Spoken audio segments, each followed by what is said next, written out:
Just as Wrath was about to extend his hand towards the white blood religion's leader, Rimmer stepped up. Rimmer didn't fall on his knees even though he was being crushed by the tremendous pressures coming from the Transcenders. I have a question I'd like to ask. He stood in front of Wrath confidently, a thin stream of blood flowing down his lips. Shitty ears. Shitty ears, you may ask. Wrath nodded, telling him to ask the question if he wanted. When you killed Orgos. Orgos, the man that you called the owner of a sloppy demonic energy. Did you happen to see a young human when you killed him? He has blonde hair and red eyes. Rimmer was flustered from being called shitty ears, but he grasped the opportunity and described Rayon's appearance. He has two swords, a longsword and a dagger, and he was wearing black clothes. Cheryl came up next to Rimmer. She shared his burden and gave additional descriptions of his weapons. They looked so desperate, to the point where they even needed a demon king's help. Rayon bit his lip tightly while looking at the desperation in Rimmer and Cheryl's eyes. He wanted to tell them to not worry about him and escape since he was alive, but he couldn't do so for their sake. Wrath, he knows. Wrath turned his gaze so slowly that it even felt boring, and eventually met Rimmer and Cheryl's eyes. The King of Essence only took care of the ones who possessed that distasteful demonic energy. There were other humans in the boundary, but he didn't bother to deal with them. He shook his hand to tell them to go away before he continued. He might have fallen into the dimensional rift, or he could have been transferred somewhere else. Good job. That was the best acting Wrath could have done, because it would have been strange for a demon king, who even looked down upon transcenders, to pay attention to a mere master. Rimmer and Cheryl nodded at Wrath before they went away. How strange. However, it didn't work against the obsessed madwoman. I can smell Rayon's scent. After transforming so much, Merlin must have gained a dog sense of smell, because she kept sniffing while walking around Wrath. Rayon couldn't tell how it worked, but she seemed to use her nose to find him. I have a strong feeling that he's nearby Thauwug. Wrath's fingertips trembled as he saw Merlin's eyes turning red and blue. He still seemed terrified by Merlin's obsession. Wrath, this isn't time for that. He knows. Wrath nodded and looked at the white blood religion's leader instead. How long are you going to keep the King of Essence waiting? White blood religion's leader raised her hands without any response. Transparent energy started to fill her hands. They looked like beautiful bubbles, but the bloody energy concentrated in them was on a whole different level from before. An intense heat haze was rising around them. The Holy Sword Alliance Master stepped back instead of doing anything. His powerful pressure subsided, and his lips curved into the entertained smile of a spectator. Rayon couldn't understand his mind at all. Wrath's finger spread the energy of Frost. Frost, possessing a geometric trajectory similar to a magic circle, landed on the ground and glowed in the dim light. Wrath stepped over the light and advanced. His dignity didn't pale at all, even though he was facing the white blood religion's leader and the Holy Sword Alliance Master. He lowered his hands and raised his chin, implying that she should attack whenever she wanted. He'd said that he was going to show the dignity of a king, and Rayon had to admit that he was heeding his words. Rayon was the one who was nervous instead as he observed the situation from behind Wrath. I need to get something out of this. The white blood religion's leader's energy wave became even more powerful than before, and the Holy Sword Alliance Master was an extremely powerful swordsman who was rumored to match Glenn's prowess. Even if Wrath ended up losing, it was going to be an intense battle. That was why Rayon wanted to learn something from the fight. You are being so arrogant when you are just a stranger in this land. The white blood religion's leader twisted her lips and separated her hands a shoulder's width apart. The concentrated bloody energy became a single blade and floated like a manipulated sword. You are barking for no reason. Wrath quietly shook his hand. His will dwelled in the wind, and the warriors around Theme, including Rimmer, Cheryl, and Merlin, were pushed back. It was an exceptionally refined method, making grandmasters and transcenders pull back with a simple movement of his hand. Power isn't all he has. So this is a demon king. The Thespian Emperor, the demon-slaying spear, and the Queen of Swords furrowed their brows upon feeling Wrath's energy. Slapping this great one's cheek shall cost you dearly. You shall die. The demon blade narrowed his eyes in a frightening manner, swearing that he would make him pay the price for slapping his cheek twice. All of you are such cowards, if you aren't coming to him. Wrath stabilized his fingers, which were trembling because of Merlin, and rolled his lips into a smile. The King of Essence will go to you, Wrath declared, and his body became a ray of light at the same time. His body emerged in front of the demon blade. He extended his hand at the same time as his reappearance. Kring, his attack, wrapped in the raging coldness of devildom, was aimed at the demon blade's neck. However, the demon blade was even stronger than Orgos as a transcender. He managed to react to Wrath's attack and immediately created a sword barrier. Dark flame burst out and clashed against Wrath's strike. Crack! The fog of frost engulfing Wrath's hand had frozen the demon blade's energy completely, even seeping into his blade. What the hell? The demon blade hurriedly stepped back and scattered the dark flames from his blade. The storming flames gathered around Wrath as if they were trying to lock him up. Get lost. Wrath shouted towards the dark flames, rushing towards him from all directions as if he were giving an order. Rumble, his voice, incorporating the will of a demon king, manifested into reality. The demon blade's flame subsided before it could burn a fiber of Wrath's clothes. I am impossible. The demon blade repeated exactly what Orgos had said with a trembling chin. This can't be happening. He pierced the sky with his sword, his eyes filled with fear and disbelief. The dark flames bursting from the blade encircled Wrath and unleashed hundreds of heat rays. Every single flame was a sword strike of the highest degree. How shabby. Wrath sneered and shook his hand as if he were chasing away a fly. The wave of frost emerging from the back of his hand spread in a semicircle like the morning dew on a leaf and froze every single one of the demon blade's flames. The dark flames locked inside the blue ice looked beautiful and frightening at the same time. Rumble. The frozen flames shattered into pieces before collapsing to the ground, and the demon blade's expression was equally ruined. Thud. White frost was rising from the ground, and Wrath used his footwork. He appeared behind the demon blade and violently extended his hand to grab his arm. Crack. The demon blade's arm was completely pulled off, red blood scattering into the sky. You must be craving death to be so careless in front of the King of Essence. Wrath threw the demon blade's arm on the ground and bared his white teeth.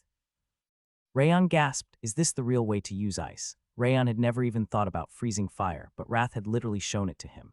He could understand why Wrath had continuously said that imagination was important. However, the battle wasn't over yet, and the demon blade wasn't the only enemy. Whoosh! The white blood religion's leader didn't miss the opportunity when the coldness was obstructing their vision, piercing into Wrath's space and thrusting her sword of bloody energy. Her lips twitched rapidly, and the blade multiplied into thousands to surround Wrath. Kring, her power was on a whole different level from the demon blade. The blades of bloody energy managed to pierce Wrath's coldness and dug into him. Her martial art and sorcery displayed the true power of a transcender. The white blood religion's leader chanted rapidly once again, and the blades of bloody energy floating in the sky rained down towards Wrath. They weren't falling at the same time. They were devouring the space available for escape by falling at different times. A decent performance. Wrath smiled arrogantly while looking at the transparent blades rushing towards him. However, his hand swept the air as if he were touching a crystal ball, and the shards of frost looked like they were stretching themselves as they condensed. The blades of ice achieved the same variation in illusion as the white blood religion's leader's bloody blades and soared like a wave from the turbulent ocean. Clang! The frontal clash between the ice and bloody energy resulted in a thundering noise that resounded throughout the night sky. The white blood religion's leader furrowed her brow because of the extreme coldness, but Wrath's eyes didn't show any sign of losing his composure, examining her as he pushed the land with his left foot. The space folded horizontally, panic reflecting in the white blood religion's leader's eyes in front of his grasp. Parasite. Wrath was about to grab the white blood religion's leader's ebony hair when a frightening energy appeared from his blind spot on the right. He's finally coming. The Holy Sword Alliance Master was stabbing from the explosion even though he'd been staying back as if he weren't going to join the fight. Crack! There was no time to look back. Wrath rapidly unleashed his will. The alignment between his will and demonic energy created a huge wall of ice, surging from the ground to block the Holy Sword Alliance Master's sword strike. Clang. However, the Holy Sword Alliance Master's sword looked like it was solely focused on sharpness as it cut through the snowy wall and connected into a second strike. Wrath extended his hand to both sides. His left hand incorporated a pulling force, and his right hand added a pushing force to the demonic energy. The wave of frost spread around, resulting in the white blood religion's leader's body being pulled towards him, while the Holy Sword Alliance Master's attack was pushed back. How dare you? The white blood religion's leader took the opportunity and extended her hand filled with bloody energy. The deadly bloody energy wavered from her grasp and advanced towards Wrath's chest. PSSH. Wrath's hand rose alongside the surface of the crescent moon. He easily deflected the white blood religion's leader's attack and covered her body and soul with shackles of ice. On the other hand, he crushed the Holy Sword Alliance Master's attack and made his sword hit the ground. Crack. It was a display of extreme prowess, capable of fending off the two Transcenders' attacks and counterattacking at the same time. However, the white blood religion's leader and the Holy Sword Alliance Master weren't average Transcenders. PSSH. The white blood religion's leader set the bloody energy from all over her body aflame to destroy the shackle of ice, while the Holy Sword Alliance Master moved to a direction where Wrath's ice couldn't reach and swung his dark sword, which was covered in white frost. Wrath entered the white blood religion's leader's distance as she tried to fortify her defense while being aware of the Holy Sword Alliance Master's movement. Tusk. The white blood religion's leader rapidly regained her breath and extended her foot. Her kick, polished to the extreme, was piercing towards his chest before he even had time to inhale. Crack, translucent ice covered Wrath's hand as he grabbed the white blood religion's leader's thigh. Powerful sparks appeared as the bloody energy and frost clashed against each other. Cring, Wrath's hand was extended without hesitation amid the powerful sparks that could even devour a transcender's flesh. Just as he was about to grab the white blood religion's leader's neck, the Holy Sword Alliance Master stabbed at him as if he'd been waiting for that moment. Wrath released the white blood religion's leader's leg and lowered his right hand above his left hand, cupping it like he was holding a crystal ball. Blue frost emerged from his hands, distorting the space. Crack, the space broke apart, and the Holy Sword Alliance Master's sword stabbed thin air while the white blood religion's leader's kick hit the ground. In the middle of the distorted space, Wrath aimed a punch at the white blood religion's leader's face. Smack! The white blood religion's leader managed to create a shield of bloody energy in that short time, but Wrath's fist didn't stop. It was as if he didn't care about it as he smacked her head. Huh. The Holy Sword Alliance Master gasped while looking at the space where his sword had become distorted. You are definitely skilled enough to be called the Demon King. He nodded while looking at his sword, which was covered with ice. You damned monster. The white blood religion's leader violently ground her teeth while wiping away the white blood flowing from her lips. She put her hands in her irritation together. A white tidal wave emerged from the bloody land. The wave soaring into the sky looked like it was trying to devour the stars and immediately crashed towards Wrath. It was a combination of martial arts and sorcery. It was the power to turn illusion into reality, shatter. An auspicious light scattered from Wrath's sky-blue pupils. He spoke casually while facing the majestic wave of bloody energy, his hands clasped behind his back. Wham! The Demon King's voice resounded throughout the world once again, and the white blood religion's leader's wave of bloody energy shattered. Divine words. It was a mysterious technique that he used that consisted of incorporating his will into his voice. Crack! The bloody wave couldn't even leave a scratch on Wrath and subsided after completely melting the forest behind him. How? The white blood religion's leader's eyes widened. The situation was completely unimaginable for her. The same thing happened earlier. Rayon swallowed nervously while thinking about the wave and flame that were shattered from Wrath's words. It's called divine words. Wrath told him about what he'd done a moment ago in his mind. Divine words, the King of Essence told you before. It consists of adding one's will in one's voice to manifest them into reality. Is it similar to the magic of dragon words? The lizards can do it instinctively, but others need an enlightenment to achieve it. We need to finish this quickly. He opened his hand while murmuring that he didn't have that much time. I'm going all out to kill you. The white blood religion's leader exhaled roughly and put her hands together. Her lips moved at an imperceptible speed, and the white light of daybreak burst from the night sky. The blood god opened her eyes and crimson blood flowed down from her bloodshot eyes to soak the land. That thing. Rayon's eyes widened as he looked at the blood god. Gained more arms. The blood god previously had 44 arms during the fight against Glenn in the past, but it had 46 now. As expected, the white blood religion's leader was also improving. Her lips moved at an extremely fast speed, and the evil malice covered the sky and human weapons surged from the goddess of blood devouring Anguish's 46 arms. Instead of stopping with that, she proceeded into a second chant. White flames burst from the 46 weapons that the blood god was holding. It was the secret technique of the goddess of blood devouring Anguish blood infusion. I'm also going to deploy a decent amount of power. The Holy Sword Alliance Master made his dark sword float into the air. Darkness even deeper than the night burst from the dark blade that suddenly became alive. The darkness of the blade looked like it was the incarnation of the shadow, and the pressure emerging from it was breathtaking. However, he still seemed to be keeping some extra power in reserve. Rumble, the white blood religion's leaders. Bloodword Divine Art, and the Holy Sword Alliance Masters. Darkstar Soul / advanced at the same time, and the land was removed under the dark light as if it had never existed to begin with. A tremendous storm burst into the surroundings, and the huge turbulence of mana was going to shatter him into pieces just with the wind if he tried to withdraw. Wrath sighed quietly. He extended his right hand forward, wrapped in mysterious clothes. The conqueror of devildom who had advanced even beyond transcendence was smiling faintly. Pierce. The light emerging from the Demon King's hand was so mesmerizing that it couldn't be looked at directly. The ultimate technique of the Demon King of Wrath, Silver Moon Demonic Veil. The blue ray was fired alongside his divine words, and it clashed against the white blood religion's leaders. Bloodword Divine Art, and the Holy Sword Alliance Masters. Darkstar Soul / Wayam. The contest of power between the bloody light, darkness, and blue radiance created a tremendous explosion of mana. It was the manifestation of the supernatural power of the gods. No one in the world could stop that clash of transcendence. Wrath used his will to accelerate the pushing force. The coldness of the Silver Moon demonic veil spread widely, implying it was going to surround its enemies, and the White Blood Religion's leader spread around her bloody energy to stop it. Now is the time. Blue flames burst from Wrath's eyes, and he focused the Silver Moon demonic veil's energy in a single spot.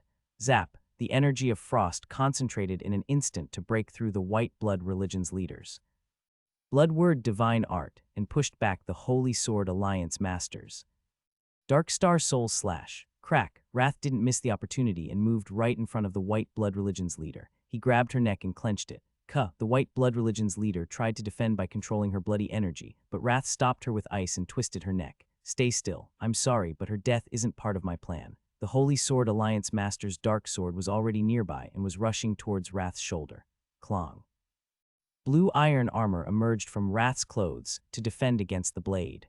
The magic armor of Snow Flower. The blue armor had perfectly materialized to fend off the Holy Sword Alliance Master's sword. Creak, however, it didn't look like it was going to last for long. The power in the Holy Sword Alliance Master's manipulated sword was increasing drastically, and cold sweat was flowing from Wrath's forehead. Crack, the magic armor started to shatter, and Wrath grabbed the Holy Sword Alliance Master's sword with his hand. He was still holding the White Blood Religion's leader's neck with his left hand. Fuck off. The White Blood Religion's leader pushed Wrath back with bloody energy, and the Holy Sword Alliance Master's manipulated sword sparked frighteningly. So that's what happened. It's as expected. Wrath nodded, implying that he finally realized something, and a tremendous wave of mana appeared from the sky. He raised his head and saw a huge golden dragon opening its jaw while covering countless stars. Yellow breath sparked from the dark throat. Lightning breath. The gold dragon's strongest weapon was falling like lightning. Zap! At the same time, a sword engulfed in red lightning was rushing towards him from the sky on the right side. The sword strike had transcended the concept of speed. The lightning covering the sky was in no way less powerful than the dragon's breath. He's finally here. Wrath released the White Blood Religion's leader's neck, as if he's been waiting for it, and put his hands together in a prayer before turning his left hand in the opposite direction. Brilliant light radiated from the pattern of frost that he'd laid out on the ground in the beginning. Wham! An otherworldly storm of light burst from the clash between the breath, lightning energy, bloody energy, and the manipulated sword. Zap! The blade of lightning devastating the center of the purple radiance returned as if time had reverted and went into Glenn Zieghart's hand. A sublime sword resonance emerged from heavenly tremor, which had returned to its master, and dark red lightning fell from it. Every single one of the dozens of lightning bolts was a sword strike of the Transcender. The destructive lightning advanced like a pillar of light, wiping out the dragon's breath and the Transcender's aura. Wham! The concentrated energy exploded simultaneously, and a tremendous shockwave struck the land. The dark pit created as a result looked like a bottomless abyss. Glenn Zieghart landed on the ground where crimson sparks flickered. He shook his hand, and a violent wind emerged to remove the rising dark smoke. The Transcenders were revealed from the subsiding cloud of dust. They had withdrawn far to the back.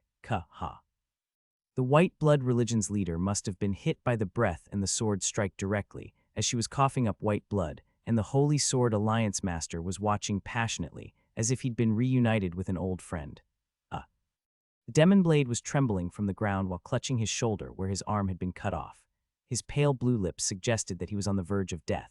You damn old man, you are being a hindrance once again. The White Blood Religion's leader ground her teeth violently while looking at Glenn. Oh my, we have a special guest here. The Holy Sword Alliance Master spread his arms and smiled more brightly than ever before. Glenn Zieghart, I haven't forgotten stubborn face. He licked his red lips.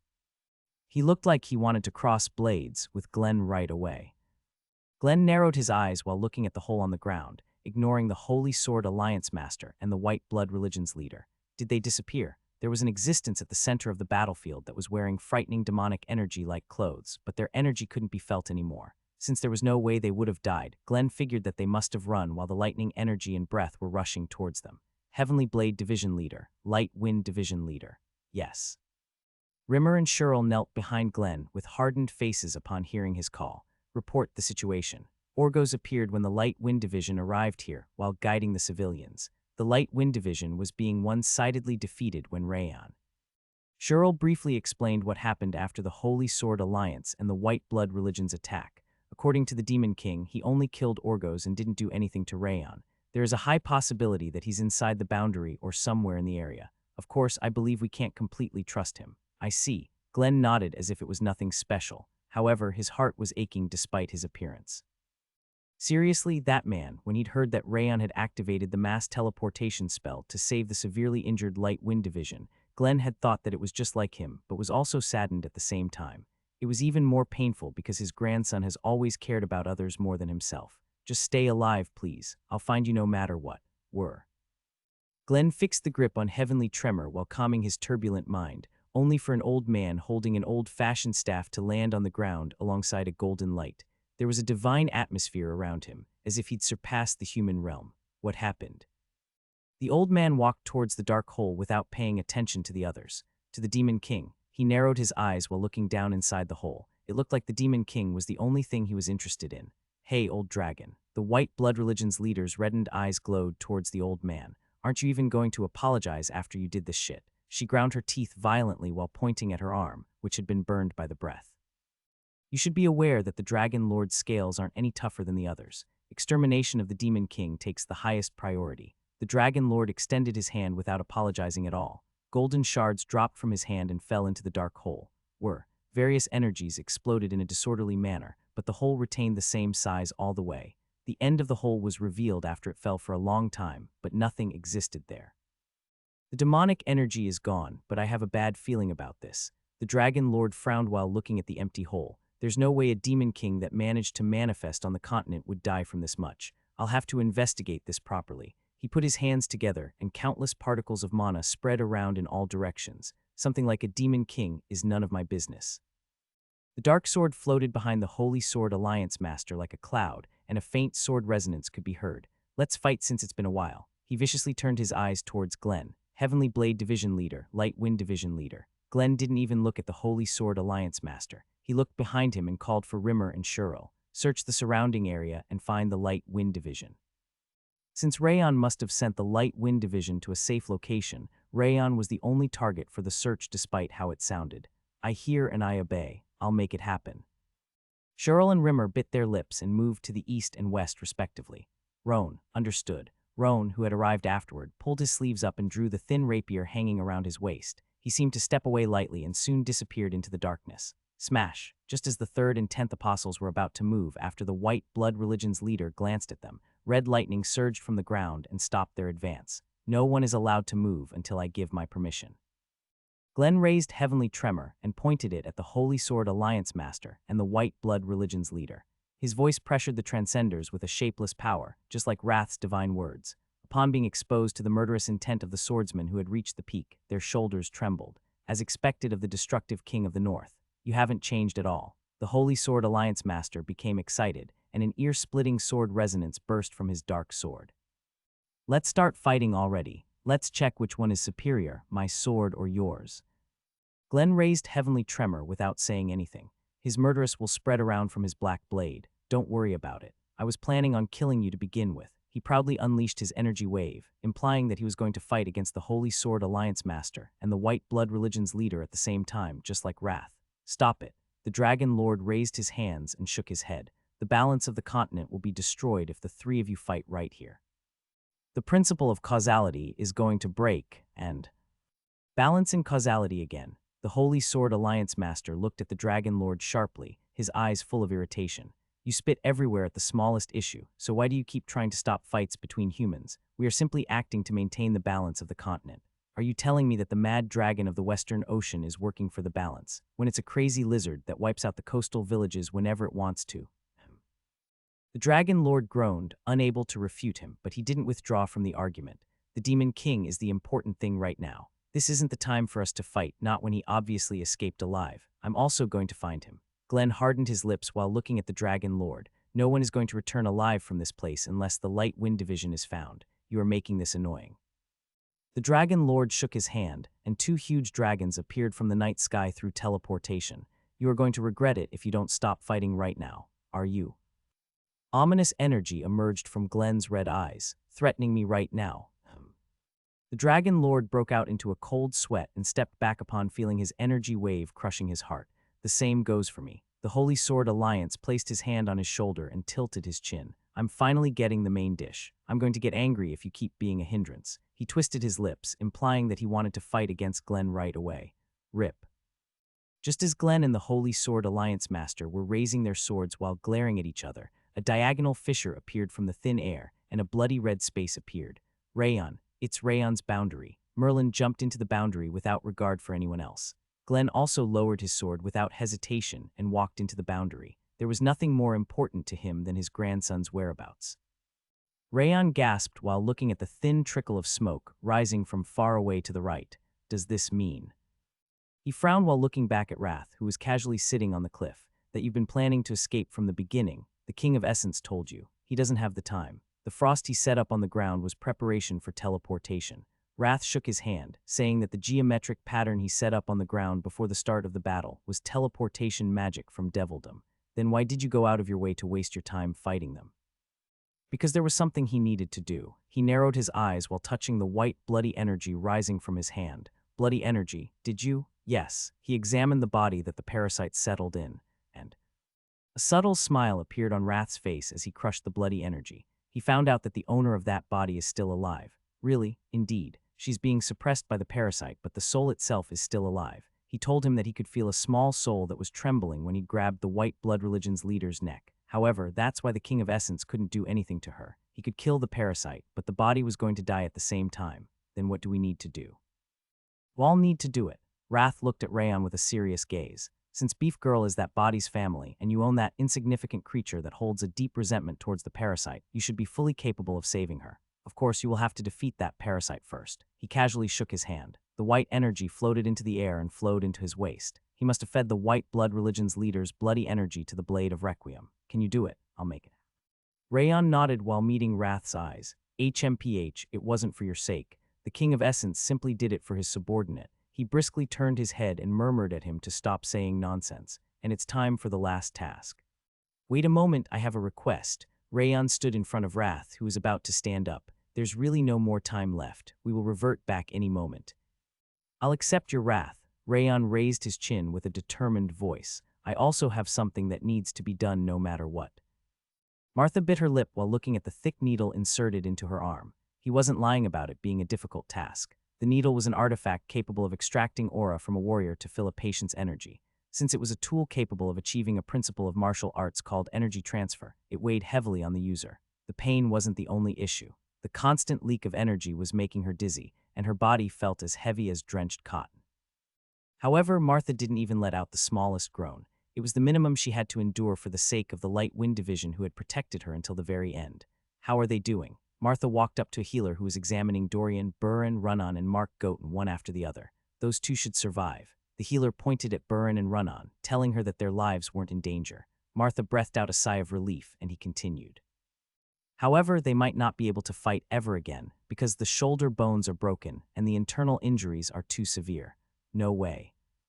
Martha's chin trembled. Martial arts were even more precious to them than their lives. She fell speechless upon hearing that they wouldn't be able to swing their swords anymore. He should be fine if he cuts his arm off. He needs to decide quickly, though. The healer briefly clicked his tongue while looking at Mark Goten's arm. And lastly, his gaze was directed at Dorian, who was at the very front. His arms and legs were still distorted, and the wound in his abdomen wasn't healed yet. I'm not sure about him. I've never seen anyone who stayed alive in this state. Even the priest shouldn't be able to help him. The healer closed his eyes, saying that granting him a painless death could be the best for his sake. Why, you can extract more aura from me and even my life, please.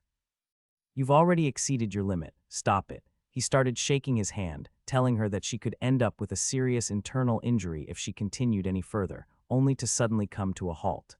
Ah.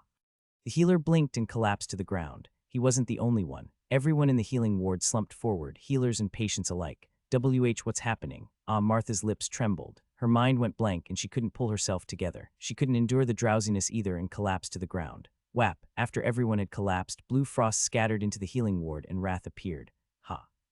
Wrath examined the condition of the Light Wind Division and sighed briefly. The King of Essence will make this clear. You've already accumulated a large amount of wrath for his advent, and you even lost a portion of your mental world. This loss is a lot bigger than some stats or martial arts. I know. Are you seriously still willing to receive more wrath? Yes. Have you lost your mind? You won't be able to control your wrath anymore. You might never be able to return ever again if the King of Essence manifests in your body in the future. A piece of human trash said this to me in the past. Rayon smiled while looking at the Light Wind Division, who were sleeping with their faces twisted in pain. He said that humans become weaker once they gain something precious to them. It wasn't actually in the past, but in his previous life.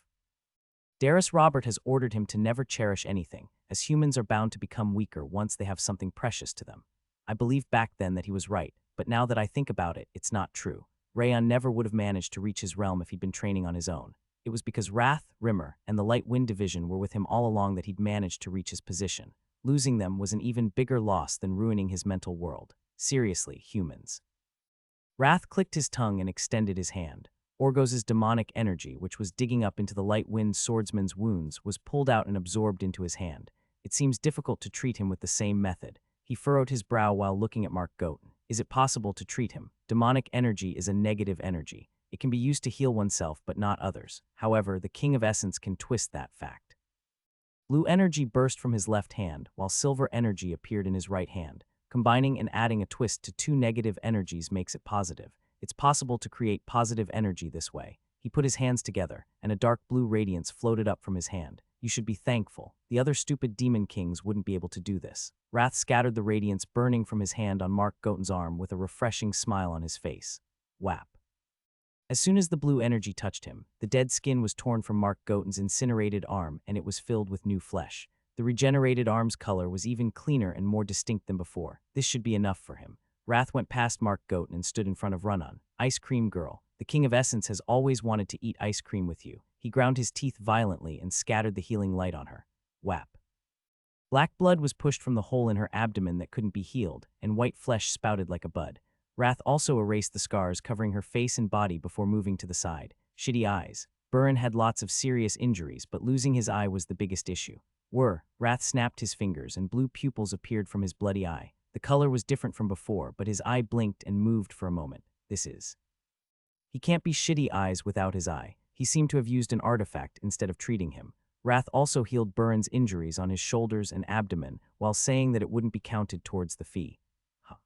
Wrath sighed while standing in front of Dorian, who was the last one on the list. You stupid wallet. You should have known when to stop. I didn't expect Dorian to go that far. Humans can sometimes be foolish, even beyond the power of their souls. How could he do that in this state? He shook his head after examining Dorian's condition.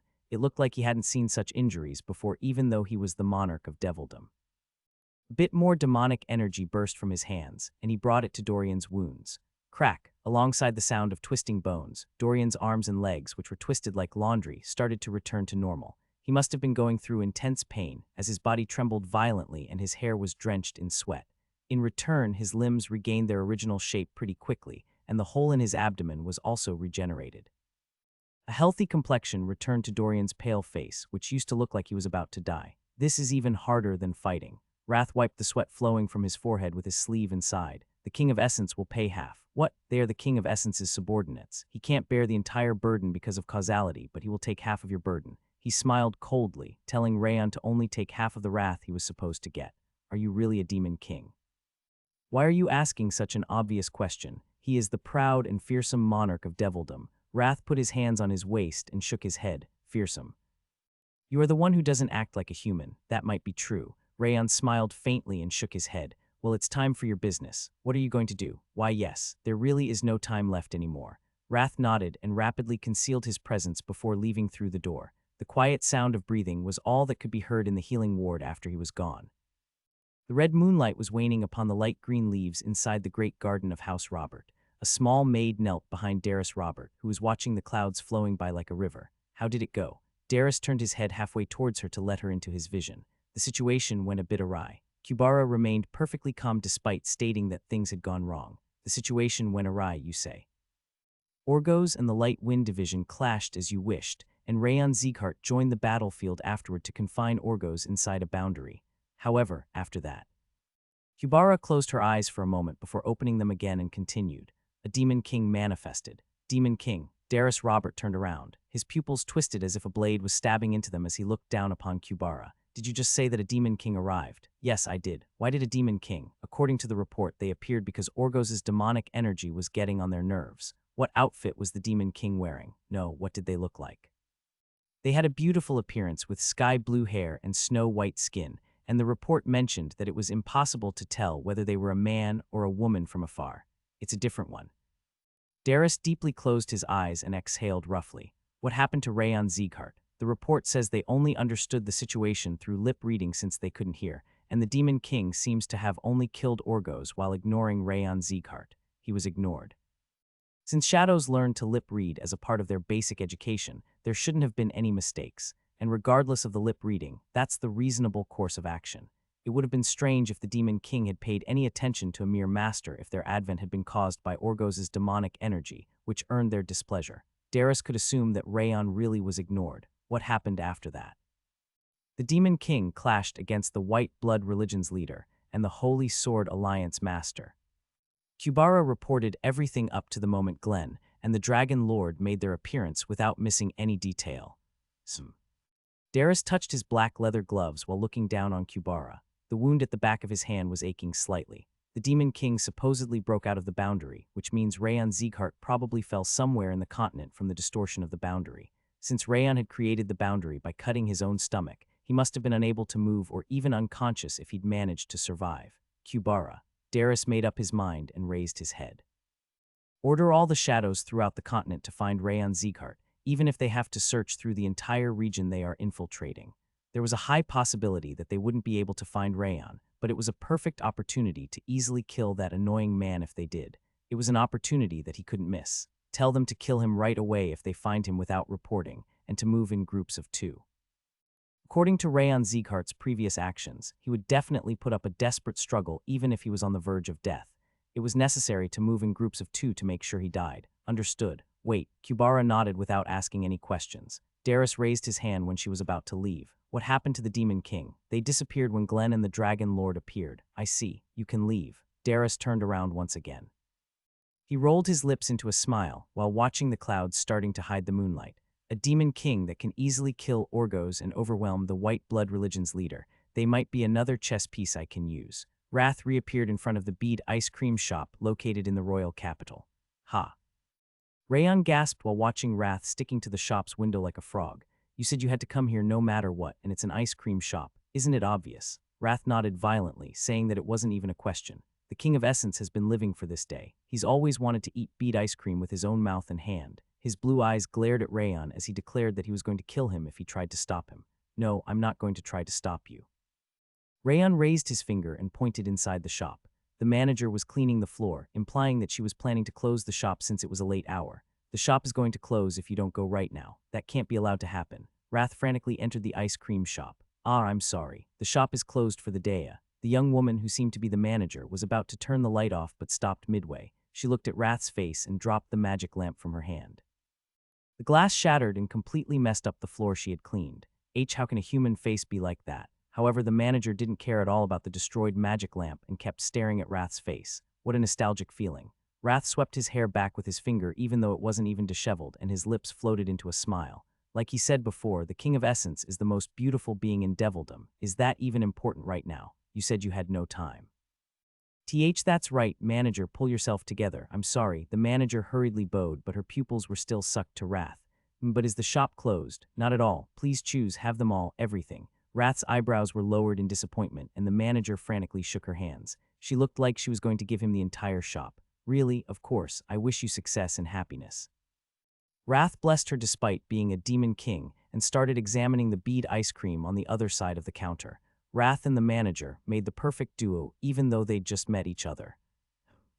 Since it was the capital, there was a wider variety of ice cream than in other places.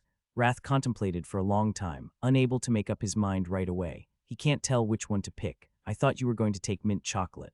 Rayon tilted his head while watching Wrath. He'd thought Wrath would definitely say that he would have mint chocolate, and his contemplation was rather unexpected. He can't possibly have just mint chocolate since this might be the last opportunity for him to eat it himself. The flavors that you would never want to eat need to be taken no matter what. Wrath's eyes moved over the options rapidly as he said that he was going to try out various flavors. I'm glad you have a choice, but you don't have much time, do you?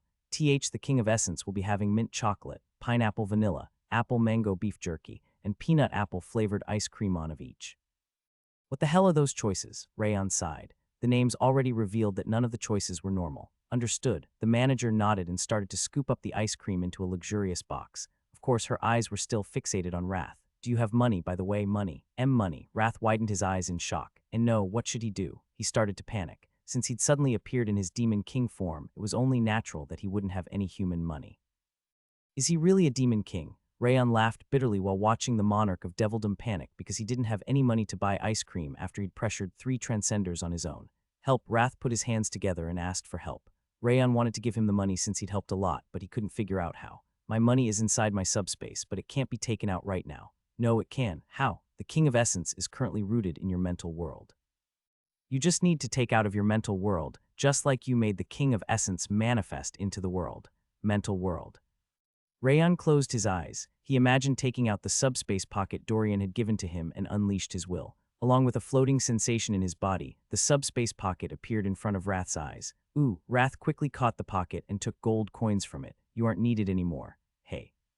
Rayon frowned while looking at Wrath. He bit his lip while promising himself revenge. Here's your ice cream. The manager put the bead ice cream inside the package box and handed it to Wrath. It seemed to include at least twice as much as the normal amount at a glance. Here you go. Wrath nodded and placed 3 gold coins on the counter. I have to give change with just one of them. Change is unnecessary. He violently shook his head while taking the ice cream box. What? The way you handled it was to the king's liking. Take it. It's not even your moan. It's the King of Essence's money now. Wrath waved his hand at the manager and wished her the best of luck in her life before he left the ice cream shop. All right, it's just for today, so do whatever you wish. Rayon murmured that he gave up and shook his hand. Just eat it up already. What is that? Wrath swallowed while looking at the grilled skewer restaurant located on the opposite side of the ice cream shop. Hey, weren't you supposed to not have enough time? A ghost should stay quiet. He slapped Rayon's hand away as he tried to stop him and used his footwork towards the grilled skewer shop. Welk, gasp. The middle-aged manager who was grilling the skewer dropped his jaw upon seeing Wrath's face. What is this? It's a grilled skewer made with leek and chicken leg meat. We also have pork and beef as meat. The manager's courtesy made it seem as if he were dealing with a noblewoman. He seemed to think that Wrath was a woman, unlike the ice cream shop manager. Give one of each kind. Wrath nodded in satisfaction and placed 3 gold coins on the counter. Hey, why are you spending 3 each time? 1 is more than enough. The King of Essence gets to decide it since it's his money. Wait, it's not your money. He looked like he was having fun spending the money because he was generously giving out tips. Here you go. The manager even gave the skewers that other clients should have gotten to Wrath instead and bowed to him. Keep up the great work. Wrath said goodbye properly once again and left the skewer shop. He had such good manners despite being a demon king. Let's really start eat. What is that now? He was looking at the skewer but suddenly started running towards a pizza shop on the right. Hey, you useless glutton of a demon king. You said you didn't have the time. Just one more. Glenn sighed quietly after he confirmed everything inside the twisted boundary. The boundary was created with blood. Since Rayon was supposed to be the creator of the boundary, it must have been made with the Light Wind Division's blood. Damn it, he was angry at Orgos, who had caused the situation. Since he got torn apart by the Demon King, Glenn wanted to revive him and beat him to death once again. Where are you? If Rayon had really been bounced out when the boundary was twisted, there must have been a hint inside. He had to find it no matter what.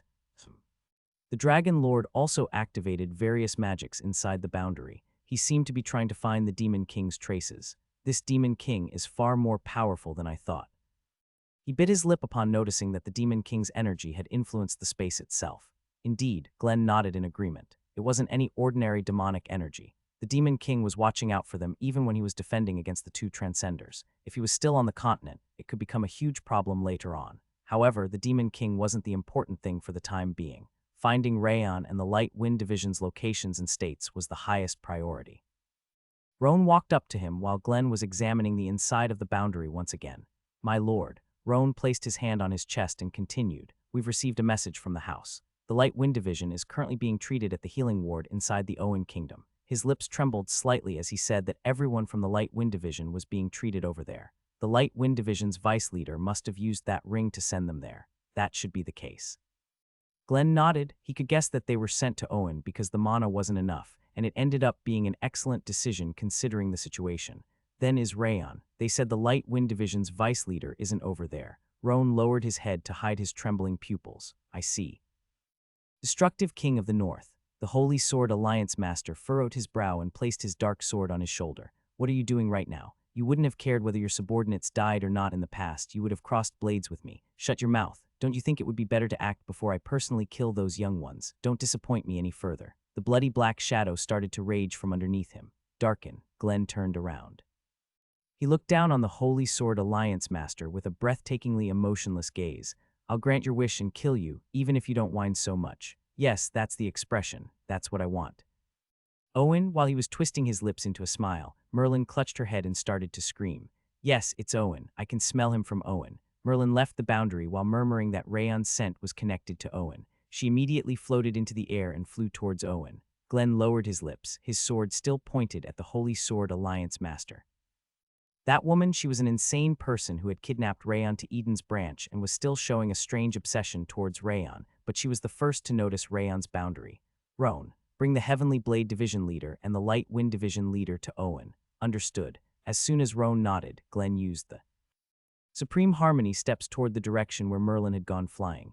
His shape disappeared in an instant. What the hell? Where do you think you are going? Glenn Sieghart, the Holy Sword Alliance Master, ground his teeth violently and chased after Glenn. What's even going on right now? The demon-slaying spear gasped while throwing away his spear shaft. What a complete mess. The Queen of Swords sighed while taking her hand off of her hilt. The Thespian Emperor pressed on her temple deeply while looking in the direction where Glenn had disappeared. Rayon Sieghart and a Demon King. It reminded her of when she'd read The Heavens Flow regarding Rayon Sieghart. She felt like the demon's shape that was engraved on the book was overlapping with the face of the Demon King who had killed Orgos. Could it be? Wrath appeared in the capital's backstreet, a place rarely visited by people, while carefully hugging the ice cream and various food in his arms. Since we are going to switch back soon, it should be better to eat here and return to your form. I get it, so you should just start eating already. Rayon sighed while looking at the food Wrath was holding. He knows. Wrath nodded and spread a blanket on the ground before putting the ice cream and food on it. Which one shall he start with? You should start with the food. Ice cream is a dessert. You don't know how to eat. Starting with ice cream is best at a time like this. Why did you even ask me if you were going to do that anyway? Rayon furrowed his brow while looking at the broad grin on Wrath's face. Whap! Wrath opened the ice cream box's lid with his hand trembling in excitement. As the white steam rose from it, his eyes fluttered in the same way. The King of Essence is finally getting to eat this piece of art with his own hand and mouth. He's waited so long, huh? However, when Wrath's hand was approaching the ice cream, the blue energy on his arm started to scatter around. What? There should have been some more time remaining. You said earlier when you were healing them that it was more exerting than fighting. Didn't the time decrease even further because you decided to take my burden on top of that? Arg, Rayon must have guessed right since Wrath's jaw dropped. And no, this can't be happening. Just one bite. It's too sad to be unable to eat after buying them all. He extended his hand, saying that it couldn't be happening. You damned heaven. Stop being unreasonable to him. The moment Wrath's hand reached the mint chocolate ice cream, the blue frost surrounding his body radiated a brilliant light and Rayon appeared. PSSH, blood wasn't gushing from his abdomen that was stabbed by heavenly drive, but his face was pale. It wasn't anything unreasonable this time. It was your fault for being such a glutton. I can't even tell whether you are wrath or gluttony. Rayon shook his head while feeling the cold sensation of the ice cream in his hand. That's why I told you to hurry up. However, he didn't last for long either. He couldn't control his body, just like Wrath, and collapsed to the side. Clang! In the midst of his vision going dark, he could see heavenly drive and ice cream rolling on the ground. By the time the mint chocolate ice cream fell on the ground and started to slowly melt, the voices of an old man and a woman could be heard from between the backstreets. What's even here? I felt a strange energy. It must be some brawl between drunkard him. The old man stopped walking as soon as he entered the alley. He widened his eyes, after examining Rayon's face and heavenly drive, Rayon Sieghart. Heaven and earth fell silent. Even the red moonlight looked distorted because of the energy waves of the Transcenders who were standing at the peak of humanity. The two swordsmen who ended up fighting once again, after dozens of years, met each other's eyes and unleashed the wills that they'd been building up. The red radiance emerging from Glenn Sieghart incorporated his will to protect the present. His lightning drew the shape of a huge tree, a symbol of his intention to never yield to any external pressure. On the other hand, the Holy Sword Alliance Master's wavering darkness was simple. It was a burning desire. It was an expression of his greed to gain an even more advanced swordsmanship while enjoying bloodshed in battle. The waves of wills surging from the ground underneath the two Transcenders clashed against each other under the moonlight, and a tremendous shockwave burst out, the atmosphere sloshing from the impact. Wham! As if it signaled the start of the battle, the Holy Sword Alliance Master made his move. He executed a downward slash with his dark sword without moving from his spot, and the fiery slash looked like it was tearing the space apart. It was sharp, swift, powerful, and light. His swordsmanship was extremely advanced, as he'd managed to incorporate the principles of the versatile sword in an instant. Glenn's feet were fixated on the ground. He raised heavenly tremor around waist height and took on the dark sword attack. Wham! The Holy Sword Alliance Master's slash melted like the snow in the spring upon facing heavenly tremor. Contrary to the Holy Sword Alliance Master's sword technique, Glenn's sword was unshakable, slow, flexible, and heavy. It was an exquisite move where he used the opposite sword principles. Even though it was a clash between the swords of transcenders, not the slightest impact had reached the frozen lake. It implied that their skills at manipulating their auras had reached the heavens. Kring, the Holy Sword Alliance Master, started his second attack. His perfectly tuned body followed it. He moved like he was riding on shadows and scraped the dark sword upwards from below. It was a simple rising slash, yet the countless principles of martial arts dwelling inside displayed the true power of the versatile sword. The layer of destruction added at the end resounded throughout the sky and land. Crack. Glenn's left foot stepped forward, and he pulled Heavenly Tremor towards him. It looked like he'd decided he wouldn't be able to fend it off as easily as the first attack. The lightning energy bursting from the tip of his sword spread throughout his blade and engulfed it in a red radiance. Rumble. Glenn overpowered the Holy Sword Alliance Master's attack with sheer strength, as if he were telling him that he had no intention of holding a conversation of swords. Don't be such a killjoy. The Holy Sword Alliance Master rolled his lips into a smile and turned his shoulder. He released the lightning from Glenn's attack into the air and stabbed at him from above. The flame of darkness engulfing his blade seemed to tell him that he wasn't going to lose in terms of power anymore. Glenn's pressure was still indifferent. He unleashed the lightning energy from Heavenly Tremor, his eyes as cold as when he was looking down on the world from the throne in the audience chamber. The red lightning spreading around from the tip of the blade devoured the Holy Sword Alliance Master's attack. Wham! With a huge explosion that felt like it was destroying the night sky, the aura stormed around in all directions. However, Glenn and the Holy Sword Alliance Master's clothes weren't fluttering in the slightest. Their auras inside and outside their bodies were being controlled perfectly. You are indeed amazing. The Holy Sword Alliance Master smiled, implying that he was expecting his performance, and released his sword from his hand. The dark sword floated naturally according to his will and burst into a dark flame. Since we've warmed up enough, let's start the real fight. Glenn raised Heavenly Tremor without responding. His posture was the same as in the beginning, but a frightening amount of murderous intent was emerging from his red eyes. Stop it. Just as the two transcenders were about to move once again, a huge will wavered from the sky. It was the Dragon Lord. He'd been looking for the Demon King, but shouted at them to stop the fight from the sky. You will break the balance of the continent if you clash right now when the Demon King has already brought chaos. You'd better be quiet before I start by killing you. The Holy Sword Alliance Master ignored the Dragon Lord and bobbed his finger. The dark sword's blade multiplied into hundreds and completely filled the sky and the land. It hadn't simply increased in number. Even though there were countless swords, they were all using different principles and sword techniques as they rushed toward Glenn's heart and neck. It was one of the Dark Knight Demon Blade's special techniques, Infinite Spectre Blades. Not a single one among the hundreds of blades was a fake. Every single one was an extremely advanced sword strike, incorporating the Holy Sword Alliance Master's will. Zap! Glenn raised Heavenly Tremor overhead. Red lightning emerged like an explosion above his blade, piercing the sky. Azure Sky Sword, third technique, Vermilion Sky Canopy. The lightning energy spread around like a web from the tip of his blade and covered the world, just as Glenn had demonstrated for Rayon in the past. His Azure Sky Sword was dark and majestic. It was filled with the power to overwhelm everything in the world. Wham! The Vermilion Sky Canopy unleashed its lightning energy like moonlight shining upon the world, clashing against the Infinite Spectre Blades that covered the entire realm with swords. A tremendous shockwave burst forth from the collision. Waves of lightning energy sometimes removed a blade, and the sharp blade sometimes tore apart the radiant web. Tremendous waves of aura continued endlessly, and a fissure appeared like a spider web from the center of the frozen lake. Wham! A huge tidal wave soared above the fractured ice. Glenn and the Holy Sword Alliance Master were attacking each other at the center of the explosion, where the waves were entangling with each other. Their divine performances did not disgrace their names as the Lightning God and the Dark Knight Sword God in the slightest. Is that a new technique? I want to see more. The Holy Sword Alliance Master fired his dark sword while asking him to show him more. I've already told you that I have no intention of prolonging this any further. Glenn soaked the tip of Heavenly Tremor in the surface of the lake. With a graceful posture resembling a picture, a small ripple spread across the surface, akin to a child tossing a pebble into a pond. The serene wave of the sword continued, and it turned into a watery blade that tore apart the space as it advanced. Clang! The clash between the blade made from water and the manipulated sword resulted in a violent wave of power surging up to create a blue hole in the sky. Step. Glenn U.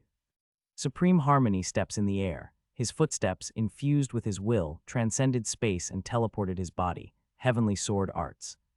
Light Slash. The blade of lightning drew a dignified line, along with a radiance. The transcended slash brought a sense of solemnity to the enemy as it sliced at the Holy Sword Alliance Master's neck. So it's the Heavenly Sword Arts in the end. The Holy Sword Alliance Master twisted his lips, and the space melted down to reveal his dark sword. A slash that had even transcended the speed of a manipulated sword blocked the path of the light slash, clang. The dark sword's flame absorbed the lightning energy of heavenly tremor as if it were the real shadow and significantly decreased its output. The dark sword followed up with the continuous flow technique. It was thrust in a trajectory that a human being couldn't possibly achieve and suddenly fell towards Glenn's neck. Glenn snapped the wrist of the hand that was holding Heavenly Tremor out. Heavenly Tremor soared like reversed lightning to fend off the dark sword and sever the Holy Sword Alliance Master's shoulder. PSSH, the shield of aura wrapped in his will was shattered into pieces, and blood flowed down the Holy Sword Alliance Master's coat. However, he remained calm. The Holy Sword Alliance Master proceeded to counterattack in an instant, as if even the injury was all according to his plan. The dark sword spread around like a kaleidoscope and unleashed his vicious energy. It was an unavoidable attack that forced his opponent to defend. Glenn seemed to understand that he couldn't retreat, so he stood his ground and raised Heavenly Tremor. Heavenly Tremor's blade was lifted upward, then descended while transcending the distance. Clang. The 10 dark swords rushing towards his vitals were shattered into pieces and scattered away. Glenn didn't miss his opportunity as the dark sword bounced back. He forged his blade of lightning with an indomitable will and thrust it towards the Holy Sword Alliance Master's heart. Swah! Blood gushed from the Holy Sword Alliance Master's waist. Glenn was aiming at his chest, but he had managed to twist his body in that short time and even connected into a counterattack. His skills were truly not to be underestimated. The dark sword rushed towards him, wrapped in a flame of malice. The attack appeared intended to overwhelm through sheer strength. Glenn extended his right foot to the front. He lowered his center of gravity and raised Heavenly Tremor. Red lightning rampaged above the blade, soaring through the moonlight. Wham! The dark flame and red lightning growled at each other like savage beasts and created a strange shape in the air. Glenn and the Holy Sword Alliance Master thrust their swords at each other amid the lingering aura spreading around them. Clang! Heavenly Tremor and the dark sword geared with each other and created violent sparks. Cring! Glenn twisted his ankle and wrist at the same time, striking the center of the dark sword and attacking the Holy Sword Alliance Master's neck. However, the Holy Sword Alliance Master must have read his trajectory, because he leaned backward and created a thick sword barrier with his dark sword. Clang! A powerful shockwave spread around from the clash between the swords, but the two transcenders weren't pushed back in the slightest. They advanced instead and sliced with their blades to take away their opponents' lives. Glenn displayed the epitome of sword technique instead of the power of his aura, as if he returned to his childhood. Glenn's sword cut through the Holy Sword Alliance Master's chest, and the Holy Sword Alliance Master's dark sword pierced into Glenn's shoulder. It was a festival of sword arts at close range. The sword strikes continued endlessly, without any room to breathe in between. They seemed to perfectly understand each other's swordsmanship. It was only possible because both Glenn and the Holy Sword Alliance Master had learned the versatile sword. Wham! As their close quarters fight was prolonged, the lightning energy and the flame spread around like a coiling snake and ended up creating a huge explosion. A tremendous storm of light spread around from the center of the lake and turned the land upside down, releasing the water. Glenn and the Holy Sword Alliance Master landed on the water soaking into the snow field. That's the destructive king of the north for you. The Holy Sword Alliance Master curved his lips into a deep smile. His face was full of delight. It looked like the flame of exhilaration was burning his body. On the other hand, Glenn's gaze was dry and emotionless. Heavenly Tremor was pointing at the ground, seeming to display his intention to end the fight. However, the Holy Sword Alliance Master gestured with his finger, and the dark sword floated above him with a dignified flame. The gray glimmer distorting the space looked like it had turned into ash from burning too long. This will be the end of you if that's all you have to show. He quietly muttered, and the dark sword advanced. It wasn't fast nor slow, and didn't create the slightest wave around it. However, the technique dwelling on the sword was the compilation of the Holy Sword Alliance Master's will and martial arts, the Dark Knight Demon Blade's special technique, Demonic Will Soulstealer. It was his full power, which he hadn't even shown against the Demon King. The sword of transcendence rushing toward Glenn's soul was the quintessence of a versatile sword practitioner. Glenn raised his sword. A sphere of transcendence burst from the tip of his blade, cut through the sky, and summoned a red twilight into the world. Sword field creation. The proud shout of the swordsman standing in the sky distorted the flow of the world. Seamless perfection. A red radiance engulfed Heavenly Tremor's black blade and turned it into a sword of light of raging lightning. The change wasn't too drastic. However, his sword wasn't the real deal. The supreme swordsman Glenn Sieghart had turned into a sword. That was the true meaning of seamless perfection. He was fast, powerful, flexible, light, slow, heavy, straight, sharp, illusory, destructive, and sturdy. The principles of the versatile sword that Glenn had been accumulating were burning like fuel as he unleashed the lightning spirit sword. The perfection dwelling on his blade wasn't showing the slightest opening, just like the seamless clothes of a god in heaven. Lightning avatar, Glenn spoke quietly, and a serene wave spread around from the lightning spirit sword. The sword slashed in a crescent shape and melted the martial principles and will embodied into the Holy Sword Alliance Masters. Demonic will Soulstealer, I'm finally getting to see it again, seamless perfection. The Holy Sword Alliance Master shouted and his sword changed. His aura seeped into his martial principles and will, and a dark light exploded from it. Demonic will Soulstealer connected into the matchless technique, Immortal Awakening. Glenn's lightning spirit sword spread its wings along the horizon. Immortal Awakening was about to tear the space apart, but it ended up losing its light and dropped to the ground. Wham! The sound wasn't that loud, but the outlandish distortion created between the swords tore apart half of the lake. I'm not done yet, the Holy Sword Alliance Master shouted, and the dark sword advanced. All of his martial principles were jumbled together, and a light even darker than night burst from him. His dark sword was the only thing existing in the world, as if the entirety of time and space had come to a halt. It was the Dark Knight Demon Blade's ultimate technique, Illuminated Blaze. No, the fight is over. The look in Glenn's eyes didn't show any sign of defeat, even though he was facing absolute power. Heavenly Blade, he wielded thus. Lightning Spirit sword with both hands and raised it above his head. The downward slash of the warrior god cut through the illuminated blaze. The dark sword was about to disappear under the attack, turning the world white. I said I'm not done yet. The Holy Sword Alliance Master appeared from behind the dark sword. He stretched his hand to the front and a colorless radiance emerged from it.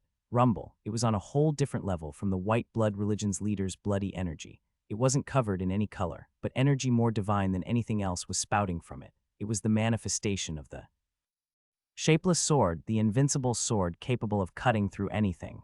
The wave of the shapeless sword, which was even more powerful than the manipulated swords. Illuminated Blaze created a long vertical cut into the space. That technique. It's my secret art that I've prepared for you, the Holy Sword Alliance Masters.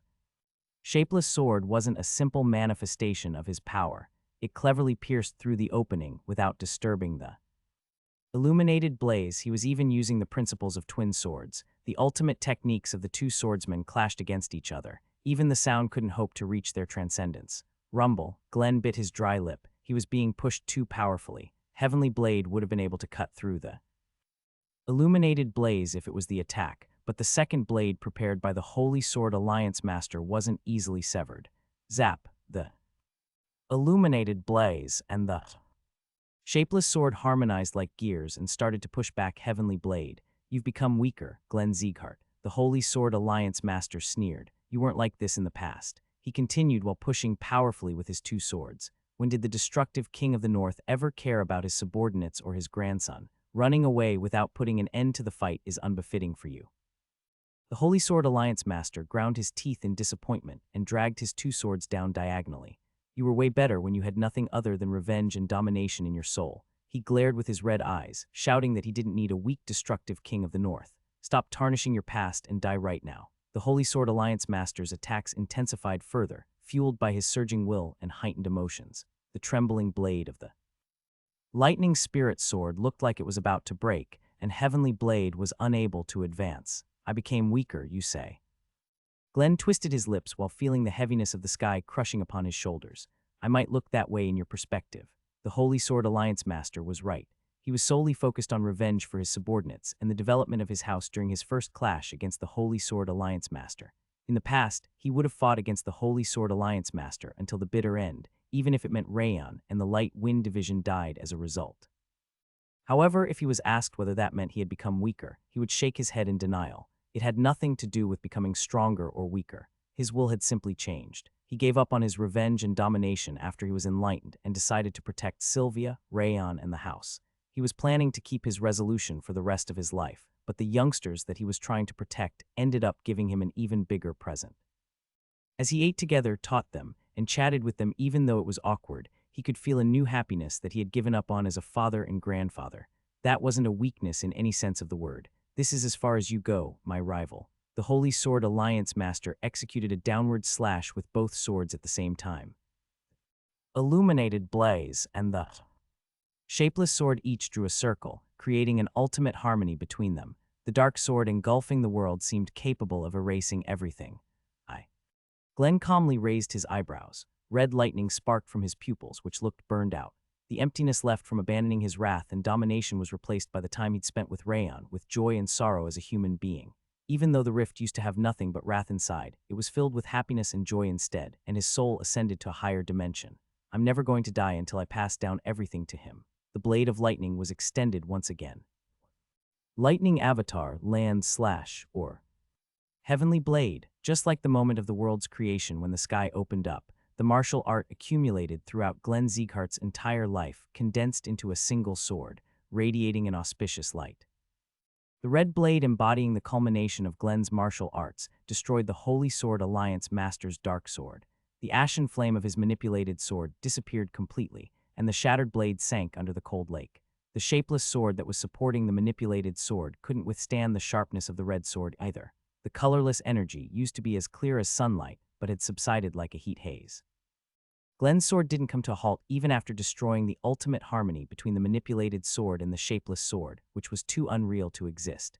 The furious radiance emerging from it was about to put an end to the battle. Is that the sword you've been accumulating? The Holy Sword Alliance smiled in delight while spreading his arms. A large amount of blood was gushing from him. I'm honored to die from a swordsmanship like that. Come at me, Glenn Zieghart. He didn't run away. He widened his eyes and took a step towards Glenn as if he were asking to be killed. Even his sword wasn't more important than the sword for him. He was indeed crazy for the sword, and it was the perfect way to describe him. Glenn didn't really care about the Holy Sword Alliance Master's intentions. His mind remained as serene as at the start of the battle as he extended the lightning spirit sword. Rumble. The red radiant lightning exploded from the tip of his sword. Just as everything was about to be erased, a huge mana turbulence occurred from the hill on the left and the sky above him. It was from the White Blood Religion's leader and the Dragon Lord who had been hiding. The White Blood Religion's leader fired a barrage of bloody weapons to take Glenn's life, while the Dragon Lord activated the Dragon Words. He seemed to be trying to reduce the impact of his sword attack. Glenn kept thrusting his sword while ignoring them and suddenly narrowed his eyes. Was there one more? A tremendous amount of demonic energy was approaching from behind the Holy Sword Alliance Master. Glenn had expected the White Blood Religion's leader and the Dragon Lord to take action, but he hadn't predicted the existence coming from behind the Holy Sword Alliance Master. Considering the size of the demonic energy, it must have been the Black Tower's master who had attacked Cameloon. It's pointless to interfere. I'll just slay you all. He bit his lip tightly and unleashed the pinnacle of swordsmanship that he hadn't even named yet. Wham! Even though the Dragon Words were decreasing the output, a tremendous explosion occurred. Water completely evaporated from the lake and the land shook violently. The endless gray smoke became a pillar connecting heaven and earth, and an earthquake turned the land upside down. Glenn lowered the lightning spirit sword amid that hellish scenery. The fissure in the space, which was radiating a strange color, couldn't close because the sword strike was far too powerful. He looked at the other side of the fissure. No one was there. The Holy Sword Alliance Master, the Black Tower's master who was trying to protect him, and the White Blood Religion's leader who was trying to take him by surprise were all gone. Glenn caught his breath in his mind and lowered his gaze. The white crater created on the land was soaked with a frightening amount of blood. It was the Holy Sword Alliance Master's blood. I cut him for sure. Even though the Dragon Words had decreased the output, he was certain that he'd managed to cut the Holy Sword Alliance Master's chest. A robe of demonic energy had surrounded the Holy Sword Alliance Master before the explosion, but it was impossible to completely absorb the impact even for the Black Tower's master. Those two must have managed to escape. The White Blood Religion's leader and the Black Tower's master must have escaped through sorcery, as they were behind the Holy Sword Alliance Master. Tusk. Glenn briefly clicked his tongue and subdued the lightning spirit sword. The red lightning subsided, and heavenly tremor returned to its original appearance. His sword felt heavy for the first time. I've used an excessive amount of power. He probably could have defeated the Holy Sword Alliance Master by focusing on Heavenly Blade even if he hadn't gained enlightenment from earlier. I should finish the rest even though I'm tired. Glenn raised his head and furrowed his brow. The huge dragon floating below the moonlight was looking at him with trembling eyes. Come down, The Dragon Lord quietly groaned, changed into his human shape, and landed on the ground. Did you decide to take the 5 demons' side? The Dragon Lord's shoulders trembled upon facing Glenn's cold gaze. And not at all. The Dragon Lord hurriedly shook his head. The human factions have no importance to us. He raised his staff and pointed at the dimensional rift that was still showing its distortion. Destructive King of the North, your sword from a moment ago was far too dangerous. That rift could have expanded endlessly if I didn't reduce the output. Glenn looked at the rift quietly. Just like the Dragon Lord had said, the fissure in the space still wasn't closing. It was gradually increasing in size along with strange sparks. Close. The fissure in the space was finally reattached and returned to normal after the Dragon Lord spoke using dragon words. The violent sparks also started to decrease slowly. Your power is dangerous. Even I am starting to feel fear. His gaze revealed a fear that hadn't existed before. Your time must have decreased even further because of that, but... Lord, Glenn called out to him with a dry voice, and the Dragon Lord shut his mouth. Like I said before, I am one who minds my own business. You don't need to pay attention to me, since I'll take my own karma and sins to my grave. And he raised heavenly tremor in front of the Dragon Lord's trembling pupils. This is your last warning. I'll take it as a declaration of war if you disturb me once again. How could you? The Dragon Lord gasped at his ridiculous statement. Do you intend to wage a war against the dragons? Do you think I can't? The Dragon Lord was unable to respond. Glenn's eyes were glowing in a frightening light, implying that he was serious about it. It might be better to kill him now, since Glenn clearly looked tired. He thought he might be able to kill him. His finger twitched before he knew it. It might be possible with the two of, when he was contemplating whether he should take action or not. Glenn sneered at him. Do you want to try it now? I don't mind. Crimson lightning burst from his sword, showing his willingness to fight. The Dragon Lord swallowed nervously. Even though Glenn was tired, he broke out into cold sweat upon remembering the sword technique he'd witnessed a moment ago, since even the strongest weapon of the dragons, dragon breath, wasn't a match to it. I have no intention of doing so, but I'd like you to understand that we are simply doing our job. It would have been better if you didn't have that double standard that only benefits your race. He quietly groaned because he was unable to refute the matter, then turned into a golden light to disappear. Ha! Glenn exhaled the breath that he'd been holding back, and the Archmage of Eternal Flame, Chamber, appeared alongside a blue light. The Black Tower's master came this way, didn't he? Chamber wasn't in a good condition at all. Her robe was torn in various places with blood flowing from it, and her huge mana pool was at the rock bottom. Even her characteristic wide-brimmed hat was nowhere to be seen. He did a number on you. He managed to get his hand on Freya's robe. Freya's robe, yes. The black market was hiding it, but he acquired it. She twisted her lips, saying that it was bad news that it was taken. Freya's robe. Glenn closed his eyes while stroking his chin. Is it that thing from earlier? The robe of demonic energy that the Black Tower's master had used to surround the Holy Sword Alliance master when he was on the verge of death must have been Freya's robe. I'm sorry, I should have stopped him. Chamber furrowed her brow, saying that she couldn't stop him when he tried to run away as soon as he saw the Silent Sword Sovereign. It's fine. Glenn lightly tapped on Chamber's shoulder as she seemed stressed out. She'd done a good job holding out for so long, especially because the Black Tower's master was the worst matchup for her in the first place, and that was discounting the fact that he even had a new artifact. Chamber was surprised by his reaction, and her eyes widened as she clutched her shoulder. Glenn thought about asking her to teleport him, but gave up on the idea since both her stamina and mana seemed insufficient. I'll be taking my leave. Rayon and the Light Wind Division's survival took the highest priority. He used the Supreme Harmony steps by burning the aura that had regenerated in the meantime in the mana circuits of his legs. He ran at full speed, and the Owen Kingdom could be seen soon after. Just as he was about to try to jump over the ramparts, he noticed that Roan was standing in front of the gate. Roan, I've been waiting for your arrival. Roan bowed without asking any questions. It showed his strong faith in his victory. What's the matter? Did you manage to find Rayon and the Light Wind Division? First of all, the Light Wind Division has recovered enough to move around. They won't have any aftereffects either. But how, actually?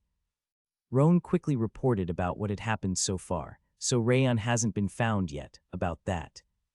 Roan's head trembled, unable to continue for the first time. Did something happen? There was a message from the house regarding him. From the house? Yes. He walked up to Glenn with trembling eyes. Someone said that she would take Sir Rayon with her, and she is. A thick vein bulged from Glenn's forehead after he heard the whole story. Rayon raised his eyebrows while feeling like a cold wind was tightening his heart. He could see an endless white ceiling. It wasn't reality. It was his mental world that he'd observed countless times in the past in order to achieve the sword field. Swords used to bud like flowers, and fire and ice used to be harmonic and discordant at the same time, but the space had changed drastically. I expected this to happen, but it's a lot worse. So much of it has been torn apart. A dark hole was created at the center of his mental world where the heat and coldness were raging. The extreme cold rising from the bottomless hole was intense enough to freeze his bones. What is this energy? Rayon furrowed his brow while looking at the energy that was encircling the hole, and a familiar scream could be heard. Don't do it. He turned his head and saw Wrath standing at a table in the annex building. He wasn't taking the shape of cotton candy. He was clutching his head in his real form. What are you, dough? He noticed that grilled skewers, pizzas, breads, and ice creams were laid out on the table, and he managed to understand why Wrath was behaving that way. He must have been missing the food that he couldn't eat so much that he tried to eat them in the mental world. Of course, it was a meaningless struggle. Damn it, there's no taste at all. Wrath gobbled down the food with teary eyes. That's Wrath indeed. Rayon laughed bitterly. He could still clearly remember him overwhelming the Transcenders in that form, yet watching him complain about the food made him realize that he was Wrath whom he'd known all along. Wrath. Rayon shook his head and sat on the opposite side from Wrath. This is so frustrating. Wrath violently ground his teeth while slamming his hand on the table. The King of Essence can't forget about it. Those foods that he couldn't eat back then are still rolling around in his memory. He declared the words and started eating the food once again. He spat them back out though, because they were completely tasteless. That's why I tried to tell you to eat them faster. But it was such a rare opportunity. He had to eat as much as he could while he had the chance. Yes, and that's why you couldn't get any at all. Wrath was unable to refute his words and slammed his head on the table while whimpering. Rather than that, Wrath. The hole over there means that my mental world was cut off, right? Rayon tapped on Wrath's head and pointed at the dark hole at the center. Why are you asking the obvious question? Your mental world and the soul level that you've been accumulating has melted down. I expected as much, but it's far bigger than I thought. Rayon bit his lip while looking at the hole. He was prepared for the worst, but the crack was far bigger than anticipated. Wrath had told him he was going to suffer lots of losses, and he had a painful realization. It could have been worse. The expansion was stopped midway. It was stopped, you say? Indeed. Whoever that was, someone injected their will and aura into your upper energy center to temporarily stop its expansion. Wrath pointed at the navy blue energy surrounding the hole. Rayon bit his lip while observing the energy. They must have been at the high end of Grandmaster or a Transcender if they could inject their will and aura into his upper energy center. However, he didn't recognize whose energy it was. I won't be able to find out before I wake up. He sighed and looked at the hole once again. This feels slightly bitter. Having his mental world cut off felt like a boar had ruined a farm that he'd worked so hard on.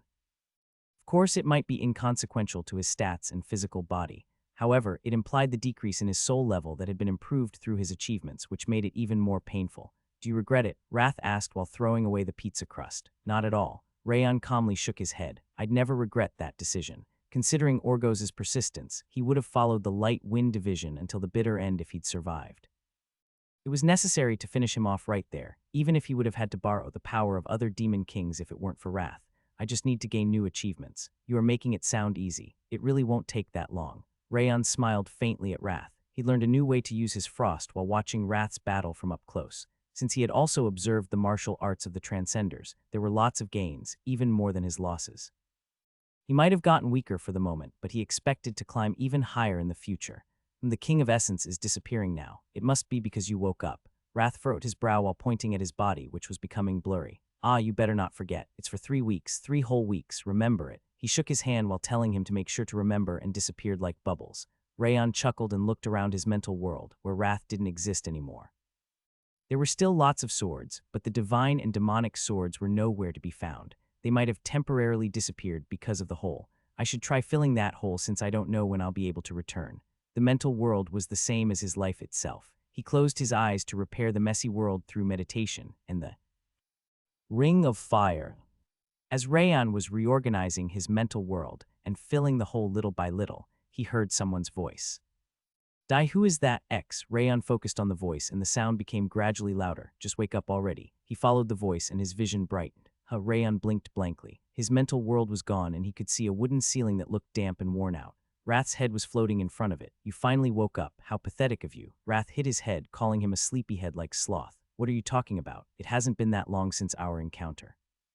What are you talking about? You've been sleeping for over 2 weeks now. 2 weeks. Rayon gasped while examining his condition. He could guess that he couldn't feel the passage of time because he was too focused on his mental world. It could have been called a natural outcome because he'd spent a huge amount of energy and even received a large amount of wrath. Are you planning to break your promise? I know you don't have to tell me. Rayon was well aware of why Wrath was so angry. It must have been because of the promise that he'd made about eating whatever he wanted for 3 weeks. It's because of the promise for 3 weeks, right? I'll extend the duration. It's pointless to extend it now. What do you mean? His frown deepened even though Rayon was expecting him to be happy about it. There's no one around. We are currently on the ocean. Wrath screamed and clutched his head. Why am I on the ocean? He couldn't believe that he was on the ocean, as he'd fainted in the Owen kingdom. How is the King of Essence supposed to know? Rayon looked around him. He seemed to be in a small room and the floor was sloshing a little. He could guess that he really was inside a ship. However, he couldn't find Heavenly Drive or the Blade of Requiem in the area. Who took my swords? No, rather than that, why am I even on the ocean? He licked his dry lips and left the room. He could see multiple doors to small rooms. He climbed the stairs located at the center, and he could see the blue sky and the ocean that was as blue as the sky. Land was nowhere to be seen in any direction. He was literally on the boundless ocean. We really are on the ocean. Did you finally wake up? The gruff voice of a woman could be heard from behind. Rayon looked around, and a woman with hair the color of sunset reflected on the ocean and impressive brown skin appeared. Who error rather than that? Why am I here? What else? She grinned and pointed her finger at him. You've been kidnapped. Kidnapped. Rayon stepped backward and examined the woman. She had a beautiful appearance with distinctive facial features, but that wasn't the important part. He couldn't figure out her prowess at a glance. That implied that she was an extremely powerful warrior who had even surpassed the Grandmaster's realm. Who are you? Guess who I am. The woman smiled faintly and circled her finger. If I demand your ransom to Sieghart. Stop with your prank, Ares Sieghart. She murmured that the ransom would give her enough money to live idly for the rest of her life, only for a familiar voice to come from the right. An old man with fragile white hair and muscles of steel was furrowing his brow. Sir Kuberad, he was the continent's blacksmith, Kuberad, who had forged the Blade of Requiem after the third prince had introduced him. He gave a small nod to greet him. Wait a moment. Rayon hurriedly turned his head and looked at the woman with hair the color of a sunset. Ares Sieghart, are you that? Ares, Glenn's first daughter, was in front of him, even though he hadn't seen her once since he was born in Sieghart. Are you that? Ares Sieghart nodded furiously while looking at Rayon. What did you even hear about me to be calling me that, Ares Sieghart? She furrowed her brow and twisted her lips. She looked like a thug in the backstreet trying to extort money from a poor child. Rayon narrowed his brow while looking at Ares's face. She is indeed my mother's sister. The layout of her facial features is similar to hers. Ares's facial features were bigger and more distinct than Sylvia's, but they gave off a similar impression. Since she looked like she was around 30 years old, they would have looked extremely similar if it weren't for her tan skin. Hey, answer me. Ares came up right in front of him and bobbed her finger. Her vulgar way of speaking made her look like she was threatening him. What did you hear about me in that damned house? I was just wondering if you really existed since I've never seen you. Really, didn't the other shithead say anything about me? It's true. I only heard that you were an amazing person occasionally. Rayon nodded with peaceful eyes. Well, I guess they would have avoided running their mouths about me if they didn't have a death wish. Ares Sieghart laughed cheerfully and clapped her hands to dust them off. She looked so carefree. Her cheerful personality seemed to match her looks. It was difficult to believe that someone from Sieghart had such a bright personality. Wrath scratched his chin while looking at Ares. Is she Mom's sister? She's not your mom. She indeed has a similar nature. He ignored Rayon's comment and examined Ares's face from various angles. But why is she even here? I don't know. Rayon faintly shook his head and looked at Ares's face once again. Lady Ares, what's up? Why am I here? I already told you I kidnapped you. Ares shook her hand with an indifferent expression on her face, one that seemed to be wondering why he was asking the same question again. You were serious about that? Yes, I found you dying on a backstreet, so I decided to kidnap you. Rayon groaned quietly. So she saved me rather than kidnapping me. He could finally understand what had happened. He had fainted in the backstreet because of Wrath, and she must have found him and treated him. He expressed his gratitude towards her and lowered his head. However, he still had a few more questions. May I ask why you were in a backstreet at that late hour? It's because of me. Kuberad stepped forward instead of Ares. We were grabbing equipment from my previous workshop and ended up returning at a late hour, and she suddenly dragged me there while saying that she felt a strange energy. Kuberad laughed bitterly, saying that he hadn't expected to find Rayon there. I see. Rayon could understand how they ended up meeting each other. Wrath had caused a large turbulence in Mana as he disappeared, and she must have noticed that. It's not exactly strange. Ares was a warrior who had reached transcendence. She was definitely capable of feeling that much mana from far away. Then why am I here? You are asking that question a third time already. I kidnapped you. No, I mean why. She said it was the third time, but he still had to ask. She could have left him at the kingdom's healing ward if it was because of injury, so he couldn't understand why he brought him on board. I was just bored. Aries half-heartedly responded while picking her ear. Huh, Rayon gasped in response to that ridiculous answer. You were bored? Yes, I was bored. Aries' chin dimpled deeply. She seemed to be entertained by the situation. Wait, but I've never met anyone like you, who becomes more and more childish as you get older. Kuberad sighed and threw the two swords he was holding at Rayon. Rayon caught the two swords and smiled faintly. It was Heavenly Drive in the blade of Requiem. The glowing scabbard implied that he had done maintenance on them for him. Don't worry about it. Kuberad's personality was the same as before. He shook his hand as if it weren't a big deal and leaned his back against a cabin door. She didn't bring you for any special reason. She said you required urgent treatment because of the injury in your head. Rayon remembered the hole in his mental world upon hearing the answer. The blue mana that was stopping the hole's expansion was similar to the wave from Ares' energy. That's right. Wrath nodded while looking at Ares. That woman stopped the hole in your mental world from expanding. Yes, I also noticed it. Rayon sighed quietly and bowed at Ares. Do you have a hobby of repeating yourself? Ares furrowed her brow, asking how many times he had to thank her before he was satisfied. And I've already received the payment. What? It's about the food from where you fainted. All of it was delicious. She smiled, saying that he did a good job of picking the delicacies. Yaowu, Wrath frantically jumped at Ares. Cursed asshole. His blue eyes darted around nervously. His eyes were filled with madness. How could you steal the King of Essence's food? He will never forgive you. Wrath violently ground his teeth, saying that he wouldn't forget the grudge even after 10,000 years. I'm glad to hear that you ate them since they would have been thrown away if you left them alone. Rayon smiled faintly while ignoring Wrath's face, which had turned completely red. Relieved? Did you just say relieved? The King of Essence isn't relieved at all, so why are you relieved about it? Wrath deeply lowered his eyebrows, telling him to stop his bullshit. There was one food I didn't like. That strange green ice cream with chocolate chips. It wasn't to my liking at all. Aries shook her head, saying that the mint chocolate ice cream tasted like shit. I agree that one isn't too good. Rayon smiled, saying that she had a good taste. Did you just criticize the King of Essence after eating for free? You must be insane. You need to learn terror. Let the King of Essence advent right now. He needs to teach that bad eater the greatness of mint chocolate. Wrath rampaged and unleashed a powerful emotion of wrath. Rayon swallowed his groan with trembling fingers. This is another change. Wrath's rampage brought a slight pain to his heart. It must have been because he'd received a large amount of wrath. He felt like he had returned to the times when he used to compete against wrath. He had to activate the ring of fire for the fluttering feeling to subside. Calm down a bit, please. He pushed Wrath away as he was venting his irritation and looked at Ares. Can I ask one last question? I'm listening, by any chance. Rayon continued while looking at the crew that was doing their job on the deck in the fluttering sail. Lady Ares, are you the Pirate King? Her transcended might, the slightly cute skull emblem on the sail, and the appearance of the sailors made him think about a certain person. The Pirate King from the 5 Divine Orders. That was the only person who would lead such a faction. He asked it like a question, but he was certain she was the Pirate King. No, however, Ares firmly shook her head.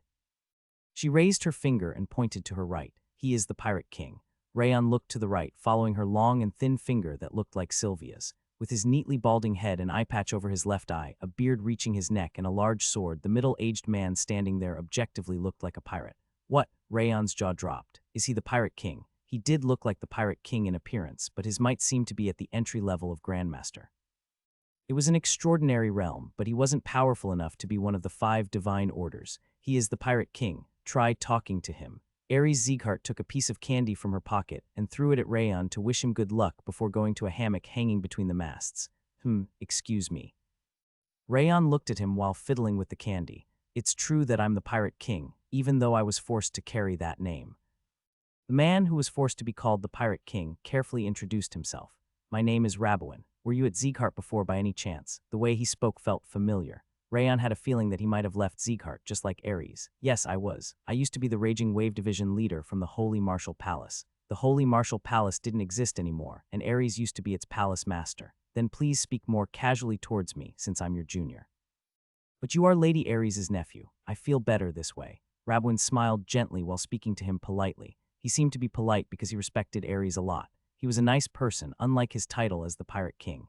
By the way, why did you become the Pirate King, Sir Rabwin? To protect the surrounding areas. Surrounding areas. We've been taking care of the real pirates in the South-North Union in the ocean, but small fries kept picking a fight with the coastal cities and villages. We are currently protecting those regions with the name of the Pirate King. Rayon licked his lips while looking back and forth between Rabwin and Ares. I can finally understand. He'd heard about the Pirate King for the first time from Judil's information. He thought it was strange that someone would call themselves the Pirate King, and it was Reborn. He had spread his name as the Pirate King to protect the coastal villages, and the Thespian Emperor has never mentioned that the Pirate King was a man.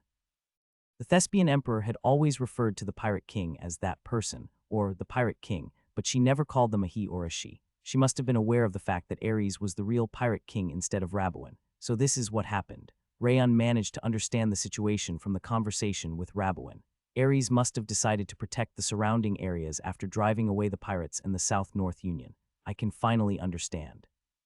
But why isn't Lady Ares the Pirate King? She said she couldn't be bothered. I see. Rayon smiled faintly while watching the hammock, which was shaking slightly. He felt like he was getting a grasp on Ares' personality. It must have been hard. Reborn sighed and raised his eye patch. His left eye was perfectly fine. This is just for appearance. She forced it on me, saying that the Pirate King has to be one-eyed. Rayon gasped and looked at the slightly shaking hammock. He felt like it was necessary to change his earlier thoughts. He couldn't tell exactly yet what kind of person Ares was. By any chance, your hair? All about that. Reborn didn't give his answer. Sylvia swallowed nervously and raised her gaze. The iron gate of the audience chamber was so high that it pained her neck to look up at it. She caught her breath while looking at the terrifying door that made her heart pound whenever she saw it. She didn't want to knock on the door, but it wasn't the time to think about such a thing. Knock, knock. She loudly knocked on the door and waited. The door was opened with a heavy sound, and Roan came outside. Lady Sylvia. He smiled faintly and bowed to her. I want to see the head of house. Sylvia bowed back at Roan before she asked for an audience. I understand. Roan immediately opened the door. He must have gotten Glenn's permission already. Sylvia briefly closed her eyes before opening them again and stepped into the room. The noon sunlight streamed in from the window, and the audience chamber was filled with golden light. She walked through the space that seemed to be the embodiment of majesty and went on her knees. Greetings, my lord. Stand up. Glenn told Sylvia to stand up as soon as she knelt. Yes, Sylvia straightened her back and raised her gaze. She was nervous, but she confidently looked at Glenn on his throne. His eyes were the same as always. No, they were actually a bit different. His empty eyes were trembling faintly. What's wrong with him? Glenn's lips twitched as she wondered about it. What brought you here? Sylvia clenched her fist tightly and leaned forward. It's about Rayon. I'd like to know where he is and why he hasn't returned. I told you already. He is currently being treated in the Owen Kingdom alongside the other Light Wind Division's youngsters. I'm not a fool just because I'm idling in the house. I'm already aware that Rayon isn't there. Sylvia's voice wasn't that loud, but a strange power was dwelling inside. Glenn furrowed his brow and tapped on the throne's armrest heavily. I'm his mother. Please tell me about Rayon's state and whereabouts at least. It's true that he is injured, but he is fine now, and he is going to return soon enough. But you already said that before. I want the exact. Ares? Sylvia stopped moving upon hearing Ares's name. She took Rayon away. What do you mean? She said she accidentally met him and treated his injury. Since she sent a message that he woke up today, he should be returning shortly. Ah. Sylvia fidgeted her fingers. Is he with my sister Ares? Since Ares was far older than her, and both Sylvia and Ares were outside the house most of the time while carrying out missions, they hadn't met that many times. They didn't exactly ignore each other, but they weren't friendly either. However, on rare encounters they had, Ares often patted her head and gave her sweet snacks like cookies and candies. That was why she felt strange to hear that Ares had saved Rayon. Don't worry about him. She said she would send him back after she finished treating him. Yes, he will be fine. Glenn sounded like he was trying to convince himself rather than Sylvia. He also seemed to be worried about Rayon. Sylvia sighed quietly while looking at Glenn. Is he really okay? Rayon followed Kuberad into his workshop. Unlike his smithy on the back street of Kamaloon's Artisan Alley, the room was filled with tools that were stained with traces of his touch. Rayon bowed while tapping on Heavenly Drive and the blade of Requiem that Kuberad had given to him. You are too polite. It wasn't even a big deal. Kuberad shook his hand and said that all he'd done was wipe off the blood, but Rayon could tell.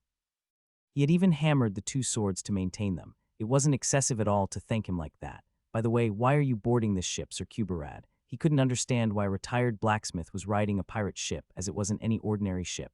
I'm here to help her temporarily. Does her refer to Lady Ares? Yes, I reluctantly followed her because she whined too much. Kuberad sighed and sat on an old chair. Rayon narrowed his eyes while looking at the steel weapons scattered throughout the workshop. Reluctantly, despite what he'd said, every single weapon in Kuberad's workshop was of the highest quality. However, the size of the weapons wasn't suitable for humans. The huge harpoons and hooks looked like they were supposed to be used against large monsters. Is she trying to kill a monster? There was no way a blacksmith with Kuberad's personality would have followed her for no reason. He could guess that there must have been special circumstances around it. How is your condition? Just as Rayon was about to ask about the circumstances, Kuberad asked about him. It wasn't me. Kuberad shook his hand. Aries had been touching your head constantly. Considering the fact that she is such a tomboy, she was being very considerate towards you. He furrowed his brow, saying that she behaved in an unexpected way even if he was her family. I'm well aware. Rayon nodded. I need to properly thank her too. Is that so? While he was thinking about how to repay the favor, a husky voice could be heard from outside the workshop. Wham! The workshop's door burst open and Aries entered with her hands placed on her waist. You weren't lying about that, right? What? Rayon blinked while looking at Aries. You said you would make sure to express your gratitude. You should help me if that's true. Aries gestured with her finger, saying that he wasn't allowed to refuse. I'm not too interested in being a pirate, and I have things to do right now. Rayon flat out refused her. I want to help her with everything, but I have something else to do before then. He had to figure out what happened to the Light Wind Division and how Glenn's battle had ended. Darius's corpse assassin factory also needed to be destroyed. The Light Wind Division, they are perfectly fine. I've also reported to the house that you woke up. Aries continued with a smile on her face, which seemed to tell him that she could clearly read what he was thinking. Moreover, what I'm about to ask you is going to be helpful to you. Aries tapped on her temple, because it can help your upper energy center's treatment. May I ask what kind of task it is? Aries smiled faintly and nodded. We are going to slay a lizard. It's a rampaging mad dragon. Her eyes glowed in a frightening light, and wrath jumped up at the same time. A dragon barbecue. Dragon barbecue is great. The meat has a nice chewy texture. Wrath was interested and approached Aries. The King of Essence might forgive that female thief if you offer him dragon barbecue. He arrogantly pointed his chin at Aries, who ended up as the female thief. Be quiet, please. Rayon pushed Wrath away as he kept dancing in the air and met Aries' cold eyes. Her expression was unexpected, as he'd thought she simply pursued peace and freedom. A rampaging mad dragon. Are you trying to hunt a dragon? Yes, it's a dragon. Aries slowly closed her eyes before opening them again. Have you ever heard about the mad dragon Kaibar? No, I haven't. That's understandable, as it only woke up recently. She twisted her lips while pulling out a thread from the bracelet she was wearing. Kaibar is a dragon with an abnormal dislike towards humans. He dislikes humans. Rayon lowered his eyebrows slightly. Is that even possible? Dragons as a race kept a neutral position in the continent, and they only acted when a demon king appeared or an anomaly occurred that humans or the other races were unable to deal with. Rayon had often heard that they looked down on humans, but it was his first time hearing about one who disliked humans. In fact, it hates humans. Aries' eyes glowed fiercely. More than 5 coastal villages and cities have been annihilated since it woke up from its slumber. Rayon could hear her wrath against the mad dragon Kaibar in her trembling voice. X3C, SSE, X3C, SSC. I didn't know that something like that happened. He'd never imagined a dragon's attack on a faraway coast, as he was too focused on preparing for the conference of the 5 divine orders and getting stronger alongside the Light Wind Division. You are right that most dragons call humans inferior creatures and ignore them. However, there are some special ones from time to time. You know, some people are crazy even among humans. Indeed, that's Kaibar. Even the records state that it massacred people in a large city around its nest a few hundred years ago. Aries furrowed her brow, saying that it was a crazy dragon with tidal waves in its brain. She is right. Wrath casually nodded. Not all dragons act haughty. Like that female thief stated, some of them are insane, and those. He patted his plump belly while completely removing the frightening atmosphere around him. Became the King of Essence's food. He's looking forward to the grilled lizard. Wrath started to drool from his mouth, saying that he would be able to eat some dragon meat, which he hadn't had in a long time. So that's why Sir Kuberad is here. Rayon ignored Wrath and looked at Kuberad, who was sitting on a chair. He's here to make a weapon to slay the dragon. Every single weapon in Kuberad's workshop was large and sturdy. Rayon had been wondering why he was making them, and it was because they were planning to hunt a large monster. Correct. Kuberad nodded quietly. Since I'm going to die soon anyway, I decided to go on a stroll before I do. You're saying that again. You were so enthusiastic about it when you heard lots of people had died. Aries shrugged her shoulders, saying that there was no helping that old man. Stop saying unnecessary things. Kuberad looked embarrassed and shook his hand, telling her to stop saying nonsense. I knew it. Rayon smiled faintly while looking at Kuberad's slightly flushed face. He is a nice person. X3C, SSE, X3C, SSE. Kuberad had forged the blade of Requiem to pray for the repose of the people that the white blood religion had killed, and he had given away such an excellent blade without asking for anything in return. He should have been able to idle around for the rest of his life since he should have accumulated enough wealth, but he risked his life to come out to the ocean to stop a dragon from killing people. He was definitely worthy of admiration. And Rayon looked at Aries, who was standing on the opposite side of Kuberad. The same goes for Lady Aries. Dragons were pretty much a natural disaster for humans. Even though she'd promised to protect the people, moving out to kill a dragon by herself wasn't an idea that an ordinary person could have. Seeking freedom wasn't her only characteristic. Considering the fact that she went out of her way to create a pirate king to protect people under her wings, she was an extremely thoughtful person despite her appearance. However, Rayon touched his dry lips while watching the two of them. It should be practically impossible to kill a blue dragon in the ocean. The question about the strongest dragon was difficult to answer. Red dragons were violent and had the highest power output. Gold dragons could use lightning and were known for their wisdom. Green dragons could poison people just from being nearby, and black dragons could control time. The answer was bound to change depending on the perspective. However, if the question was which dragon is the hardest to hunt, then everyone would respond the same way: the blue dragon in the ocean. Since their nest was under the ocean, and they were capable of freely manipulating water and ice, blue dragon nests were pretty much impregnable castles for humans. Is it really possible to slay a blue dragon? Of course, it won't be an easy task. Kaibar can control the monsters in the ocean, and even the Seafog tribe is working for them. However, Ares raised her hand and clenched her fist. The sound of her bones cracking could be heard. I don't like letting it beat us up like this. She said that it was necessary to try it regardless of the outcome, with a frightening smile on her face. Rayon narrowed his eyes while looking at Ares' fist. She's a bit different. He'd thought that her personality was similar to Rimmer's at first, but there was a slight difference. If Rimmer could be compared to a barren wind freely roaming around the forest in the winter, Ares was more like an ocean wind that could become a cyclone at any moment.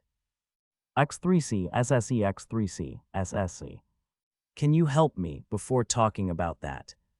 Rayon postponed his response and looked at Ares. You've heard about essence, chi, and spirit, haven't you? I know about them. Rayon nodded. Both the head of house and the sword demon emphasized its importance. Rayon clearly remembered them because both Glenn and Rector had taught him that the harmony between essence, chi, and spirit was necessary to advance into a higher realm and for martial arts to function properly. Essence means the physical body. The important part is how appropriate your body is for martial arts, and your essence. Ares rolled her lips into a smile while looking at Rayon, is sturdy and flexible at the same time. To be honest, you are even better than a grandmaster. I'm curious what you will become in the future, as this is before the metamorphosis. Her gaze was directed at Rayon's energy center next. Chi means mana. It's the aura in our energy center for us. This part is also strange for you. Your aura's purity is so high that I could believe that you've confined the mana from nature in your energy center. I don't understand how a greenhorn who is just a master can possess such mana. Ares shook her head, saying that she couldn't understand. I think I was just lucky. Rayon smiled faintly while feeling the ring of fire rotating around his heart. Ring of fire. Though, Ring of Fire was a cultivation technique that changed the warrior's body into its ideal shape. Instead of focusing on more power and speed, it altered the body according to the martial art they practiced, which was pretty much the same as a slow metamorphosis. Since his aura was also continuously purified by the Ring of Fire, it had higher purity than anything else in the world. It was the reason why he could defeat warriors at a higher realm than himself. Lastly, spirit is the mysterious space, often referred to as the upper energy center, the soul level, or the mental world. Ares lightly tapped on the area around her temple and continued. You currently have an issue in your upper energy center. You must have developed it to the point where you can activate an incomplete sword field, but you can't do it anymore. Right, indeed, Rayon nodded honestly. X3C, SSE, X3C, SSC. Ares grinned while pointing at herself. I didn't do it to earn your gratitude. She shook her hand and continued. Remember what I said earlier. The upper energy center is the same as the soul level. Yes, I remember. Since your goal is to recover the realm you've achieved in the past instead of developing your spirit, one great achievement should be enough to plug the hole, and that will be. She raised her finger. She pointed at the vast ocean that could be seen from the gap in the door. Accomplished once you slay a certain mad dragon making a fuss in that ocean. Rayon looked at Wrath without responding. That female thief is right. Wrath nodded while looking at Ares' eyes. You summon the King of Essence by tearing a part of your soul level. If you gain an achievement of the same degree, you should be able to quickly recover from it. Then it is indeed a great opportunity for me. He'd thought that he would need to spend a lot of time after he returned to the house on the treatment, but he figured that he could recover a lot faster.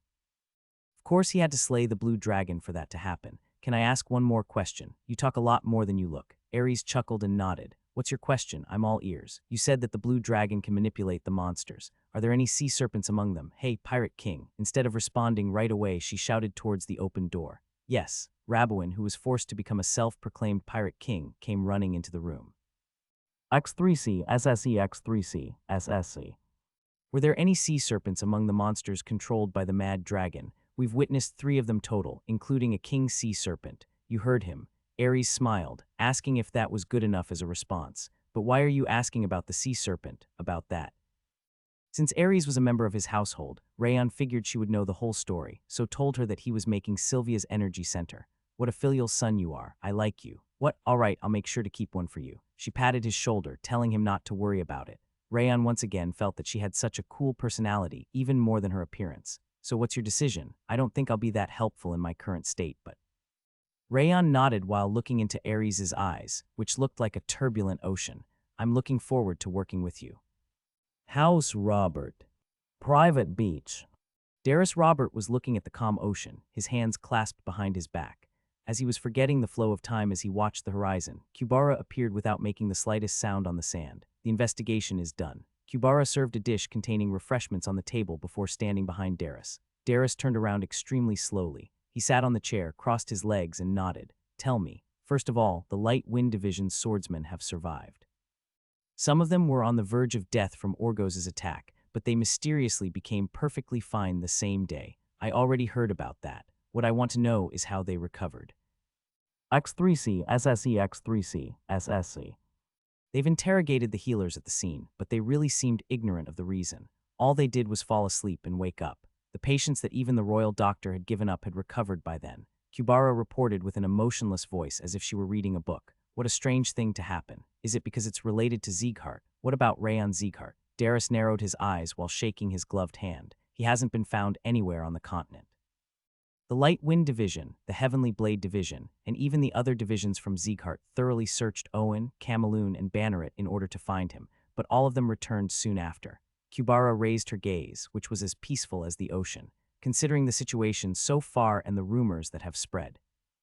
Are you saying that he's dead? That's what the shadows have concluded. What about Sieghart? They are remaining quiet about it, I see. Darius closed his eyes while looking at the ocean. That should be the case indeed. Rayon Sieghart had become extremely famous throughout the continent for defeating the Holy Sword Alliance Master's disciple and saving the Light Wind Division from Orgos. Since he was already famous before then, rumors about him were bound to spread no matter where he was. However, Sieghart seemed to have given up on the search before falling quiet, and there was no news about Rayon from anywhere. All circumstances were pointing at his death. Swoosh. Darius took off his black leather glove. Sticky blood was flowing from the scar engraved on the back of his hand like a burn. His eyes deepened as he moistened his lips with the blood flowing from his wound. Was he not the one? What a shame. Rayon watched the turbulent night ocean while leaning his back against the deck. They were currently headed to the coastal city of Akar to prepare for the dragon hunt. They seemed to be in a hurry, as the ship was swaying violently from moving at full speed even at night. Something like this is pretty good, too. Rayon didn't actually like the ocean that much, as House Robert was located on the coast. However, being in the middle of the ocean and watching the night sea brought serenity to his mind. X3C, SSE, X3C, SSC. What's good about this? We are only eating soup and beef jerky. Wrath frantically shook his head, saying that he could still taste tree roots in his mouth.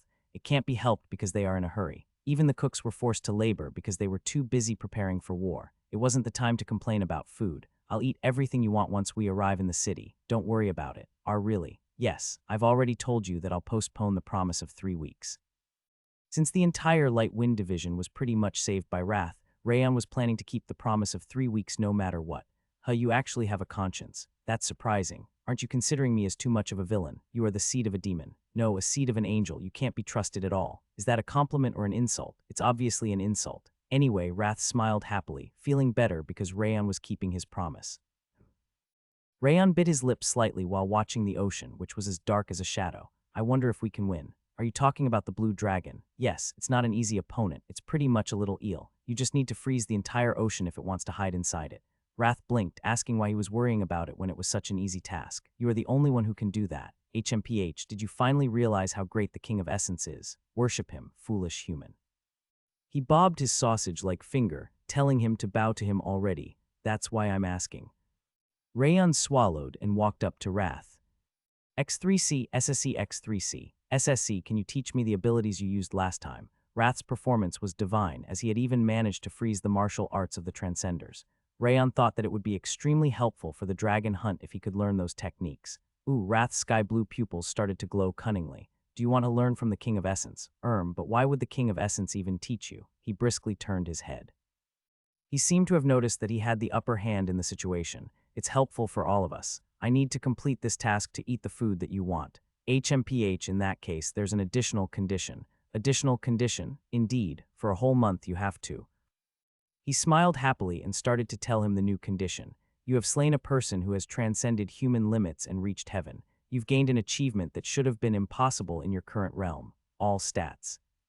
A new trait. A new title. The trait. A dizzying number of messages started to appear. Wrath's eyes widened upon reading the first message. A person who has transcended human limits and reached heaven. Wait, is it talking about that person who was using that sloppy demonic energy? His jaw dropped at the ridiculous message and he trembled. The King of Essence was the one who killed that vermin. Why are you the one getting the reward? Isn't this way too unreasonable? How is this even happening? MEX3C, SSEX3C. ISLSC.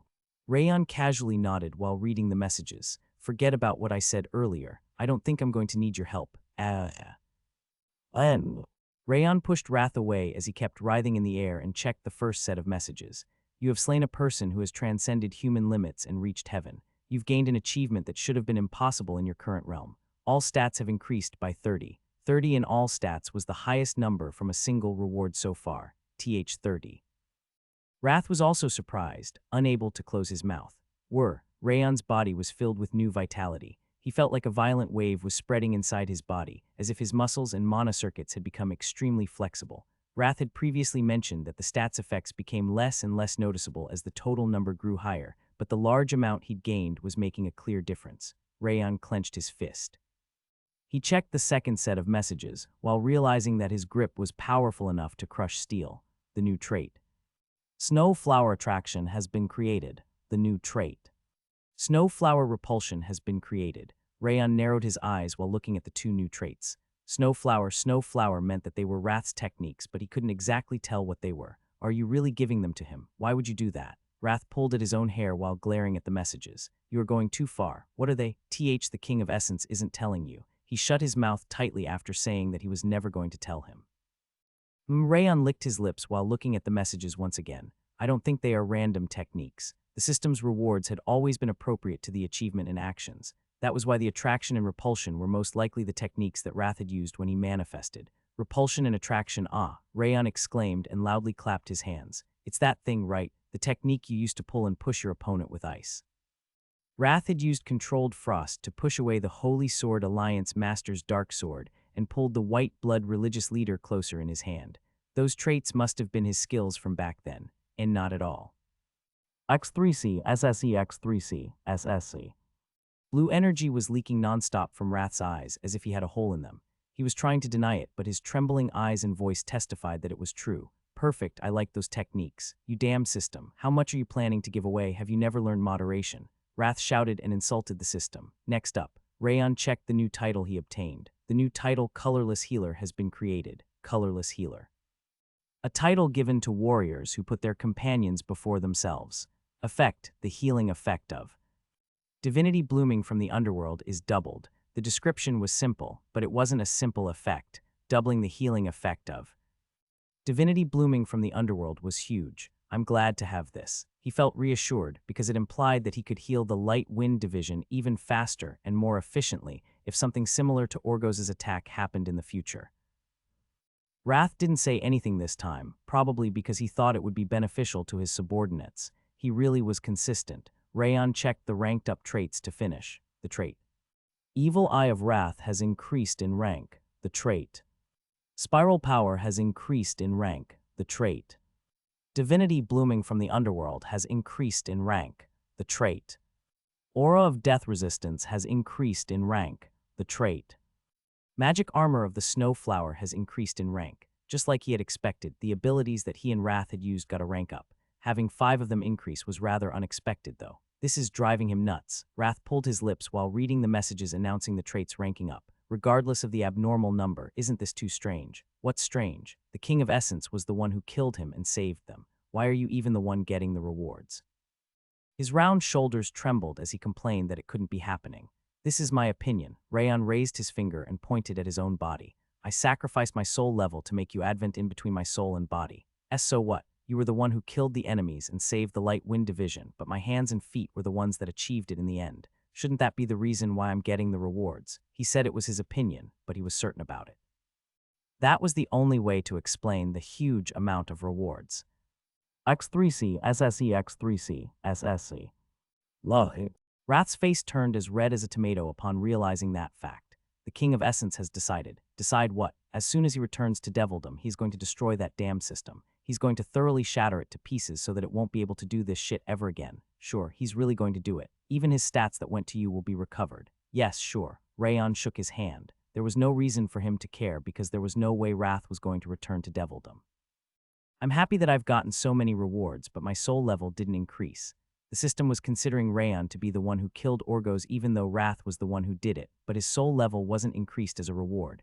It looked like he had to do it by himself for it to count. Do you seriously want your soul level on top of this? You greedy bastard. I was just thinking about it. This is so frustrating. He's so frustrated that his stomach is rumbling. That's happening because you are hungry. Then fill his stomach at least. Rayon took out his subspace pocket while looking at Wrath, who was rampaging. He smiled after checking the pocket. There's some food in here, but... Really? The King of Essence is going to kill you if you say it's beef jerky. It's not beef jerky. Rayon smiled awkwardly and took out a brown loaf of bread that looked like it was slightly burnt. I have Nadine Bria die. Burin sighed while looking at Rimmer, who was lying on a rocking chair. How long do we need to stay here? Until you are fully recovered. Rimmer simply bobbed his finger without even turning his head. We've fully recovered, though. Martha frowned while briskly pulling on Rimmer's chair. Not yet. X3C, SSE, X3C, SSC. Rimmer shook his head slightly. The injuries to your bodies have almost fully recovered, but the mental shock was huge. Since you were even prepared to die, you should take a deep rest. He languidly reclined on the chair once again after answering her. He looked like a pill bug, lazy bones. Run-On pouted while looking at Rimmer. You of all people have no right to call me that. I'm way better than you at least, division leader. She quietly murmured and briskly turned her head away. Don't be so hasty. To be honest, you don't even understand what happened to you. Rimmer sighed briefly and raised his gaze. There's no way to tell whether it was really Merlin who healed you or some nameless saint just happened to pass by. That's why it's better to be careful for the time being. He raised his finger and pointed at Burin's eyes. Are your eyes okay? Don't you see something like ghosts? Burin touched his regenerated pupils with a peaceful expression on his face. I can see even better than with my original eyes. I feel slightly tired, though. It's impossible to regenerate eyes, even with holy power. Moreover, your eyes are a different color than before. You need to rest and confirm your body's condition. Rimmer shook his hand, telling them that they shouldn't try to do anything for the time being. That's true, but...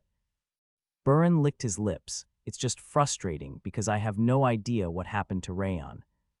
Where is he even at and what is he even doing? Is he really alive at least? Martha was also worried about Rayon, biting her lips slightly. I need to brag about it to Rayon. Run-On sighed briefly and clutched her knees. He's doing fine. Rimmer smiled faintly while looking at the Light Wind Division's team leaders. He will look even better than you when he returns. Are you sure? Martha narrowed her eyes fiercely. Why, yes. Rimmer nodded, but he sounded a bit less confident. Ruman suddenly stood up after hearing Rimmer's confirmation. Where are you going? X3C, SSE, X3C, SSC. There's no time to waste since I'm going to brag when Rayon returns. She went towards the door without hesitation after saying that she was going to train. That's true. Burin nodded. He's going to scold us for not training as soon as he returns, regardless of us becoming masters. He chuckled and followed Run-On. I won't forgive you if you lied. Sure. Martha briefly sighed and went towards the door. Click. As soon as Run-On opened the door, they could see the Light Wind swordsmen who were leaning their backs against the wall. We are also coming with you. Dorian and the swordsmen made a path for the team leaders to pass while saying that they were also going to train. Everyone in the Light Wind Division went to the rehabilitation training ground attached to the healing ward without hesitation. Rimmer sighed and leaned his back into the rocking chair. The creaking sound of the chair sounded ominous for some reason. That tomboy took him with her. Is he really going to be fine? Rayon slowly raised his head, standing at the center of the deck. Ares was lying on her hammock and it was swaying slightly in the wind. Lady Ares, what's up? Ares' sleepy voice made it sound like she had just woken up. Is it really okay for me to be doing this? I'd like to help, even if it's something trivial. Rayon felt self-conscious because he was the only one training through meditation when everyone else including Rabuin and Kuberad were busy preparing for war. They have their job and you have yours. Just focus on stopping the hole that's still expanding in your mental world. Ares shook her hand, telling him to focus on his preparations for battle instead of having useless thoughts. I've already stopped that. Rayon calmly responded while looking up at the hammock. Huh. Ares immediately raised her upper body and looked down. She looked at Rayon's head for a moment before her jaw dropped. It's true. When did it stop? X3C SSE X3C SSC. Yesterday evening, Ring of Fire. He just needed to patch the hole to recover his previous might. You are such a mysterious person. Ares gasped, showing that she couldn't understand how that happened. I can understand why my father was looking for you so hard. What? No, never mind. In that case, just take a rest. She cut herself off and lay on the hammock once again. Wait, I was asking because I feel uncomfortable resting. Don't you think it's better than being beaten up before being forced to rest? Ares raised her fist while lying on her hammock. A cracking sound could be heard from her hand. Ha. Rayon sighed and walked to the edge of the deck. She's really peculiar. Tusk.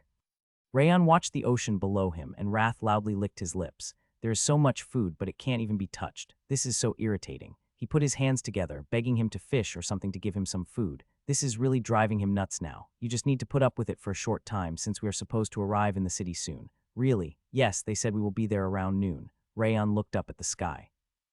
Judging from the position of the sun, he could guess that they would reach the city in about 2 hours. I'll eat everything you want as soon as we arrive in the city. The King of Essence would like you to believe you, but there are interferences every single time. That's not going to happen this time. The coastal city of Heir is pretty big. There are plenty of seafood restaurants. That sounds good. Wrath smiled happily with his eyes closed. He looked like he was thinking about which seafood dish he wanted to eat. Rayon chuckled while watching him. He sailed for over 2 more hours while comforting the Demon King.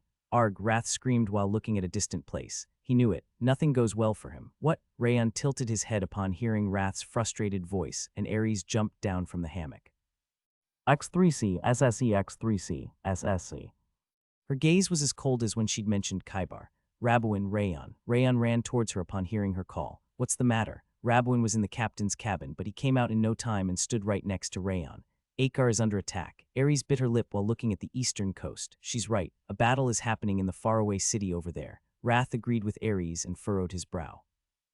They advanced for about 20 more minutes, and a huge city surrounded by a gray fog entered their sight. The wall protecting the harbor was half destroyed, and marine monsters were endlessly entering through the gaps. Rayon wanted to observe inside the city, but he couldn't see anything because of the fog. However, he could guess that the situation was rather serious because black smoke was rising from the fog. They've destroyed the walls and defensive system with magic, and they dispatched the monsters and the sea fog. This nasty method is definitely Kaibar's handiwork. Ares violently ground her teeth and stood at the edge of the ship. She issued her orders and kicked the deck to jump into the air right after. Yes, Rabouin nodded and went on to the main deck. Let's go. Ares stepped on thin air instead of the ocean to run towards the city full of fog and smoke as if she were on land. Thud, Rayon jumped down from the ship and followed Ares. The ocean was a lot more turbulent than a river, but it wasn't exactly difficult to keep his balance. He used the Supreme Harmonies second step, which had the fastest speed, but it was still difficult to catch up to Ares. She jumped over the half-destroyed wall and entered the city a lot faster than him. Rayon entered through the fog after that and groaned right away. The city's defensive system was completely destroyed, implying that the wall wasn't the only thing the magic had destroyed. There were corpses of powerful-looking warriors and magicians all over the place. The survivors were struggling as they fought against the countless monsters, and the civilians were dying because they weren't getting any protection. You know what to do, right? Rayon nodded upon hearing Ares' question. You are on your own now. She gave him instructions to act on his own accord and advanced towards the center of the city. I'll start with the closest location. Rayon went to the right, where he'd heard a scream, instead of watching Ares leave. Behind a destroyed building, a water attribute monster with a shark head and mole's claws. A shark mole was baring its teeth at an old couple. Why, you monster? X3C SSE X3C SSC. The old man swung his wooden staff, but the shark mole sneered at him and stretched its claws toward the old man. Thud, Rayon pushed against the ground powerfully. They are too far. He was going to arrive too late, and using a large amount of energy could risk the building falling towards them. He could predict that he wouldn't be able to stop it. In that case, he would have had to let him die in the past, but he had gained a way to save him, snow flower attraction. His upper energy center was stimulated and heated up. A colorless wave of energy emerged alongside Glacier's coldness and pulled the shark mole towards him. It wasn't anything like the wind, instead being a mysterious combination between the upper energy center and aura. GRR, the shark mole groaned in confusion, but it had no way to stop the attraction. Slash, Rayon dashed in between buildings in an instant and cut off the shark mole's head. GRR. The shark mole collapsed on its back before it even realized what had killed it. The heavy body fell to the ground and gray smoke rose from it. Wait. Wrath's jaw dropped as he looked at the shark mole that had lost its head. Are you really using it right away? Without practice. He blinked blankly, showing his disbelief at the fact that Rayon had used the attraction ability right away. It's because I was watching you use this ability. It was only natural that Rayon could do that much since he'd seen Wrath use attraction and repulsion against the Transcenders. Damn it. Wrath ground his teeth in frustration. The old couple sank to the ground and expressed their gratitude. Head towards the harbor. A ship should arrive soon. Rayon told them the way to survive and ran towards another location where he could hear a scream. Rumble, a huge ray-type monster, the manticorn, was flying towards a circular shelter. It was slamming into the building with its thick head, and even the ground was shaking as a result. Crack, the manticorn's charge managed to create a hole in the shelter. The marine monsters that were riding on its back were preparing to jump inside. Rayon kicked the ground and activated the repulsion. He extended his hand, feeling the sensation of his upper energy center wavering like the ocean. The colorless energy extending from his hand pushed the monsters away and made them fall on the ground where no one was around instead of in the shelter. X3C, SSE, X3C, SSC. Rayon used the Supreme Harmony steps and unleashed the Crimson Slash. The crimson line of fire burst from Heavenly Drive's blade and severed the manticorn's body in half even though it was even thicker than the building. Crack. The sharp blade of flame still had enough bloodlust after cutting down the manticorn, obliterating the marine monsters that had fallen on the ground. We are saved. What just happened? The people inside the shelter exhaled roughly while looking at the huge hole in the shelter. Just wait here a bit and the rescue should arrive. Rayon patched the shelter's hole with glacier's ice before he headed north. That was where he could feel the movement of the biggest energy. As he continued through the buildings, he found a man wearing a sky blue-colored robe, his skin as gray as ash. Is he from the Seafog tribe that was supposed to serve Kaibar? Judging from his ashen skin, the fins on his thighs, forearms, and back, and the way he could freely manipulate the fog, he was most certainly from the Seafog tribe. The Seafog warrior was driving the warriors into a corner by freely manipulating the gray fog. 6 warriors were attacking him at once, but the Seafog warrior protected his body with fog and stabbed the warriors in their vitals at the same time. They are the ones who made this fog surrounding this city. Rayon calmed down his breath and pierced into the fog. Just as he was about to thrust Heavenly Drive, which he'd pulled back in advance, the Seafog warrior's gaze was directed at him. He didn't panic. He concentrated the fog into a shield and prepared to attack with his right hand. Kring, Rayon pierced into the fog and slashed with the fangs of insanity. The claws of a savage beast pried open the gap inside the fog, which was as turbulent as the ocean.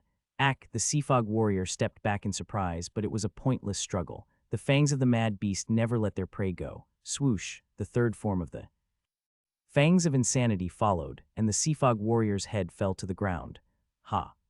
Rayon lowered his sword and briefly exhaled. Did he just kill the Seafog warrior so easily? It only took 4 moves. Who the hell is he? The warriors who'd been fighting against the Seafog warrior couldn't hide their surprise as their lips trembled. The Pirate King will be here soon. Please stay back. Rayon told the warriors to move towards the harbor before running towards the location where he could feel a strong presence of monsters and Seafog warriors. He was running at full speed when a seagull came flying next to him. It was normal for seagulls to be there since it was a coastal city, but it was strange for it to approach a human during a battle. Don't tell me. Rayon swallowed nervously and narrowed his eyes when the seagull's beak twitched. I found you. Rayon's hand holding Heavenly Drive trembled intensely as he looked at the seagull. Is it really you? I wanted to see you. She didn't respond to his question, but the fact that she said she wanted to see him confirmed his suspicion. Merlin had literally become a stalker on top of being a madwoman at that point.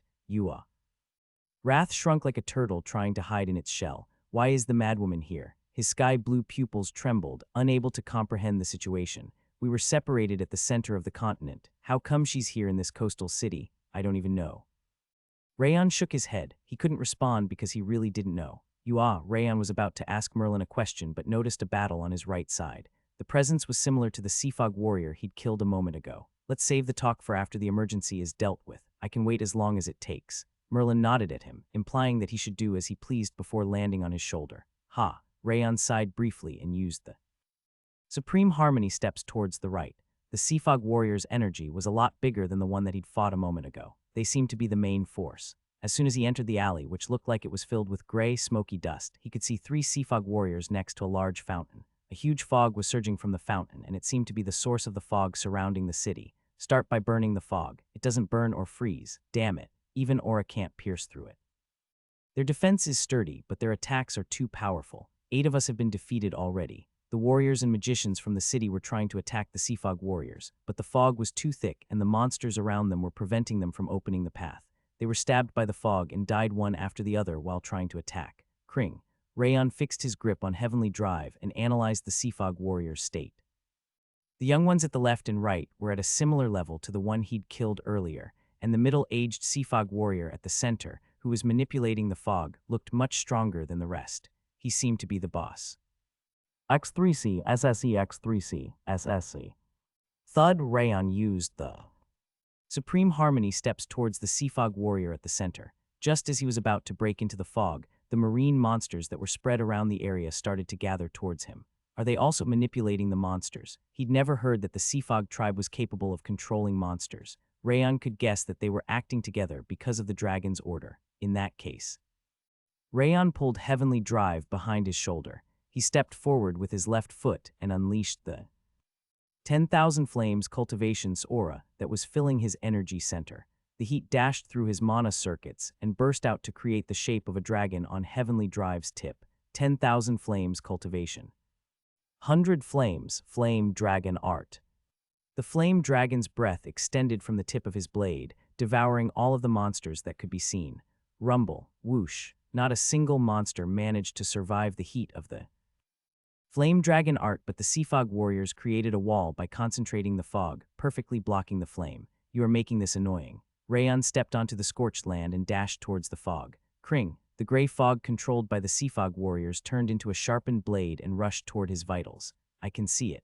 He could feel the flow of the fog with extreme precision, probably because he had the Ring of Fire and the Evil Eye of Wrath activated at the same time. Tap, he used the river footwork to precisely follow the fog's movement. He dashed into the fog as nimbly as a salmon going against the stream. Kill him. The middle-aged Seafog warrior shook his hand, and the 2 young Seafog warriors from both sides thrust their spears and swords. The numerous blades seemed to be trying to pierce all over Rayon's body instead of targeting his vitals. Kring. Rayon didn't withdraw. He accelerated his advance and executed the Frost Pond. The blade of frost followed the silver blade like a shadow. Smash. The deadly blades destroyed the weapons of the Seafog warriors and continued their advance. Since stop him. X3C SSE X3C SSC.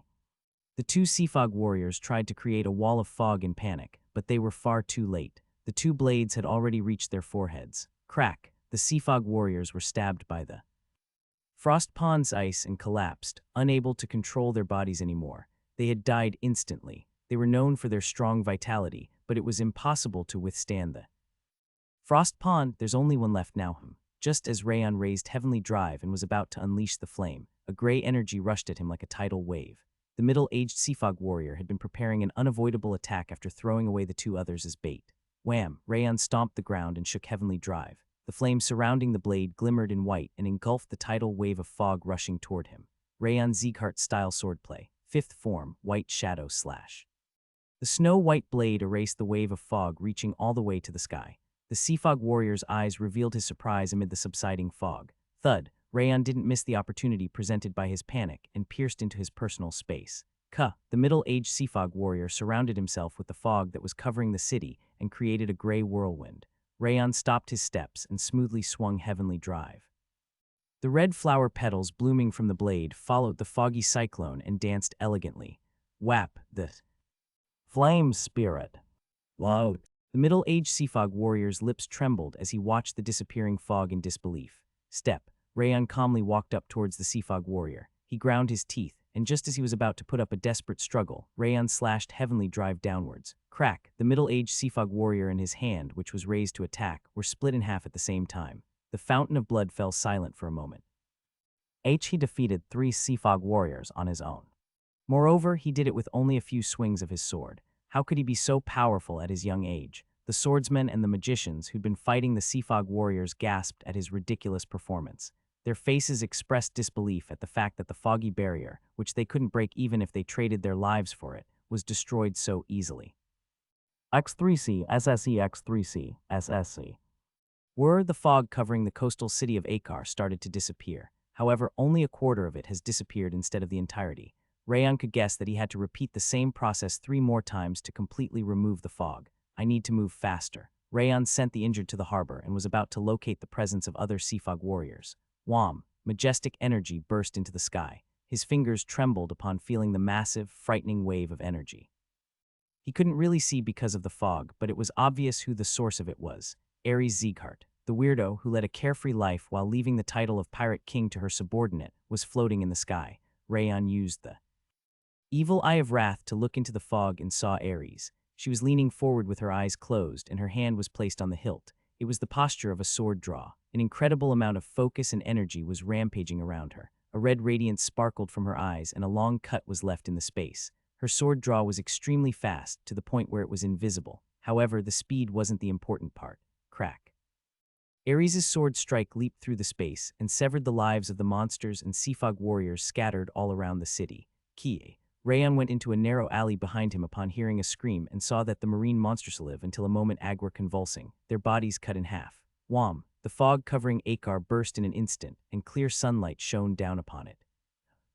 Rayon's lips trembled faintly as he looked upon the blue sky. Is that really swordsmanship? He'd seen countless sword techniques in the past, but it was his first time seeing one transcend the space. It almost looked like magic instead of a sword technique. It was the space. Wrath twisted his lips while looking at the monster corpses. Space. What that female thief cut earlier was the space where she felt the presence of the monsters. It can be called the space sword, with the way you usually name it.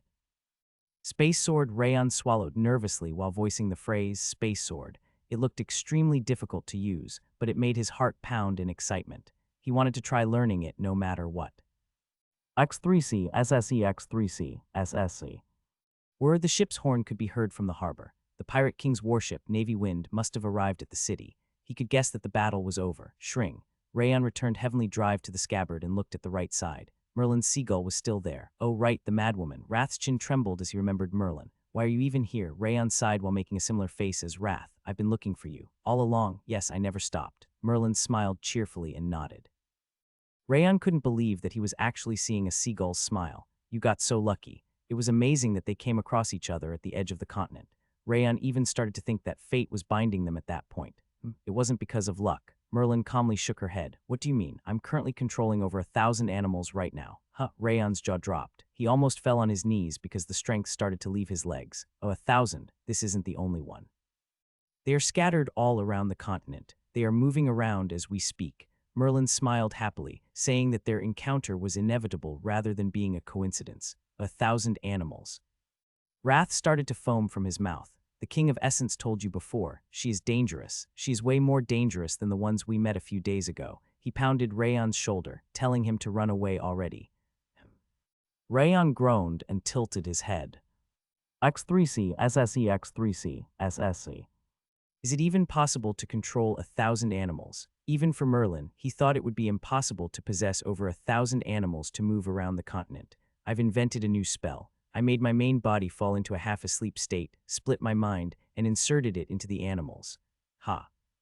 Rayon let out a long gasp. What the hell is wrong with her? Did she just say she invented a new spell in order to find me? She said it so easily like always, but inventing a new spell was a ridiculous task. She almost sounded like she was talking about making a new recipe. I thought I wouldn't lose to anyone with this. I'm glad it went as I thought. Lose at what? At finding you. Merlin twisted her wings like a shy girl in love. Rayon closed his eyes and asked the question that he had from before. Isn't that magic dangerous to you? He was worried about her safety since she should be completely defenseless if she was half asleep. Yufufu. Merlin furtively hid her beak with her wing. Are you worried about me? That's not what I'm saying. It makes me happy, but don't worry about me. I'm currently hiding and... Her eyes glowed in a strange passion. I have to find you even if I end up dying as a result. I'm really glad that you are alive. Merlin spread her wings, implying that it was all that mattered for her. Wrath quietly sniffled, his shoulders trembling in fear. She's literally a lunatic. I can't argue against that. Why does the King of Essence's life have to be like that? He just wanted to eat some delicious food, but the city was destroyed. Why is that stalker madwoman following him? Poor you, X3C, SSE X3C, SSC. Rayon patted Wrath's shoulder to comfort him. He was also honestly afraid of Merlin, but he couldn't let the fear take over him because she'd helped him a lot in the past. How is your injury? You were stabbed by the 10th Apostle's spear. Oh right, Merlin nodded slightly. She sounded like she had even forgotten the fact that she was injured. Seriously, Rayon could never get used to her madness even though he'd interacted with her many times already. This is already the second time you've worried about me. I might be unable to sleep tonight with how happy I am. Merlin raised her wings and rubbed her cheeks in embarrassment. Ah. She smiled cheerfully only to suddenly shudder. What's up? I think the spell is going to be undone because of my strong emotions. What do you mean? It's partly because I'm out of mana from using this spell for over 2 weeks straight. Over 2 weeks. If she was telling the truth, it implied that she had never stopped using that spell since she'd made it right after his disappearance. Seriously, you. Rayon, as for this one. Merlin was trying to continue, but her beak suddenly twitched. The change occurred in her eyes. She had disappeared before she could tell him what the seagull wanted. Cree. The seagull took a large step towards him, to the point where it almost looked like it was leaping. Cree. It started to flap its wings as if it were telling him to grant its request already. What? Rayon swallowed nervously while looking at the seagull approaching him. I don't even know what you want. X3C, SSE X3C, SSC. The seagull landed on his shoulder instead of leaving because it couldn't get what it wanted. Rayon had no other choice than to look around the city with the seagull. The city was in a hellish state, with the nice roads and buildings being destroyed and black smoke rising to the sky. The beautiful coastal city had become a harbor of death. The city wasn't the only thing that was ruined. He could find plenty of corpses just by looking around a little. Countless residents had died, men, women, elders, and children alike. There are almost no survivors. He couldn't feel any human vitality in the area. It must have been because of the dragon's magic. The city's defensive system was destroyed because of the mad dragon spamming its 9th circle magic, and the garrison must have perished before they could do anything. It was as clear as day that even the warriors who'd managed to survive the spells tried to protect the city, but they ended up being wiped out by the monsters and the Seafog tribe. Crack. Rayon clenched his back teeth while turning towards the direction of the harbor. He could see a reddened rabbit plushie in the hand of its owner. He felt like his heart was being gripped by an iron wire upon seeing the small hand of a little child. Damn it. He'd thought that it wasn't his battle. He'd believed that he just needed to reap the benefits from helping Ares before returning to the house. However, the sad reality struck him upon seeing the destroyed city and the corpses of innocent people, as if cold water had been poured upon his head. Is it really doing this kind of shit just because it hates humans? The wrath in his soul started to burn like a wildfire, either because of the emotion he'd received from Wrath or his malice against the dragon. The lizards have always been famous for their double standards. Wrath twisted his lips while looking at the smoke rising from the city. Double standards. They have always been hypocrites. I see the dragons say that adult dragons shouldn't interfere with each other and don't even stop them from slaughtering humans or other races. However, they take action if that dragon ends up dying. He sneered, saying that they hadn't changed at all. They claim they protect the continent, but that's just bullshit. They are just a dirty race. Indeed, Rayon nodded heavily. The dragons who claimed to be the protectors of the continent seemed to be even more demonic than the demon kings like Wrath, who cherished his subordinates, or Sloth, who just wanted to sleep. I've clearly made up my mind now. He was going to take the upcoming battle seriously. It was a battle to slay the dragon who slaughtered humans, raise his soul level, and acquire the sea serpent's heart to make Sylvia's energy center. He made a vow to himself, and his boiling rage subsided. I couldn't save you, but I'll avenge you at least. Rayon placed the bloody rabbit plushie in the small hand's grasp and left the crimson-stained street. X3C, SSE X3C, SSC. Once he arrived at the harbor, he could see that Ares, Rabowin, and the crew were already standing there. All the monsters and the Seafog tribe who invaded the city have been eliminated, but the damage is too great. Rabowin bit his lip while looking beyond the city, so who managed to survive? Ares briefly clicked her tongue and asked about survivors. The city's garrison was annihilated, and only a third of those who were supposed to come with us are left. Moreover, Rabowin lowered his gaze and continued. The fleet that was supposed to come from Ukul village has also been attacked by the Seafog tribe and monsters. He sighed deeply, saying that the mad dragon hunt was going to be difficult. Rayon furrowed his brow while looking at Rabowin. So half of them have died. Ares was originally planning to gather the affiliated fleet and pirates in Akar before leaving for the dragon hunt. However, the two cities with the supplies and personnel were both attacked, which made it difficult for him to predict her future course of action. This city is located on the opposite side from his nest, considering the fact that he decided to attack this place. Ares furrowed her brow while glaring at the ocean. He must have known our movements all along, she was right. Kaibar's nest was a significant distance away from the city, and it was in the wrong direction, too. Considering the fact that the dragon attacked that specific city in Ukul, where the reinforcements were supposed to come from, it definitely knew about their movements. What are you going to do now? With the plan gone awry, it won't be an easy fight. Rabwin sighed and looked around at the crew. Everyone's eyes were filled with worry. Why are you so worried about it? What do you think the reason the mad dragon attacked the city is? Ares smiled faintly and spread her arms. It's because it is afraid of us. The dragon fears our will to hunt it down and humanity itself. A small light appeared from the warrior's eyes upon hearing her confident declaration. There's no reason to avoid a lizard that fears humanity. The plan will proceed without any changes. Ares smiled faintly and looked far away into the ocean. We will depart as soon as the preparations are done. The mad dragon. She proceeded to look at Rayon, who was standing behind her. Will be slain by Rayon and me. Rayon slowly blinked while looking at Ares. He was going to take the war against the mad dragon seriously, but he'd thought that his role would be to get rid of the monsters in the Seafog tribe. He was planning to just help with the killing blow, but his mind went blank because she told him to kill the dragon with her. Who else would it be? There's the Pirate King. Rayon pointed at Rabawin, who was standing still in front of Ares. He's the captain. He needs to lead the troops when we fight against the monsters protecting Kaibar's nest. She shook her head, saying that Rabawin's job had always been to get rid of the monsters and the Seafog tribe. Lady Ares is right. Rabwin nodded with his hands clasped behind his back. Drawing Kaibar outside his nest is my role. It might be an even more important task than fighting the dragon, but your astral sphere should be able to easily pierce through the dragon's scales.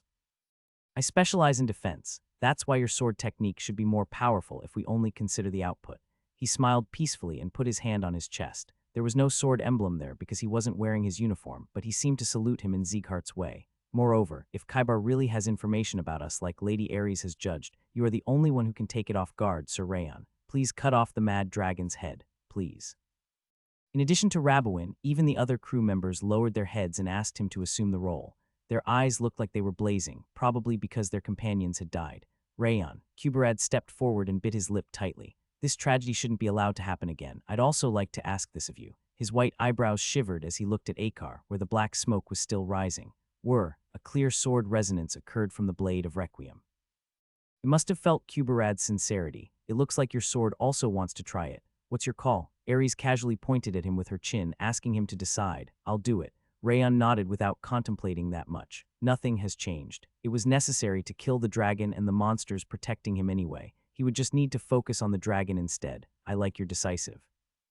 Ares raised her hand and was about to pat Rayon's shoulder but suddenly stopped. What is that seagull on your shoulder? Is it your pet? X3C, SSE, X3C, SSC. I'm not too sure either. Rayon closed his eyes tightly after looking at the seagull that Merlin had once possessed. You are so peculiar. Ares exclaimed and clapped loudly towards the crew. Get ready for departure. The warships from Ukul village are going to arrive soon, so make sure to help them. Understood. Rabwin responded loudly and looked at the crew. We will start with the restoration. He was well aware of what had the highest priority and ordered them to treat the survivors while restoring the indispensable buildings.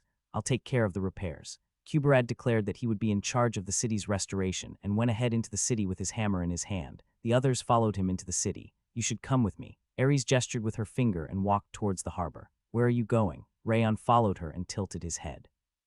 We need to discuss how to slay that mad dragon. She continued walking without hesitation as if she was telling him to just follow. Rayon was feeling bitter by the time the vast ocean came into sight, having observed the expanse of bloody rubble from the destroyed walls. Ares landed on the water, implying that the ocean was her destination. Why did she come to the ocean when we were supposed to have a discussion? Are we having that kind of conversation? Rayon stepped on the ocean while reading Ares's thoughts. This seems to be a good location. Ares went far enough from the harborto, the point where it could barely be seen before she turned around. The discussion doesn't need to be a conversation with voices. She drew the sword hanging around her waist. The blade was an impressive red color. We are going to move out as soon as they are done with the preparations, since we don't have enough time to talk about martial arts. Ares bobbed her index finger, telling him to attack her. Let's have a conversation with our bodies. Rayon let out a small sigh while looking at Ares. I knew it. He'd expected her to suggest a spar the moment she started to go into the ocean. X3C, SSE, X3C, SSC.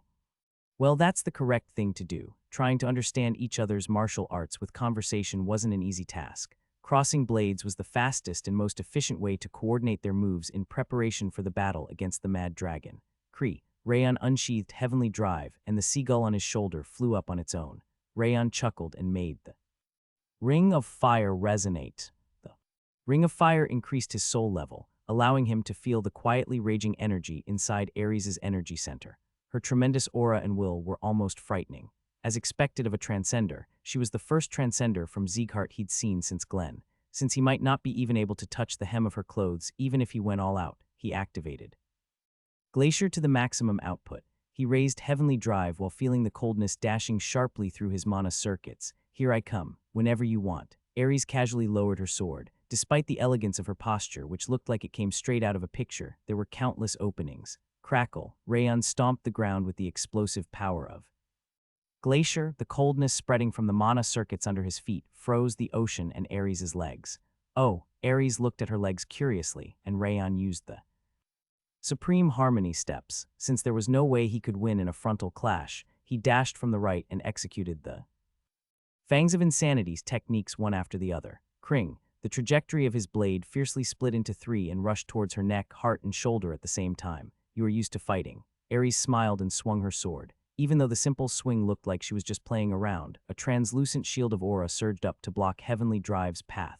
Clang, the three techniques of the Fangs of Insanity were blocked at the same time. She'd used the distant sword, which consisted of unleashing one's aura from afar. I knew it, her swordsmanship is focused on space. Like Wrath had told him before, Ares' specialty was utilizing the element of space in her sword technique. He couldn't be surprised with what had happened earlier. Clank, Rayon didn't withdraw. He nimbly stepped on the frozen ocean and closed the distance towards Ares. Since distance was meaningless for her, it was necessary to get close to her instead of wasting time by stepping back. That was a nice decision. Ares nodded and raised her sword. The space in front of him wavered like a heat haze and a ferocious attack rushed towards him. She wasn't using anything like aura or astral energy. Her will was incorporated into the attack. Rayon bit his lip and slashed upwards with Heavenly Drive, which he'd lowered in preparation. Flames burst from the blade and created a sturdy shield. He'd used the firewall from the 10,000 Flames cultivation. Clang, the violent wave resulting from the clash between the firewall and the sword made it look like the ocean was about to collapse. X3C, SSE, X3C, SSC. Rayon stepped onto the wave and thrust Heavenly Drive. A burning branch emerged from the fire on his silver blade. The elegant flower petals bloomed from the branch and rode the ocean's wind to fly into the sky. The flame spirit raining down on Ares' body had become less precise than before, but more powerful instead. How pretty. Ares smiled faintly and pulled her sword towards her chest. The atmosphere vibrated intensely and twisted the flow of mana. The pieces of flame rushing toward Ares were unable to reach her and struggled in the air until they faded away. Rayon furrowed his brow while watching the flame pieces subside into the ocean.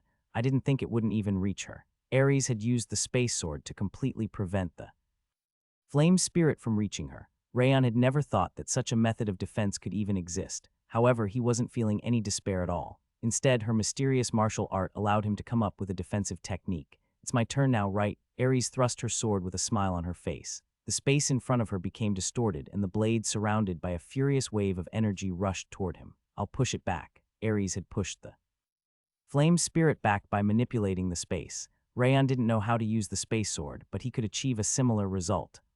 He controlled Glacier and unleashed the Snow Flower Repulsion. He pushed the sword strike coming from the front so it wouldn't be able to reach him, and used the attraction to make the strikes from left and right reach him even faster. Rayon used the Supreme Harmony S. Third step to step backward and cancel the repulsion and attraction at the same time. Wham! The attack being pushed back from the front and the attacks pulled from the left and right clashed against each other to create a tremendous explosion. The water burst out and soared to reach the sky. You bastard.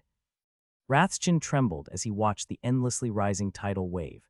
Did you just use the King of Essence's ability to copy that female thief's skill? I did. Rayon nodded. The attack coming from the front was faster, while the ones from left and right were slightly slower. That was why he'd used repulsion and attraction to make them clash against each other. It was the situation he'd figured in his mind, and making it come into reality made him proud. Did you just copy my technique? Ares' voice, heard from behind the wave, had a higher tone than before. She was clearly also surprised. This is my chance. Rayon didn't respond and kicked off from the ocean, which was soaring like a fountain. His heavenly drive slightly scratched the surface before it connected into a diagonal rising slash. Rayon's Sieghart-style swordplay. Sword's silvery dream. Heavenly Drive's blade created a dreamy line over the majestic ocean. X3C SSE X3C SSC. Kring, the skill had erased the difference between the real and fake blades for a surprise attack, but once again it failed to reach Ares. She controlled her aura and created an impenetrable space where the blades couldn't enter at all. How unfortunate. I'm not done yet. Rayon moved his left hand, which he'd pulled back in advance, into a lightning-fast thrust. A frightening amount of coldness burst from the blade of Requiem held lightly in his hand. Kring. The red blade fiercely pierced toward Ares' shoulder, a blade of coldness following right behind it.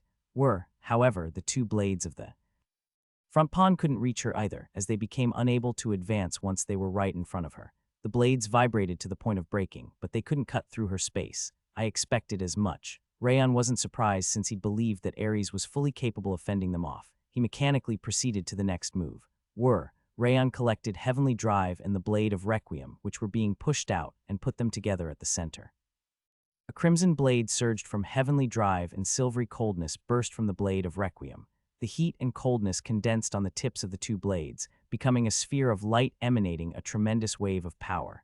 It was the Flame Dragon art and the Heavenly Heavy Cannon. He activated his two most powerful techniques through the principles of twin blades. It gave him a head-splitting pain, but Rayon endured the pain with the Ring of Fire and finished the execution. Wham! A tremendous explosion of power occurred, and violent winds stormed towards Akar behind Rayon as the entire ocean roiled. Huff. Rayon exhaled the impure energy and gained distance. The tidal wave that was rampaging like crazy finally subsided, and Ares could be seen. There's not a single scratch on her. Ares's slightly bronze skin didn't have a single scratch, and her clothes were also perfectly fine. However, a small rift was created in her space, which used to boast its perfect defensive ability. That's it, Rayon bit his lip, and Ares' lips curved into a smile. In that instant, her sword strike pierced through the space and soared. Rayon unleashed the White Shadow Slash with Heavenly Tremor to erase Ares' attack with much difficulty, suppressing his groan. He breathed roughly and was thinking about how to break through her wall when he suddenly heard a clapping sound. Amazing. Ares was applauding at him. Her sword returned to its scabbard before he knew it. Are you making fun of me? X3C SSE X3C SSC. No, I'm serious. The variety of your sword skills, the twin blade technique that allows you to combine heat and coldness and your refined battle senses. You aren't lacking in any aspect at all. She smiled gladly and waved her hand. Your battle senses are the best part. That was the second best among the warriors I've seen so far. Rayon was about to ask her who the first was since he was called second, but she continued to speak. What do you think is my sword technique? It seemed to be using the space. I couldn't figure out how to break through it at all. Yes, it's the epitome of the space sword. Ares swept the orange hair touching her forehead back. Most people are just surprised when they see it because the space sword is difficult to learn. I've never seen anyone who tried to copy it before. Her gaze revealed her interest, implying that she was surprised from the bottom of her heart. You might be able to do it. What, do you want to try learning my sword technique? Is it really possible for me to learn? I'm only going to be teaching you the basics. It's up to you whether you will learn or not, in that case. I should show you my final sword before then. She clenched her hilt once again, and her lips twitched. Sword Field Creation. Rayon and Ares went to the only restaurant that was still in fine shape after having a conversation with their swords. The restaurant was completely empty. The other sailors must have already finished eating and moved on to prepare for departure. Yukon, is there anything left? Ares raised her hand and greeted the manager. She seemed to know him. I'm sorry. All the ingredients are ruined, and we can only prepare some fish soup. The manager lowered his head apologetically. That's good enough. Get us 2 spicy fish soups. Ares shook her hand, saying that fish soup could be considered as a banquet since she'd been eating nothing but beef jerky. Fish soup, Wrath briskly raised his head. We've been eating nothing but beef jerky and Nadine bread so far. That's good enough. Bring it out already. He waved his hand at the manager, who couldn't even be seen anymore. Lady Ares. X3C SSE X3C SSC. Rayon sat on the opposite side of Ares and narrowed his eyes.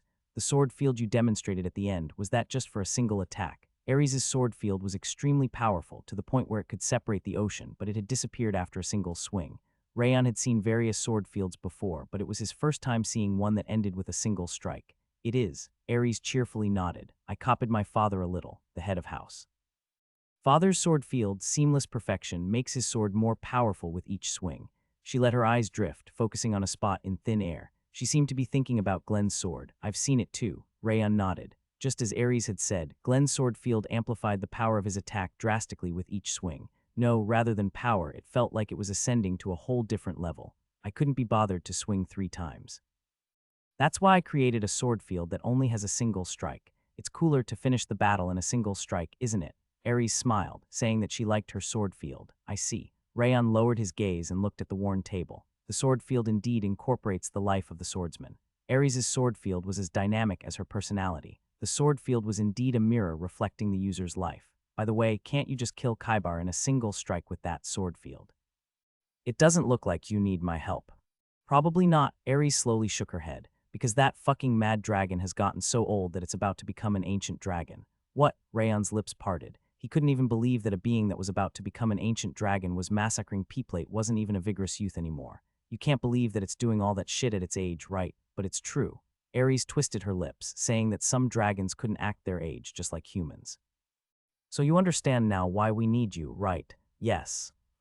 Dragons were apex creatures that became stronger the older they got. If it was old enough to almost become an ancient dragon, even Ares wouldn't be able to guarantee her victory. By the way, Ares casually tapped on the table and leaned towards him. Do you have a lover? What? X3C, SSE, X3C, SSC. Rayon blinked like a fool. He couldn't understand the situation because she suddenly started talking about a lover when they were discussing the ancient dragon.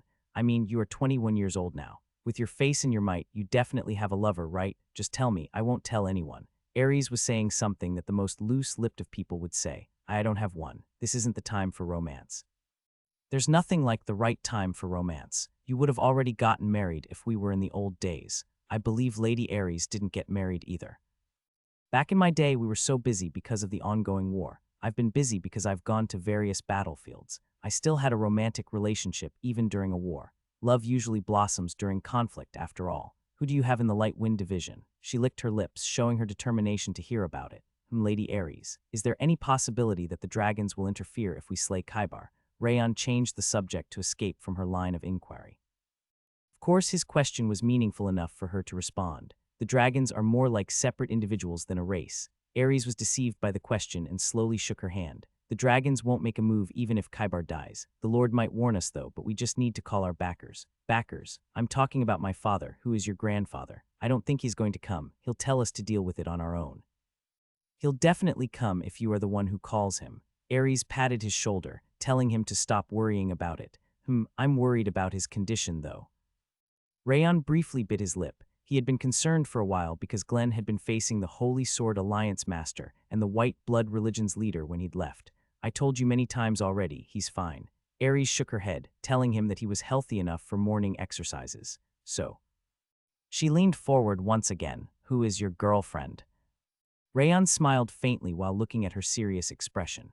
This really feels like I'm meeting a relative. He'd heard that relatives usually asked about lovers and jobs if they met up after a long time apart, and he felt like he was experiencing it. While Rimmer felt like an immature older brother and Cheryl was a caring older sister, Ares was the first person he'd met who felt like a relative. I really don't have anyone. X3C, SSE, X3C, SSC. Rayon shook his head and the manager brought out the fish soup. The food is ready. As soon as the dish was placed on the table, Wrath started to drool from his mouth. The King of Essence is finally eating. While he was drowning in happiness, the seagull witch had been quiet so farcidently jumped onto the soup.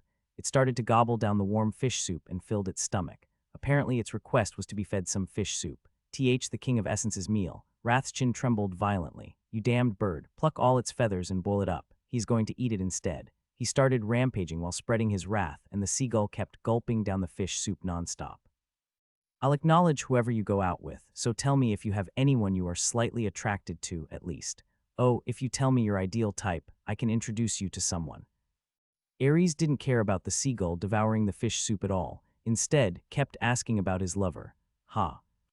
Rayon sighed and shook his head. This is so hectic. 2 days later. The Pirate King's warship, Azure Wind, spread its sails from Akar's shore. The cute skull Jolly Roger fluttered into the wind and spread its dignified resonance. The situation has changed, but our objective is the same. Ares had been watching the distant horizon across the ocean from the deck before she turned around to face the crew. The sailors were reflected in her red eyes, their mouths closed tight. It won't be an easy battle. It will be the biggest war since I founded our group. Many of us are going to die, and many will be injured. Even so. The sailors listened to Ares' quiet voice with unwavering eyes. I am still going. Even if I have to step on the blood of my companions, I will advance and slay the mad dragon. However, it's not something that I can achieve on my own. You need to open the path for me to accomplish that feat. She nodded while tapping on the scabbard hanging around her waist. I'll be counting on you. Yes. Upon hearing her simple yet determined declaration, Rayon and the sailors shouted loudly enough to shake the ocean with their hands clasped behind their backs. Let's go. Ares smiled in satisfaction and turned around. The azure wind advanced along with the sound of the horn. The warships got into formation behind it like a hawk spreading its wings and broke through the silence of the ocean. X3C, SSE, X3C, SSC. There were only 12 warships. It seemed far too insufficient a number to slay the mad dragon, but the warriors' eyes weren't showing any sign of fear as they advanced through the waterway. Rayon massaged the back of his neck while watching the quiet ocean. It made him think of the calm before the storm. It's so quiet. The journey to hunt down Kaibar was extremely peaceful, to the point that it felt strange. Marine monsters or the Seafog tribe could have attacked them, but not even dolphins and fish were approaching them. The fact that it's leaving us alone must imply that it's confident in its victory. Kaibar was well aware that the humans were coming to kill it. The fact that it didn't do anything implied that it was confident that it could crush them in a frontal clash. A dragon. The only time Rayon had seen a dragon was the gold dragon that was shooting its breath at Wrath in an attempt to kill him. His mouth dried up before he knew it as he thought about killing a monster that could cover the entire sky from a distance. Don't be so nervous. Wrath shook his head while looking at the ocean. They are just delicious meat for the King of Essence. He licked his lips, saying that he wanted some chewy dragon meat. Grilled dragon, grilled dragon. Wrath started to sing a song called Grilled Dragon that he'd just come up with. He'd gone slightly insane after the seagull took away his fish soup, and he'd become even worse.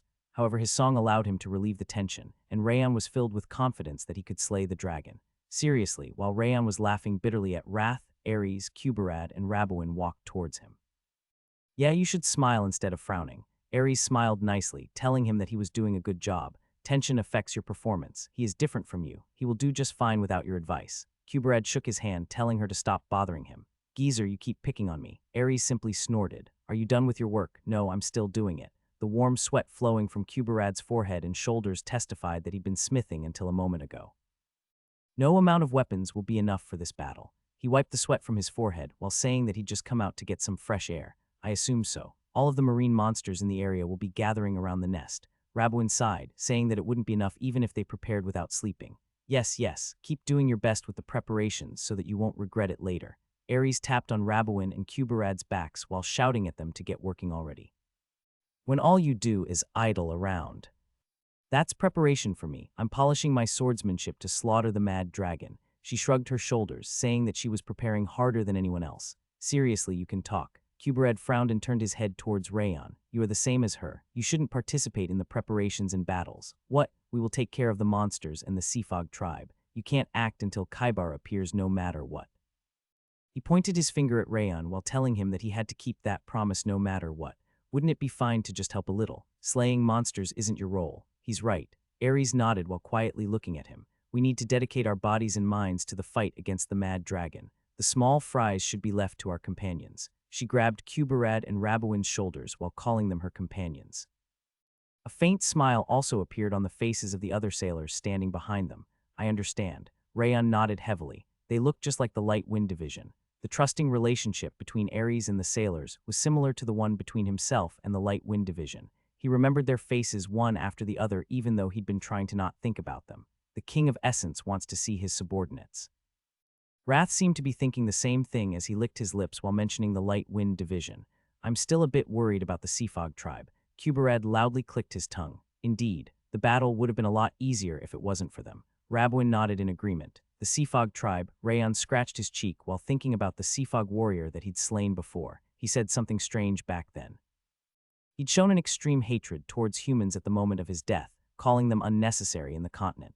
Rayon had been curious about it because he'd never heard that the Seafog tribe hated humans so much. Does the Seafog tribe hate humans by any chance? Do they? Ares tilted her head, wondering what he was talking about. When I killed a Seafog warrior before, he said that we weren't needed on the continent. Rayon told everyone about what he'd heard from the Seafog warrior. That's what Kaibar says all the time. He must have been brainwashed by it. Ares shook her hand, telling him to stop paying attention to it. Why does Kaibar hate humans? I don't know either, but the records state that it wasn't like that in the beginning. I'm guessing that something might have happened. She wrinkled her lips, saying that the reason didn't really matter anymore. Our military strength isn't too good no matter how I think about it. It would have been nice if Sir Sif was with us. Rabwin rubbed his hairless head regretfully as it sparkled under the sunlight. Sif, do you not know about him? Kuberad's lips parted in surprise at the fact that he didn't know about him. He's my son. Ares responded nonchalantly. What, you have a son even though you aren't married? I told you I kept up romantic relationships. She chuckled while opening her hands. I'm not really interested in the house either, but I still find you amazing. After all, he's rather famous. Didn't you hear about someone from Sieghart with a talent that comes once every 100 years? Ah, Rayan nodded blankly. That reminded him that one of Glenn's grandsons was such a genius. Where is he right now? I don't know either. Ares shook her head firmly. What? I'm not taking care of him since he's already old enough. He should do fine by himself since I raised him well enough so he won't be easily beaten. She yawned, saying that she didn't really care. Rayan gasped. He thought that she was really peculiar in many wants. Hey everyone, get back to work. Ares clapped her hands and made the crew, who had gathered around them, return to the workshop. Rayan looked behind him and leaned his back against the deck. On top of the Azure Wind's crew, even the sailors from the warships following behind it were busily working. There are lots of old and young people. Rayan had heard that the people who'd survived the Mad Dragon's slaughter had volunteered to do the menial labor and became the warship's crew. They wanted to avenge their family and the city even at the risk of their lives. People of various genders, ages, and stories were focusing on their jobs, fully determined to slay the Mad Dragon. Rayan sighed in frustration. Light footsteps could be heard from next to him. Hang in there. Rayan looked aside as they tried to encourage him. A boy and a girl who still retained their childish features were nodding at him. You too. Rayan remembered seeing them because they had both been working hard for the city's restoration. My name is Morin. She is Nguyen. The boy named Morin introduced himself and the girl. Why are you here? Rayan could feel an extremely faint trace of aura from them, but they were still far too young. Since they looked as young as Ewa and Julius, he couldn't understand why they were boarding the ship. Our village was destroyed by that shitty Mad Dragon. I asked them to let us on board so that I can take revenge with my own hands. Morin bit his trembling lip. The same goes for Nguyen. She is still unable to speak, though, because she received too great a shock back then. He held Nguyen's hand tightly, saying that she suffered even more than him. They exhaled roughly while saying that they wanted to witness Kaibar's death with their own eyes. Rayan bitterly met the furious gazes of the children, so that was the reason. They must have been helping Akar with so much dedication because their village had also been attacked by the Mad Dragon. I don't have the power to achieve it, but Sir Rayan and Lady Ares can do it. Please kill the Mad Dragon. Morin and Nguyen bowed multiple times before returning to a small workshop located under the deck. Sniff. Wrath sniffled while looking at the children. They are so praiseworthy. The King of Essence would like to protect them. He shook his hand, saying that he wanted to catch Kaibar right away and take off its scales. They are so praiseworthy that it's sad. Rayan watched the children's backs until the door was closed. Everyone is serious. Everyone desired the death of the dragon from the bottom of their hearts, and they believed they were fine with losing their lives in return. I shouldn't be just meditating at this point. It can't be helped. Rayan was about to start practicing the dragon hunt in his mental world when Wrath briskly came up next to him. The King of Essence will give you a special lesson to slay the lizard. After 2 days of sailing, the Azure Wind arrived in front of Kaibar's nest, which was their destination. The warships following behind it also stopped at the same time. There are so many of them. Rabwin swallowed nervously while looking in front of him. This is far more than I imagined. Kuberad's wrinkled hands trembled. This is insane. Is this why it didn't attack us so far? God damn it, Mad Dragon. They weren't the only ones showing that reaction. The other crew members of the Azure Wind and the warriors from other warships were also agitated, and their anxiety could be felt through the wind. Rayan slowly nodded while looking at the people who were murmuring. It can't be helped. No one could have anticipated this many monsters. An island had appeared on the horizon that the ships were facing. Obviously, the island wasn't created naturally. There weren't supposed to be any islands in that location. It was a collection of the Mad Dragon's guardians, a monster island. On top of small and intermediate-sized monsters such as shark moles, sirens, rain lizards, balaxes, and blowfish, there were even huge monsters like sea serpents, lunar whales, and manticorns. Just as the fishermen describe abundance as half the water being fish, half of the ocean was literally filled with monsters, creating a grotesque sight. The Seafog tribe is also there. Moreover, the Seafog tribe mixed in between the monsters, making them give off an intense pressure. The old Seafog warrior positioned at the center looked especially dangerous since his energy seemed to be at a whole different level from the others. Rayon could guess that he was the chief of the Seafog tribe. It won't be an easy battle. Rayon caught his breath, and Ares went up to the main deck in the meantime. Why are you so surprised? Ares smiled casually and opened her hands. We expected this much. Don't tell me you are afraid now when we are already here. Are you afraid of the mad dragon? Despite her cheerful voice, a heavy pressure was raging from underneath her. Ares's powerful pressure removed the presence of countless monsters at once, and the terrified eyes of the sailors glowed with renewed passion. A bundle of monsters like that isn't our objective. It's the mad dragon. We won't achieve anything if you flinch at such a trivial sight.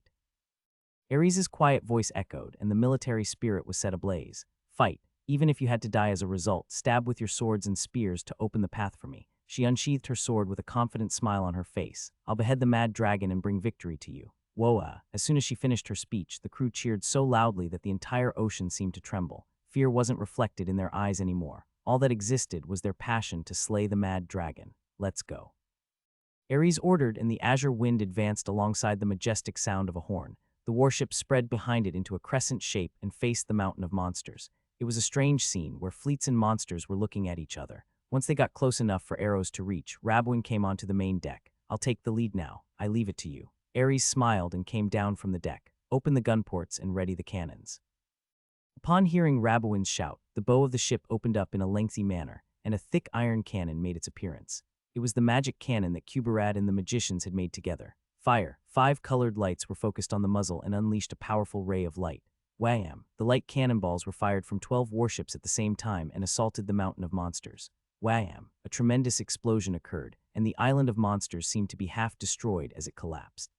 The red and blue blood flowing from them was spread into the ocean endlessly. Fire! Reborn ordered a second volley, and the magic cannons shone brilliantly once again. Wham! Wham! The impact was even bigger than the first volley, and the monsters disappeared as if they hadn't existed from the beginning. A manticorn's body collapsed, and dozens of sirens exploded before they could even scream. However, the mountain of monsters wasn't destroyed yet. Fire! Reborn ordered the third volley, and the Seafog tribe finally pulled themselves together and took action.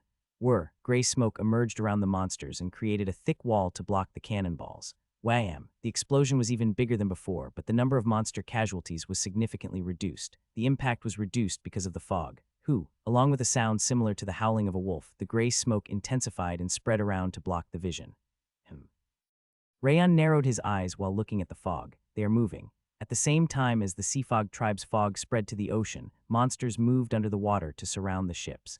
Reborn also seemed to have noticed that movement, since he raised his sword with a hardened face. All ships, circular formation. All ships to the circular formation. The crews from the 12 warships repeated his order and moved their ships. The azure wind positioned itself at the center, and the other warships got into a circle around it like a peacock spreading its wings. It was a defensive formation made by ships on the ocean. Fire! Reborn shouted, and a fourth volley of magic cannons dropped lightning alongside a huge resonance from the ships in the ocean. Wham! The fog surrounding the ships was broken through, and the monsters hiding behind it were battered like dough. Fire! The fifth explosive radiance caused another slaughter among the monsters, but the magic cannon couldn't withstand the power, and the muzzle was smashed. Kuberad clenched his back teeth while examining the iron cannon. How could it buckle so quickly? He slapped his own cheek as if he were scolding his pathetic self. That's enough. We've already spent all the mana we've stored. Ares patted Kuberad's shoulder, telling him that it was fine. Abandon the cannons, Reborn ordered, and the warriors and the magicians that had been protecting the magic cannons came onto the deck. The warriors from the other warships also went onto the deck and exhaled nervously. The ocean fell quiet once again as the gray smoke fell like a curtain. The fog that had engulfed Akar in the past seemed to have an ability to hide their presence. It was so quiet. The frightening silence made it feel like they were on a peaceful night sea instead of a battlefield. Wham! The silence seemed to continue, but the monsters immediately broke through the fog and jumped out. Crack! Reborn extended his sword along with the horizon as if he'd been expecting them. The blue aura dwelling on his blade drew the trajectory of a full moon and cut the monsters in half as they charged toward the 12 warships. His terrifying sword strike had slain over 100 monsters with a single attack. However, the monsters jumped towards the ships once again, not fearing death.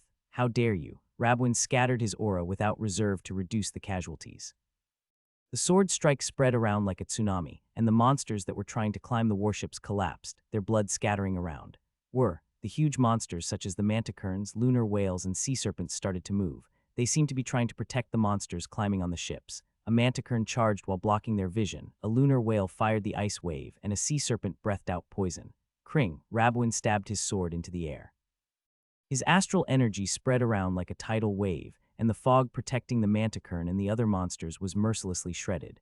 Wham! The manticorn's corpse fell next to the ship and blocked the lunar whale's ice wave. The two attacks were successfully defended, but the sea serpent's poison cloud was rushing towards the azure wind from the opposite direction. Block it at all costs. At that moment, the captains from the other warships gathered together.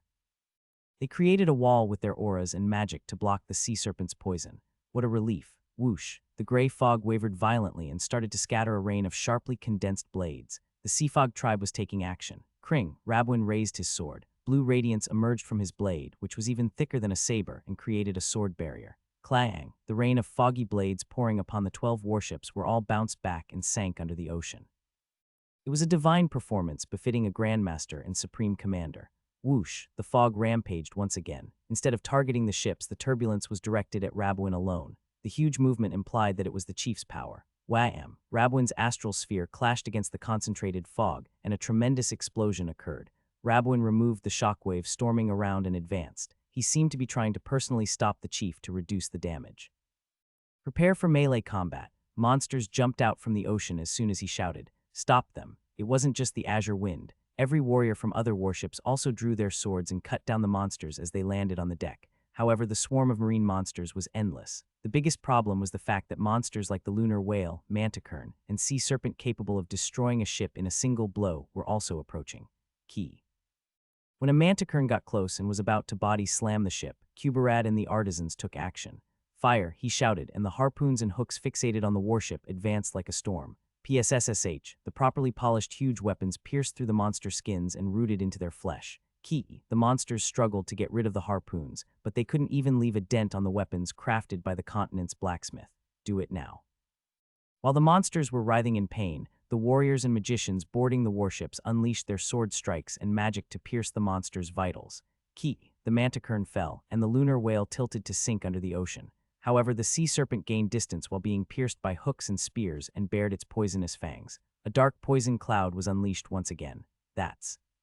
Rayon bit his lip and tried to take action, only for Ares to grab his arm. Not yet. Ares shook her head, telling him it wasn't time to act yet. Unleash the barrier. Kuberad shouted, and a yellow iron plate spread from the front of the warship to block the poisonous cloud. The steel turned dark as if it were completely rusted, but it didn't cause any damage at all to the ship. Fire. He ordered them to fire the weapons once again, and long spears and hooks pierced through the sea serpent's eyes and neck. Kaira, the sea serpent rampaged in pain and melted the rope with its poison before running under the ocean. Kuberad sighed while wiping his sweat. He smiled at Rayon, as if he was asking how his performance was. Just as Rayon was smiling back at him, huge bubbles emerged from the ocean where the mountain of monsters was located in the beginning. Swaya, the one that surfaced along with a huge tidal wave, wasn't the mad dragon Kaibar. It was a sea serpent. However, it wasn't an ordinary sea serpent. Its head and body were around twice as big as the one that had run away after Kuberad's weapon had landed. It was a king sea serpent. The powerful pressure spreading around from it was befitting of its title as the demon in the ocean. Rayon bit his lip while looking at the king sea serpent's poisonous fang, which was even longer and thicker than a long spear. Yes, I remember. They said it was among the enemies. Rayon remembered that Rabwin had told him of the king sea serpent's existence when he explained the enemy's lineup. It looked like the king sea serpent decided to take action because the monsters had begun to lose.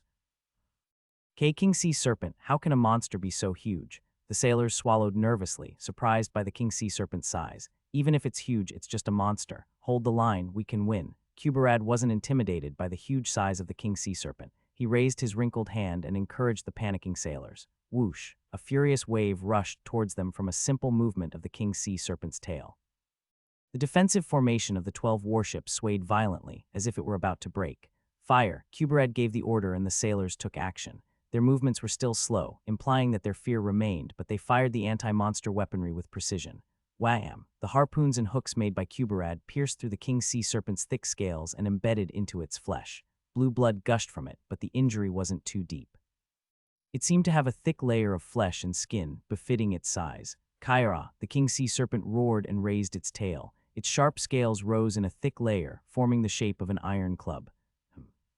Rayon placed his hand on the hilt of Heavenly Drive as he watched the King Sea Serpent's shadow extend over the warship. They can't defend against it. They would have been able to if Rabwin had been there, but he was fighting to the death against the Seafog Chief on the ocean.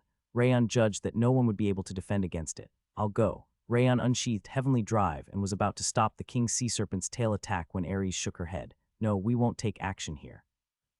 The geezer told you when we left the harbor, didn't he? We have to focus solely on the mad dragon. This battlefield isn't ours. She even crossed her arms, showing her intention to not take any action no matter what happened. The King Sea Serpent is attacking. Get ready. Magicians, get into position. None of the sailors were looking at them to ask for help. They seemed to agree with Ares. Even though they were afraid of the monsters, they were well aware that they had to deal with it on their own. Rumble.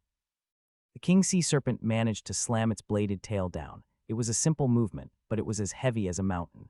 Whoosh! Just as the King Sea Serpent's tail was about to split the azure wind into half, a translucent light radiated from the center of the 12 warships. Wham! The barrier made from the mana that the magicians had stored in the ship clashed against the King Sea Serpent's tail, resulting in a tremendous shockwave that stormed around the surrounding area. Key. The King Sea Serpent withdrew in surprise, but the shield defending the warships shattered like glass. Is one all we can manage? Damn it, the magicians weren't looking good at all. Their expressions revealed their disbelief at the fact that the shield was broken from a single clash. Do it now. Hit it with everything we've got. Kuberad realized it was the best opportunity to slay the King Sea Serpent and ordered the crew to fire all of their weapons. With the defensive formation destroyed, the warships turned around and fired the harpoons, hooks, and sea spears. Wham! Dozens of weapons flew like a ray of light and pierced into the King Sea Serpent's body. The countless weapons caused severe injury, but it wasn't enough to kill it or weaken it because of how huge it was. Key, the sea serpent screeched and rampaged like crazy. Apparently that only ended up irritating it. It pulled the ropes connected to the harpoons, causing the warships to sway to the point of sinking. K, keep balance, level out the ship. The captains of each warship tried to withstand it by connecting the ships with lines of mana and chains, but the King Sea Serpent was far too strong. Rumble. The 12 ships started to be pulled towards the King Sea Serpent. We have to cut the ropes and chains. No. Kuberad shook his head as people suggested they cut the ropes connected to the harpoons. It's going to rampage as it pleases and kill us all if we cut the ropes. He was reading the flow of the battle properly, which suggested that it wasn't his first time participating in a battle. However, the King Sea Serpent managed to raise its tail despite being shackled by the harpoons. It was a performance befitting its notorious name as the demon in the ocean. It slammed its tail down to the warship at the very right before they had the time to stop it. Wham! The warship was split in half and started to sink under the ocean like a wet piece of paper. Monsters are approaching. Damn it, why did it have to be this ship? Save me. The sailors that managed to survive the impact shouted from the ocean for help. However, the monster claws were faster than the help from other ships. Key, the marine monsters like shark moles and rain lizards nimbly swan under the ocean to tear the flesh and crush the bones of the sailors. Fire. Kuberad forced himself to avert his gaze and fired the reloaded weapons. Since the target was too big, the harpoons and the hooks managed to hit the King Sea Serpent's body, but it didn't collapse despite the blue blood gushing from its wounds. Key, the King Sea Serpent screeched loudly and breathed out a dark cloud from its poisonous fangs. It advanced towards the warship on the left. It was even bigger and faster than the poisonous cloud of the previous sea serpent. The warship's yellow iron plate was unable to withstand the poisonous cloud as a hole appeared. In the end, even the warship itself started to melt from the poison. Jay jumped down. The poison is going to kill us at this rate. Damn it. The sailors jumped to the ocean or onto other ships before the ship melted completely. They managed to avoid the poison, but the opening in the defense made the monsters rampage even more. Rayon bit his lip while watching them die. A child even smaller than Yua was stabbed to death by a shark mole's claws, and an old man who seemed even older than Glenn perished as his flesh was gouged out. The lives of the warriors who came all the way there while prioritizing vengeance over their own lives were fading away. Rayon was well aware that he needed to suppress his urge, but he couldn't do it because he'd seen them during the journey. I know, but this is difficult to endure. The assassin Rayon would have easily managed to endure, but it was difficult to do nothing about because he'd learned to value people during his new life. His hand trembled intensely. You still need to endure it.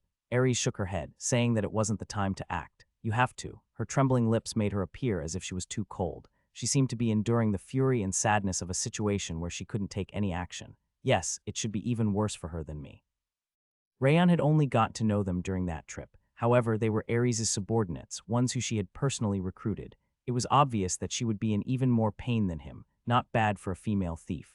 Wrath twisted his lips while looking at Ares. The King of Essence despises those who abandon their subordinates, but the female thief is right in this case. The lizards are nothing but meat for the King of Essence, but they are pretty much natural enemies for you humans. They will be annihilated in an instant if she isn't preparing against it. I know. Rayon sighed and lowered the hand that was clenching Heavenly Drive's hilt. Even from the azure wind, people started to get injured. Nguyen, who was carrying out Kuberad's orders, was pierced by a rusted spear of a balax. Nguyen, Morin threw his hammer and ran towards her to save her. However, he was also stabbed by a spear in his thigh and rolled on the ground because he hadn't properly trained in martial arts either. The two children, who seemed even younger than Yua, had previously told him that they were risking their lives to watch the death of the mad dragon who had destroyed their village and families. However, it looked like they were going to die before they could achieve that dream. You damn monsters. Kuberad seemed to have concluded that strategic orders were pointless at that point. He picked up his sledgehammer and stood in front of the children. The Balak stabbed its spear at him without missing the opening from his hand, trembling in exhaustion.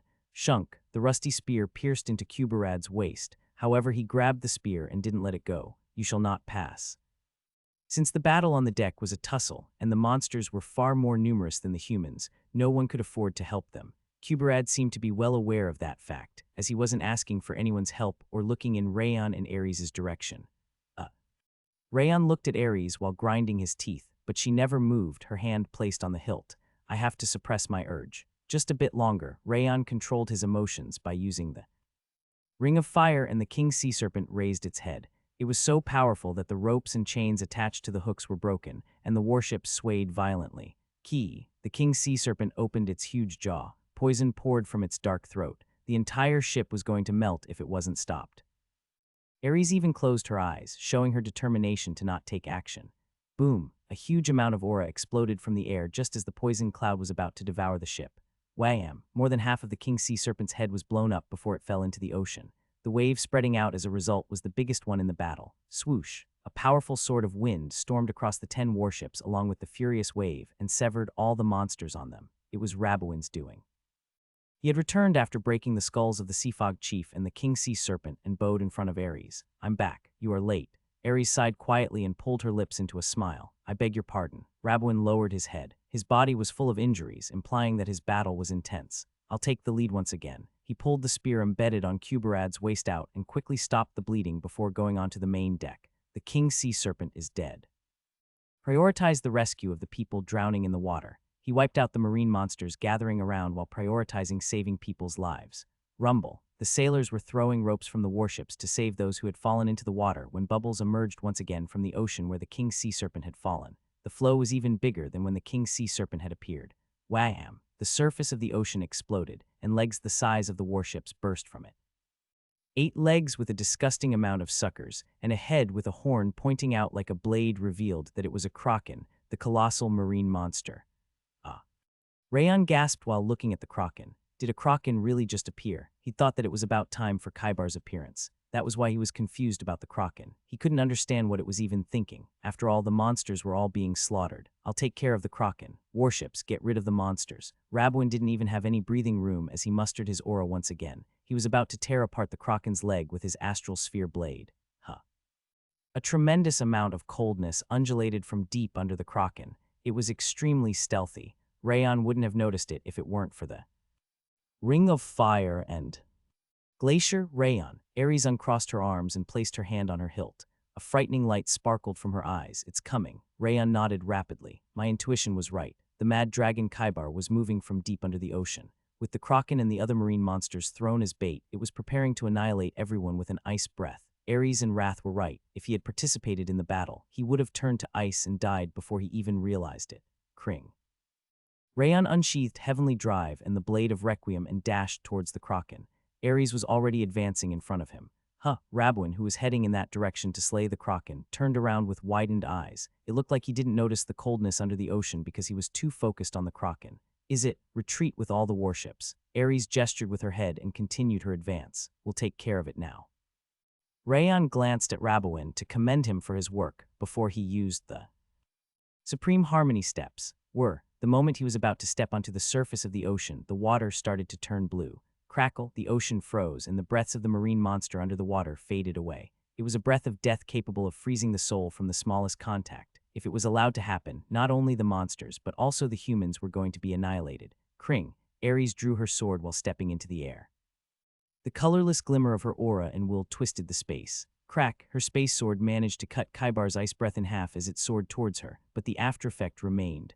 Whap, Rayon surrounded both Heavenly Drive and the Blade of Requiem with the 10,000 Flames cultivation. The fire dragon's breath extended from the two blades at the same time, clashing against the ice breath trying to devour the world. Wham! A tremendous explosion occurred from the clash between heat and coldness on the ocean's surface. White steam spread all around the ocean. It was even thicker than the fog made by the Sea Fog tribe.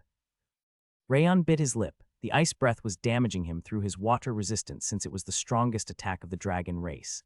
He felt like his bones and flesh were freezing. But I'll endure it. It's meaningless if I can't endure it now. He'd been doing nothing as he watched the others die in order to save many people. If he couldn't do anything against the breath, there was no reason for him to exist on the battlefield. Rumble. Rayon unleashed all his energy of the 10,000 Flames cultivation, amplified by the Ring of Fire. The flame on the blade had started to subside, but spread around like a bird's wings and made all the coldness disappear.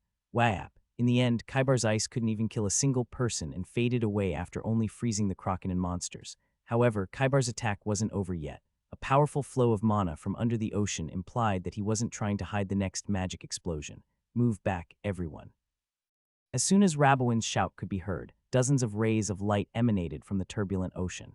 Kring, Ares pointed her sword at the ocean. Her blade distorted the space, and the spells rising from the ocean were severed diagonally at the same time. Rumble. Even though she managed to cut them down before they surfaced, a huge shockwave burst out from under the ocean because Kaibar's mana was far too pure.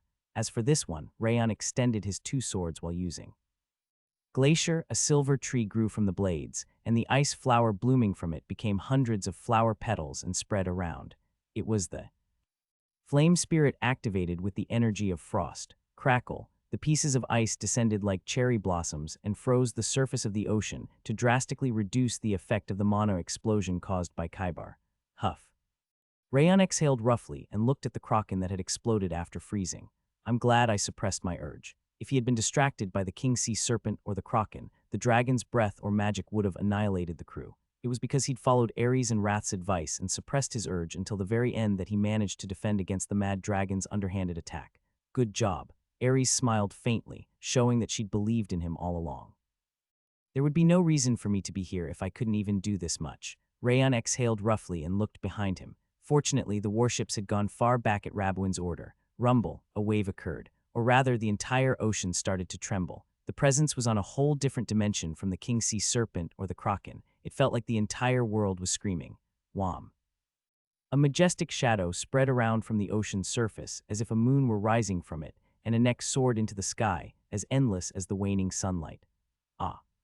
Rayon swallowed nervously and raised his gaze. The mad dragon Kaibar. Its scales were sparkling mysteriously as if it were wrapped in the ocean, and the scaled neck was as thick as the entire fleet combined. It was also as long as an avenue of a royal palace, making it difficult to see at a glance. Fish fins were rising like blades on its neck, which seemed capable of reaching the sky, and the dignity and elegance made it look like a piece of art. Rumble. Kaibar leaned its neck forward, and its head could be seen. The sunlight was blocked by its diamond-shaped eyes protruding from the thick scales, which seemed even capable of withstanding astral energy. The entire world became darker, as if night had fallen. Its horn was the most peculiar part. Unlike its right horn, which looked like a spire, the left horn was broken in half. However, it seemed to be displaying its madness even further. Is this the mad dragon Kaibar? As Ares had said, a human being couldn't do anything about its size. Rayon could guess that he wouldn't be able to cut its head off even if he unleashed his astral energy endlessly. That lizard looks familiar for some reason. Wrath stroked his chin while looking at Kaibar. Rayon ignored him because he felt like Wrath was going to say something strange again. The real battle is starting now. Focus. Ares exhaled quietly and fixed her grip on her sword. Her furrowed brow showed that she was also nervous. Anyway, what a nice and plump dragon. As Rayon had expected, Wrath started to spout some bullshit once again. The insane statement was unbefitting for the situation, but it managed to relieve his tension at least. Growor, Kaibar roared towards the sun. The surface of the ocean caved in as if it were being crushed by its pressure, and a tremendous storm occurred to make the sun disappear. No sound could be heard for a moment. It was as if their eardrums had been torn from the tremendous noise. You vermin. Kaibar glared at the sun and lowered its head. The ferocious eyes of a reptile were looking down on Rayon and Ares. Rayon's fingers trembled. Was that the dragon words? The fear tightening his heart seemed to be from the power of the dragon words dwelling in its voice. However, he could still withstand it because he'd experienced the other demon kings and Glenn's pressures in the past. What are you even saying when you are just a lizard who went for a surprise attack because you were afraid of vermin? Rayon provoked while pounding his trembling chest with his fist. Rayon. Ares' eyes widened, and Kaibar's gaze was directed at him. They called you a mad dragon and whatnot, but I can see that you are just a loser lizard. Rayon's arrogant voice almost sounded like wrath had suddenly taken over his body. There's no reason to fight fair and square against vermin who endanger this world. Contempt and murderous intentions started to emerge from Kaibar's eyes. Are you introducing yourself? You are the one who destroyed the city and ruined nature. Rayon clenched his back teeth tightly. He was furious that the dragon was spouting such bullshit because he'd seen countless corpses in the destroyed city of Akar. Human, your eyes are similar to his. Kaibar's narrowed eyes were also expressing his contempt towards Rayon. Did you know? He pulled his head back. That was enough for the sunlight to descend once again and create a storm. Humans are the only ones capable of summoning the demon kings of devildom upon this land. Rayon didn't respond. He'd heard countless stories of humans summoning demon kings with their negative emotions, and the demon king himself was right next to him, but he'd never heard of other races summoning a demon king. So what? Ares furrowed her brow. She apparently hadn't heard of other cases either. Humans' nasty emotions are the only things that can summon the demon kings who destroy the balance of this continent. That's why you are the pests of this world. Kaibar's voice became louder and the atmosphere vibrated loudly. Rayon felt like his ears were going to fall off because of it, and demon kings should never exist in this dimension. You arrogant lizard, do you want to die? Wrath's fist trembled furiously as he glared at Kaibar. You sound like you've seen a demon king before. In my perspective, you are even worse than the demon kings. Rayon twisted his lips while looking at Wrath. That's because you've never seen a demon king before. A frightening amount of coldness emerged from Kaibar's eyes. Demon king. The blue demon king has slain my kin, who had been working for the balance of the continent, and it violently ground its teeth while reminiscing on the past, grilled the corpse and ate it. You need to shut your mouth unless you've witnessed that pure malice, that barbaric behavior. Rayon's chin trembled intensely, and he turned his eyes to the right to look at Wrath.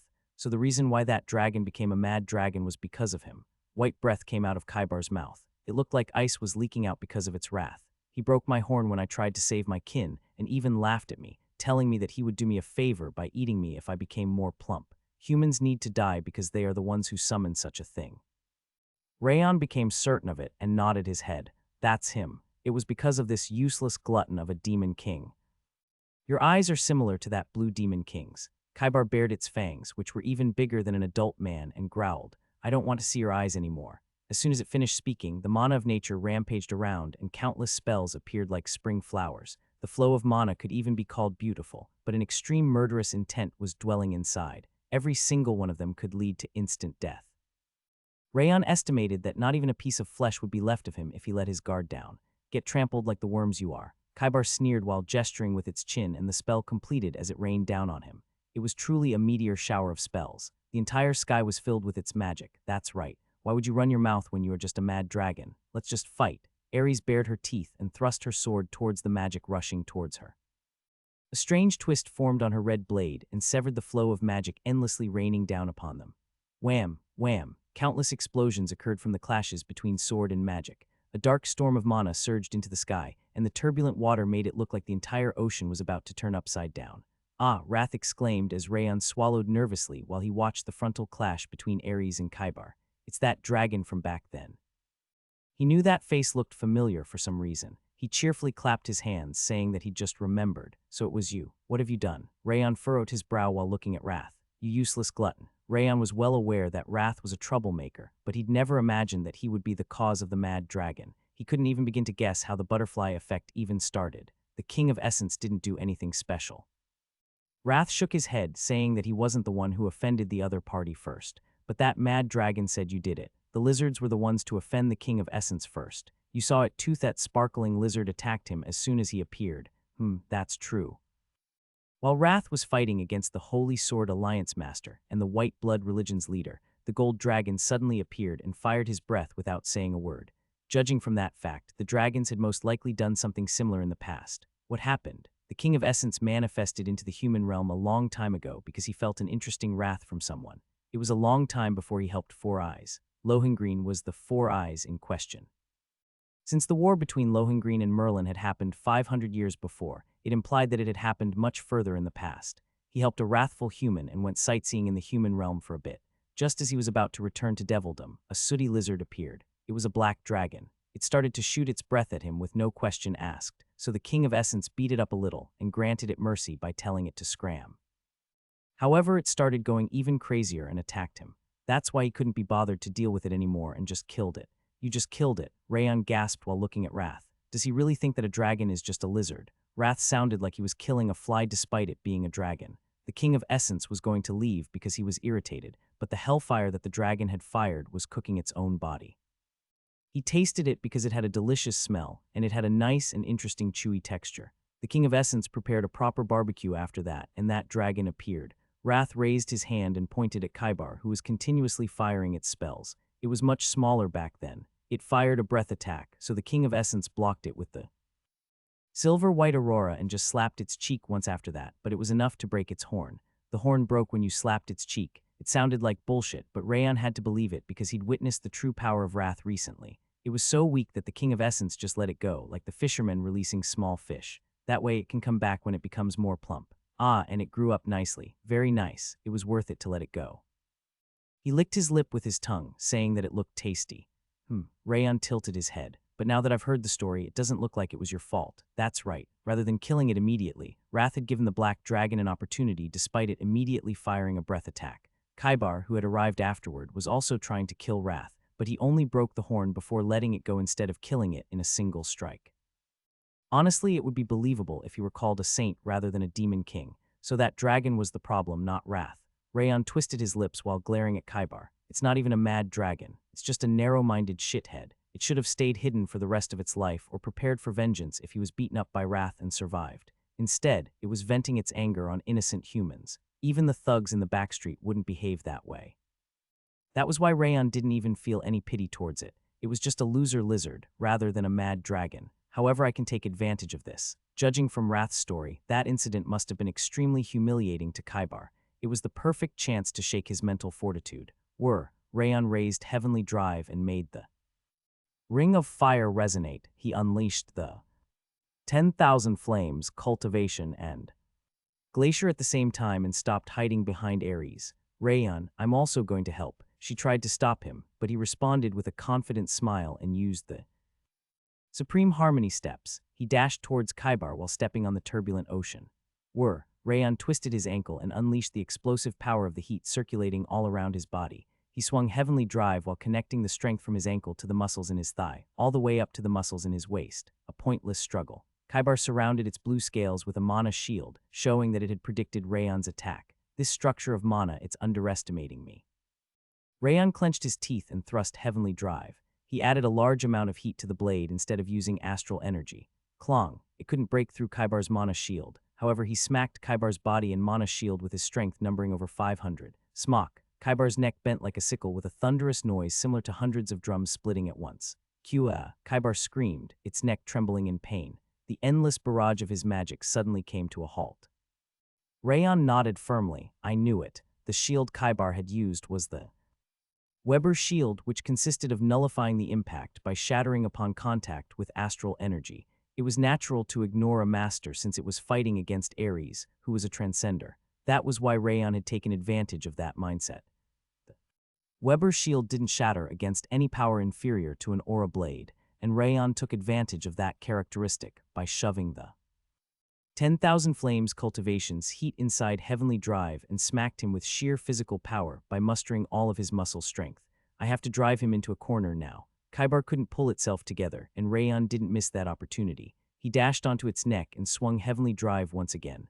Kaibar created the Weber's shield once again despite the dizzying state it was in. However, all he did was to make the shield a bit thicker. It seemed to believe what had happened a moment ago was sheer coincidence. That should be the natural decision. After all, no one would think that there's a human who can tear apart an ogre with their bare hands. Kring. Rayon unleashed the Spiral Power on Heavenly Drive's blade and unleashed the 36 Crimson Slash. Once again, the Weber's shield failed to shatter, and the impact was perfectly transferred to Kaibar. Whack, whack, the 36 Crimson Slash was an extremely fast technique that consisted of stabbing from 36 directions in a single move, but Rayon had slightly decreased the speed to increase the power instead with Spiral Power. Kaibar's neck twisted to the point of breaking upon receiving the tremendous impact. Gah! Kaibar screamed and gained distance. Kring! At that moment, Ares managed to remove all of the spells and made her move. She executed a spatial slash to sever Kaibar's neck without moving away from her spot. Crack! However, Kaibar was pretty much an ancient dragon. Even though it was writhing in pain, it realized that Ares' attack was dangerous and activated the dragon words, disappear.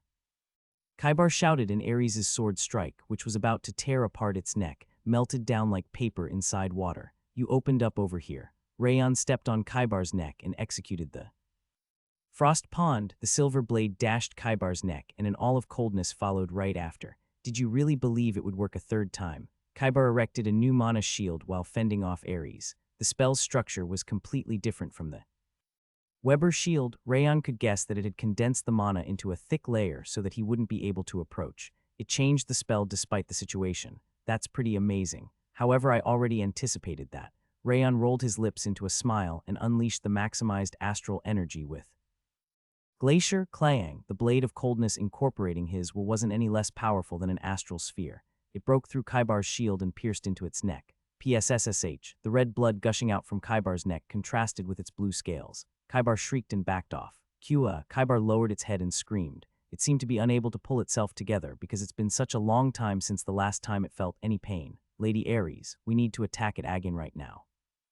I know. Ares jumped into the air as if she were telling him that it went without saying and slashed at the dragon.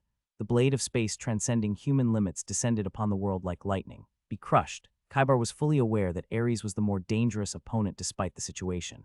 It deflected all of Ares' space sword techniques by using a concentration of dragon words. You are so dumb for a dragon. Rayon kicked Kaibar's scales and climbed even higher. He unleashed the Crimson Slash, which was powerful enough to cut its head off. A crimson line of heat emerging from Heavenly Drive's blade rushed toward Kaibar's neck. It couldn't use the dragon words against Rayon because it had to keep Ares in check. All it could do was use some defensive spell like a shield or barrier, an offensive one.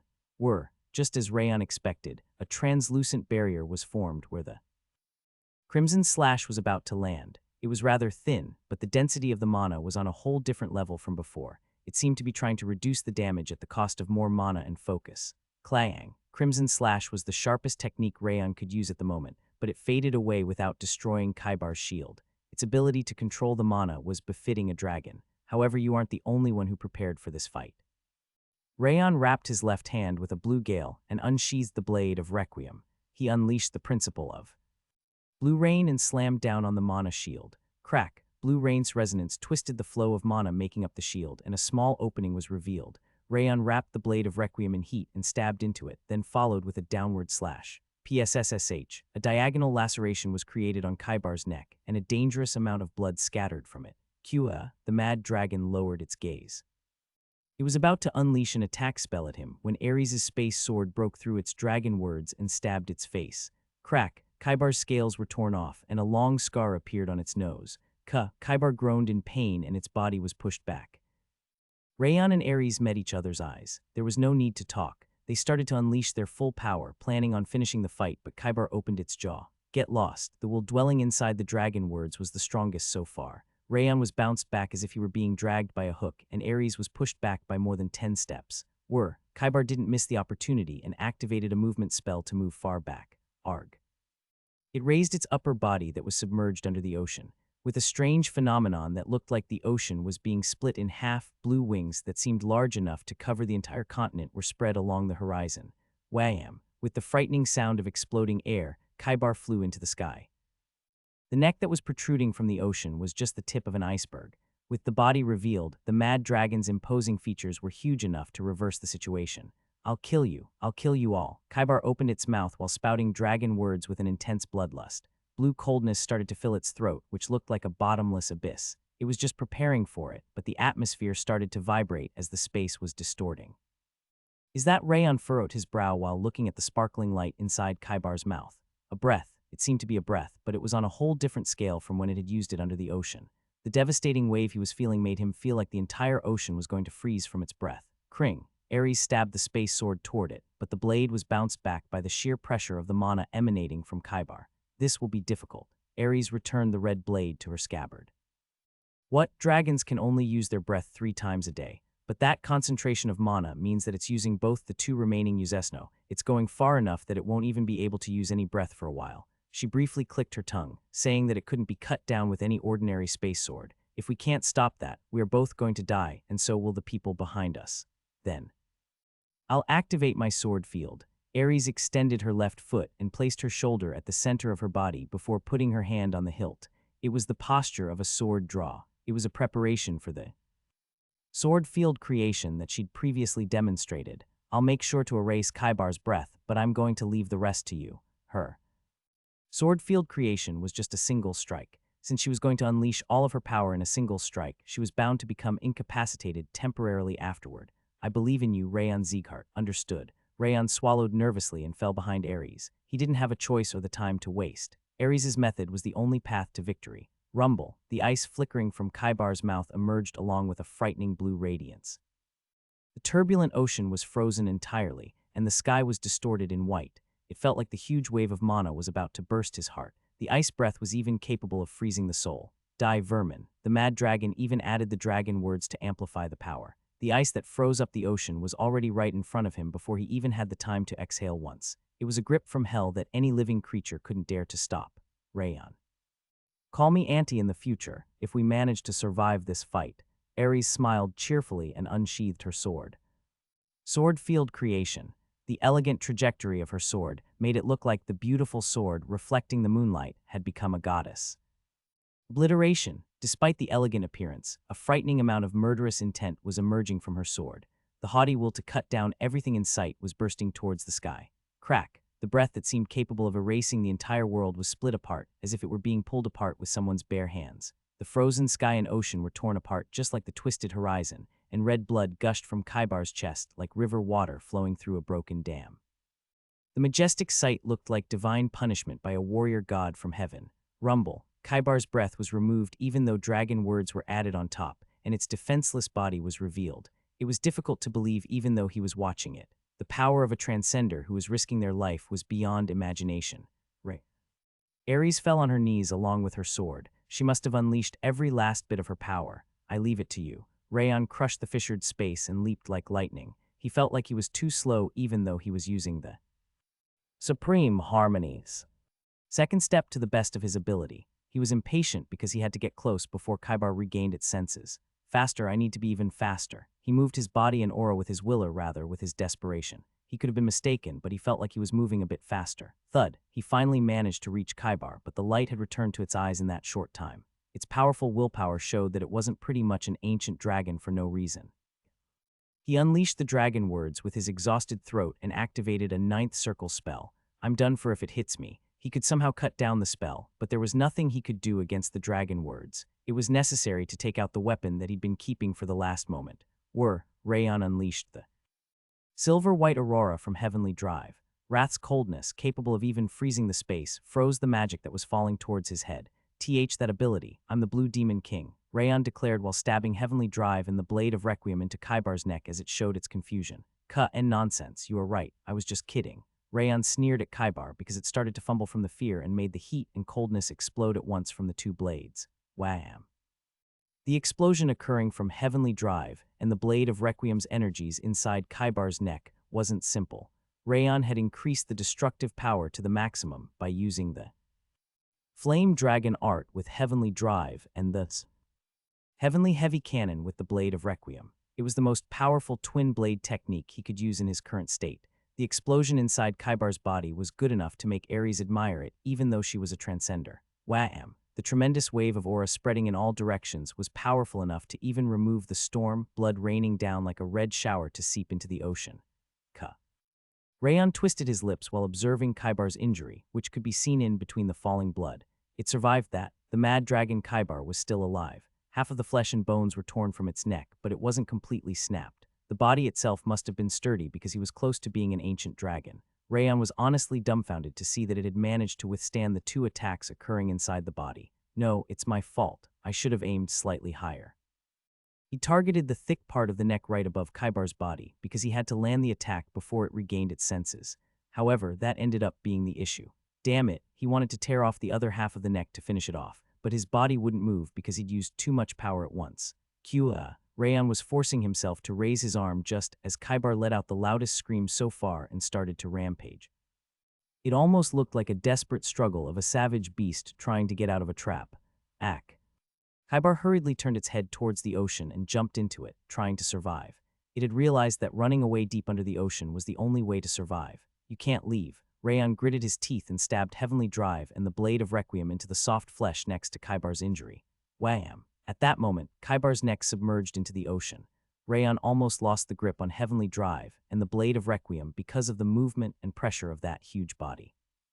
Holding out is my specialty. Rayon activated the Snowflower attraction and stuck himself to Kaibar's body. He would never let it go. Just as he was about to attack once again with the small amount of energy that had regenerated, the flesh that was destroyed by the Flame Dragon art and the Heavenly Heavy Cannon started to regenerate in Kaibar's neck. A regeneration spell. No, is it a healing spell? He wasn't too sure what it was, but its bleeding was stopping, its flesh was regrowing, and its bones were regenerating. It seemed to be trying to run until it healed. Rayon twisted his lips while watching the flow of mana working on Kaibar's wound. If it's just a spell of this level. Rayon shoved Glacier's coldness into the blade of Requiem and activated the ghastly flow of mana. Rip. The flow of mana that was healing Kaibar's injury was as if cut with scissors, and it started to bleed once again. Rayon clenched his hand holding the blade of Requiem while watching the scene. So it worked. It was too difficult to read the flow of Kaibar's mana so far because it had been using either 8th or 9th circle spells. However, the healing spell that it had used a moment ago wasn't using any profound formula, even though the density of mana was high. That was why Rayon had managed to cut off the flow with the ghastly flow of mana, a magic force field. How dare you, and I'm not done yet. Rayon twisted the blade of Requiem and made the 10,000 flames cultivation's heat explode on Heavenly Drive's blade. Wham! Crimson flame burst out from under the ocean before it subsided, and Kaibar's wound became even larger. Kaibar screeched and swam even faster, but Rayon focused on the Snowflower attraction to stick to it like a leech. Crack! Kaibar tried to use the healing spell once again, and Rayon immediately activated the ghastly flow of mana to cut off the mana's flow. Why, you bastard, how long are you planning to disturb me? Until you die. Rayon bit his lip and unleashed the 10,000 flames cultivation. Flame spirit through Heavenly Drive. The sphere of heat concentrated around the tip of the blade and bared its fangs towards the small amount of flesh and bones left from Kaibar. Wham! The flame spirit exploded, and Kaibar's wound was deepened. The bone was completely visible, and only a third of the flesh was left, but the head was still attached. How is it even surviving in this state? It's coating the inside and outside of the body with mana to prevent its head from falling. Rayon hadn't even realized that because he was too focused on attacking Kaibar while putting up with its rampage. It would be nice if the meat were as toothsome as its toughness. Wrath was still spouting some bullshit despite the situation. Seriously, you stay strong, the end is near. He was cheering Rayon on for the first time in anticipation of the dragon meat. However, Rayon felt like he was regaining some energy for some reason. Rayon cut off Kaibar's mana, which was trying to activate the regeneration magic once again, and slashed its flesh with Heavenly Drive. The blade wasn't cutting too well because he didn't have much aura left, but he pushed through by force with his transcendental will. Swoosh! Magic made from ice was raining down from the direction of Kaibar's head. Rayon could defend with the blade of Requiem's ghastly flow of mana because they weren't high-ranking spells, but he couldn't pull out the blade of Requiem if he wanted to cut off the regeneration. I need to take it with my body. Rayon instantly changed the river footwork into physical movement. He dodged the spells rushing towards him by moving his body like a reed fluttering in the wind. Rip, his clothes were torn and his flesh was gouged to create bloodstains, but fortunately he didn't get any lethal injuries. I'm also running out of stamina. I need to finish it off quickly. Rayon grit his back teeth and unleashed Glacier's coldness on Heavenly Drive's blade. Rip, there was only a small amount of flesh and scales left on Kaibar. The end was near. Kaibar groaned in pain and came to a halt. It opened its mouth, which had been scarred by Ares' sword, in Rayon's direction. Get lost. The dragon words were activated for the first time inside the ocean. Rayon tried to hold out Snowflower attraction and his physical strength, but his limbs were shaking to the point of breaking. The dragon words truly had a frightening amount of compulsory power, but it was drastically decreased compared to when they were used against Ares because Kaibar was also very exhausted. I need to hold out. I have to. Rayon could predict that Kaibar would fully recover and return if he ended up being pushed back. That means that the sacrifices of their companions' lives would be in vain, and that couldn't be allowed to happen. Rumble, Rayon rotated the Ring of Fire to increase his soul level. The achievements he'd gained so far and the emotions of Demon Kings combined into one and started to push back the compulsion affecting his body. Don't ever let go. Wrath had told him that surrounding himself with the opposing will allow him to withstand dragon words and divine words. Rayon recited his will as if he were pledging it to himself, not letting go of Heavenly Drive and the Blade of Requiem. Go away. Kaibar's dragon words continued. The spell was even more powerful because it was on the verge of death. That won't happen. Rayon withstood it while biting the inside of his cheek to the point that it bled. Just go alright. You are afraid of the Blue Demon King, aren't you? Just as Kaibar's dragon words were about to continue, Rayon started to speak about wrath. What kind of bullshit is that? The Blue Demon King has appeared at the center of the continent. However, you are still just killing humans over here, which means that you are afraid of him. Rayon stopped the dragon words from activating by provoking Kaibar and finished his preparations to unleash his energy in a powerful explosion once again. That won't work a second time. Stop it. However, Kaibar wasn't an idiot. It made Rayon unable to move his body through the dragon words and unleashed its magic. Rayon had to admit that it was a formidable opponent, considering how much mana it was controlling despite its state. Even so, I have to endure. He shouted in his mind and covered his immobile body with his will. His limbs regained their vitality, and Rayon clenched his right hand around Heavenly Drive. How are you moving your body? Kaibar's long, vertical pupils trembled in disbelief. You are just a garbage lizard who acts strong against the weak. This is as far as you go. Rayon stabbed Heavenly Drive even deeper while meeting the mad dragon's trembling eyes. The blade unleashed a storming fire despite being underwater, and the raging fire shone brilliantly. 10,000 flames cultivation, 100 flames, flame dragon art. 10,000 flames cultivation technique, which had done the most damage to Kaibar so far, breathed out its fire once again under the ocean.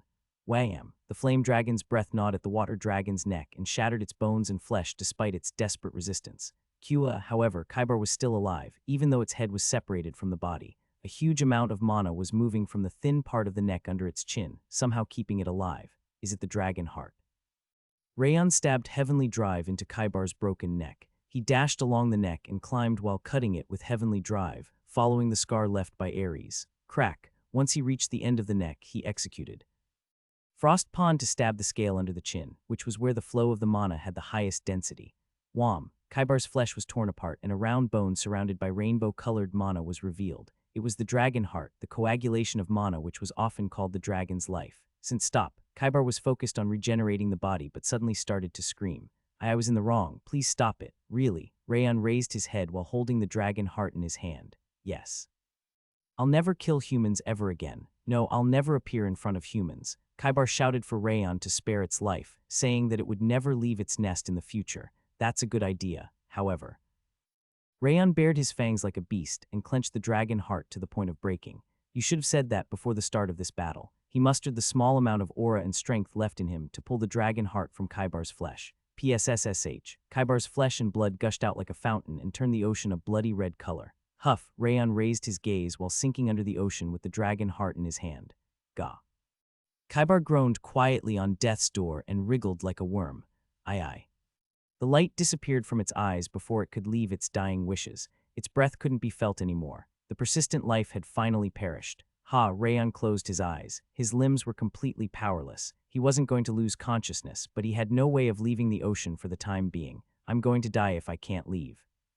He could feel Kaibar's dead body touching his back. Rayon raised his eyelids with difficulty and saw Ares with her sunset-colored hair fluttering into the water and an octopus with a sparkling head approaching him. I guess not.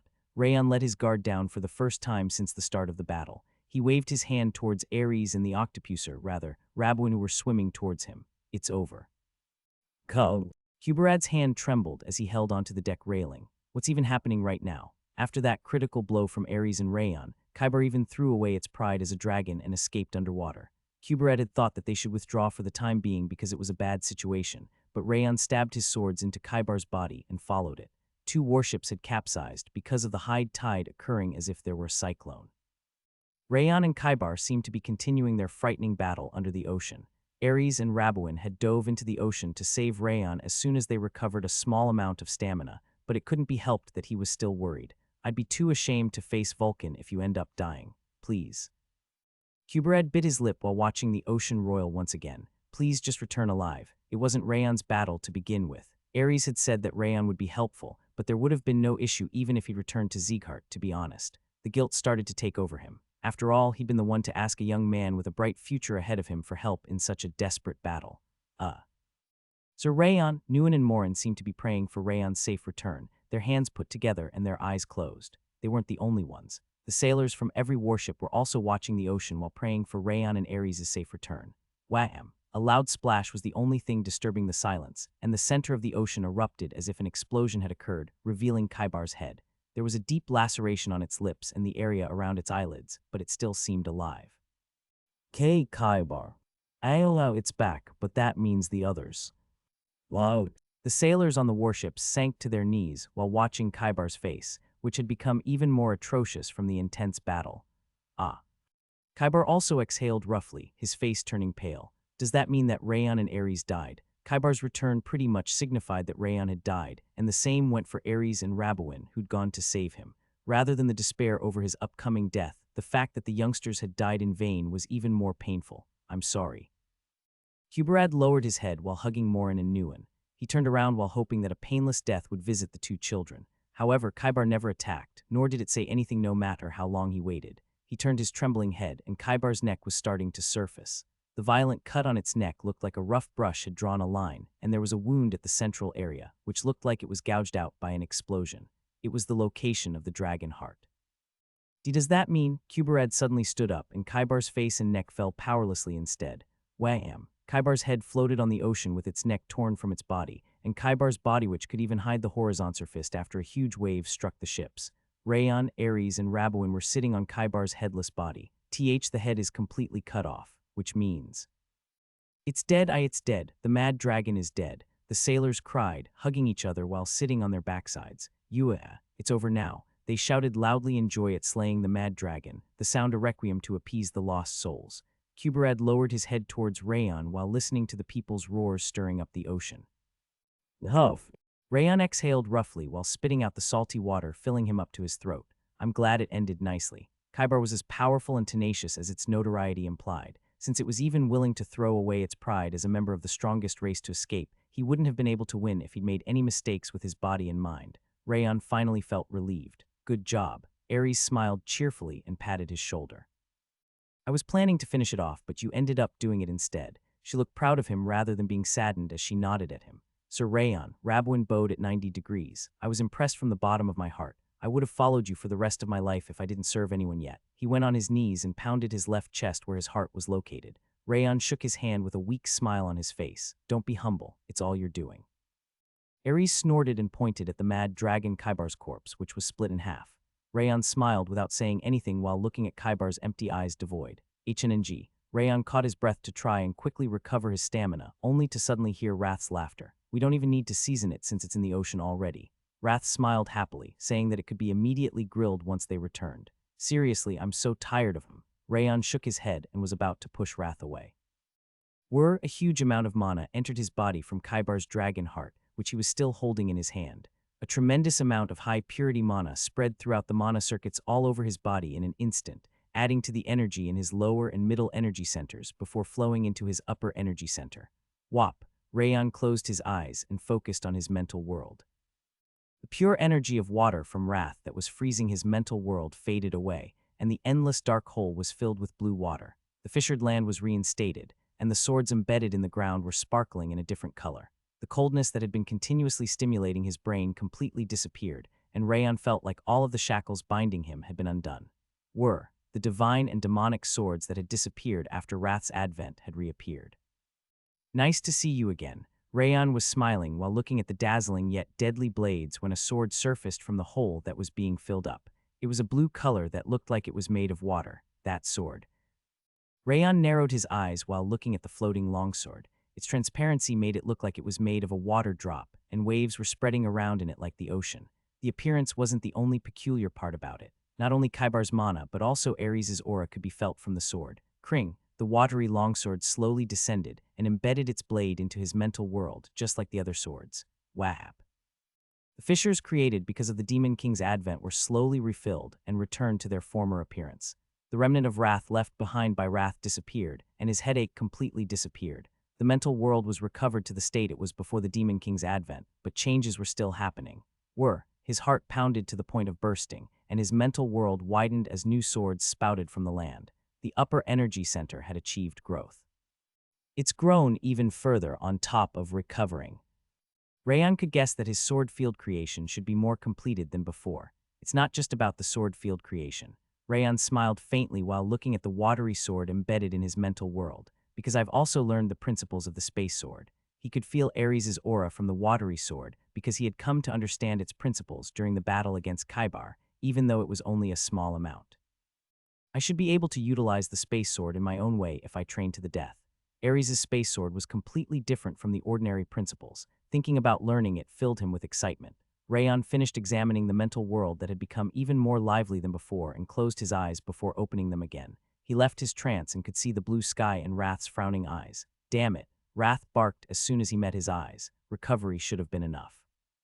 Why did you even grow as well? He furrowed his brow. He seemed to have noticed the growth in Rayan's mental world. Even the dragon heart is helping you. How come you're so lucky? It's seriously incomprehensible. It's not luck. It's the result of my skills and efforts. Shut up. Are you seriously saying that after you witnessed the unreasonable things that happen to the King of Essence every single day? Wrath furiously ground his teeth, telling him to shut his mouth. I get it, so get away from me, please. Rayan slapped Wrath, who was shoving his head towards him, away as Rabouin walked up to him. Sir Rayan. He looked at him worriedly while injecting his aura into his body. Are you okay? Yes, I'm fine. You aren't just fine. Ares' eyes sparkled faintly. He's completely recovered. Her bright smile implied that she'd also noticed the change inside Rayan's mental world. He might be even stronger than you now. I'm really glad to hear that. Rabouin smiled, showing that he was happy about Rayan's recovery without caring about the competition. Even though his bearded face and bald head looked exactly like a pirate's, he seemed to be the most good-natured person among Sieghart's warriors. Tusk, you are no fun. Ares briefly clicked her tongue, displeased by Rabouin's response. Did you notice? Rayan looked at Ares without standing up. I noticed the energy of water rampaging in your upper energy center, and that's why I guessed you were going to recover. Of course. Ares' heated gaze was directed at Rayan. I didn't expect that you would grow even further. That was also unexpected for me. The dragon heart's mana must have played an important part in it. Rayan gave Ares the dragon heart, which he was still holding. Even though a large amount of mana had helped him recover and grow, there was still an immeasurable amount of mana inside the dragon heart. It deserved to be called the best elixir in the world. Look at that instead. Ares gave the dragon heart to Rabouin before she made Rayan stand. She raised her finger and pointed at a warship approaching them. Woa, Rayan, Rayan, Rayan, Rayan. The sailors on the warships were still shouting their throats off. Kuberad was also watching them with teary eyes while hugging the two children. You should wave at them or something. Ares went ahead and raised her hand with a cheerful smile. Everyone here is a hero, but you are the hero of the heroes. She turned around while saying such an embarrassing thing. Rayan looked at Kaibar's severed head instead of the people. Looking at the deep cut made with heavenly drive reminded him of the difficult battle and the moment he managed to prevail. He would have never seen such a sight if he hadn't hung onto it with the determination to die. He was glad that he didn't give up until the very end. The victory doesn't only belong to me. It's for everyone. The victory and whatnot doesn't even matter. Rayan waved his hand at the sailors with a smile, and Wrath shoved his face onto him. You are taking that lizard meat, right? You won't even need to season it because it should be perfectly salty. Wrath couldn't help but salivate as he said that he had to take it no matter what. I wonder the King of Essence is really going to cry if you ignore him once again. He's seriously going to. Rayan just smiled because his threat wasn't frightening at all. Sure, Lushan Mountain. House Robert. Blocked western paths. It was a splendid and picturesque mountain, and Darius Robert entered the underground. He walked through the complete darkness of the corridor and went to the center of the cavern. Welcome. An old man in a black knight traveling outfit with a sturdy body bowed to him. Darius silently nodded and stood next to the old man. Under his cold eyes, small children who didn't seem to be even 10 years old were kneeling with their eyes covered with blindfolds. Sniff. Where are we? Mom, Dad. Please send us back home. The children were shouting at him for mercy with trembling shoulders. They seemed to be aware that they'd been kidnapped. Are there around 210 of them? Darius stroked his chin and counted their numbers. He seemed completely unaffected by the children's screams. Yes, there are exactly 213 of them. The old man bowed faintly and told him the exact number of the children. That's more than usual. Lots of children lost their parents because the 6 kings, 5 demons, 5 divine orders, a demon king, and even a dragon appeared during the last incident. We could have acquired even more, but we filtered them out because lots of them weren't in great condition. He furrowed his brow slightly while talking like he'd simply picked the better vegetables or fruits even though they were people. They do have nice physiques. They are the perfect material for assassins. Some of them could even be raised as warriors. Darius Robert smiled faintly while looking at the terrified children, whose lips had turned pale. Start by brainwashing them like always and feed the rage worm to those who don't have any issues. Understood. The old man nodded and the shadow instructors appeared from the darkness and dragged the children away. I'm sorry I'm entrusting this to you once again. Darius watched the children being dragged away and patted the old man's shoulder. Please don't say that. It was my fault for offering those idiots. The old man bowed deeply, implying that he was honored to do the job. His eyes glowed fiercely when he said, "Idiots, I'll be counting on you." Darius turned around and climbed the stairs located next to a pillar. He entered a room that was neatly organized, just like his office, and sat on a dark chair. The shadow under the desk undulated and Kubara appeared. She was wearing a black dress instead of her usual maid uniform. Is there any news about Rayon Sieghart? Darius asked without looking back. There's still nothing. Kubara went down to her knees and raised her gaze. The same goes for Sieghart. They aren't saying or doing anything. She shook her head, saying that Rayon's name had completely disappeared inside Sieghart's domain. Is he really dead? Darius looked down on the empty cavern for a while before he slowly looked around. How is the Deathbringer Revenant factory doing? They are currently working on improving them based on the information we've obtained from Sirith's failure. They are researching how to increase the Deathbringer Revenant's intelligence and power of explosion. Send them double the funds and personnel. Double. It might be excessive as an investment, but it will end up being a cheap price to pay. He raised his glass and took a drink. The flame of war will be reignited in the continent soon. Darius quietly put down the empty glass with a frightening smile on his face, one that would give goosebumps to anyone who watched it. The Deathbringer Revenants will be the biggest variable when that day comes. Rayon returned to Akar's harbor, where he departed before, alongside the 8 warships. It took 4 days total to return because they were bringing the separated corpse of Kaibar. It took a long time, but the sailors' expressions were brighter than ever because the mad dragon was dead and the war was over. Rayon looked at the harbor while standing on the deck. In front of the wall that was being reconstructed, he could see the residents who'd stayed behind in Akar. The rumor about them slaying the dragon must have already spread, as they were waving their hands from outside the walls. He couldn't understand exactly what they were saying because they were too far away and the waves were too strong, but he could see that they were smiling and crying while cheering for them. Woa, we are at Akar. It's all over now. The sailors on the Azure Wind and the other warships also started to cheer while waving their hands at the residents. Woa. Wrath also jumped out from the bracelet and roared toward the harbor. Grilled dragon. The days of beef jerky and Nadine bread are all over now. Of course, his reason was different from the others. Woa. The warships crept forward and eventually docked in the harbor. Ear-splitting cheers erupted from the residents of Akar as they waved their hands in celebration. Take it out now. Ares clapped her hands after she jumped down from the warship before anyone else, and the magicians picked up Kaibar's corpse, which was being pulled by the boat, and placed it on the harbor. The reduction spell was undone and the huge body was revealed, causing the restored wall to collapse once again as the harbor's entrance caved in. Is this the mad dragon Kaibar? What the hell? How can a creature be as big as an entire city? Akar's residents were unable to recover their dropped jaws. Everyone was astonished because the dragon's size was beyond imagination. Did you really slay it? Impossible. It really must have been hard work. He did everything. Ares pointed at Rayon while standing on Kaibar's head. All I did was open the path and he cut off the dragon's head. She started to applaud, telling them to praise Rayon for it. Whoa, Rayon, I knew it. White Sword Dragon. Isn't Sword Dragon too shabby as a title at this point? He's even slain the mad dragon. That's right. I heard he even won against a grandmaster before he came here. He's going to need a new nickname. Sailors and the residents started to gather to discuss a new name for Rayon. Save that for later. Let's have a party today. Ares grinned and waved her hand. She knocked shoulders with the people in front of her and shouted for someone to bring out the drinks already. Despite how she looked, she was a considerate person. She seemed to be planning to celebrate the victory and comfort the grief of losing their companions through the festival. Rayon disembarked from the Azure Wind and examined Kaibar's corpse. Its body was still firm even though it had been submerged for 4 days straight. It must have been because of the mana of nature remaining inside the bones and flesh. The King of Essence told you already. The meat is toothsome. We have to eat it right now since it should be perfectly pickled. Wrath told him to grill the meat already while drooling from his mouth. Okay, I'll ask her. Rayon started walking towards Ares to suggest grilling the dragon meat. Yellow light wavered above the harbor, and a blonde-haired old man appeared. The elegance surrounding him felt as natural as a coat. He was just floating in the air without using any spells, and the flow of mana sensed from him was unbelievably huge. That's... Rayon couldn't even feel how much mana he even had. It was greater than even a transcender's. He's the one.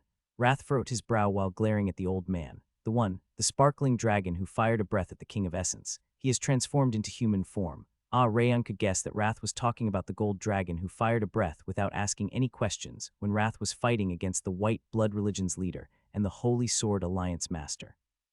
Why did he appear now of all time? It wasn't like he was unable to fight, but everyone except for himself, Ares, and Rabouin were going to die if a battle broke out. He was feeling a burning pain in his chest, so it ended up happening. The gold dragon quietly landed on the ground. He clicked his tongue while looking at Kaibar's torn neck. Did you have to do this? The dragon's dry gaze was directed at Ares. The atmosphere crushing their shoulders felt like it had gained weight. Even though the harbor was full of excitement for the festival, it suddenly became gloomy. What? Ares tilted her head after sending the people she was shouldering to the back. She seemed to be aware of the fact that the old man in front of her was a dragon. Did I have to do what? You could have ended it in a better way. Dragon sighed quietly and tapped the ground with his staff. You should have said that to this crazy bastard beforehand. Ares lightly kicked Kaibar's corpse with the tip of her toes. This wouldn't even have happened if you stopped this one's genocide. Her lips twisted into a smile. Her flushed face implied that she was angry. Dragons are independent beings. Even though I'm their lord, they are not obligated to follow my orders unless it involves the advent of a demon king or the preservation of balance. That's because you are incompetent. Ares snorted while looking at the dragon's staff. Rayon swallowed nervously while looking at the old man. Did he just say he's the dragon lord? Thought he was powerful, but he didn't expect him to be the dragon lord. The creeping sense of danger intensified its stench. Dragons are working hard for the preservation of the world. We don't simply act out of emotions. Kaibar was a wise one who was about to become an ancient dragon. He must have had a good reason for it if he killed humans. The Lord narrowed his eyes, saying that the dragons always thought about the great cause. Ahahaha. Ares burst out in laughter while sweeping her hair back. Great cause? What great cause does it have when it's just a crazy lizard that was filled with nothing but madness? Neutral observers of the continent, protectors of the continent. Bullshit. You are just children with huge bodies who can't even control your own power. Her expression turned cold and indifferent. It must be difficult to understand for humans who only live for an instant. All you do is ramble on with bullshit. I won't avenge our kin since he's already dead. After all, we are an independent race, as I mentioned earlier. However, the Dragon Lord sighed quietly and shook his head. I'll be taking Kaibar's dragon heart and corpse. He extended his hand, asking for Kaibar's dragon heart. What are you saying, you shitty lizard? The meat prepared in salt belongs to the King of Essence. Wrath's chin trembled at his ridiculous statement. Let the King of Essence manifest to the world. He will snap his neck right now. He started to rampage, asking Rayon to hand over his body. Rayon lowered his posture and placed his hand on Heavenly Drive's hilt so that he could act at any moment. Nonsense abounds. Ares sneered and bared her white teeth. Kaibar's corpse is our loot. We have nothing to give you. You leave me with no choice. The Dragon Lord raised his hand. An explosive wave of mana spread around, distorting the sky and the ocean. This isn't revenge for our kin, but a measure to prevent a crisis of the continent. Don't resent me. The Dragon Lord was a proper ancient dragon, unlike Kaibar. His wave of mana engulfed Akar. Rayon was unable to move his limbs because of the tremendous wave of power of the gold dragon, who was capable of controlling lightning and weather. You are playing cheap, lizard. The Dragon Lord was definitely trying to take his revenge while calling it a measure to prevent a crisis. He was more like a snake than a dragon. This is the case of an adult coming to fight when their child is beaten up. Ares sneered while kicking Kaibar's corpse once again. That's not. Then we also have to call our adult. What do you mean? The Dragon Lord narrowed his eyes. Do you know who his grandfather is? Ares raised her finger and pointed at Rayon. The destructive king of the north, Glenn Sieghart. Ares continued when the Dragon Lord was narrowing his eyes while looking at Rayon. You can keep going if you want to see your entire race annihilated by his grandfather. Ares spread her arms, telling him to do whatever he wanted, and the Dragon Lord's fingertips trembled. Rayon's jaw dropped as he looked at Ares. There's no way that's going to work. Even though Glenn was the pinnacle of the continent as a transcender, it was the Dragon Lord that they were talking to. Since the dragon race looked down on humans, Rayon didn't think that her threat was going to work. Moreover, you should be calling him your father rather than my grandfather. Rayon couldn't understand why she was calling him his grandfather instead of her father, since she was the one who was closer to him. He thought once again that Ares was so peculiar. I should just prepare for battle him. Despite his expectation that it was going to be completely ineffective, the Dragon Lord's chin was trembling in panic. Did you just say that the human over there is Glenn Zieghart's grandson? The Dragon Lord's firm voice became hoarse for the first time. It felt like a huge tree with no end in sight was starting to tremble. Huh. Rayon's eyes widened as he looked at the Dragon Lord's face, which had turned pale.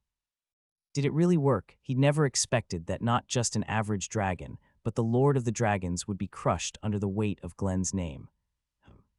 The Dragon Lord quietly groaned and turned his gaze towards Rayon. He examined his hair and eyes one after the other, and his lips curved downwards. He definitely does have a similar face and nature. Why would I lie about this since it would be found out right away? He's the grandson who perfectly inherited his blood, and Glenn cherishes him more than anyone else. Ares tilted her chin as if she were making fun of the Dragon Lord. What are you gonna do? Do you want to fight? She sneered, telling him to try showing off his power once again. Ahem. The Dragon Lord cleared his throat and shook his hand. Instead of starting the fight, he removed the wave of mana that was expanding endlessly. The powerful wave dominating Akar was removed in an instant. Why aren't you attacking? Weren't you supposed to protect the continent? Ares rolled her lips into a smile and continued her provocation. I don't understand how taking Kaibar's dragon heart and corpse helps the balance of the continent, but you need to do your job, don't you? The dragon heart includes a huge amount of mana with high purity. It can cause a huge issue in the continent if it is misused. The Dragon Lord firmly lowered his lips and still claimed that he was acting for the sake of the world. Then what about Kaibar's corpse? A dragon's bones, claws, and horn can create the sturdiest weapon. Is that powerful enough to threaten the balance of the continent? The Dragon Lord stopped twitching his lips upon hearing Ares' mocking question. However, the dignity didn't leave his gaze. He still seemed to believe that he was doing it for the sake of the world. All right, I'll help you take it in that case. Ares raised her arm and stretched it behind her without hesitation. Rabouin, take it out. Understood. Rabouin opened a subspace pocket. He took out a dragon heart, which was sparkling in rainbow colors, and gave it to Ares. He seemed to perfectly trust his lord. Here you go, take it. Ares casually threw the dragon heart in the air before catching it, then she glanced at the Dragon Lord with narrowed eyes. However, his grandfather might visit some other dragons and pull their throats out if you take this one. I estimate that about 3 of them will be killed. She grinned, saying that she would get 3 dragon hearts for giving away one. Bullshit. The Dragon Lord bared his white teeth towards Ares. I know Glenn Zieghart very well. There's no way he would act on such a trivial matter. He will. Ares cut the Dragon Lord off. You met the destructive king of the north at the center of the continent, didn't you? Do you know why he appeared there? You went there to kill the demon king, but it wasn't the case for him. He went there to save him. She shrugged her shoulders while claiming something ridiculous. That doesn't make any. The Dragon Lord started to refute her words, but closed his mouth. No, he was acting strange back then. Glenn Zieghart wasn't interested in the Demon King or the humans from the other factions. He suddenly went into the barrier that appeared in the middle of his fight against the Holy Sword Alliance Master and the White Blood Religion's leader, and looked for the traces of the disappeared swordsman. The Glenn Zieghart of the Continental War would never have done that. He had definitely changed. Which means he really might attack the other dragons. If Ares was right and the blonde-haired and red-eyed human was Glenn's cherished grandson, he might end up doing something bad. That was why he concluded that he should avoid a potential danger. The Dragon Lord bit his lip while looking at his trembling hand on his staff. He said it was the last warning he'd give. Glenn had declared that he would wage war against the dragons if he was interrupted once again. The Lord wasn't afraid of other people in Zieghart, but the monster called Glenn was the issue. He couldn't figure out any way to defeat him since Glenn shed his skin while defeating the Holy Sword Alliance Master.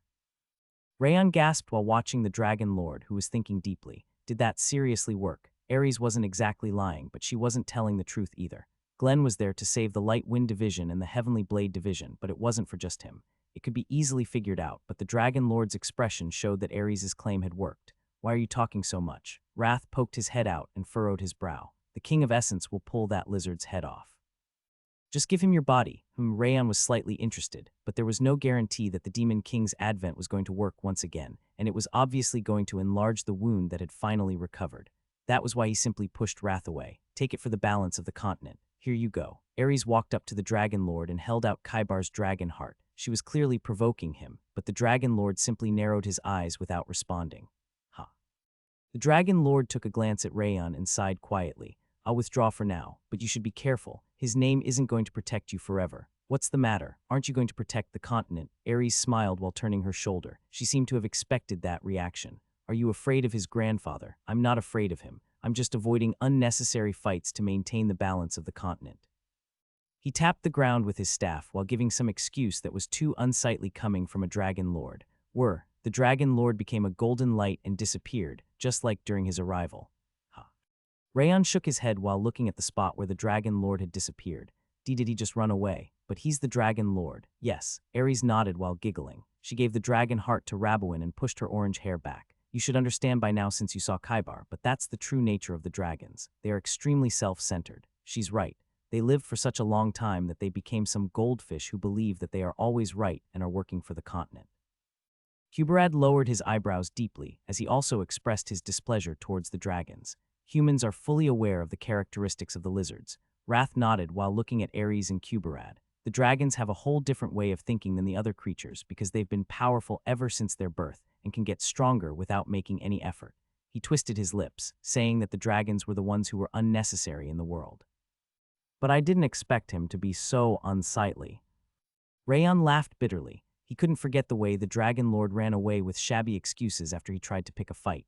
It was refreshing to watch, but he also found it ridiculous. The dragons are unsightly by nature. Ares scratched the bridge of her nose, telling him to get used to it. By the way, Lady Ares, why did you call the head of house my grandfather? It would have worked better if you called him your father. I was warning him. She pouted slightly, wondering why he was asking the obvious question. A warning? That father would appear if he attacked you. That was just a bluff, though. I wasn't bluffing. Ares shook her hand, saying that she definitely wasn't bluffing. No, but... Hey, Rayon was trying to refute her words, but Wrath suddenly barked. Since it's over now, get ready right now. Get ready for what? You need to tell her to eat the grilled dragon. Wrath shoved his fist into Rayon's face, telling him that he would seriously kill him if he skipped it once again. Rayon sighed deeply and walked up to Ares. Lady Ares, what's up? I have a request I'd like to make. I'm listening. I'm willing to grant most of your wishes. Ares nodded, telling him to say anything he wanted. I'm also going to do anything you want. Same goes for me. I'll even give you the principles of my sword techniques if you ask. Huberad and Rabouin also told him to just tell them anything he wanted with smiles on their faces. In that case, can we grill the dragon and eat it? The three people, including Ares, turned their heads with even more dumbfounded faces than when the Dragon Lord appeared. Sieghart, Lord's Manor. The swordsmen guarding the Lord's Manor tilted their heads while looking at the ceiling, where the dust was falling. An earthquake. I believe earthquakes rarely happen in the north, though. Then what is this? Why has the entire building been trembling since the morning? Isn't the head of house going to get angry at this rate? The swordsman swallowed nervously, worried about the Lord Manor's trembling phenomenon. Roan passed by the swordsman with serious faces and headed to the audience chamber. He opened the trembling iron gate, entered, and raised his gaze. Rumble. Glenn was sitting on the golden throne, and his left leg was shaking. It was because of that powerful vibration that not only the audience chamber, but the entire Lord's Manor was trembling. Did you learn anything? Glenn swallowed nervously and leaned forward as soon as he saw Roan. Yes. Roan smiled faintly and nodded. The damage wasn't completely non-existent, but Lady Ares, Rabouin, and young Master Rayon have all returned safely. As for Kaibar, I don't care about it. Is Rayon all right? Glenn shouted Rayon's name, saying that he wasn't interested in Kaibar at all. Yes, he even recovered from his injury in his upper energy center. They said he played an important role in slaying Kaibar. Roan told Glenn about the report he'd got from Akar. An important role. They said that young Master Rayon pulled out Kaibar's dragon heart. He pulled out the dragon heart. That's what he would do. Glenn smiled cheerfully. His leg that had been causing the vibration all day long finally came to a halt. Hoo-hoo-hoo. Roan smiled faintly, showing that he found Glenn's reaction interesting. Glenn cleared his throat and started to give some shabby excuses. He must have felt slightly awkward. Don't look at me like that. I was just asking because I figured it would be annoying in various ways if a problem occurred in the ocean. It could actually become annoying. What do you mean? He briskly stood up from the throne. He seemed to have forgotten that he was giving excuses. They said that the Dragon Lord suddenly appeared and started to threaten them. Threaten? How did he threaten them? What did that lizard even say? He picked a fight with them and told them to hand over Kaibar's dragon heart and corpse. They said that he was going to attack if they didn't give them to him. That damned bastard.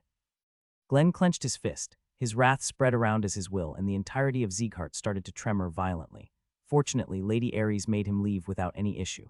Roan shook his hand, telling him that it was all good. I don't like it. Glenn stroked his chin with a frightening look in his eyes. Shall I just take this opportunity and kill them all? His frightening voice sounded like he was serious about it. It wouldn't be impossible, but we would also take a huge amount of damage. Since the 5 demons are also going to interfere, it will become an even bigger issue. Roan took him seriously and gave him a brief analysis. They said that the Lord was the first one to surrender. I believe it would be better to leave them alone for the moment. He smiled, telling him to forgive them once since the Dragon Lord lowered his head. Tusk. Glenn briefly clicked his tongue and leaned his back against the throne, so when his Rayon returning, Lady Ares didn't say anything about it. She said to just come by yourself if you want to see him. Roan lowered his head apologetically. Wham! Glenn stomped the ground before he knew it. The vibration of his long legs started once again. Order him to return right now. Tell him to come back immediately. The swordsman in the Lord's manor ended up having the chills all day long because of the unidentified tremors. Akar was having a festival. Even though many people had died, they suffered a huge amount of material losses, and the reconstruction wasn't over yet. People were enjoying the festival with bright expressions on their faces. Just like the mourners at a funeral forcing themselves to smile and chat, everyone had a fun time comforting the deceased and blessing the survivors. However, there was a place that was the complete opposite of the festival and was as quiet as a library. It was the workshop inside the warship that Kuberad had been using temporarily. Rayon was biting his lip while holding a frying pan on the furnace. He let out a small sigh while looking at the dragon meat placed on the frying pan. Why isn't it cooking? The dragon meat wasn't cooking at all even though he was using the furnace for it. The frying pan was going to melt at the rate it was going because of the heat from the furnace. This is practically an ore rather than a meat. He could guess that it could withstand the furnace's heat because of its high fire resistance and the mana brimming inside the meat. Focus. The meat is going to lose its juices. Wrath smacked the back of Rayon's head, telling him to focus on cooking. There's not even any juice to lose. It needs to be grilled first to have juices. Aren't there any magicians in the area who can cast hellfire? Do you think you can find a ninth circle magician just like that? Seriously, humans are so incompetent. Wrath clicked his tongue in displeasure. Use your fire in that case. It might take some time, but it will cook eventually. He pointed his finger at the furnace, telling Rayon to add the 10,000 flames cultivations heat. I don't really want to use martial arts to eat some meat. You idiot, why do you even think martial arts even exist? To become stronger. Then what do you need to do to get stronger? You have to eat. That's why eating this meat is the same as training your martial arts. What the hell is that bullshit? Rayon shook his head while looking at him with eyes full of pity. It's bullshit indeed, so just send the heat already. Wrath patted his thin stomach while complaining that he was about to die from hunger. Ha, Rayon furrowed his brow and added the 10,000 flames cultivations heat into the furnace. Wayap, the furnace's fire became bigger, but the power wasn't as good as the size. Rayon narrowed his eyes while looking at the fire. Does adding fire to the fire not amplify the output? Rayon activated the ring of fire and carefully observed the fire's movement. The fire inside the furnace and the 10,000 flames cultivations heat had similar yet different flows. What if I synchronize the flows now? Rayon matched the 10,000 flames cultivations heat to the movement of the furnace's fire, and the size was decreased as a result while the heat was amplified more than 10 times. Whop! The blazing frying pan looked like it was about to melt, and the dragon meat surface was slowly turning brown. The meat was finally starting to cook. So this is it. Instead of just adding the output of the same attribute, I can multiply it instead. Stop being enlightened while cooking. You must have a blade in your brain. Wrath barked at him as Rayon was gaining a better understanding of the fire attribute's characteristics. All right. Rayon sighed and focused on the fire. He was cooking the meat while focusing on keeping the juices inside the meat, and he heard the sound of the door bursting behind him. Wham! Ares leaned her back against the wall, holding liquor bottles in both hands. She'd always been wearing some laid-back attire similar to a swimsuit, but it was even worse, probably because she was drunk. Are you seriously planning to eat that? She burst out into laughter while looking at the dragon meat. She seemed to find the idea ridiculous. Yes, I have a reason why I have to eat it no matter what. People told me that I was special a lot, but I'm not as bad as you. Ares chuckled and came next to him. Her hair fluttered in the air and spread the refreshing and pure fragrance of an ocean flower. Not at all. Rayon shook his head. He definitely believed he wouldn't be as weird as Ares. Is it cooking now? Yes. The furnace's fire wasn't enough, so I added my own. Let me help you. Ares walked up to the furnace while giggling and placed her finger on it. A colorless wave spread from her finger and the heat inside it intensified even further. Sizzle. The meat cooked even faster and spread its delicious smell. Pour the butter. Do it now. Wrath quickly pointed with his hand, telling him to place the butter he'd prepared in advance into the frying pan. Rayon nodded and placed the entire slab of butter in the frying pan. The butter melted in no time and became yellow water. It looked like it was going to get stuck in the frying pan shortly. Dip the meat into the butter. Why am I even doing this? Rayon tried to not think about it and dipped the dragon meat into the melted butter, and Ares came next to him after putting down her bottle. I have a gift for you. A gift. Rayon stopped his hands and tilted his head. You know, the thing I promised you before we left for battle.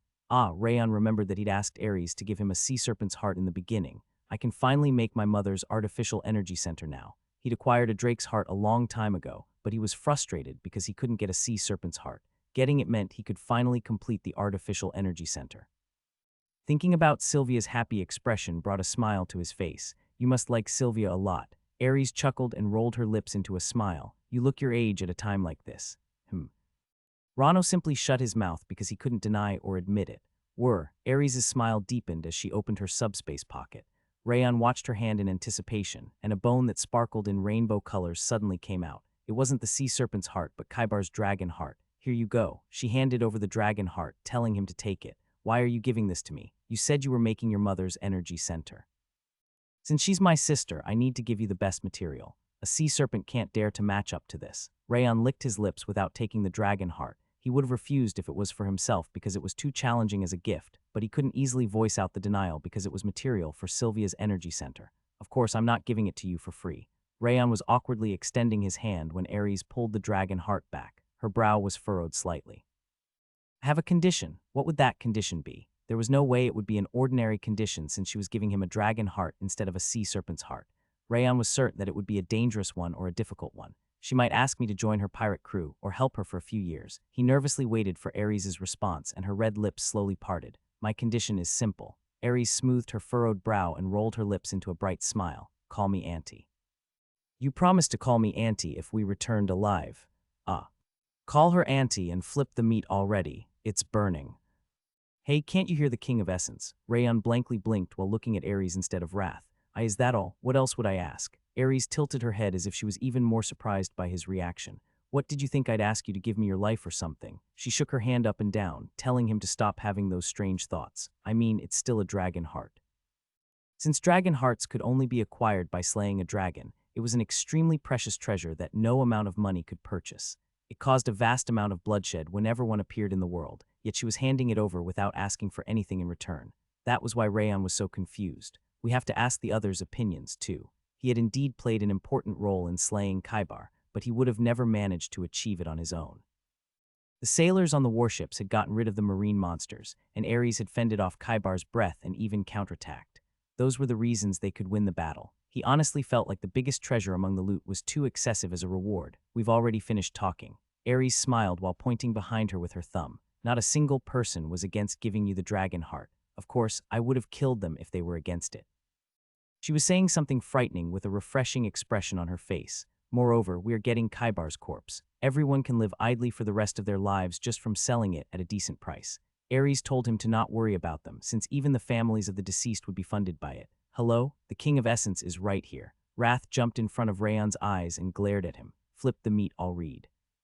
How curious. Ares raised her hand and started to pat Rayon's head. How come someone like you was born in our house? What? All of them, including my son, are so cold-hearted and selfish, yet you are completely different. Rayon licked his lips. He couldn't argue against her words when he thought about the direct lines from Sieghart. I guess Sylvia was similar to you. My mother. Yes, I couldn't take care of her properly either because I was more sensitive back then. All I did was give her some snacks whenever I encountered her, and the way she ate them like a squirrel was so cute. Ares' smile looked slightly gloomy as she thought about the past. The look in your eyes is similar to Sylvia's back then. She lowered the hand that was patting his head and held out the dragon heart once again. So what are you going to do? Decide quickly. Rayon licked his lips while watching the dragon heart casting rainbow sparkles on the walls.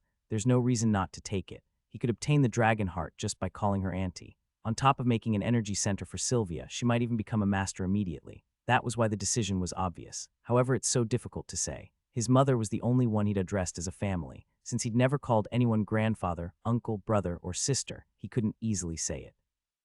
Just fucking call her Auntie already and flip the meat. You stupid snail. Wrath yelled at him, and Ares furrowed in surprise. Do you hate the idea of me being your aunt so much? Not at all. Rayon firmly shook his head. Actually, I've never called anyone something like that except for my mother, and I'm a bit nervous. Wow. Ares nodded, showing that she could understand. That's true. There's no way you would have said such a thing in that household. Yes, that's why it's difficult for me to say. I'll have to visit the house soon enough. She licked her red lips with a frightening look in her eyes. Rayon couldn't understand what she was thinking. Rayon let out a small sigh as he watched Ares fall deep in thought. He calmed himself before he slowly opened his mouth. Oh, Auntie, gasp. As soon as Aries heard him call her Auntie, she clutched her chest and leaned backward. This is a bit dangerous. What? I didn't realize because I've never been called Auntie before, but this is quite powerful. She spread her fingers while murmuring some strange things. Can you say it one more time? Auntie. Wow, Aries exclaimed loudly and pulled Rayon into her arms. Yes, my nephew. Wait a moment. Count on your auntie. She grinned happily for a while as she hugged Rayon drunkenly. So this is how it feels to have a perfect nephew. Look at your face, ability, and even your personality. Rayon struggled and looked at Aries' face. Her closed eyes and gentle expression reminded him of Sylvia as she sang him a lullaby when he was a baby. He was feeling strange because it was the first time since Sylvia that he was able to address someone with a family title. Her pure ocean flower fragrance was different from Sylvia's, and it soothed his worried mind. It's burning. It's actually burning right now. Push that female thief away. Wrath barked while looking at the meat. Like he said, Aries' fragrance was being overwritten by the smell of burning meat. Hey, Auntie, the meat is. Aries finally returned to her senses and backed off with wide eyes. My bad. I almost fell asleep because I caught a nostalgic scent from you. She put her hands together in apology and nodded. Wrath started to foam at the mouth. Grill it again before the King of Essence pulls that female thief's head off. His body started to rotate as violently as a tornado. Shall I cook it for you? It's fine. Rayon shook his head. He figured it would be better for him to do it alone because Wrath was obviously going to rampage again. The first attempt screwed up anyway. I just need to cook it again. Rayon smiled while showing Aries a new piece of meat. I'd planned to try out various methods to cook it to begin with. Don't worry about it. But it's really fine. As Aries kept trying to apologize, Rayon gave her the burnt frying pan and meat before sending her off. She kept saying that she wanted to help until the very end, but Rayon rapidly closed the door. The King of Essence will never forget the humiliation he had to endure. Todd. Hold on, I'll cook you another one. Rayon pushed Wrath away as he kept growling and looked at the dragon heart that Aries had left behind. The outrageous brilliance and the intense fragrance of mana flowing deeply and widely made him feel like the mana inside his energy center had started the rampage just from looking at it. She really gave this to me. He was confused because the situation was completely unexpected, but he was also unbearably happy at the same time.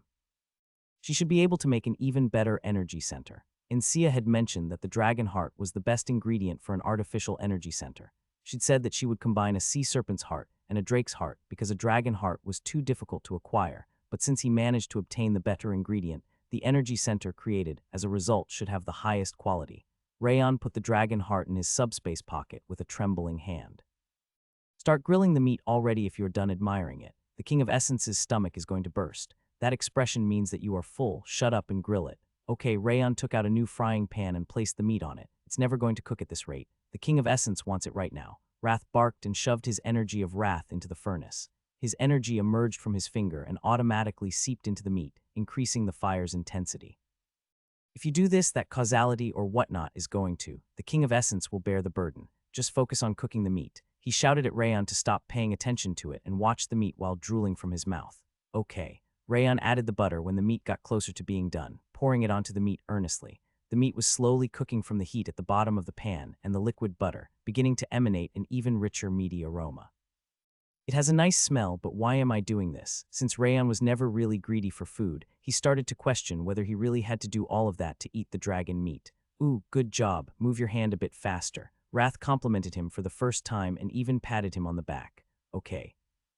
Rayon continued to cook while putting up with his chatter, and the dragon meat's color changed to match that of well-done beef. Good job. Wrath clapped his hands and nodded firmly. Place the meat on a cutting board now and cover it with a dish to keep the heat inside. Aren't we eating it right away, you barbarian? He bared his fangs like a beast. Don't you know about resting? Resting. The juices flow out from the meat after you grill it, so you need to give it some time before eating it. Wrath shook his head at his pathetic lack of knowledge. Rayon's lips trembled as he placed the meat on a cutting board. He wanted to just say, screw it all, but he suppressed his urge because he'd promised to do it. About 10 minutes passed before Wrath tapped on his back once again. It's done now. Wrath's finger was pointed like a storm, asking Rayon to try out the meat already. Rayon picked up a knife and fork to start cutting the meat. It was unexpectedly tender, probably because Wrath's wrath had melted down the mana. Huff huff, hurry up. Wrath started to drool from his mouth like a hungry puppy. Let me take a breath. Rayon sighed and picked up a piece of meat with his fork, putting it in his mouth. Whap! As soon as he chewed the dragon meat, the concentrated juiciness spread around like a wave from the ocean. It felt like his entire mouth was being filled with the juice flowing from the meat. The powerful aroma was putting Rayon in a daze, and the springy texture was even making it fun to eat. Wrath was right. The dragon meat was indeed an extremely special delicacy. Ah, Wrath covered his mouth with teary eyes. This is it. The King of Essence has stayed alive to taste this meat. He endlessly moved his mouth, saying that he'd been living for that taste. Keep eating. Hurry up. All right, him. As Wrath was shouting at him to eat it faster, messages suddenly appeared in front of his eyes. You've consumed food including Wrath's energy. All stats have increased. Wrath was so happy about eating the meat only to suddenly drop to the ground as soon as he saw the message. His belly fat folded in a thick layer. What the hell? Why are you getting stats when all you did was eat some meat? Wrath widened his eyes in disbelief. You are cheating. I'm not cheating. Rayon shook his head while checking out the message. You shoved your wrath into the meat and fire when I was cooking earlier. Your energy must have seeped into the meat, and it seems to have increased my stats. There was no way he would gain stats just from eating the dragon meat since it wasn't like he had gluttony's ability. It was definitely because Wrath had injected his energy into it in his impatience to eat. Damn it, the King of Essence never wanted a situation like this. Wrath violently ground his teeth while glaring at the message. I'm eating meat and even getting stats for it. I like it. Rayon grinned and took a piece of meat that was cut in advance with his fork. Wait, stop it. Just as Rayon was about to eat it, Wrath hurriedly shook his hand. You are going to gain stats if you eat it. I guess so. Then you should never eat it. But it won't be delicious anymore once it gets cold. You said that the juiciness was going to disappear. Wrath's chin shivered as he watched the juice flowing from the meat. Then you should eat it. But I'll gain stats if I eat this. Arg, what is he even supposed to do? He pulled his hair out, unable to ask him to eat or not to eat the meat. Rayon casually shook his fork in front of him and a new set of messages appeared. You've successfully hunted a blue dragon. All stats have increased by 20. The title Dragon Slayer has been created. The trait Magic Armor of Snow Flower has increased in rank. Apparently, the system decided to work at once, as the rewards from slaying Kaibar were finally delivered. Wrath's face turned as white as paper. He's just going to die. It was a dark night, the moon hiding behind the clouds. The third prince of the Owen Kingdom stopped his steps in front of the rehabilitation training ground attached to the royal healing ward. Are they still here? He gasped while looking up at the bright lights that were still illuminating the interior. You shouldn't say still. They are only getting started. The royal knight walked up to the third prince and lowered his head. They said that none of them would leave the training ground until daybreak. Are you serious? Yes. According to the royal doctor, they are training with their lives on the line rather than focusing on rehabilitation. Is that really fine? They shouldn't be recovered yet. The third prince raised his voice, worried about the Light Wind Division's conditions. The injuries in their bodies are fully healed now, and they are apparently not an issue. Would you like to enter? The royal knight grabbed the doorknob to the rehabilitation training ground and looked at the third prince. The third prince looked at the door in contemplation and ended up shaking his head. No, I shouldn't disturb them. I think Marthano, all of them need some time. He licked his lips in slight regret and left the training ground. The Light Wind Division inside the rehabilitation training ground didn't even notice that the third prince had approached the entrance. They just kept swinging their swords. They endlessly practiced their swordsmanship with eyes full of madness. They almost seemed to be venting their frustration for being unable to do anything during the previous battle. Not much time had passed since they'd started to train after their recovery, but the way they swung their swords had drastically improved. Wham! By the time the moon hiding behind the clouds started to tilt away from the center of the sky, Burin loudly stomped the ground. Huff. Upon hearing the tremendous noise echoing throughout the land, the light wind swordsmen straightened their backs and raised their gazes. Their flushed faces suggested that all of them had been training to the best of their abilities. We are done for today. Burin shouted, and the light wind swordsmen lowered their swords for the first time. It will have a negative impact on tomorrow's training if we continue any further. You should return and rest. He shook his hand, telling them to quickly go back and rest. The light wind swordsmen didn't try to argue against him or try to claim they wanted to keep training. Since they were well aware that Burin was right, they simply bowed and left the training ground. Everyone had matured mentally. That was a good time to stop, by the way. Martha walked up to Burin, who was cleaning up the training ground, and casually gestured with her chin. Where are you going after sending everyone else back? What? Crane said that you always return to the lodgings late. She furrowed her brow, asking what he was plotting. I'm going to the library. The library? Why would you go there? I'm learning about strategy and tactics. Burin sighed quietly while looking up to the sky. Strategy and tactics. I've learned that I'm not good enough while leading the Light Wind Division in Rayon's stead last time. Burin bit his lips slightly, saying that getting stronger wasn't enough. I heard you also return late to your room. What are you even doing in the healing ward? He narrowed his eyes. He was also aware of Martha's actions. I don't think you would be learning medicine. Burin's jaw dropped upon seeing that Martha was blushing. Are you really learning medicine? I just thought it would be better to be more capable. Martha glared at Burin and shouted like she was screaming. Huh. Huh, does it seriously make you say, huh, just because I'm learning medicine? Is Miss Rakshasa not allowed to learn medicine? No, that's not what I meant. Burin rapidly shook his head. He wasn't trying to make fun of her, he was simply surprised. He had never imagined that Martha would be learning medicine for the Light Wind Division's sake. Hey, Martha called out to Run-On, who was quietly hardening the ground. She seemed to be trying to change the topic. You've also been returning late. What have you been doing? Since Burin was learning strategy and tactics while she herself was learning medicine, there was no way Run-On would have been doing nothing. She must have been working on something else, cooking. Run-On responded indifferently. She sounded like she couldn't understand why she was asking that question. See, cooking? What are you cooking? Ice cream and cookies. She nodded while telling her that she'd been learning how to cook from the servants working at the royal kitchen, who started work early in the morning. Why would you learn that? I wanted to cook for Rayon and everyone. Run-On blinked, saying that she'd been wanting to eat ice cream with everyone while she was bedridden. Seriously. Martha laughed bitterly at Run-On. You are such a mystery. I know, right? She smiled gently while agreeing with Burin. We should also get going. He left the training ground with Martha and Run-On while keeping a faint smile on his face. Well then. Yeah, Burin, Martha, and Run-On said goodbye to each other and went to their respective destinations. Rimmer and Cheryl appeared on the now dark and silent training ground. How are you so lucky? Cheryl furrowed her brow while looking at Rimmer. Why does a person like you have such nice students? I wonder. Rimmer smiled awkwardly and nodded. They should have joined a better place than my division. He sighed quietly while looking at the spot where the 3 team leaders used to stand. Tusk. Cheryl clicked her tongue and smacked the back of Rimmer's head. Stop saying pointless things, but you are the one who asked. Rimmer rubbed the back of his head with a dumbfounded expression on his face, then landed on the training ground. Are we doing it again today? Cheryl narrowed her eyes while standing in front of Rimmer. Of course. Rimmer nodded and silently unsheathed his sword. A violent storm was raging around his eyes even though he'd always been relaxed, because I can't pass my revenge on to them. In that case, brace yourself for death and fight me. Cheryl created an aura barrier to prevent the sound from leaving and drew her twin swords. The 2 swords of different colors sparkled frighteningly. Because I'm going to take it as my own training rather than helping you. I'm also irritated at my own incompetence. Yuea, in the end, Wrath decided to eat the dragon meat. His envy was yelling at him to stop giving away any more stats, but his gluttony prevailed against it. Rayon left the azure wind with Wrath hanging on his shoulder, completely drained of energy. The city was still bright even though it was way past midnight. The entire city was noisy, suggesting that even the people from other villages had come to visit. This is how a festival should be.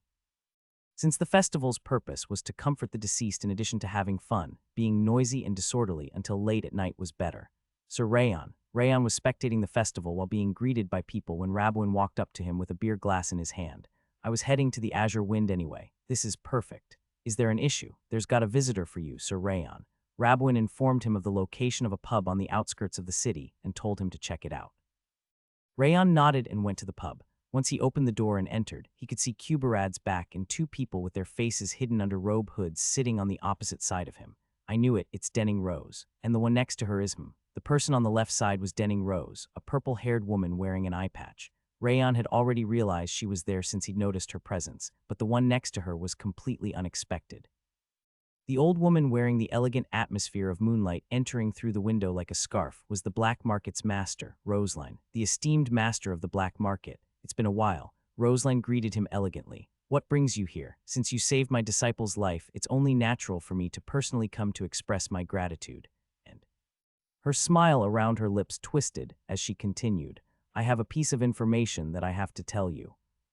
Rayon lowered his eyebrows while looking at Roseline, the black market's master. What would be that important information? Take a seat for now. Roseline pointed at the chair next to Kubarad, saying that he didn't need to be so impatient. I understand. Rayon sat on the chair that she'd pointed at. Denning Rose was greeting him with her eyes from the opposite side. Her silky purple hair fluttered faintly. How's your condition? He started by asking about her well-being, as they were separated during the demonic monarch of the Azure Flames assault. Denning Rose calmly parted her lips. She went on one knee and expressed her gratitude. Please don't do this. We helped each other. Since they were pretty much partners, he felt uncomfortable about such an excessive expression of gratitude. Would you allow this old woman to offer you some advice? Roseline smiled faintly and patted Denning Rose's head. You make someone indebted to you. It's best to quickly and definitively make them repay the favor. Many people tend to forget their gratitude as the time passes. Rayon shook his head without even hesitating for an instant and told her that he didn't need any repayment. I see. Roseline's smile deepened. She seemed to have grown even more fond of him despite his disregard for her advice. I can finally understand why she always cares about you and shows so much consideration for you, Sir Rayon. It's appealing even to me. M. Master, Denning Rose's white skin flushed. She rapidly shook her head, pleading with her to stop. Your indecent conduct never changes despite your age. Cubered put his beer glass down and clicked his tongue. That's my biggest appeal. Roseline smiled faintly and shrugged her shoulders, now that I think about it. Rayon's eyes widened as he looked back and forth between Cubered and Roseline. Do you know each other? We've been acquainted for a long time. Roseline nodded while looking at the wrinkles laid out like a picture on the back of Cubered's hand. She's the one who provided me with a space to set up a workshop in a corner of Cameloon. Cubered picked up the roast beef at the center of the table and swallowed it at once before he raised his gaze. Did she really give you that secluded spot? Yes. I requested a quiet spot to avoid attention from hoodlums, and she provided me with a secluded corner where no one could find me. He twisted his lips, showing his displeasure towards the black market's master. Oh my, all I did was to grant your request. Roseline shook her hand, saying that she hadn't done anything wrong. I'm going to leave. Seeing her makes me angry. Cubered put down his glass and left the pub without hesitating. He is more considerate than he looks. Roseline smiled while looking at the pub door, which was still shaking. She was also aware that Cubered had left to allow them to talk more easily. Let's start the real talk. Yes, Rayon nodded heavily while looking at Roseline's serious eyes. Actually, we've been concealing information about you, Sir Rayon. Denning Rose was the first one to speak instead of Roseline. She placed her hands on her knees and continued. We've been hiding the fact that you were alive here because the Holy Sword Alliance or the Black Tower could potentially come to attack you. I apologize for acting on our own accord. No, I'm thankful for your consideration. Rayon shook his head. He was thankful instead of blaming her since Denning Rose had stopped the information from spreading for his sake. However, Denning Rose narrowed her only eye. Recently, or rather, after the news about the Light Wind Division's disappearance spread, a certain organization tried to look for you. Her voice was quiet yet frightening. Rayon almost felt like that organization was watching them as they spoke. A certain organization. Yes, they requested information about Sir Rayon's state and whereabouts under various identities. Rayon narrowed his eyes. Which one? He could think of 5 different organizations. The White Blood Religion, Holy Sword Alliance, Black Tower, White Whale, and Darius Robert. It wouldn't be strange if any of them was looking for his information. That organization didn't stop after asking us for the information. They went to the Thespian Emperor at the White Whale, and they also moved on their own. They seemed to be desperate to know whether you were dead or alive. He could eliminate the Thespian Emperor from the list since they also requested the White Whale for information. The White Blood Religion, Holy Sword Alliance, Black Tower, and Darius were left. Do you know who they are by any chance? I'm sorry, but we were unable to track them down. Denning Rose briefly sighed. It's impossible to figure out their background because they are a cellular organization, and they immediately killed themselves once we managed to track them down. I almost thought they were the fanatics from the White Blood Religion. She furrowed her brow, saying that their blood wasn't white. I can see it now. Rayon clenched his fist while looking down at the old table. It's Darius Robert. The fact that they were a cellular organization and that they killed themselves as soon as they were found out were both characteristics of the Shadows, the group of assassins raised by Darius. Since he's persistent about finding out whether I'm dead or alive, he might suspect that I'm the same Rayon from my previous life. Other people would probably think it was nonsense, but Darius was extremely suspicious by nature. That was why it was entirely possible for him to hold such a suspicion. This is dangerous. However, that is a mistake on his part. Rayon couldn't reveal Darius's true nature with the information he had, but he could make the black market cautious about Darius in the future. That was going to be extremely helpful for when he would fight him in the future. I also have a piece of information to provide. Rayon raised his gaze and met Denning Rose's eyes. Actually, the Holy Sword Alliance Master's disciple wasn't my only opponent at Banneret. What do you mean by that? I was attacked by masked men when I was looking for the Light Wind Division after defeating the Holy Sword Alliance Master's disciple. We already know about that. Denning Rose nodded, showing that she had already found out about that battle. Are you also aware that they were corpses? See, corpses. Her jaw dropped, revealing her surprise at the fact that the masked men were actually corpses. Corpses. Roseline's eyes wavered for the first time. Can you tell us more details? Understood. Rayon provided the information about Deathbringer revenants to the black market's master and Denning Rose. They're not even made by a corpse master. What in the world is that? Roseline swallowed nervously, surprised at the fact that something like a Deathbringer revenant existed in the world. This is just my opinion, but I think the ones who requested my information from the black market might be on the same side as those who manipulated the corpses.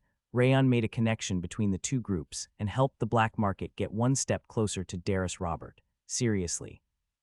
Roseline awkwardly scratched her cheek. We came here to provide some information, but we are gaining some instead. She gasped, saying that she didn't expect such a connection. She'd been composed all along, but her expression hardened for once. In that case, could you grant me a request? Rayon met Roseline and Denning Rose's eyes one after the other. Yes, of course, as long as it's something we can do. Denning Rose and Roseline nodded right away, as if they'd been waiting for it. I'm reluctant to say this since I'm making the request, but no one should find out about this information. Is that possible? I swear on the name of Black Market's master that I'll keep it secret. Roseline swore that she would keep the promise, even if she died along with Denning Rose. Actually, I've obtained a piece of information from the man who manipulated the corpses. What would that be? It was about the location where the zombie assassins were manufactured. That's a good deed. So why? Denning Rose shook her head, unable to understand it. You must be trying to avoid letting them know that it's possible to get the information out of them. Unlike Denning Rose, Roseline understood the situation at once and explained it. Moreover, you should be able to avoid the enemy's suspicion and further danger that way. Correct. Rayon nodded slowly. This is an opportunity. If he destroyed the Deathbringer Revenant factory at Capley Village, Darius was bound to find out that he was capable of getting information out of the shadows. He was definitely going to stop the information leak afterward, even if he had to modify the human brain, so that would be a huge loss. However, if the black market found the factory instead, his attention was going to be directed at the black market instead of Rayon.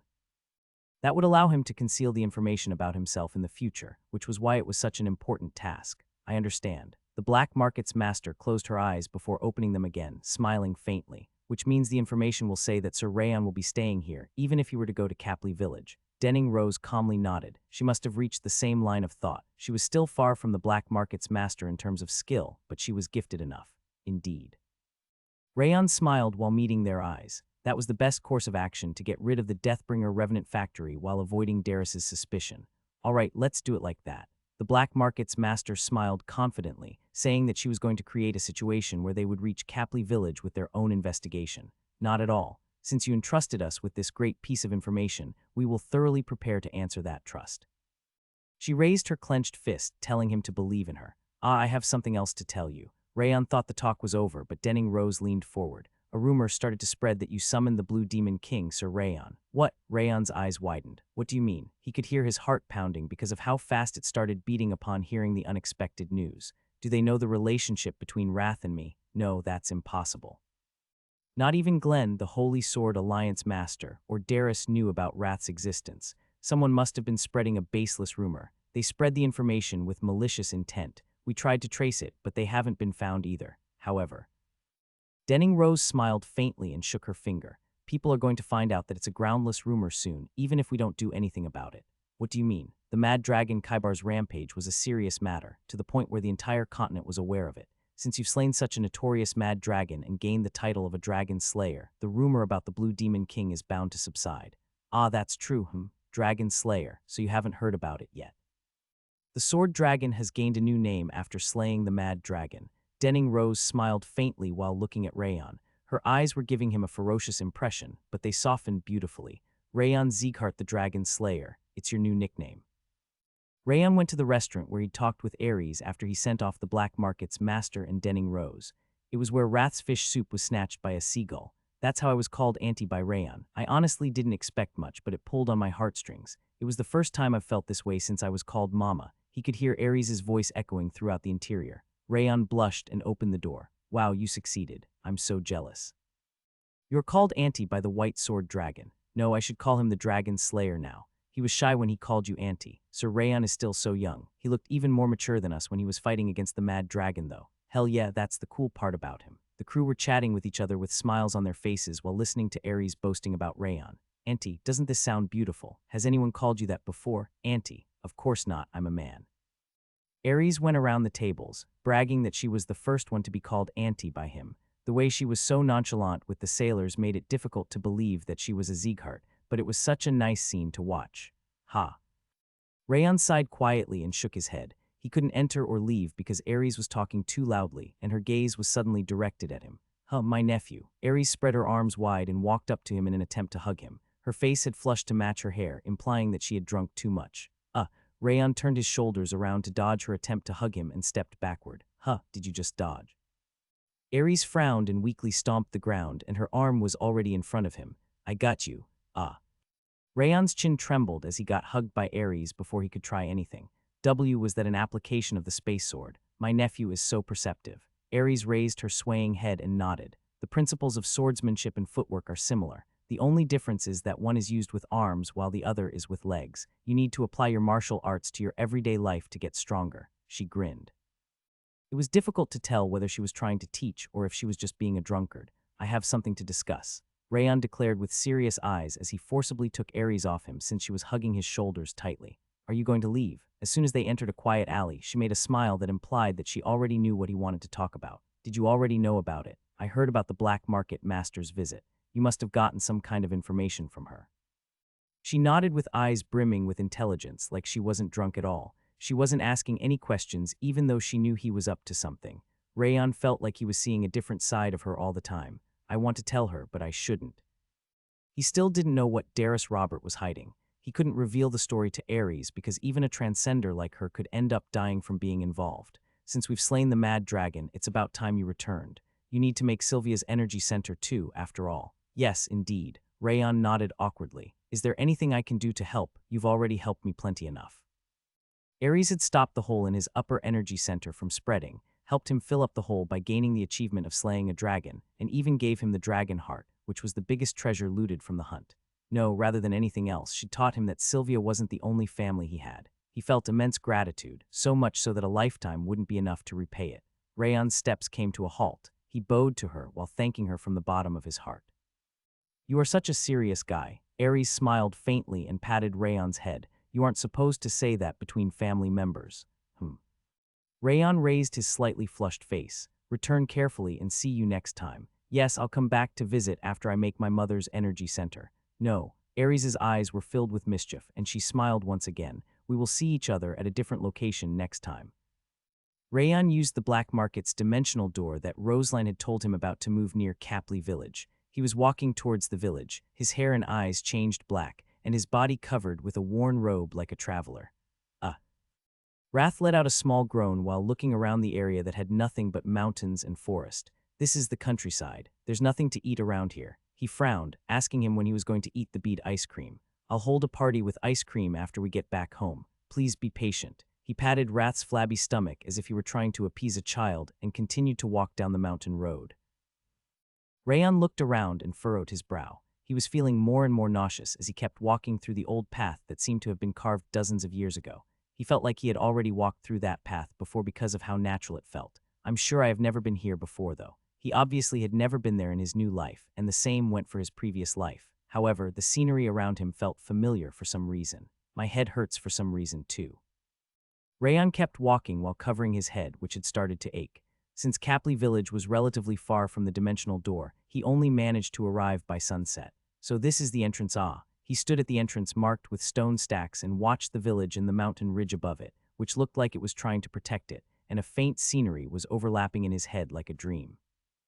Unknown children's laughter, gentle smiles of adults, and warm smoke rising from the chimneys emerged like a wildfire. Huff, Rayon gasped roughly and pressed down hard on his temple. I understand now. He felt like he understood why Capley Village felt so familiar even though he'd never been to or heard about it before. This village is. Rayon clutched his pounding chest and raised his gaze. Unlike the neat little village he'd imagined a moment ago, Capley Village had large and classy buildings. It could even be called a small city if it developed a bit further. It was completely different from the village in his hazy memory. However, the mountain ridge that seemed to be looking down upon the village, and the evening glow shining in between them, was exactly the same as in his memory. It almost felt like two pictures, drawn by different people, were overlapping one another to form one picture. There's no mistake. Rayon pressed his pale lips together. This is the village where I used to live. The memories from his previous life emerged from deep under the ocean of his mind, like the muddy water splashing up when you played in a puddle. It was definitely the village where he'd spent his childhood before he was kidnapped. That's why it felt so familiar. The reason the name, Cappy Village, felt familiar when it was mentioned by Cirith, who controlled the Deathbringer revenants, the reason he felt so natural when he walked through the forest path on the way there, and the reason he became so certain upon seeing the mountain ridge from the village's entrance was because he lived in that village before. He couldn't see their faces. All he could recognize were their hands and mouths. Their touch was extremely unfriendly, and their tightly closed lips implied they were angry. After that, he could remember how his mother ran down the path while carrying him on her back, Her rough steps seemed to imply that she didn't care at all about causing him injury. Rayan covered his forehead and sighed quietly. I thought I was kidnapped, but I was sold off instead. He'd been comforting himself by thinking that he was kidnapped by the shadows rather than being abandoned by his parents, yet it was proving to be wrong. He wanted to throw up. He regretted coming to that place because he wouldn't have seen that nasty memory otherwise. It was painful, making him feel as if ants were gnawing at his heart. Damn it, as he was clutching his head in pain, he could hear a quiet voice from behind him. Are you feeling ill? Rayan hurriedly turned around. A gentle-looking old man was smiling at him while leaning toward him. I didn't even notice an ordinary person's approach. He couldn't even feel the faintest trace of mana from him. He was an ordinary person who hadn't even begun to learn martial arts. He hadn't even noticed his approach because of his turbulent emotions. I'm fine. Rayan let out the husky voice of a middle-aged man befitting his disguise. It doesn't look like this is your first time here. Why do you think so? The forest path. The old man looked behind him and pointed at the path that he'd come down. Those who have never been to the village before usually walk through the broad roads instead of a forest path like that. He smiled faintly and extended his hand. I'm the chief of Capley Village, Barurik. My name is Valen. Rayan shook hands with him while telling him the fake name that he'd come up with in advance. You must have been surprised because you haven't been to the village in a long time. Indeed. Rayan simply nodded since he figured he could get some information from Barurik. It did change a lot. It will deserve to be called a city soon enough. He looked around the village in satisfaction. How did Capley Village become so big? Of course, it's because of the iron mine. Iron mine? Do you even not know about that? The mine was discovered a long time ago. Barurik tilted his head, saying that they found the mine when he was still young. I've been here multiple times before, but I simply passed by every time. That's why I don't know. In that case, I shall explain it to you. He came up next to Rayan with a smile on his face. He must have been yearning to advertise the village that had developed so much. Please enter for now. Barurik simply pointed his hand and entered the village. Rayan licked his lips while looking at his back. This isn't a bad development. The black market's information hadn't arrived yet, probably because he came to Capley Village too quickly. Since it was a perfect opportunity to get some information in advance, he decided to follow Barurik while matching his pace. As I said before, the iron mine's discovery was the reason our village developed so much. I don't remember exactly since I was living in a nearby village back then, but it was dozens of years ago. Rayan narrowed his eyes while listening to Barurik. It must have happened after I left the village. There was no way the village in his memory would have been so small and neat if the iron mine had been functional before then. The mine must have been discovered after he was kidnapped or sold off. The iron at the mine's entrance was low quality, but it becomes better the deeper we go, and the reserve is huge. That's why our village is becoming gradually more famous. We even got a new trade route to the center of the continent recently. Barurik couldn't hold back his smile, happy about the village's development. That's nice. But how did you become the village chief here when you were living in a different village before? Rayan asked a question that could provide him with some useful information while pretending to be interested in Barurik himself. I was originally living in Prissel Village, located on the other side of Harrow Mountain. Then why did you come here? Because a huge problem occurred in my village in Capley. What would that be? There was a landslide. Barurik sighed while telling the children to be careful as they ran around the village. More than half of this village and mine were destroyed by the landslide dozens of years ago. Many people died, adults and children alike, and there are many cases where we never managed to find the corpses. It was literally hell back then. The damage to Prissel Village was huge, but there were barely any survivors at all in Capley. Everyone decided that they wouldn't be able to maintain the village and decided to leave, but the iron mine was accidentally discovered. He pointed at the entrance to the mine, located on the mountainside. I'm sorry for the deceased, but the living have to live on. The survivors from Capley and Prissel gathered here and became miners. A company called Yuyuha built a factory over there, and everyone could live without starving. Barurik closed his eyes while looking at the huge factory located at the center of the village. I never knew something like that happened in the past. It must have been a hellish scene, since many children must have lost their parents. Rayan expressed his sadness about the incident and secretly asked about the children.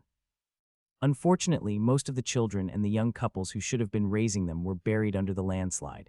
Instead of children's cries, the cries of adults were prevalent back then. Barurik shook his head while saying that he still couldn't forget that hellish scene from the past. I see. Rayan's hand trembled, hidden inside his sleeves, so I wasn't the only person that they took away. Even for such a deserted village, nearby martial families or kingdoms were bound to react if lots of children were kidnapped. Darius must have caused the landslide that wouldn't have happened otherwise to kidnap the children while avoiding the investigation from the others. What a bunch of fiends, on top of kidnapping children, they even killed their parents with a landslide. Even the demons in hell wouldn't do such a thing. He felt so nauseous that he felt like he was going to throw up. Huff. His lips parted before he knew it, and he breathed roughly. He wouldn't have been able to hold back the urge to attack Darius if he were nearby. Here we go. As Rayon was forcing himself to suppress his emotions, Beruric stopped walking. The large stone stack built at the entrance of Harrow Mountain was as big as a building. This is the memorial stone made to comfort the deceased back then. It's pretty much their grave. The survivors made this personally. Beruric nostalgically stared at the stone stack. This isn't enough to comfort the deceased from such an unfortunate disaster, but Rayon walked up to the stone stack while listening to Beruric. Just as he was about to touch the stack with his trembling hand, a new memory surfaced in his mind alongside a powerful shock. Instead of a new one, it was the same memory he'd seen when he'd arrived at the village. However, he could clearly see his mother and father's faces, unlike back then. His father had gentle eyes even though his beard gave him a savage impression, and his mother looked beautiful, her black hair neatly hanging down her back. Their touches were still rough and their lips were tightly closed, but their eyes were different. His parents were looking at him with eyes filled with sadness, pity, and impatience. His father carefully caressed his head before handing him over to his mother and picking up an axe from the wall. His mother nodded and went over the window. She passed the village entrance with bare feet and entered the forest path. As she started to run, her feet and face became quickly covered in blood from the branches scratching her. Her rough breathing sounded like she was going to die at any moment, but she never stopped her steps. However, she never managed to leave the forest path. She coughed up blood and collapsed the moment a black shadow approached her while hiding the faint moonlight, and his memory came to an end right there. That's why that touch. The unfriendly touch of his parents, their tightly closed lips, and rough steps through the forest were their efforts to save him from Darius's subordinates. He wasn't abandoned or sold. His parents had tried to protect him until the bitter end, even though their lives were also threatened. His headache slowly subsided, and he could hear the voice of his parents. William, they used to call him that. The name meant that he was a gentle person who loved peace. It was his name even though he couldn't live that way. The memories of his past completely subsided after a clear scene where his parents were smiling at him. He could see the stone stack once again. The strength left his body. He couldn't even stay standing anymore because of how much his limbs were shaking. Rayon fell to his knees. He put his hands together while biting his lips in order to hide the wrath that was welling up from the bottom of his soul. Mother, father, I'll take revenge. I'll bring Darius Roberts' head back here no matter what. Comforting the deceased was a matter for another time. It was time to pledge vengeance for the people who couldn't even close their eyes as they perished while their children were being taken away from them. Beruric patted his shoulder and smiled gently. They must be feeling thankful, too. He looked satisfied, implying that he thought Rayon was praying to comfort the deceased. Do you have any other questions? I only know about what everyone else knows, but I'm in a good mood after getting to talk for once. Beruric smiled, showing his favorable impression of Valen, the identity created by Rayon. I'm currently looking for work. How do the factory and mine function? Oh, Beruric smiled, saying that he would introduce him to them if he wanted work. Rayon figured the way he had been quietly listening to his story must have gained his favor. I just want to look around for today since I need to notify my acquaintances from the village where I was initially planning to go. You won't be disappointed if you move to our village. It will become a city soon after all. He quickly waved his hand and went ahead into the factory. Village chief, what brings you here at this hour? The workers standing in front of a furnace bowed to the village chief. I dropped by on my way. The village chief shook his hand, telling them not to mind him. He must have forced a youngster to chat with him once again. Judging from how dry his lips are, he must have suffered for a long time. There's at least one victim every week. The workers shook their heads, expressing their pity. Stop it. Don't criticize me when I'm such a nice person. The village chief shook his hand with a flushed face. It must have happened many times before. Rayon nodded at them and examined the factory. Every single one of them are ordinary people. He couldn't find any mana or the characteristic movements of an assassin inside the factory. They were definitely people who ran a normal factory. He couldn't find any issues with the factory from a quick examination. However, since there was no way Cirith would have lied to him, there was definitely something in there. Just as he was about to start up the Ring of Fire and the section of the snow flower, the room on the left opened up, and a middle-aged man with an abundant belly walked out of it. Village chief, nice to see you here. Production manager, why is it so difficult to see you? Beruric called the middle-aged man a production manager with a frown around his lips. There is too much work to do. Who is the person next to you? The production manager smiled while looking at Rayon. However, his eyes weren't smiling, unlike his mouth. I caught him on the way here. I got to talk for a while. Beruric grinned, saying that he'd approached him first. So he's another victim. The production manager waved his hand, telling him to have fun with the village chief's chattering. It's fine. I'm thankful to him because he told me a lot of good information. Rayon lowered his head to the production manager. His serious eyes were glowing frighteningly as he raised his head back up. I found you. Rayon let his eyes drift naturally and observed the production manager's movements. The waddling steps with his hands tied behind his back, and his expression which was filled with suspicion towards an outsider, despite his friendly appearance made him look like an ordinary middle-aged man who could be found anywhere. However, the production manager's slightly raised heel implied that he was ready to use footwork at any moment, and his straight back was prepared to dodge any incoming attack despite how thick he was. They are the characteristics of assassins from Shadow. They were educated to perform an assassin's duty at any moment while pretending to be a different person, and that was exactly the impression the production manager gave. The production manager nodded with a smile that made him look kind. His narrowed eyes looked like he was trying to probe him, but he was obviously acting.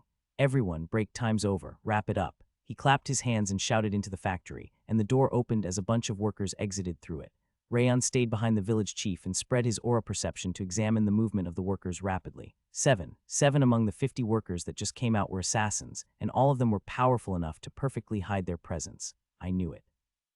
This is indeed the factory to make Deathbringer revenants. There was no way 7 assassins would have been dispatched to an ordinary factory with no other warriors. The Deathbringer factory must have been hidden in the vicinity. Where is it? Rayon used the Ring of Fire and the perception of the snow flower in order to locate the factory. He turned his mana into thin threads so that no one would notice and spread to the ground. He couldn't feel anything even though he reached deep underground. There might have been some special magic at work, or it could have been even deeper underground. Both cases were also a possibility.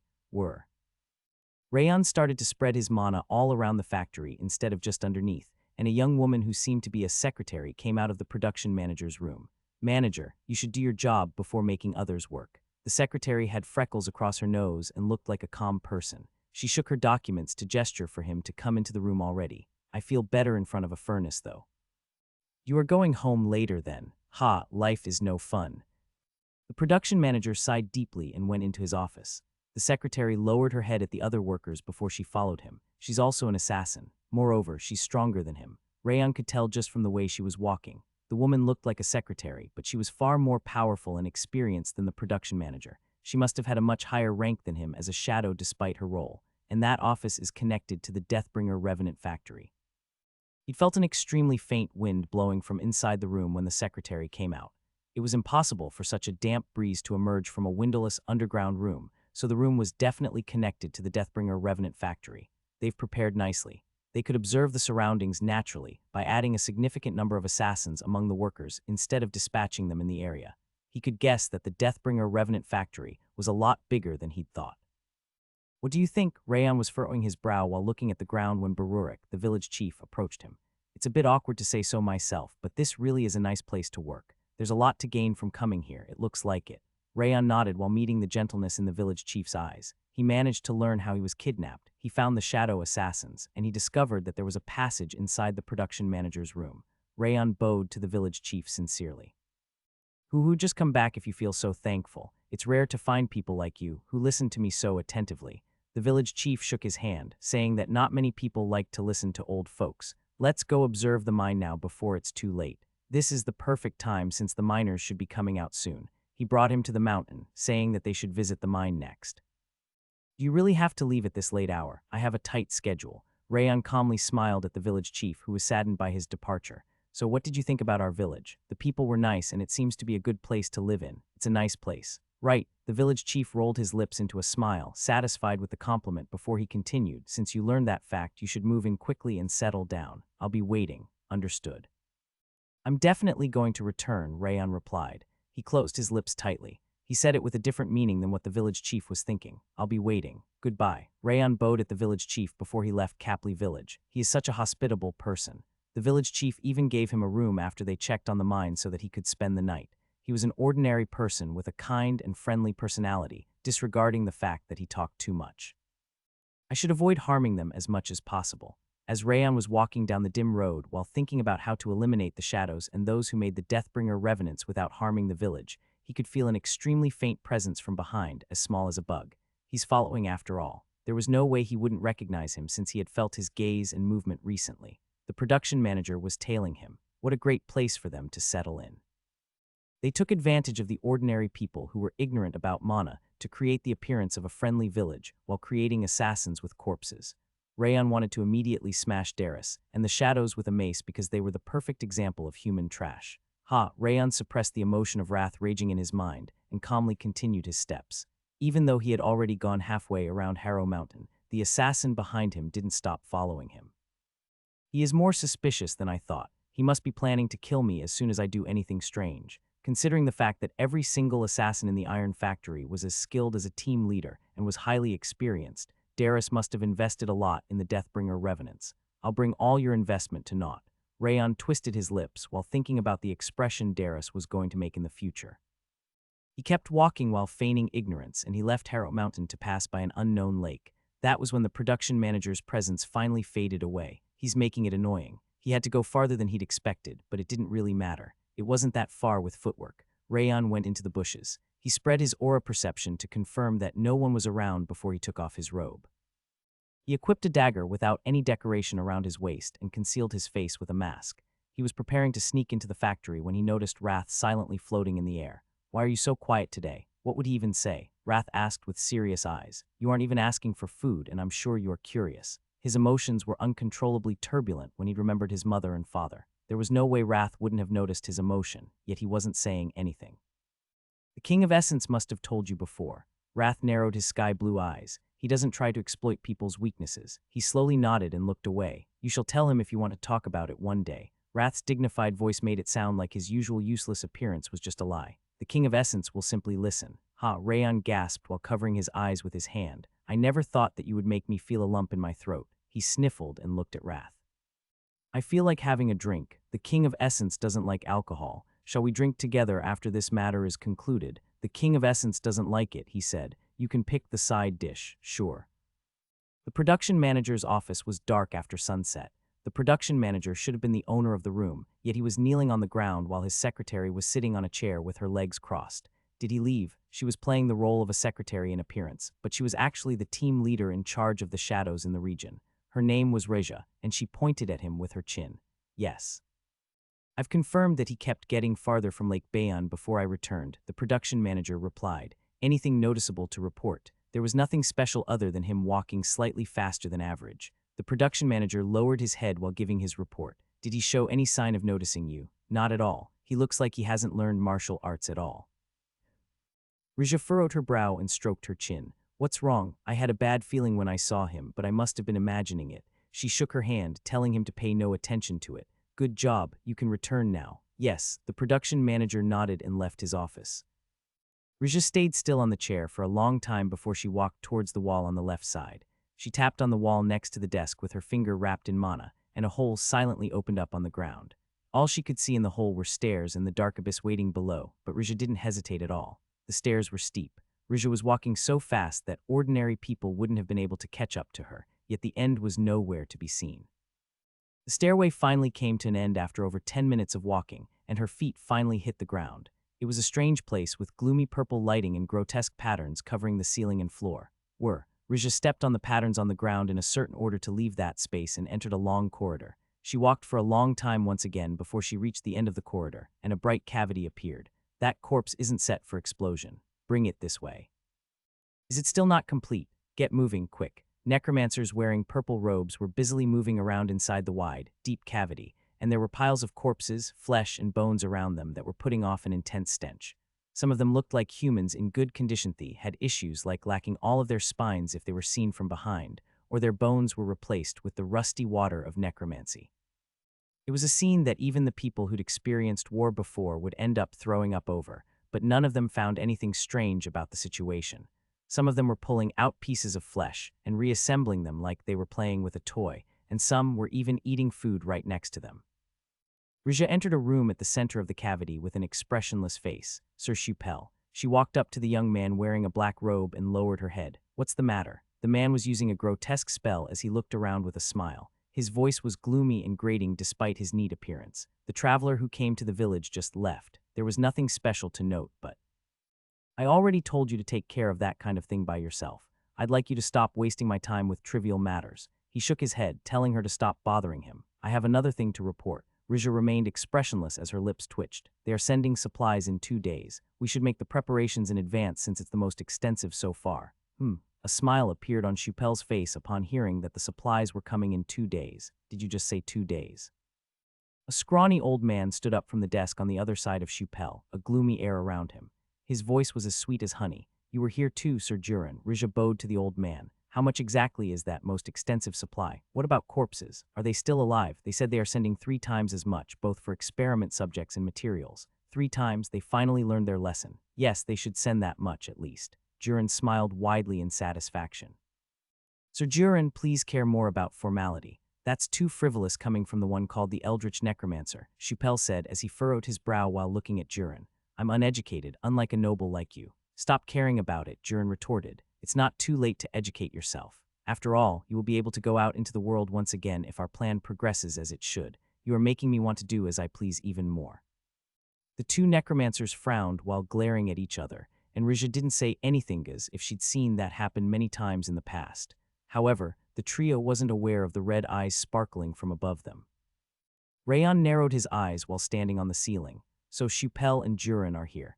Chupel, the dashing spirit master, and Durin, the eldritch necromancer, were both high-ranking necromancers who used to be famous dozens of years ago. He'd thought they were both dead since they were nowhere to be found in recent times, but they'd actually been continuing their research while hiding in such a place.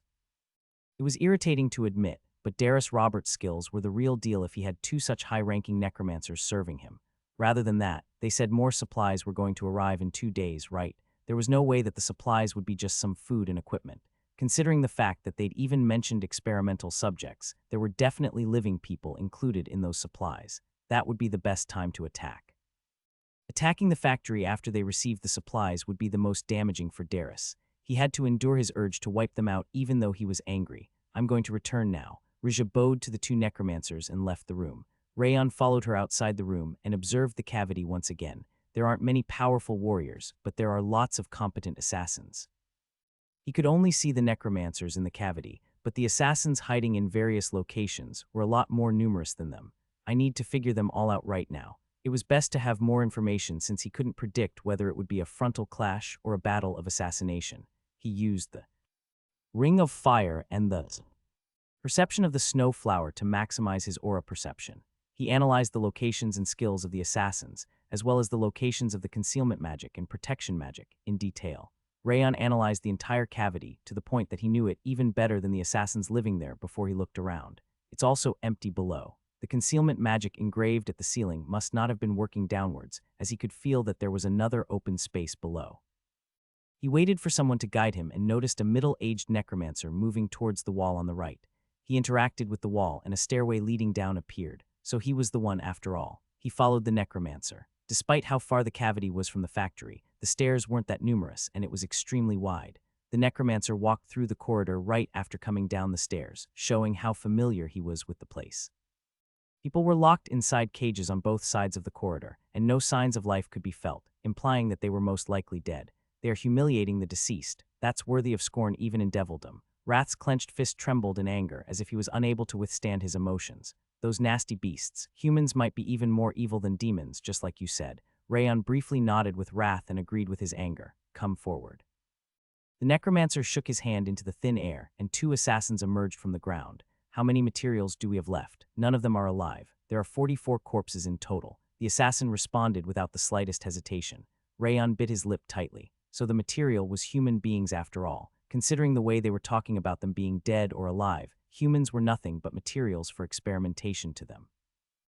He clenched his crossed fingers in order to suppress his urge to smash him into a pulp immediately.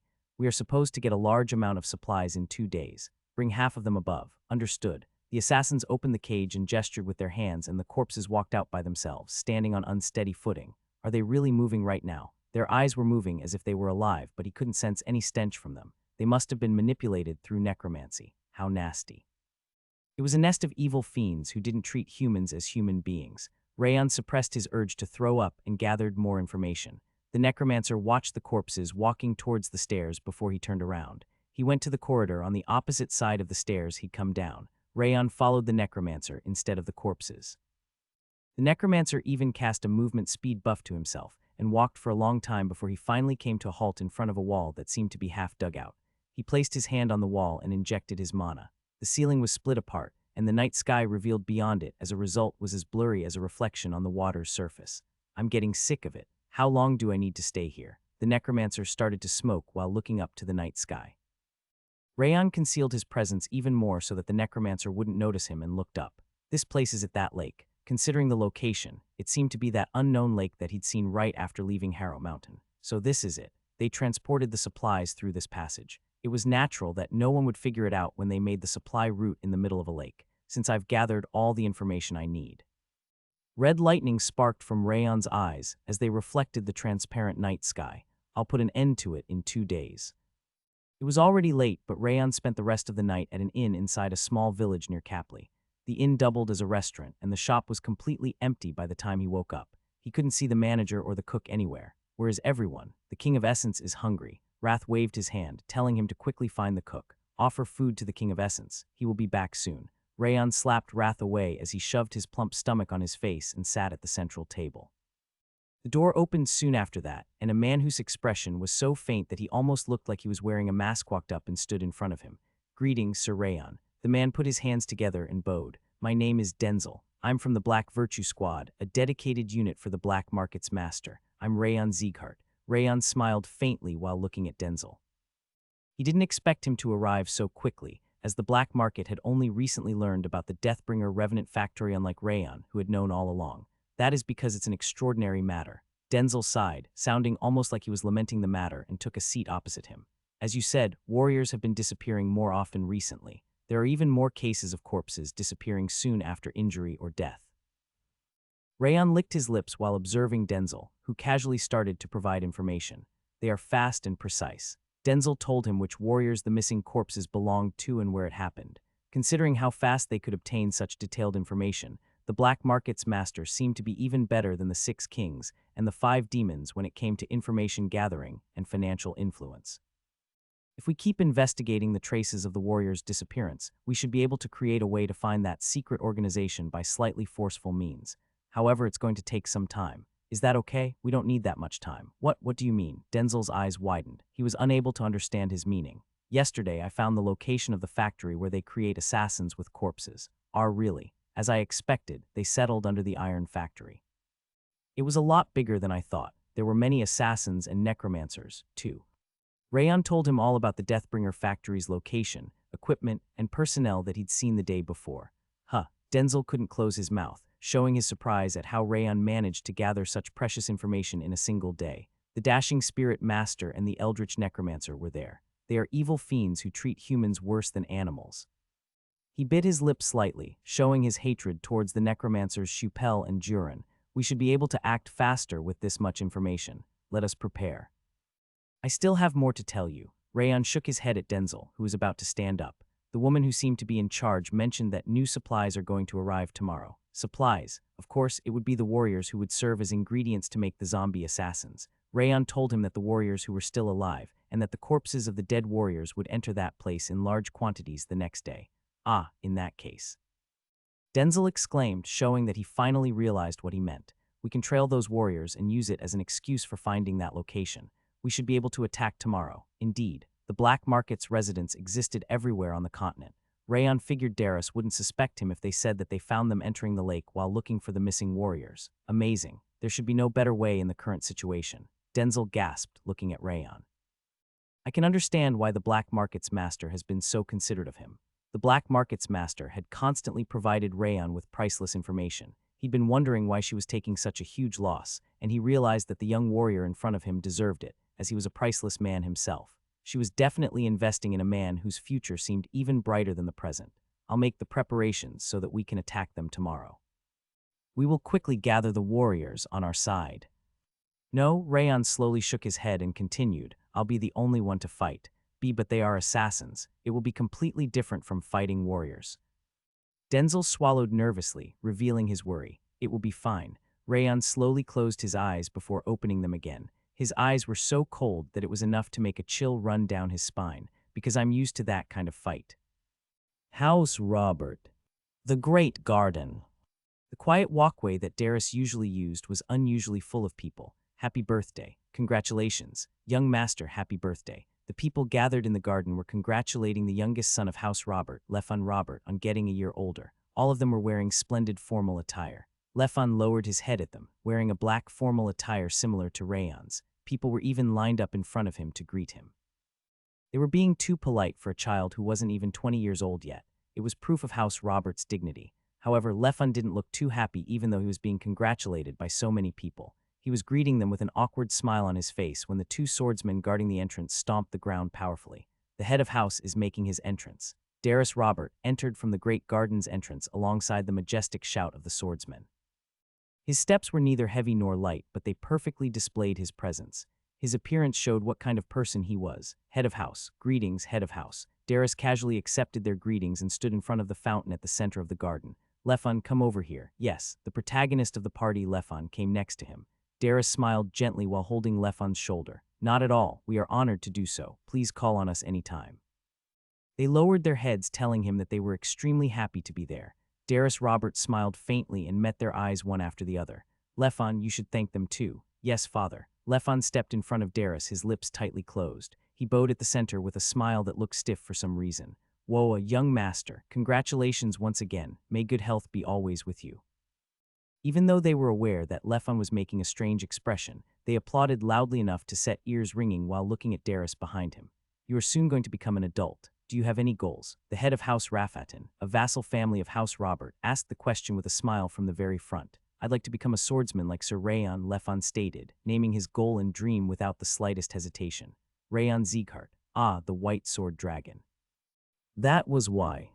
The people briefly licked their lips, realizing why Lefun wasn't looking too good. His goal has always been to become a swordsman like Rayon. Please understand him since it's not a good situation. Darius held Lefun's hand and smiled gently. Just believe in the swordsman Rayon and wait, since there has been no official announcement about his death. From what I've seen, he isn't the type of person who would die so easily. Yes, father. Lefun was deeply impressed and nodded at Darius. I'm sorry for ruining the mood of this joyful occasion. He put himself together and approached the guests by himself to greet them. People were also impressed, smiles appearing on their faces upon seeing the warm relationship between the father and son, and the fact that Darius was kind enough to even care about a warrior from a rival house. Darius looked proud as he watched Lefun, who started to communicate with the guests, before he left to an area on the left side where no one was around. What is it?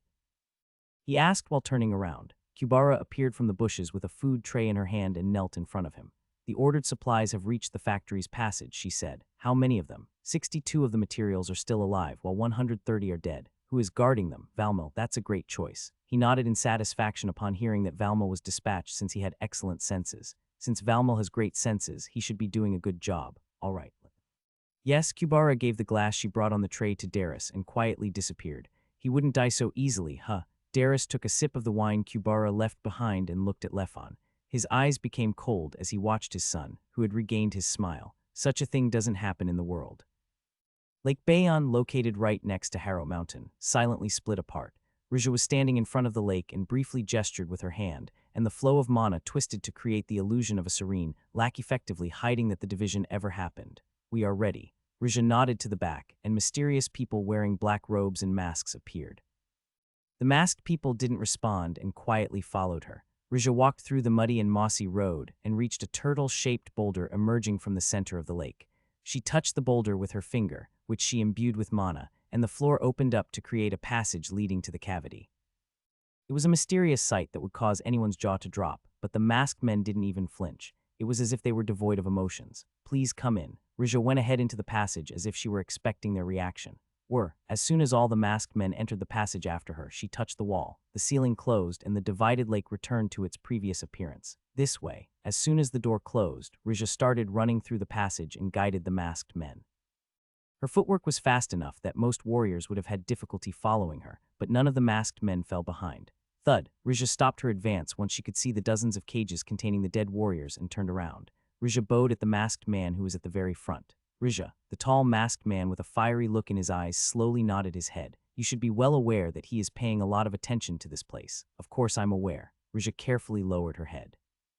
How is the improvement of the Deathbringer revenants proceeding? We will definitely succeed in the improvements by using the materials you've brought, Sir Valmil. Her nonchalant attitude as she looked at Valmil implied that she was confident in it. Valmil signaled with his hand towards the back, and the masked men placed their hands on the ground. Whap! a black shadow emerged around their hands and almost 200 people came out from it. About 60 people on the right side were breathing weakly, implying that they were still alive, while the collapsed ones on the left side were already dead. We have 62 living materials and 130 dead ones. All of them are at least an expert, and 3 of them are masters. Valmel raised his finger to personally point at the masters. There are even masters. Rija gave a big nod while checking the conditions of the masters. Let's go up together. Those 2 are also going to welcome you. Valmel shook his hand, showing that he wasn't interested at all. Understood. Rija casually shook her hand, and the assassins hiding around the jail made their appearance and started to lock the people Valmel had brought out in the cages. The living people started to wake up one after the other from the rough treatment. What? Where are we? Who are you? The warriors shouted while being locked inside the metal cages, but Rija and Valmel paid no attention to them at all. It's easy to break iron like this, my energy center. I can't use my aura, damn it. They realized they couldn't use their aura while trying to destroy the cages, and their lips trembled in fear. I'm going to make my report now. Rija climbed the stairs at the end of the passage after locking all of the warriors into the cages. You bastards, get me out right now. Do you know who I am? A middle-aged warrior finally regained his senses and shouted while shaking the cage. I'm a master from House Psychern. Did you just say Psychern? Valmel started to walk for the first time upon hearing the name of his house. He walked up to the man who shouted that he was from House Psychern and showed him a frightening smile with his eyes. Whether you are from Psychern or Sieghart is meaningless to me. Wait a moment. The warrior leaned backward, terrified by his smile. Where do you think you're going? The great master from House Psychern. Valmel twisted his lips and pulled the warrior's right eyeball out with his finger. He collapsed to the ground while screaming in pain, and the people who'd been shouting for them to let them out fell quiet with trembling eyes. I liked the silence. Valmel shook the blood off his hand. That was when. Swoosh, dozens of throwing daggers advanced from behind him like a soaring hawk, piercing the hearts of the assassins hiding between the jail and the masked men. Cough. Instead of turning around to look, he tried to move away quickly. However, a deadly blade was already protruding from his heart.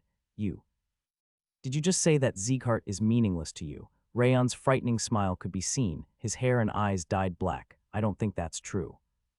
Valmel's lips trembled in fear as he looked at the blade emerging from his chest. What just happened? He hadn't been careless once after he'd entered the area. He hadn't canceled his aura perception while he handed over the goods to Rija until she disappeared.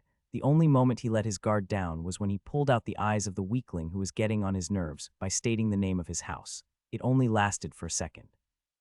No, it could have been even less for a second, yet the man who had stabbed him from behind hadn't missed that opportunity.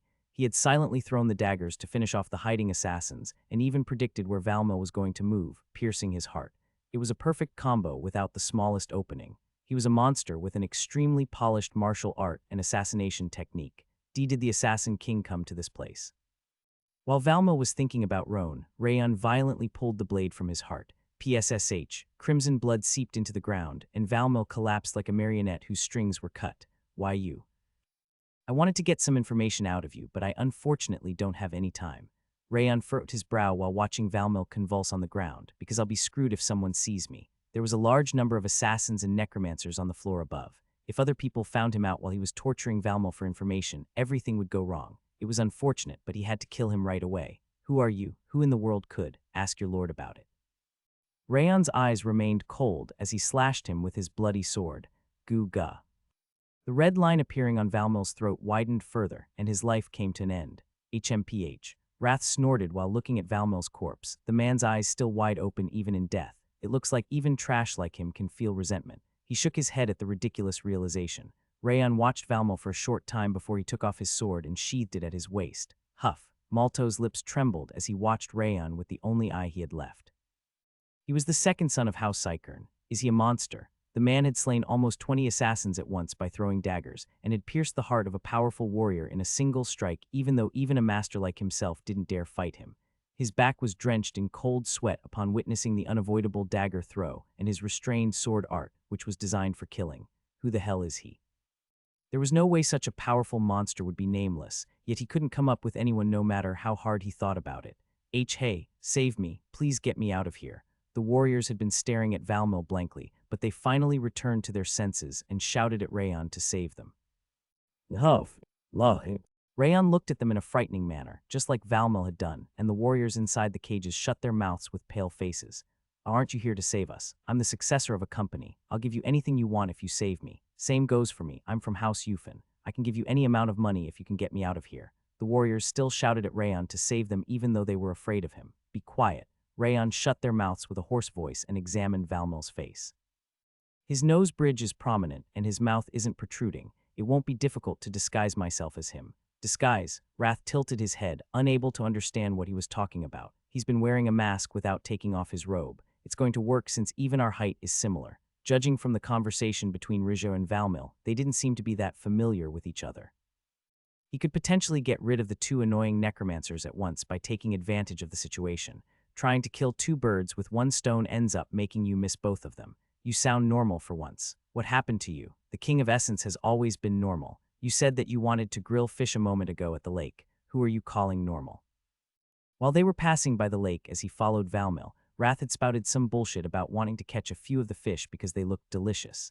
Anyway, it will be fine. Rayon smiled while rotating his right arm, because my arm is long enough to kill two birds at once. Chupel the Dashing Spirit Master and Jurin the Eldritch Necromancer were high-ranking necromancers. He would be able to assassinate one of them, but it was fully possible that he would let the other one escape. Since it could become a problem later on if they managed to escape, he wanted to eliminate them at the same time no matter what. But I'll need to prepare thoroughly. Rayon dyed his eyes brown just like Valmil's and modified the bridge of his nose, eyebrows, and cheeks a little before he put on the mask. He pulled the hood low over his head as a finishing touch before he stood up. The silhouette from his nose to his mouth looked just like Valmil's. Gasp. Lio. The warriors swallowed nervously since they still couldn't understand the situation. The villains on the floor above might find out about this if I free you right now. The one in charge of the rescue will enter soon, so just wait for a moment. Rayon's voice gradually grew deep, like a small wave gradually turning into a large tide, and he ended up sounding just like Valmil. Really? The warrior from House Sychern, whose eye was pulled out by Valmil, held onto the cage with a trembling chin. Be quiet as you wait. Rayon nodded at him after throwing him a powdered medicine that could reduce his pain and stop the bleeding. I understand. The warriors resigned themselves to wait while biting their lips. The hope of survival probably made them decide to go along with him. Rayon slowly caught his breath and straightened his back. He poured some water that he'd prepared in advance onto Valmil's sword before he headed to the stairs. Valmil had a cold-hearted and sharp personality. He also had an inferiority complex towards the houses.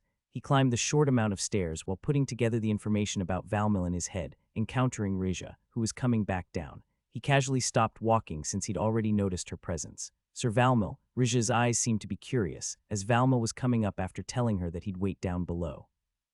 I forgot about some material that I'm supposed to hand over to those old folks, Rayon said sharply as he calmed his pounding heart with the Ring of Fire. This is the right way to act. Valmil had referred to Chupel and Jurin as old folks, since that implied that his rank wasn't inferior to theirs. Sounding like he was looking down on them was the correct decision. What kind of material is it? Rizha asked about the material instead of backing off, implying that she was suspicious of him.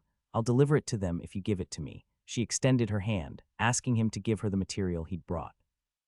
I don't want to see them either, but he ordered me to give it to them directly. Did you actually forget such an important order? How uncharacteristic of you. Rizha's eyes narrowed as thin as a needle. She was clearly suspicious of him. That's true. I made a mistake because of a certain piece of trash. Trash. I was distracted by the vermin who kept blabbering about his house from the moment he was kidnapped. I finally remembered after pulling his eye out.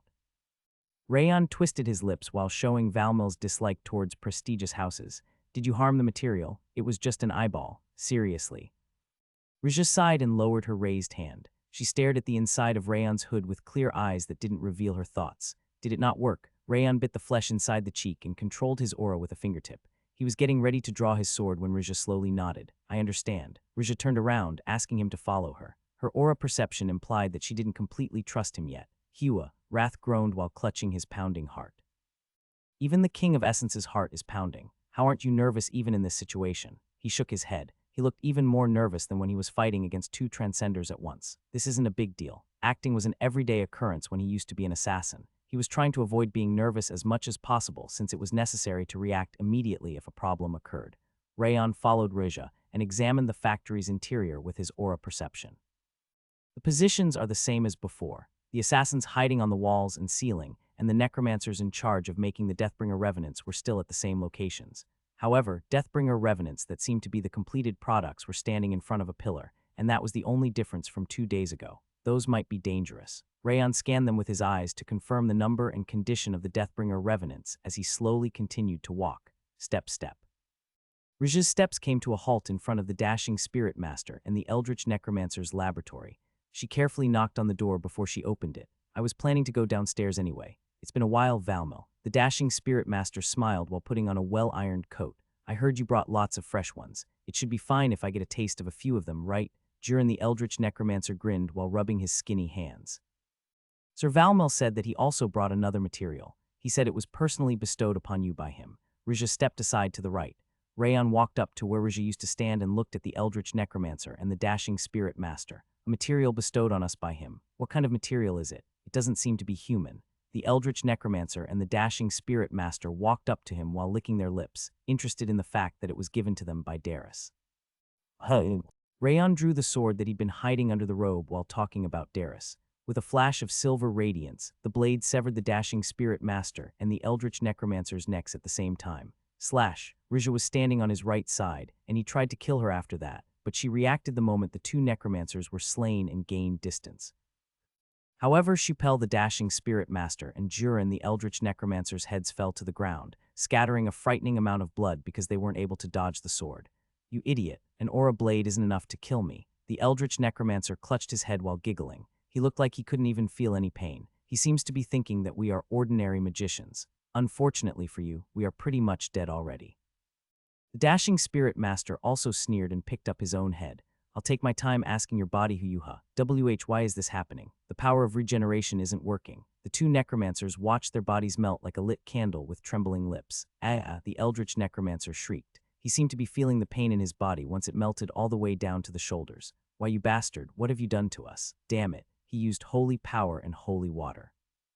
We've been completely devoured. The dashing spirit master managed to notice that holy water and holy power were applied to his sword, but he couldn't do anything and simply fell to his knees. His upper body had completely melted. Correct. Rayon nodded while watching the two necromancers melting like the snow in the spring. He had enchanted his blade with the divinity blooming from the underworld when he cut them down a moment ago. He had applied the highest grade holy water to the sword before coming there, and the holy power added on top nullified the necromancy of the dashing spirit master and the eldritch necromancer.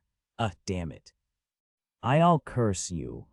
The two necromancers perished with their eyes rolled back as they watched their bodies turn into ash. Who the hell are you? Rizha gritted her teeth and unsheathed the sword hanging around her waist. Do you truly believe that you have the right to question me right now? Rayon walked up to Rizha along with a cold laugh just as the laboratory's door was destroyed and the Deathbringer revenants barged in.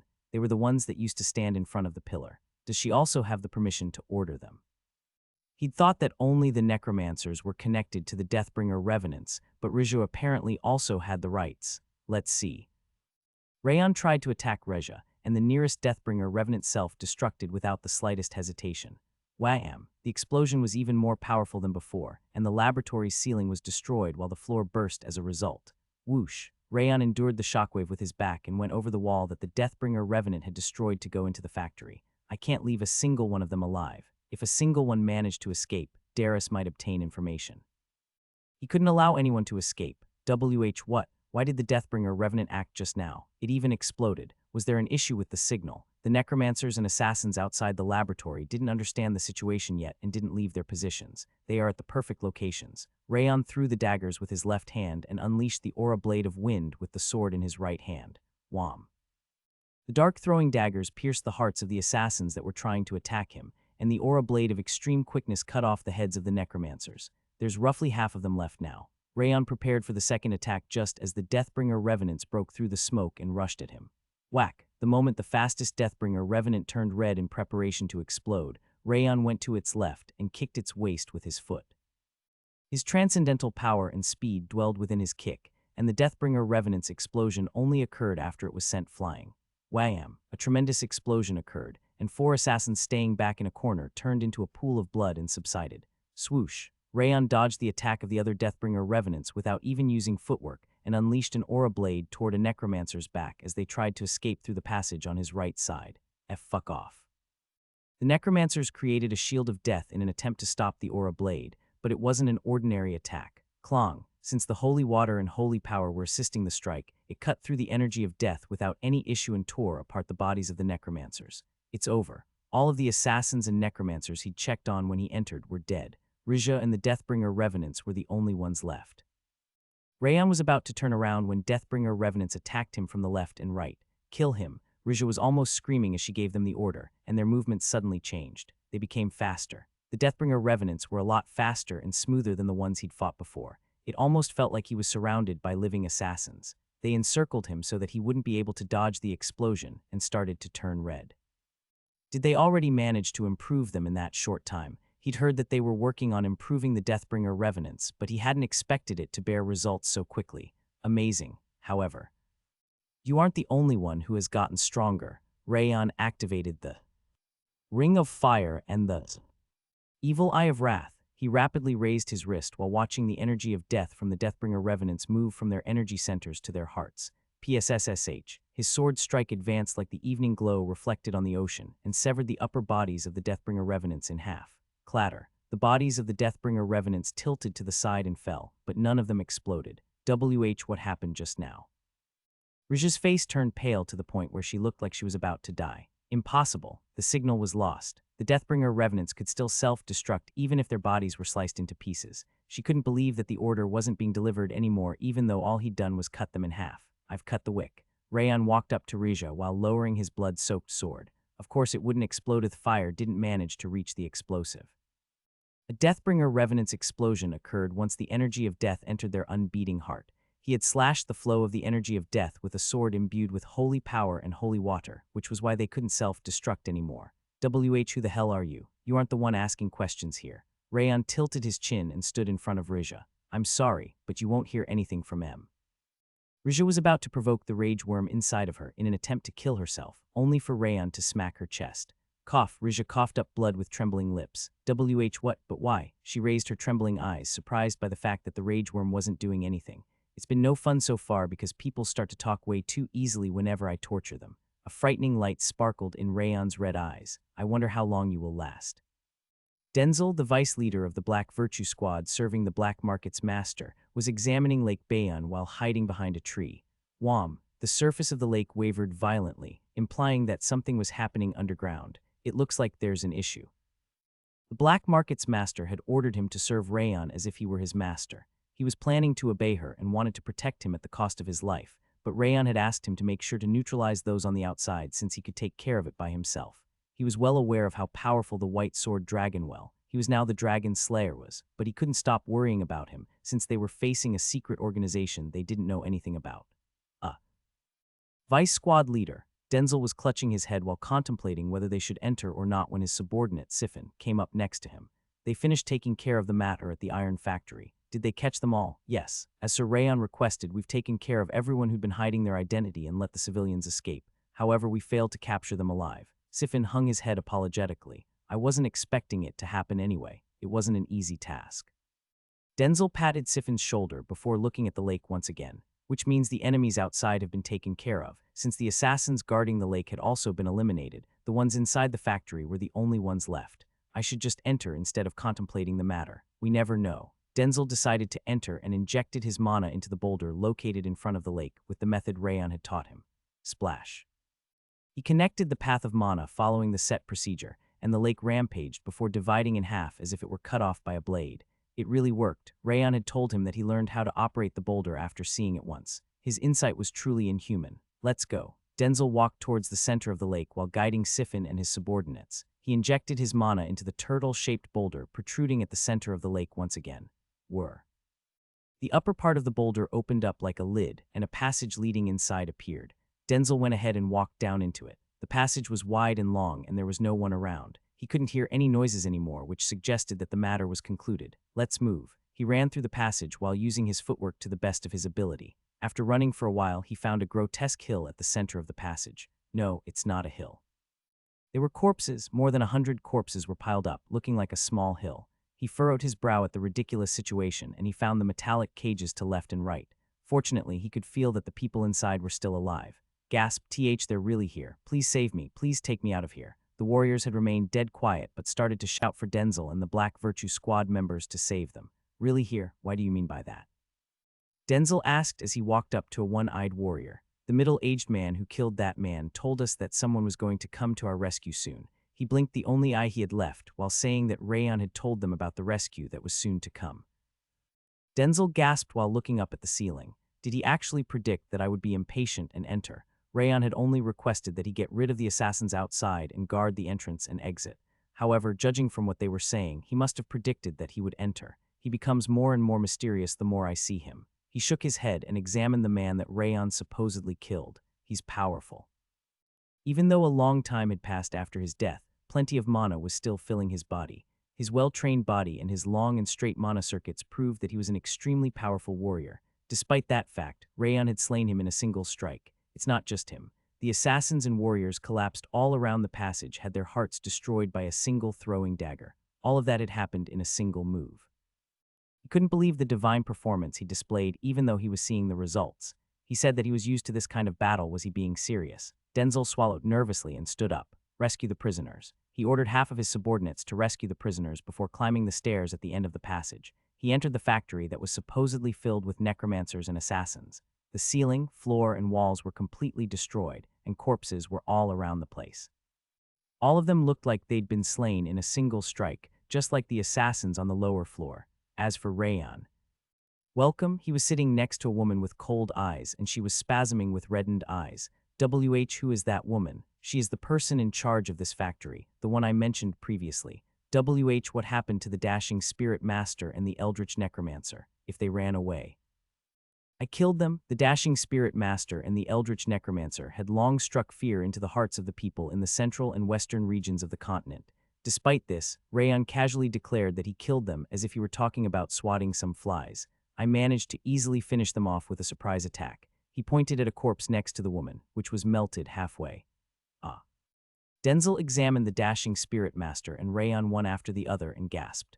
What is this guy? He was well aware that he was powerful, but he couldn't believe that he had finished everything perfectly without making a single mistake when he was dealing with assassins and necromancers. Moreover, the dashing spirit master and the eldritch necromancer were there, and the man down below and the woman being tortured were both extremely powerful. That was why he couldn't believe the fact that Rayon didn't even have a single injury on him. This man must never be made an enemy. Denzel swallowed nervously while recognizing Rayon as being as dangerous as the heads of the 6 kings and the 5 demons. I have something to tell you, Vice Squad Leader. Rayon left Riju alone as she spasmed like she was about to die and waved his hand at Denzel. What is it? I've obtained some information from this woman. There are apparently factories like this in other locations. Or are you serious? Denzel widened his eyes because he didn't expect him to have already obtained information in that short amount of time. Yes, I heard it from her before you arrived. Rayon smiled coldly while looking down at Rija. She didn't last that long. Despite how confident she sounded, she couldn't put up with the torture for long and told him everything she knew. Wrath's lips were trembling in fear. Anyone who could endure that wouldn't be human. They would need to be a god or the demon god. Come on, it's not that bad. The pain of digging into the skin, the itchiness, the heat and coldness, and you even added the pain of tearing under the skin on top of everything else. No one can endure that. He clutched his head, saying that even a demon wouldn't perform that kind of torture. Why did you even add the wind? Because I wanted to try using the new thing I've obtained. Since his energy of wind was getting stronger, he added the pain of tearing under the skin to the torture. Rija was the first victim, and she ended up telling him everything before enough time had passed for a single meal, contrary to her bold claims. She said there are factories in Bashir Village and Sofan City, and the Yuyuha company, which supposedly built the iron mine here, was the one providing the funds for them. That implies that they are on the same side. Rayon told Denzel everything he'd heard from Rija. Denzel gasped in disbelief, then spoke to his subordinate, saying, Sifin, you heard him. Ah, yes. Sifin was dumbfounded and blankly stared at Rayon. I'm going to quickly confirm that and return. He ran outside after shouting that he would deliver the information to the black market. Did you find out who is behind that organization? Denzel asked. I shall figure that out now. Rayon walked up to Rija and placed his hand on her forehead. She was trembling like a sick person and exhaled a warm breath while going limp on the ground. PL, please stop. Kill me instead, just kill me. Rija's blue lips twitched as she shouted for him to kill her instead of torturing her. Denzel quietly groaned while watching Rija's distorted eyes. What kind of torture could it be? An agent like that should have been educated to endure the pain and torture. That was why her reaction was surprising. He was terrified by Rayon's torture method, but he was curious at the same time. This is the last question. Rayon placed his finger on Rija's head. I won't hear the answer, though. Since Rija had already told him about the other factories and the company that ran them, there was only one question left to ask. He expected that he wouldn't be able to hear the response. Tell me the name of the one who ordered you to do this. Rija looked like she would tell anything, but she closed her lips tightly. All right, let's get started again. Rayan chuckled and focused his aura on his fingertip just as Rija quickly opened her mouth. She couldn't make any sound as if the silence spell had been cast on her. She opened and closed her mouth like a goldfish before she perished, her tongue poking out. Denzel gasped before he hurriedly approached and examined Rija's condition. She is dead. It looks like her brain melted. He bit his lip tightly while watching the life drain from Rija's eyes. Rayan looked down on Rija with bitterness hiding behind his composure. I knew it. Darius was still using the same method where the brainwashing came into action, melting the brain instead of the rage worm when she tried to mention his name. Darius was definitely a demon in human skin no matter how he thought about it. They are even more cruel than I thought. Denzel's pale face revealed his immense shock. Let's wrap it up for now. Rayan removed all traces of aura remaining in Rija's body and stood up. I'll remove the traces, so you should gather the documents from this place. They are definitely going to be useful. Understood. Denzel nodded and started to gather the documents and books that the necromancers had left behind. Rayan narrowed his eyes while looking down at Rija's corpse. He must have heard of it by now. Darius must have realized that all of them had died because of the rage worms. The incident wasn't simply about the death of the assassins. The locations of the other factories were also revealed, and the company that was managing the finances was going to collapse. That was why he was about to suffer a tremendous loss, both in terms of money and time. The dozens of years you've spent ended up in vain. Rayan rolled his lips into a smile while imagining Darius's confident face being ruined. What's your next move, Darius Robert? Kubara was called for by Darius and went to the outer part of the great garden. I wonder what he called me for. Darius never called on her when there were so many people around, and that was why there was definitely an issue if he went out of his way to call her. I received the report that the materials were delivered. Is it about Valmil's return, or? She approached Darius from behind while thinking about the potential issue and suddenly came to a halt. The atmosphere around Darius was as cold as a frigid winter. She could feel the danger, realizing that her head was going to roll if she made the smallest movement. You summoned me. Kubara went on her knees while enduring the pain that felt like wires were tightening around her heart. Valmil, Reja, Shupel, and Jurin have died. Darius told her that everyone in the Deathbringer Revenant factory had perished without even turning around. How could that be? It's not just those four. The signals from the shadows there have all been lost. Darius looked around as he spoke. His blue eyes looked peaceful at first, but she could feel a frightening amount of anger rampaging behind them. Does that mean that Valmil was tracked down? No, they must have found the factory beforehand, and Valmil's arrival must have ignited the fuse. If it had been a simple attack, Jurin, Shupel, and Rija should have survived at least. Darius was analyzing the situation objectively, even though he should have been dizzy with panic. You are right, my lord, Kubara slowly nodded. The Deathbringer Revenant factory had an exit leading to the lake. The fact that they couldn't escape from there implied that the enemies knew everything beforehand. Darius sighed in a frightening manner and took off his leather glove. Crimson blood was dripping from the back of his hand. Figure out the situation even if you have to send all the shadows, agents, and warriors. Gather as much information as possible. Understood. Kubara nodded while feeling like a blade was touching her neck. I'll personally take action after that, Darius declared, then went to the center of the great garden, where Lefon Robert's birthday party was in progress. Sir Darius, you must be happy. Your youngest son has an extraordinary talent. The head of House Rashian walked up to him with a smile. It was one of the prestigious houses in the south. I'm so jealous. All of your children are geniuses without exception. He still has a long way to go. Please teach him a lot in the future, Sir Shikken. Hu, but of course. Darius communicated with the guests with an entertained smile, even though he'd learned about the incident in the Deathbringer factory that he'd been preparing for dozens of years. Kubara bit her lip while watching Darius's back. A chill ran down her spine. She was serving him with everything she had, but her fear only deepened as she looked at him. She closed her eyes in an attempt to remove the fear towards Darius and quietly disappeared out of sight. The next day, Rayan went to Harrow Mountain's peak, where the iron mine was located. He concealed himself so that no one would find him and removed his presence to observe Capley Village and Lake Bayon. You should go eat a proper meal since you're done. Why are you nibbling on beef jerky again while hiding? Wrath furrowed his brow in displeasure. It's not over yet. In a way, we can say that we are only getting started. Considering Darius's personality, he should be dispatching agents to figure out the situation first, and then he was definitely going to personally arrive if he couldn't learn anything from that. You can pinpoint anyone's arrival in that village, right? HMPH, the King of Essence is the King of Devildom and the Monarch of Wrath. Nothing in the world can escape the King of Essence's senses from this distance. Wrath snorted, saying that he shouldn't ask an obvious question. At case, can you tell me if a human transcender enters that village? He doesn't want to, he shook his head firmly. Why would the King of Essence help you? You are just a hustler who loves to boast. I'll add 1 week to the period where I eat anything you want to after we return. 2 weeks, 10 days, deal. Wrath immediately nodded. Rayan honestly didn't want to use that method, but he had no other choice because other people's lives were also at stake. HNG, what shall he get this time? Rayan watched the village below while ignoring the Demon King who was humming while thinking about food, and Denzel quietly approached from behind. We've sent all the villagers to other locations. Weren't they against it? Of course they were. Denzel sighed quietly, implying that it was hard work. What did you do with the corpses? As you mentioned before, we've identified them and contacted their families. Denzel sighed, saying that their families were coming with a saddened voice. Because of that, the rumors about a secret organization making assassins from corpses have spread all around the continent.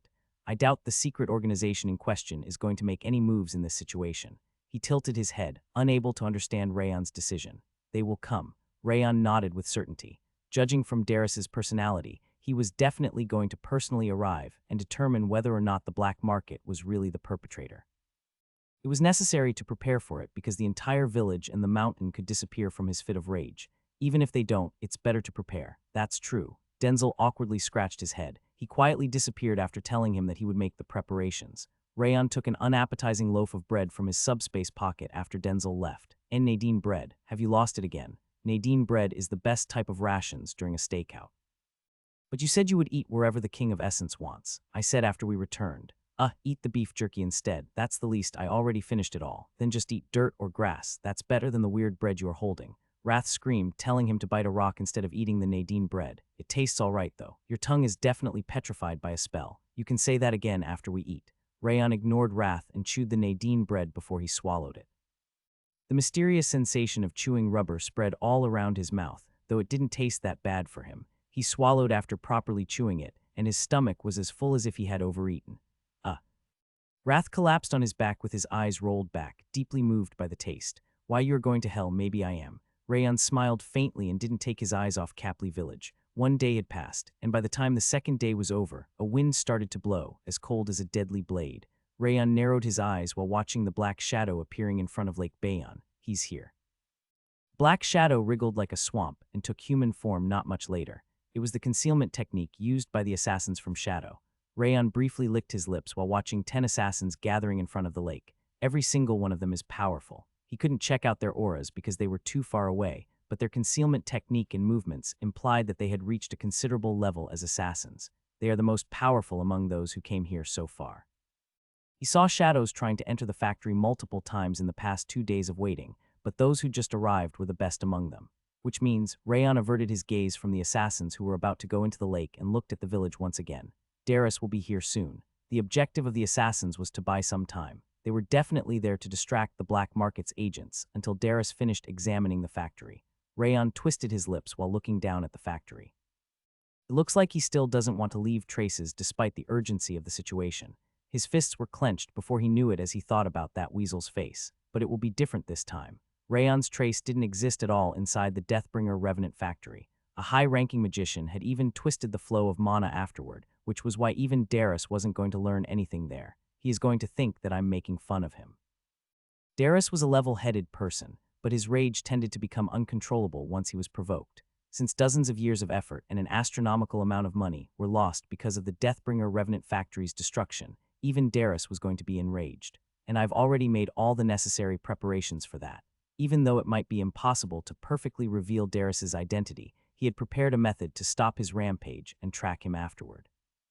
If everything went according to plan, it might be possible to disclose his true nature before long. Rayan was calming himself while double-checking his plan, and Wrath opened his eyes with difficulty, having fainted because of the rubber taste of the Nadine bread. He is here. What? The one you are looking for is here. Wrath pointed at the factory with his round finger. I didn't feel anything, though. He is on a whole different level from you, and he is concealing himself on top of that. That's why there's no way you'd notice. Even the King of Essence almost missed him, to be honest. He furrowed his brow, saying that they were dealing with a dangerous man. Did he become even stronger? Rayan furrowed his brow and turned his eyes towards the lake. The assassins gathering around it were making sounds on purpose and started to enter the lake. They are buying time for Darius to investigate the factory. Considering the fact that assassins had started making their move, Darius must have already entered the factory just like Wrath had claimed. Vice Squad Leader. Rayan sent an aura message to Denzel, who was hiding nearby. I think he is here. Denzel nodded in acknowledgement and moved the black market's agents near the lake. The black market heeded his order and attacked the assassins who were trying to enter the lake, a battle breaking out.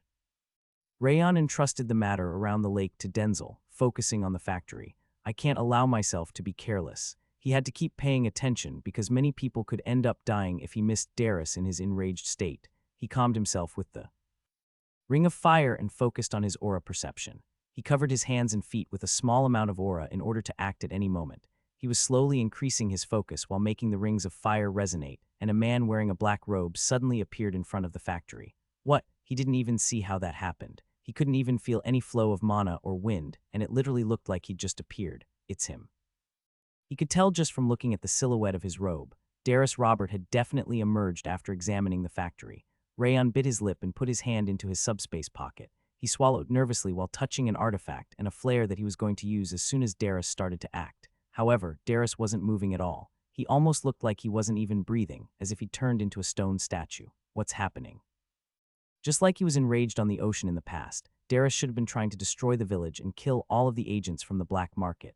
However, he was standing completely still, not even budging a finger. Don't tell me, did he find traces of me? No, there's no way. He had even got Wrath to confirm. He had left no trace inside the factory at all. All he had left was a few traces of sword strikes that he had carved on the wall on purpose to make fun of him.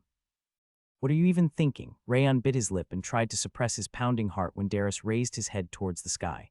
His eyes were revealed and they were covered by something. Some kind of crimson lava was rampaging inside his blue eyes. He's coming. He is definitely Kamha. He had clenched the hand holding the flare when Darius suddenly disappeared. Where did he go? Did he go to the lake? Rayon stood up while looking at the lake. If Darius was trying to kill the people at the lake, they weren't going to last even for a second. He had to fire the flare to save the black market's agents. You don't need to fire it. Just as Rayon was about to shoot the flare toward the sky, Wrath raised his hand. He went back. What do you mean? That man ran away. Wrath shook his head, telling him that Darius had completely left the area. How is that even possible? Rayon looked at the area around the lake. The assassins from Shadow weren't attacking back anymore, instead focusing solely on running away. There was no way the assassins would be running away if Darius were still around. They were doing that because Darius was gone, just as Wrath had told him. Rayon couldn't hold back his surprise and let out a gasp. Did he really leave, despite how crazy he is? He was well aware because he'd been with Darius for dozens of years. He was clearly level-headed, but whenever something he'd been preparing for a long time was ruined, his brain just stopped functioning and he destroyed everything around him in a rage. Rayon couldn't understand why he'd returned without doing anything. Don't tell me, was he actually not angry? No, that wasn't the case. His eyes were clearly showing an intense anger. Correct. Rayon nodded nonchalantly. His wrath even reached the King of Essence. However, he suppressed it and simply withdrew. He furrowed his brow while looking at the place where Darius had stood. He must have improved compared to when we met him in the ocean both in terms of might and mentality. Rayon exhaled roughly and sat on the ground. Does heaven truly not exist? He felt extremely uncomfortable hearing that the evil fiend who toyed with thousands, even tens of thousands of lives, had gotten stronger. If you really want to kill him, give your body to the King of Essence. He doesn't like his actions at all either. Wrath bobbed his plump hand. On top of taking away your food, he even toys with life. The King of Essence will personally kill him for you. He wagged his cotton candy tail in front of Rayon as if he were making fun of him when messages suddenly appeared. You've succeeded in perfectly assassinating your targets. All stats have increased by 12. Trait. Backstab has increased in rank. Trait. Divinity blooming from the underworld has increased in rank. It was the late reward for assassinating the necromancers and assassins in the Deathbringer Revenant factory. Wrath blinked while looking at the messages. How is this even happening? Why in the world are you giving him so much just because he carried out some assassination? He screamed, yelling that the system should learn to limit itself. However, there were still more messages to come. Envy's target was switched from Shurl to Ares Zieghart. The growth of the space sword is accelerated. Why did it even change now? It must be because I used the space sword. When Rija had tried to make all of the Deathbringer Revenants self-destruct in the end, he used the principles of the space sword to shove the holy power into their bodies. He'd admired Ares while using the space sword for the first time in his life, and that must have been why the target of his envy was switched from Shurl to Ares. Rayon licked his lips in satisfaction while reading the message. That's even better for me. He had pretty much finished understanding the principles of dual wielding that Shurl had demonstrated to him, and all he needed to do was gain more proficiency. Learning Ares' space sword faster instead was going to be extremely helpful for future battles. Rayon patted Wrath's back as his jaw dropped. Arg, shut up and prepare the meal. Spit out the food the king of essence wants already, but you won't be able to taste it if I spit it out. Just fucking eat it already. Demron Village. Demron was a mid-sized village in the southwest of the continent, one where farming herbs and fruits were the main source of income. A man wearing a shadow like a robe suddenly appeared. Who are you over there? Take off your hood and disclose your identity. Since it was a late hour, the soldiers guarding the entrance to the village raised their long spears from above the iron fence. Kai, the man in the robe, murmured something in an extremely quiet voice without even looking at the soldiers.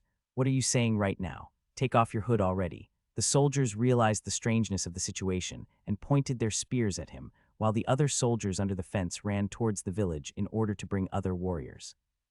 The man in a black robe slowly raised his head. His blue eyes were beautifully clear, yet a strange fire was flickering inside of them. Ah. Lio. The soldiers dropped their long spears the moment they saw his eyes. Festering fear was consuming their minds. They couldn't even budge a finger, as if they were paralyzed. They finally heard the robed man's voice. Consider yourselves unlucky. The iron fence shattered into pieces and disappeared with his frightening voice. The soldiers above it were no exception. They crumbled violently like autumn leaves. Two people's lives faded away into the darkness without even a scream. What's happening? An intruder. Ring the alarm. He could see the soldiers and warriors running towards him to protect the village. They rushed at the robed man while holding swords and long spears in their hands. Swoosh. The robed man didn't even extend his hand. He simply walked forward. The warriors and soldiers trying to attack him were torn into pieces, not even leaving bones behind as if his heavy steps were the swamp of death. What's happening? Kua. The people behind the soldiers screamed upon seeing that their bodies were melting like snow, turning into a pool of blood and flowing on the ground.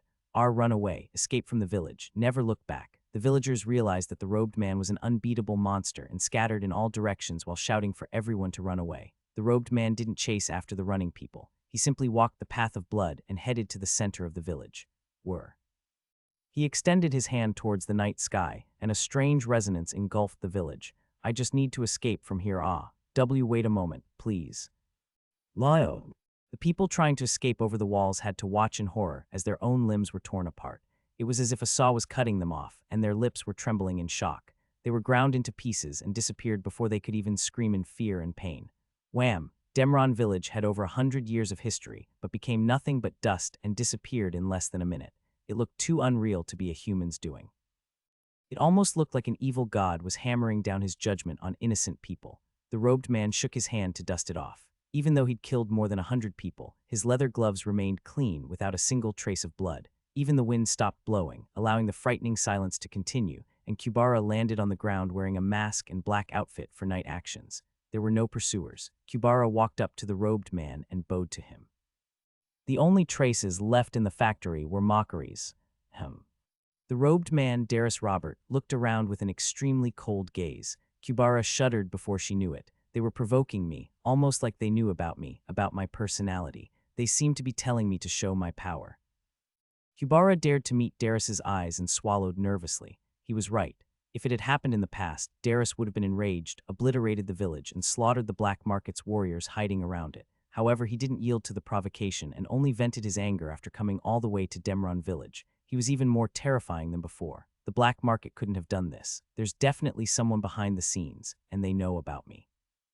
Darius raised his head towards the dim sky. He glared at the sky with icy eyes and twisted lips. Find them. Find whoever was behind them, even if you have to tear apart the black market. Understood. Kubara voiced out the only response she was allowed to say, and cut off the connection with the other factories in the Yuyuha company. Why should we? Since they found the factory at Capley Village, they aren't safe either. You have to act as quickly as possible. Yes, take care of the aftermath before you leave. Darius ordered Kubara and the Shadows to clean up his mess and return to the Robert domain on his own. The frightening atmosphere around him faded away as he approached the house, and his characteristic gentleness and kindness replaced it. Once he arrived at the house, he went to the small training ground instead of returning to the mansion right away. The training ground was still bright, and his youngest son, Lefun Robert, was sweating as he practiced swordsmanship alongside the swordsman who followed him. Father, Lefun lowered his sword upon finding Darius and ran towards him. What's the matter? I realized I forgot something. Darius snapped his fingers with a gentle smile on his face. A blue dimension opened up in thin air, and an elegant red sword emerged from it. I forgot to give you your birthday present. I'm sorry for being late. Oh no, you didn't need to do that. Despite what he said, Lefun couldn't take his eyes off the red sword. It's about time you get a proper sword for yourself. Darius smiled and gave Lefon the red sword. Lefon smiled brightly and jumped into Darius's arms. Yes, let me hug you to my heart's content before you grow up even further. Darius smiled brightly in return and hugged Lefon even more tightly. His glove was still clean as it rubbed his son's back. Rayon put himself together before heading to Denzel. Sir Rayon, it's over. What? Denzel tilted his head, unable to understand what he was saying. He already came and left. When? He blinked blankly. He looked like he didn't even see Darius when he was standing in front of the factory. He examined the entire factory before he left. I thought he was going to throw a fit, but he disappeared quietly. Rayon sighed and lowered his head. I'm sorry, the plan went awry. And not at all, we should be glad since no one has died. Denzel shook his hand, telling him to stop apologizing. Does that mean that this village is safe now? Yes, it should be fine. Rayon nodded while looking at Capley Village and Lake Bayon. Considering the fact that Darius had left without doing anything, he shouldn't try to harm the village again. Please call the villagers back. That village chief is finally going to stop nagging at me. I'm so relieved. Denzel smiled in relief. Rayon smiled cheerfully while thinking about the village chief, Barurik, who was both affectionate and talkative. We are going to keep looking for them based on the information they left. What are you going to do now, Sir Rayon? Where is the Light Wind Division and Lady Encia Yanan right now? Rayon asked a question in return instead of responding. The Light Wind Division is currently returning to Sieghart, and Lady Encia is at Sieghart already. Denzel immediately told him about the Light Wind Division and Encia's locations. He probably investigated them beforehand. In that case, I should also return home. Rayon sighed quietly while looking at the north. Ooh, Wrath, who'd been frowning after the rewards, suddenly jumped up. Food, it's food time. Finally. The King of Essence's tongue had nothing but the disgusting taste of Nadine bread, but sweetness is finally visiting. Please read the mood. Rayon spent the night in the lodgings Denzel prepared for him and headed to the stone stack in front of Harrow Mountain. My mother and father wouldn't be buried here. The stone stack was made to comfort the victims of the landslide, and his mother and father from the previous life were slain by Darius's subordinate while trying to escape with him. Since the cause of their death was obviously not a landslide, they shouldn't be buried under the stone stack. However, he ended up going there because he couldn't look for them anywhere else. Rayon sighed to vent his frustration and went to his knees. Our archenemy apparently became even more powerful. Reputation, strength, money, and even people, there's not even a single aspect I surpass him in yet. He delivered his thoughts while thinking about his mother and father, who couldn't even rest in peace from their worries about their young son. But I have no intention of giving up. Rayon clenched his fist on his knee. 10 years or 20 years. No, even if it takes my entire life, I'm going to reveal Darius Roberts' villainy no matter what. He wasn't simply saying that to his parents. It was a pledge made to himself, a resolution that he was going to never give up no matter what hardship awaited him. Please don't leave yet, just wait a bit longer. I'm going to bring that fiend's head here. Rayon put his hands together. It wasn't just for his parents. He prayed for the repose of everyone buried there who couldn't reveal the real reason for their death because of Darius, and stood up afterward. Rayon looked to the right. Wrath was quiet for once, his eyes closed. What are you doing? Can't you tell? He is paying respect to the deceased. Wrath furrowed his brow because Rayon was asking the obvious question. Few people in this world obtain the death they desire, but they ended up with the worst end. They died in a completely unexpected way. He looked down at the stone stack bitterly. Differences in race don't matter since they are already dead. The King of Essence is also paying his respect. Rayon smiled faintly while looking at Wrath, who became so quiet. The Demon King is praying. He said he was paying respect, but he looked like he was praying. He was showing a new side of himself all the time, like an onion that revealed a new layer over and over. Why are you smiling? That's unpleasant. Wrath shook his hand, showing his displeasure over Rayon's smile. Is there anything you want to eat? Oh, of course there is. Grilled salmon, grilled scallops, grilled whole pig, grilled dragon. All of it is grilled. He wants something chewy because he only got beef jerky and Nadine bread. He licked his lips, saying that he was missing juicy meat. But why are you even asking when you aren't going to eat it anyway? Are you trying to make fun of the King of Essence? I'm going to eat them, really. Then let's go right now, once we return home. Rayon shook his hand with a smile. There was no time to waste if he wanted to return at the same time as the Light Wind Division. You damn bastards, seriously. You should have listened until the end. He returned to the village while having a small argument with the extremely irritated Wrath. Denzel was waiting for him. So you are leaving now. I should return since it's all over. Denzel placed his right hand on his chest and carefully lowered his head. This was one of the most worthwhile missions I've done so far. I was honored to work with you, White Sword Dragon. His unwavering eyes implied that he was being sincere. The same goes for me. Rayon smiled faintly and bowed back to him. So it should be fine to disclose this information about you now. Information, Rayon Sieghart, the Dragon Slayer. The name has only been circulating in Akar, but it's going to spread all around the continent now. Denzel's face was slightly flushed in anticipation of his name being spread around the continent. See you later, Dragon Slayer. He quietly disappeared after calling him the White Sword Dragon at first, and Dragon Slayer in the end. The black market's agents nearby also bowed to him at the same time and disappeared. Screw the Dragon Slayer. He's not even a Dragon Slayer since he didn't even eat a whole dragon, unlike the King of Essence. That name is wasted on you. Of course, Wrath had to interfere because he couldn't read the mood. That might be true. Rayon chuckled and was about to leave Capley Village when the village chief walked up to him from the other side. Did you come to sightsee around the village? The village chief tilted his head, unable to recognize Rayon's different disguise. He had more wrinkles than before, implying that he'd been suffering a lot mentally. Yes, I dropped by on my way. Rayon nodded while looking at the village chief's exhausted face. What you're seeing right now isn't what our village usually is like. Did something happen? Some demonic people were apparently experimenting with necromancy while hiding in our village. The heroes said they got rid of them all, so it should be restored soon enough. The village chief had called the black market's agents shameless robbers at first, but he was praising them as heroes now. You will be able to see our village's usual appearance if you visit again. Make sure to come back. Yes, Rayon smiled while looking at the wrinkles around the village chief's eye. I'll definitely be back. Rumbled, the vibrations starting from Glenn's throne were making the entire Lord's Manor tremble, not just the audience chamber. Instead of dust falling from the ceiling, small cracks started to appear on walls and floor. My lord, Roan walked up to Glenn's throne and bowed to him. Many swordsmen are terrified by the earthquakes nowadays. We are even getting fissures on the ramparts in the ground, so please be patient. He sighed while looking at Glenn's leg, which was affecting the entirety of Sieghart. Ahem. Glenn cleared his throat and made his left leg stop. I know, I really do, but... He bit his lip while sweeping his disheveled hair back. We aren't making any contact at all. We have no news whatsoever since the bit about him successfully slaying Kaibar. Glenn twisted his lips, and his leg started to shake once again. Maybe I should just go look for him instead. He must be resting after slaying the dragon. He should be back soon. Glenn stood up and was about to leave, and Roan hurriedly shook his head. In that case, he should send a message. Sylvia is coming here every day, and I don't have any excuse to refuse her anymore. Glenn sighed, showing his fear of facing Sylvia. This is frustrating. He shook his head and took out a booklet from his clothes. He opened the book and started to slowly read it, and his face finally started to look calmer.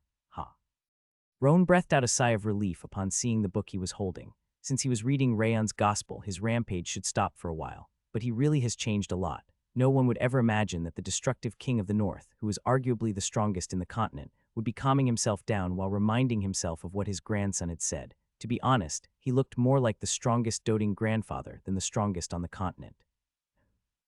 Roan lowered his head at Glenn upon noticing the sound coming from outside the Lord's manor. The light wind division seems to have returned. Glenn slowly nodded and returned Rayon's gospel to his clothes. I should feel better after seeing them. Bring them in. Yes. Roan smiled and left the audience chamber. The light wind division checked their attire while standing in front of the Lord's manor. I'm nervous because it's been such a long time. Burren swallowed nervously and fiddled with his sleeves. Why would you be afraid when we did nothing wrong? Martha furrowed her brow with her hands placed on her waist, asking what he was so afraid of. I'm not afraid, I'm just nervous. Nervous? Look at her. She pointed at Runnan, who was standing blankly next to her. You should be thoughtless like her sometimes. Runnan was staring blankly at the sky. She really looked like she wasn't thinking at all, but she's going too far. Shake the dust off at least instead of standing still like that. Burren walked up to Runnan and brushed the dust and snow from her shoulder. I want ice cream, Runnan quietly sighed. I knew you were going to say that, with everyone here in Rayon. Martha closed her mouth. She was also reminded about Rayon and bit her lips slightly. Seriously, division leader, where is he? Burren walked up to Rimmer and frowned. I don't know either, Rimmer said as he shrugged his shoulders. What, but you said you knew. You told us he is doing fine. Burren, Martha, and Runnan rushed at Rimmer and held him by his collar at the same time. I did that to reassure you. He should be fine. It's just like the saying, no news is good news. Rimmer scratched the back of his head and smiled cheerfully. He was taking Rayon's well-being so lightly, as if he'd been with him all along and only got separated recently. How could you do that? Dai, are we really serving this as our division leader? The other light wind swordsman also ran up to him and grabbed Rimmer's hair and clothes to start shaking them. Wait, don't be like this. Rimmer started to become afraid of them and hurriedly shook his hand just as Roan walked out of the Lord's manor. It's been a while, everyone. Alongside his gentle laughter, he lowered his head at the light wind division. The head of house is waiting. Please enter, everyone. Ha. Rimmer escaped to Roan's side without missing the opportunity when everyone was distracted. Let's go. We can't make the head of house wait. We aren't done yet. Let's continue after the audience. Burren and Martha ground their teeth while raising their fists. You are so dead. Runnan also pouted while looking at Rimmer. Rimmer got right next to Roan without even fixing his disheveled attire and hair. By the way, I noticed some fissures on the ramparts and buildings. Was there an earthquake or something? Hoo-hoo-hoo. Roan guided Rimmer and the Light Wind Division to the audience chamber with his usual laughter instead of answering his question, then opened the door for them. Wham! The noble metallic gate separated and the audience chamber could be seen. Golden sunlight shone upon the pillars, surging like spears of a giant, and created a majestic and mysterious sight. However, the most noticeable part of the room was Glenn, who was sitting at the center. His eyes, even redder than the sun, were emanating a powerful spirit capable of crushing the entire world. He's acting cool once again. Rimmer sighed quietly and gestured with his chin to the Light Wind Division behind him. Let's go. Huh. Unlike him, the Light Wind Division entered the room while feeling so pressured that their heavy limbs felt like they weren't their own anymore. Greetings, my lord. Greetings, my lord. Following Rimmer's greeting, the Light Wind Division went on their knees and lowered their heads. Stand up, everyone. As Glenn gestured with his hand, Rimmer and the Light Wind Division raised their heads and straightened their backs. Glenn was looking at Buren, who was standing right behind Rimmer. Buren, yes. Buren's voice was jumping because he didn't expect to be called. Is your left eye okay? I had some headaches at first because my vision improved too much, but I've gotten used to it now. I don't feel any evil from it, but we don't know where it came from. You might find yourself in danger if you completely trust that eye, so you shall always consider all possibilities and make the best decision for the situation. I'll keep that in mind. Buren took Glenn's advice to his heart and raised his chin.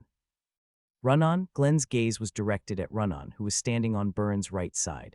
Do you feel any pain from the injury in your abdomen and thigh? I'm fine now, Run-on replied casually and nodded, just like when she was dealing with anyone else. You don't need to sacrifice yourself in order to protect others. You should think deeply about what you can do.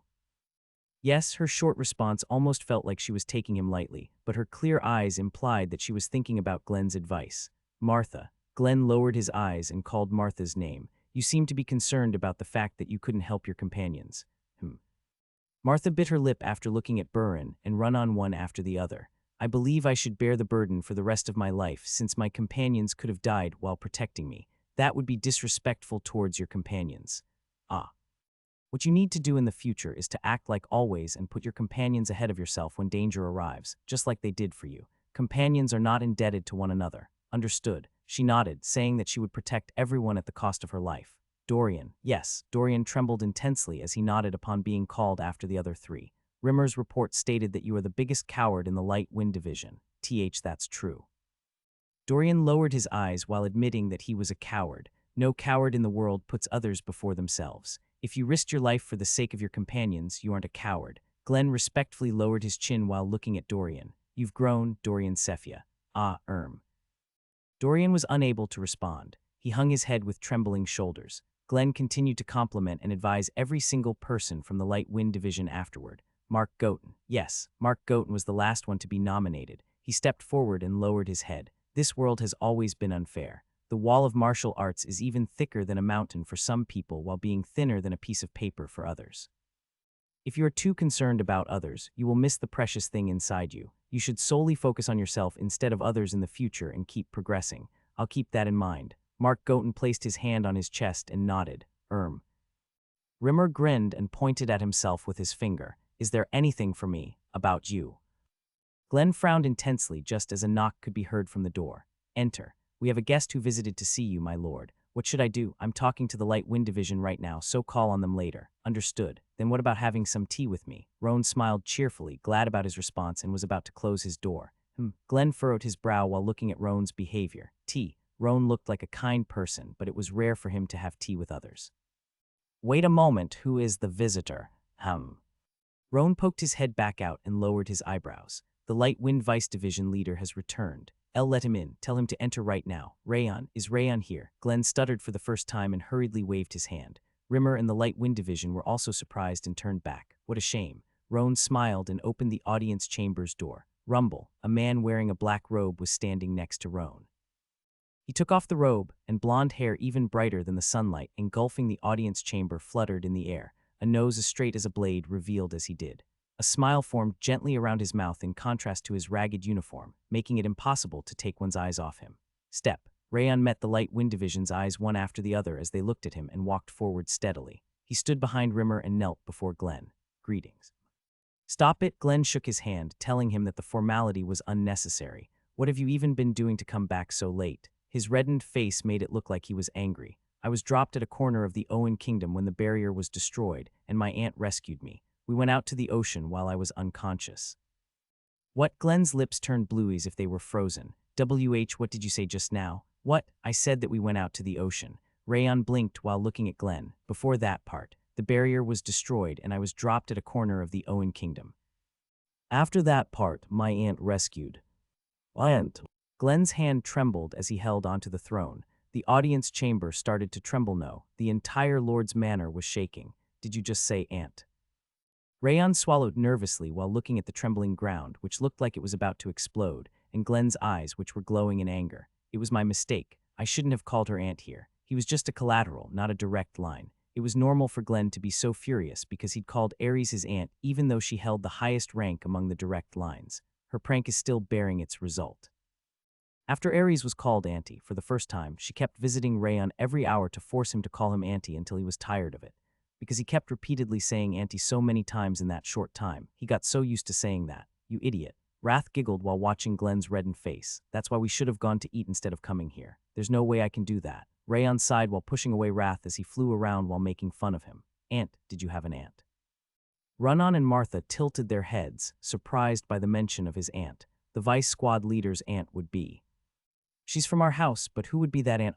Could it be Lady Aries? The Light Wind Division gasped upon remembering Glenn's first daughter, Aries. Buran's eyes widened as he looked at Rayon, surprised by the mention of Aries. Aunt, you said. Glenn bit his dry lip tightly, even more irritated by the Light Wind Division mentioning the aunt.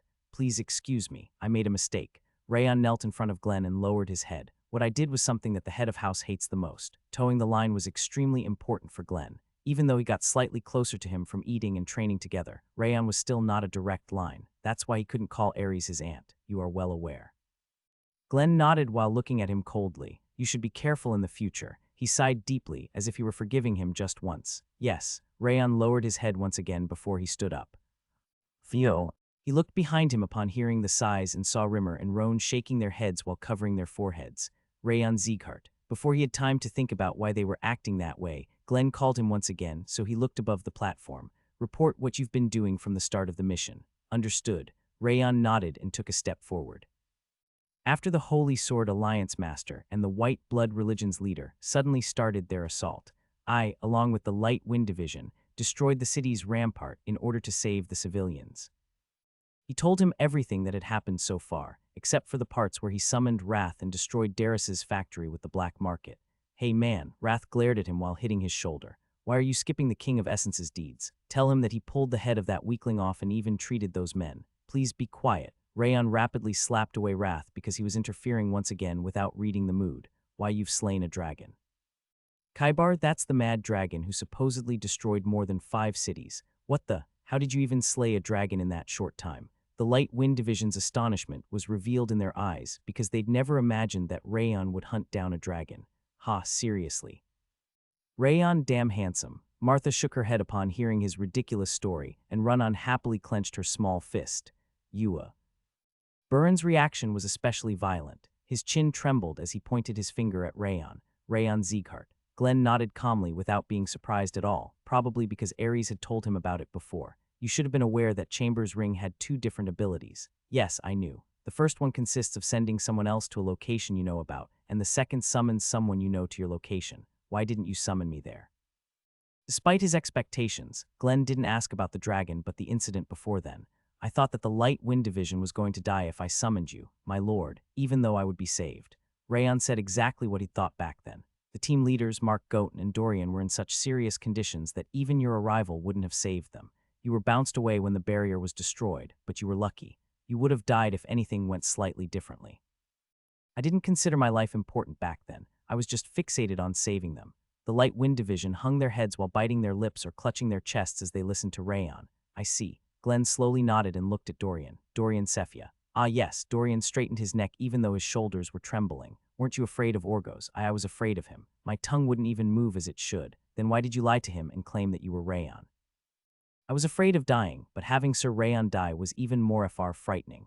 Dorian rubbed his belly pocket with 2 hands and continued, I thought I'd rather die myself and force myself to speak. Everyone seems to agree with you. Glenn nodded, taking that response as the entire Light Wind Division's response rather than just Dorian's. What do you think the condition to become true companions is? No one responded to his question. It's whether you can prioritize your companion's life over yours. This doesn't happen from simply spending a long time together. You need trust between people for it to happen. It's such a difficult feat, yet you've achieved it at your young age. Glenn's voice had a hint of laughter in it. It was the softest voice that Rayon had ever heard from him. You brought glory to Sieghart's name during the 5 Divine Orders Festival, rescued the civilians from the attack of 5 demons, and fought for your companions with your lives on the line. Everyone in the Light Wind Division shall be bestowed with a golden tablet and a high-grade elixir. Glenn was looking at the Light Wind Division with warmth instead of the usual boredom in his eyes. Everyone in the Light Wind Division. Are we really also getting a golden tablet? Is that even possible? Isn't this the first time that the entire division was rewarded with a golden tablet? The Light Wind Division's jaws dropped, surprised by the abundant reward of a golden tablet each.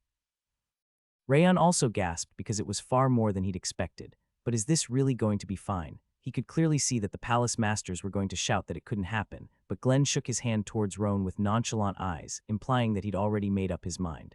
The man called the destructive King of the North must have been a lot moodier than he'd expected. It's ready. Roan went on the platform, holding a large plate in his hands. Rayon Sieghart stepped forward.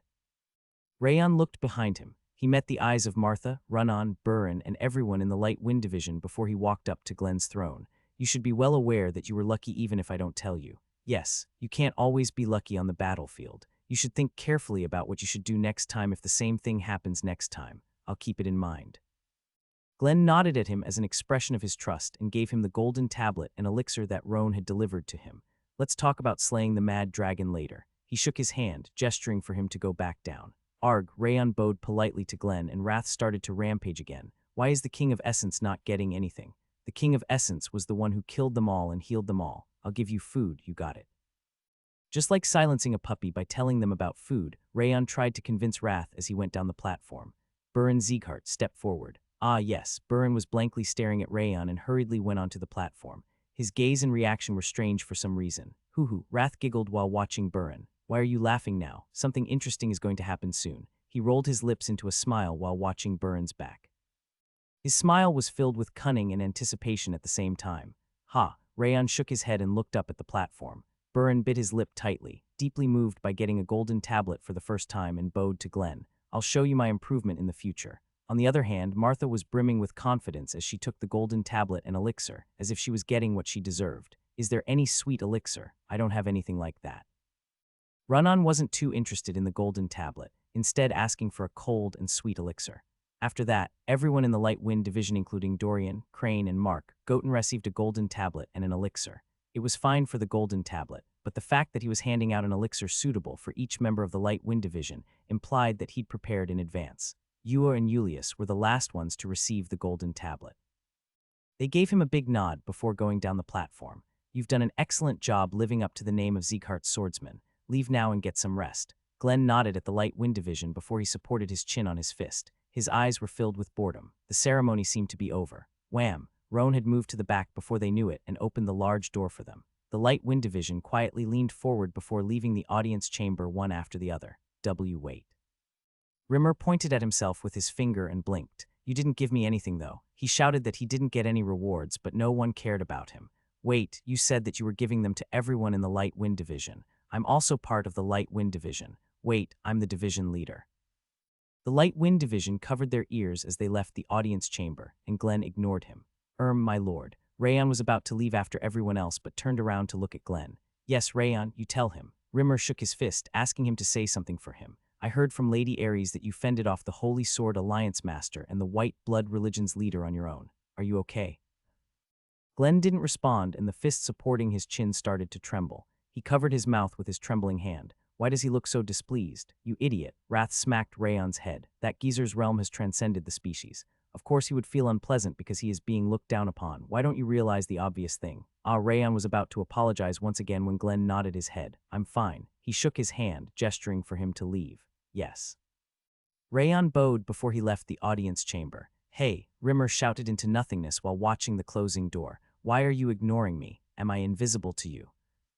The audience chamber was quiet after the Light Wind Division left. However, Glenn, Rimmer, and Roan, who stayed behind, were all frowning.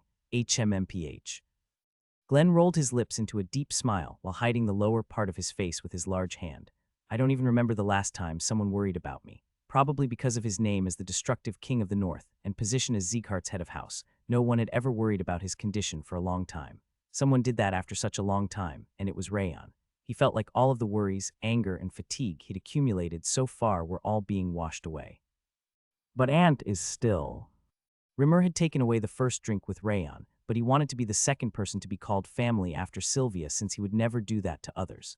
However, just like a newcomer outshining an old guard, Aries came out of nowhere and took away the title of being the second person to be called family. Glenn was still angry about it, and his hands and feet were shaking. Call Aries right now. Tell her that I'm going to her if she doesn't come this time, before that.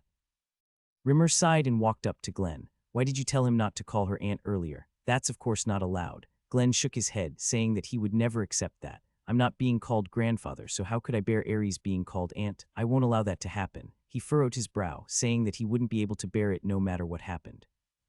Theo. Rimmer and Roan sighed at the same time. If that was the issue, you should have told him to call you grandfather instead of forbidding him from calling her aunt. Arg, this is so frustrating. Rimmer pounded his chest while looking up at Glenn. I thought about it, but it's a bit embarrassing to tell him to call me grandfather myself. Glenn averted his gaze to the right in embarrassment. My lord.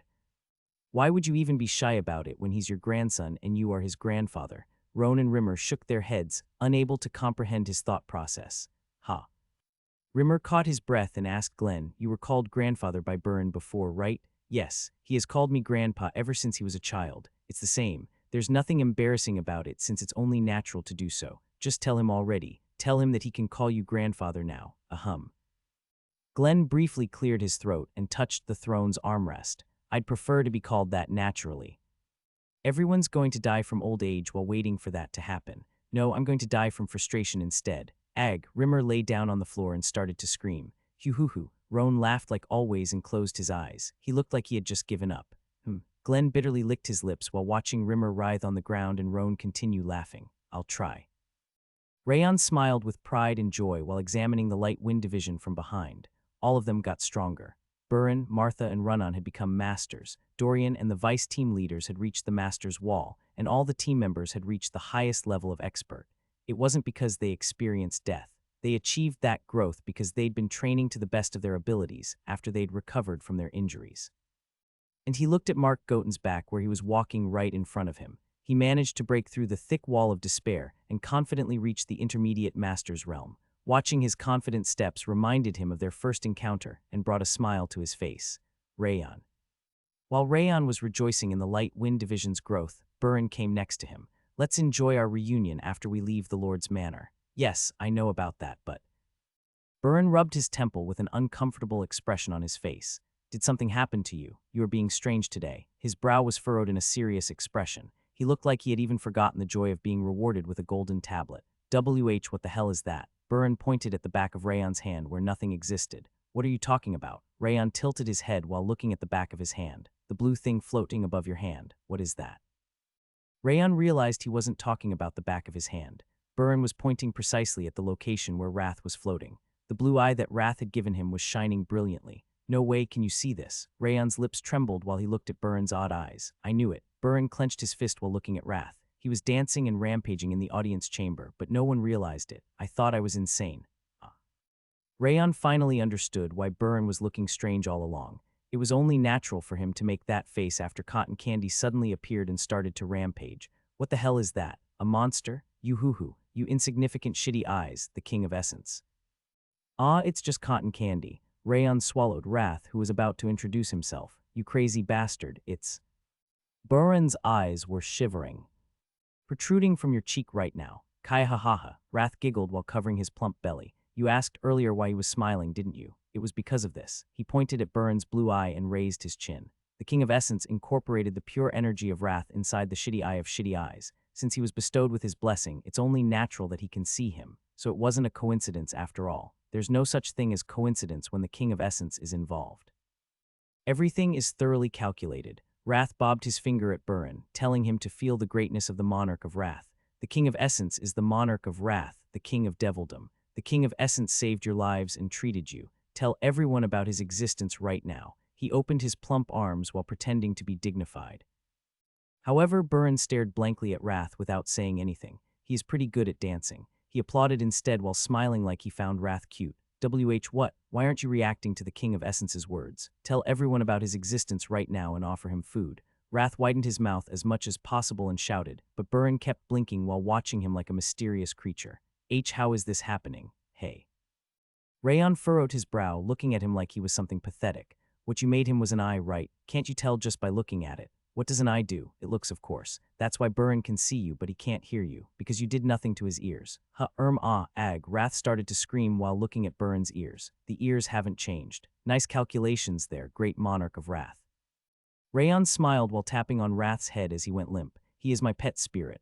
A pet spirit. Burin widened his eyes while looking at Wrath. I happened to meet him during the dragon hunt. He is the ocean spirit, as you can see from his blue color. A spirit, and a pet on top of that, you crazy nutcase. How dare you refer to the king of devildom, the monarch of Wrath, as a stinky spirit? Do you have a death wish? Wrath shouted with his face turned red. He's dancing. Shitty eyes. Open your shitty eyes. This isn't a dance, it's a shout of Wrath, but he's reddening a bit. He must be excited because he is happy to meet you. Rayon told him that Wrath was being happy, which was the opposite of his reaction. He is pretty cute now that I look at him. He's a spirit indeed. Burin tried to pet Wrath as he rampaged, but his hand only stroked the thin air. Wrath slammed on his chest like a drum. He'd said he was dying from frustration, and he seemed to be trying to end himself. Why am I the only one who can see this spirit while the others didn't even notice? I wonder. Maybe only the kind-hearted ones can see it, or it might be because of your new eye. Rayon smiled and glossed over his question. My eye, yes, that might be the case. The head of house also said that this eye is special. Burin nodded while touching his blue eye. That's right, shitty eyes. Please think with your brain. The King of Essence is the one who implanted that eye in you. Ignore this fiend and become the King of Essence's follower. Wrath ran up to Burin and shouted at him to come back to his senses. What is this spirit saying right now? He says that he wants to get along with you. Rayon smiled while leading Burin to believe that Wrath was a simple spirit. I see, let's get along in the future. Burin smiled while tapping on Wrath's round hand. He is seriously dying from the frustration. He can't even breathe. On the other hand, Wrath started to foam from his mouth and subsided. Is he okay? He is foaming. Burin's hand trembled, worried about Wrath. He is an ocean spirit. He is greeting you with bubbles because he is glad to meet you. Rayon smiled while popping the bubbles coming from Wrath's mouth with his finger. Burin accepted that as a fact while saying, I see. Hey, shitty eyes. Look with those shitty eyes of yours. How does this even look like a greeting to you? Wrath suddenly stood up even though he was fainting.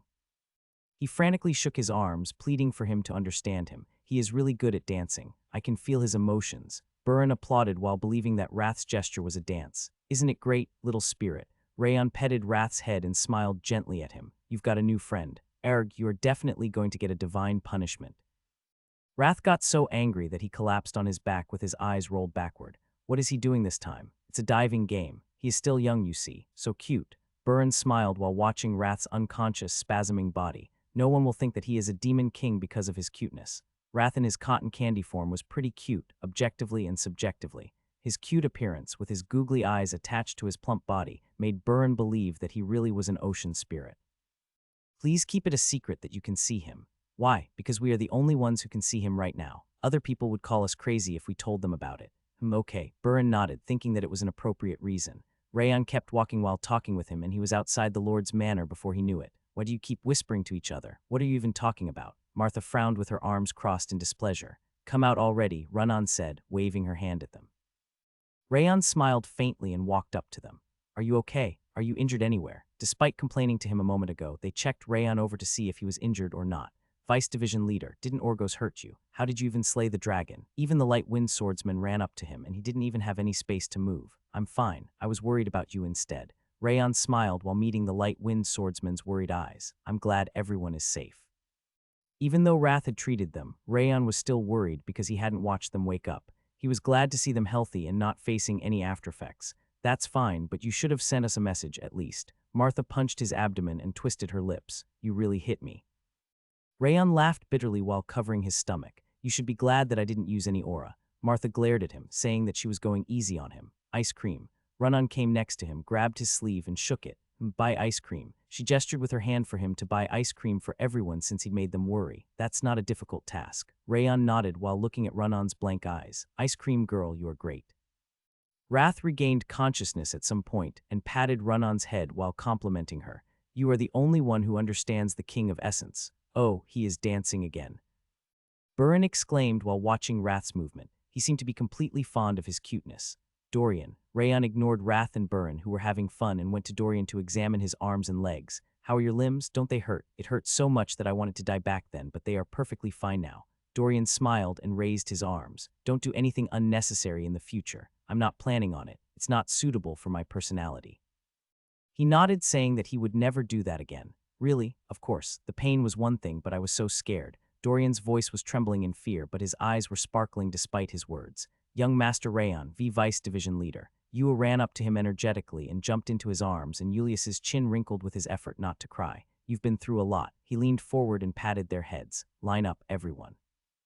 Rayon greeted everyone in the Light Wind Division one after the other before he stood in front of them as their Vice Division Leader. It's been such a long time since the last time he did so. You've done well, just like the head of house has told you. Take a good rest for 2 days, and I will see you again in 3 days. The Light Wind Swordsmen started to sweat from their foreheads upon hearing that they were meeting up in 3 days.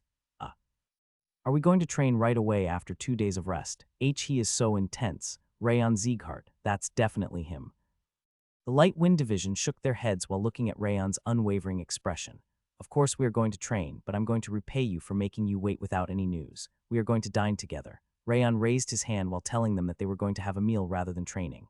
Ooh, what happened to him? Did his personality change after surviving death? The Light Wind Division cheered and shouted that they were going to participate no matter what. Then the time will be 6 o'clock. Run-On energetically raised her hand. Yes, let's make it 6 at night.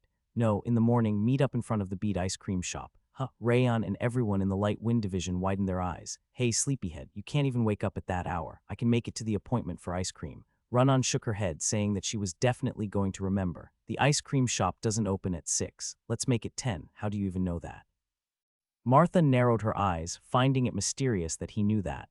It was a coincidence. Of course, it was because of Wrath. He had shouted from early in the morning so many times that he wanted ice cream, and Rayon had memorized when the shop opened as a result. Run-On nodded with blank eyes, saying that she was fine with 10 a.m. See you at that time then. Rayon smiled faintly and shook his hand. He was about to return to the annex building with Yua and Julius when Burin came up next to him. By the way, what does that spirit eat? Burin asked while looking at Wrath, who really started to dance because of Run-On. Ooh, Wrath stopped dancing and ran up to Burin. Tell him right now that the King of Essence likes mint chocolate ice cream and pineapple pizza. Say that he will forgive him if he offers it right now. Spirits are supposed to feed on mana, right? Burin scratched the back of his head, saying that he had forgotten. What a shame, because I wanted to give something to him. Little spirit, see you later. He waved his hand regretfully and went away. Hey, Wrath shouted at him, but Burin obviously didn't look back. Damn it, he shouldn't have his eye. Rayon scratched his chin while watching Wrath and Burin's back. This is unexpectedly fun to watch. We've been training all along. Yua shook her clenched fist, telling him that the entire Light Wind Division had been doing nothing but training ever since they'd recovered from their injuries. That's nothing to brag about. It's only natural. Julius shook his hand, telling her that she shouldn't be proud of that. Yeah, good job. Rayon patted Yua and Julius's heads as he walked towards the annex building. Wrath was still limp on his shoulder, unable to recover from the shock. Rumble. His steps were lighter than usual as he headed home, and he could see people running towards him from the annex building, making a cloud of dust in the process. Hey, everyone, young master. Sylvia, Helen, and the maids ran towards him rapidly as if they were using advanced footwork and hugged Rayon, Yua, and Julius at the same time. Are you hurt anywhere? Why are you so late? Sylvia examined Rayon, Yua, and Julius's bodies to check if they were injured, just like always. Young master, please send us a message if you are going somewhere. I've been so nervous I thought I was going to die. I have a digestive disorder now, or I'm still glad that you're safe. Helen and the maids clenched their arms to hug him, blaming him for not messaging them. Rayon could feel a faint trembling in their hands. Even Judil, who was usually expressionless, seemed to be angry if he judged by her furrowed brow. Rayon sighed quietly while watching Sylvia and the maids' trembling shoulders. The head of house didn't tell them. He must have decided not to tell them at all because he figured they would worry about him even more if they learned that he was going to hunt down a dragon. I'm sorry, I was too busy. Rayon lowered his head while gently patting the backs of Sylvia and the maids. I'll make sure to send a message in the future. You always say that, young master. Helen frowned, her snot peeking out of her nose. I heard sons tend to be disobedient, but he's even worse. Sylvia's eyes were also teary as she shook her head. I'm really sorry, but I still returned safely, so. Sir Rayon, he smiled while wiping the tears from Sylvia and the maids, only for Encia to leap at him from behind like a nimble tiger. Whack, he had no choice but to catch her because she was about to hit the ground if he dodged her. His legs were shaking slightly because the impact felt like a real tiger was jumping at him. Lady Encia. Sir Rayon, I wanted to see you. Encia hugged his neck while revealing her emotions without reservation. I am really thankful to you, and I'm sorry. She shook her head, apologizing for leaving him behind with Orgos back then. There's no reason for you to apologize about that. Rayon shook his head at Encia, who seemed to be trying to hold back her tears. I should be the one to apologize for getting there too late. No, I've been so worried ever since that day. Sir Rayon, have you been to the beach by any chance? Encia was apologizing but suddenly changed the subject. How did you figure that out? Your skin is slightly tanned. How come it makes you even more handsome? Is this even possible? Her reason must have faded away and her instinct surfaced instead as she started to talk about how handsome he was once again. So amazingly damn handsome even though it's been a while. Encia's eyes started to lose focus as if she were dreaming. Mom.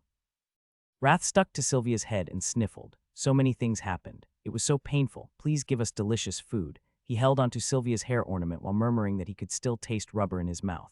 You are getting more and more handsome as time passes. How is this even possible? Encia gradually widened her mouth, showing her disbelief at Rayon's face. It looked like her jaw was going to reach the ground at the rate she was going. I'm glad that Lady Encia is here. Rayon ignored Encia, calling him damn handsome, and smiled at her instead.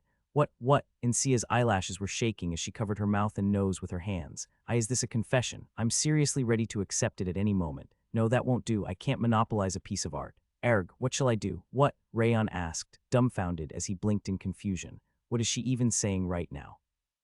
He'd said that because he was thankful for her staying with Sylvia while he was missing, and he needed her to make the artificial energy center with the dragon heart. However, she was coming to a grave misunderstanding. Encia is a nice person, but I'm against it for now because it feels a bit too early for that. Sylvia shook her head while stroking her chin. Madam, young people are quick to start dating nowadays. Helen grabbed Sylvia's sleeve, trying to stop her. Rayon sighed while looking at the people surrounding him. This is so hectic. He couldn't even hold a conversation because everyone was talking nonstop. However, he didn't exactly dislike the hustle and bustle. Food, food, food. Rayon smiled while looking at Wrath, who was shouting for food. Let's eat for now. Steamy food was being served on a large table, which was big enough for 2 adult men to lie down on. Barbecued pork with a smoky flavor, savory beef ribs seasoned with salt and pepper, fresh salmon that seemed to be the embodiment of freshness, chicken and cutlet brimming with crispiness at a glance, and Wrath's favorite food, pineapple pizza. All kinds of food kept being served endlessly, to the point the large table was about to collapse. Clap. Once Rayon's favorite beef stew was placed at the center of the table, Sylvia loudly clapped her hands. It's been a while since the last time we ate together like this. Take it slow, since we have a lot more food left. Sylvia smiled while looking at Rayon, Yua, and Julius sitting right next to her. Yes, Yua energetically raised her hand, and Julius calmly lowered his head. Hua. Wrath was drooling from his mouth nonstop as he stared at the vast variety of delicious food. Which one should be first? He can't even remember how normal food tastes because he's only been eating Nadine bread and beef jerky. He clutched his head with trembling lips. Take your time deciding. Taking time won't do. The food is going to go cold. The choice was actually obvious from the beginning. Wrath pointed at the pineapple pizza on the right side with his round hand. Pineapple pizza will be the vanguard. All right. Rayon nodded and took a slice of pizza, placing it on his dish before putting it in his mouth. The warm and savory cheese and the chewy dough filled his mouth with satisfaction, and the sweet taste of the well-grilled pineapple and the saltiness of the pork engulfed his tongue. Since it was the homemade pizza that he hadn't had in a while, it was more delicious than anything in the world. Wow. Wrath gave a big nod with teary eyes. This is real food. He's been missing it so much. He pointed his hand at the pork barbecue without even wiping the tears flowing from his eyes. Rayon chuckled and ate the food Wrath wanted one after the other. Wow, even the way he eats is so damn handsome. Encia was taking Rayon's picture nonstop, determined to never miss a moment. Young master, what happened this time? Helen asked, wiping Yua's sauce-covered mouth. You know what happened in Banneret, right? No, we don't know about it. Tell us from the beginning. Sylvia put down her fork, asking him to tell them everything that had happened. All right, it was necessary to tell them anyway because of the dragon heart. Rayon told everyone about what happened before he took the dragon heart from his subspace pocket. The brilliance of the rainbow mana around the dragon heart made the dining room look dim in comparison. Did you really slay a dragon? This is a dragon heart. And from none other than the mad dragon Kaibar. Sylvia and the maids couldn't close their mouths after hearing that he'd slain the mad dragon Kaibar. Woa. Encia's gaze was distracted from Rayon for the first time that day. It's true. There's an endless concentration of mana of nature in that. The trembling of her fingers implied that it was the first time she'd seen a dragon heart, even for the genius from House Yan'an. Could you make my mother's artificial energy center with this? Of course, please leave it to me. And Sia pleaded with him in return. I've got an even better idea than before. I shall be able to create an even better result than the energy center for Sir Rimmer. She gave a big nod, saying that she would try to make the best product. Her perfectionist nature as a crafter was showing for once. In that case, I'll leave it to you. Wait, Sylvia raised her hand. I can't accept it. What? It's your reward for your struggle to the death. There's no way I can accept it. She shook her head, saying that she couldn't possibly take the dragon heart when she hadn't done anything. I knew you would say that. Rayon smiled. He had expected that Sylvia would refuse, knowing what he did about her personality. But that dragon heart isn't a gift from just me. Lady Arisno, Auntie gave it to me after telling me that she had to give the best items for her younger sister when I mentioned that I wanted to fix your energy center. Auntie will be disappointed if you don't take it. Since Glenn wasn't around, he called Aries Auntie and tried to convince Sylvia. She did actually say that, and Sylvia's eyes widened, probably because he was calling her Auntie. From my sister. Yes. Auntie said that she was going to confirm afterward, so you have to take it. If you didn't do anything to get it, then just do something in the future, Rayon continued while holding Sylvia's hand. You told me that family cares for each other without asking for anything in return. I've received so much from you, Mother. Please don't feel pressured and just accept it. Sylvia lowered her head, unable to respond. Her shoulders and arms were trembling violently. Madam really can't win against the young master. It's always been the case ever since his childhood. Just accept it at this point. Helen and the maids smiled, making fun of Sylvia, who seemed to be trying to hold back her tears. It's decided. And Sia briskly stood up and continued, I'll start working on it today. She went into her room with the dragon heart after telling them that she couldn't estimate how long it was going to take. Hey, Rayon was thanking Sia when Wrath leaped like a rabbit. Stop talking and eat. It's getting cold. Rayon stayed in the dining room until he was the last person left to devour all the food Wrath wanted before he returned to his room. Oh, my stomach is about to burst. He had no choice but to overeat in order to improve the cotton candy's mood. It had been a really long time since the last time he felt uncomfortable from eating so much. Hell yeah. Wrath lay down on the bed and smiled in satisfaction. He's finally feeling better. He's satisfied with the meal. I ate too much. He felt like he was going to have digestive issues if he stayed like that. He picked up Heavenly Drive and went outside. Where are you going at this late hour? I'm going to digest the food. But why are you taking your sword? I'm going to train to help with digestion. You are truly insane. Wrath murmured that he was tired of it at that point and went to hide inside the bracelet. Rayon chuckled and headed to the open area behind the annex building. I feel at ease here like always. He was even more used to that place than the training ground because he'd been practicing there ever since his childhood. Rayon stared at the moonlight reflected on the lake for a moment before he unsheathed Heavenly Drive. He was about to start with the basic technique like always when a faint wind started to blow. Rayon turned around upon feeling a heavy presence behind him. He didn't even notice when he had arrived. Glenn looked like he'd always been there as he raised his emotionless gaze. Let's continue the talk that we couldn't finish in the afternoon. But before that, Glenn's red eyes became serious. Continue what you were about to do. What I was about to do you mean training? Rayon asked while looking at Heavenly Drive, which was reflecting the moonlight faintly. Since you slew Kaibar, show me how much you've improved. Like I said in the Lord's Manor, I didn't achieve that on my own. Lady Aries did all the difficult parts. I only delivered the finishing blow. Glenn frowned with his mouth tightly closed. He looked displeased. It must have been because Rayon had said aunt once again. He really hates it. Rayon raised the sword while resolving himself to never say aunt in front of Glenn ever again. Then I'll just do some light exercises. Rayon raised Heavenly Drive overhead. He clenched the hilt with both hands and cut the moonlight reflected on the lake with a focused mind.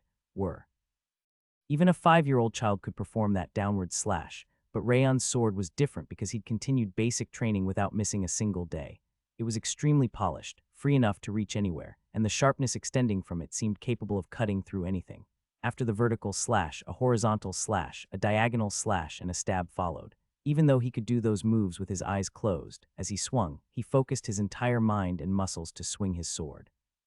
He also performed the techniques of the Fangs of Insanity and the Lizard Sword Art as if he were in a real fight before wiping his warm sweat away and turning around.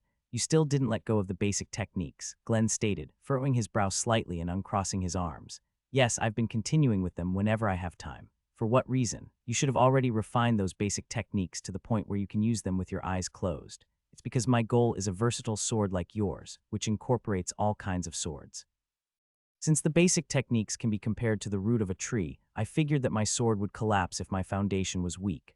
Rayon told him exactly what he'd been thinking while practicing the basic techniques. Excellent. Glenn nodded while covering his mouth with his hand. Rayon could see that his finger was trembling faintly. Rayon awkwardly lowered his head. I didn't expect him to straight up compliment me. Glenn didn't compliment others easily. If he said it was excellent, that implied that he seriously thought Rayon did a good job. He felt like he was being rewarded for being dedicated to the basic techniques so far. Those basics allowed you to reach the sword field. Even though it was incomplete, how did it feel to use the sword field for the first time? Glenn asked. I felt like I was borrowing the power of a stronger version of myself. When he'd activated the divine and demonic harmony, he'd felt like he was borrowing his technique and aura from another version of himself that was at least a grandmaster. It's not wrong, but it's not correct either. Glenn narrowed his wrinkled eyes and continued. The sword field creation consists of bringing the power in your imagination that you can control right now into reality. The power in my imagination. That's why the sword field embodies the life and swordsmanship you've been accumulating so far. Ah, is that why I could use the two swords in coldness? Glenn's advice helped him further understand how his sword field was created and how to make it stronger in the future. He felt like his mental world had broadened from a single word from him, another thing. Just as he was about to thank him, Glenn continued, as you continue to practice versatile sword, there will be a time when you will focus on the principles that you are used to and overlook the ones that you are lacking in. It might be painful, but you will face your deficiencies. He even gave a second piece of advice. He must have been pleased with Rayon's response about the basic techniques. I'll keep that in mind. He engraved Glenn's advice to his heart and decided that he was going to polish the swordsmanship that he wasn't used to yet the next day. Snap, Glenn casually snapped his fingers. A faint luminance as beautiful as the descending moonlight spread around and an antique box appeared from the thin air. He took the box and handed it to Rayon. Take it. What is this? I told you in the audience chamber that I'd reward you later for the matter about Kaibar. Rayon accepted the box and nodded faintly. So this is why he came here. He could finally understand why Glenn was visiting the annex building. He was trying to give him advice in the box as a reward for slaying the mad dragon. It's the red flow pill. It's an elixir created by mixing a sacred herb and energy core, so it should make a good combination with the blue purification pill that I gave you earlier. Take them together. Rayon held onto the red box tightly and bowed to Glenn. Actually.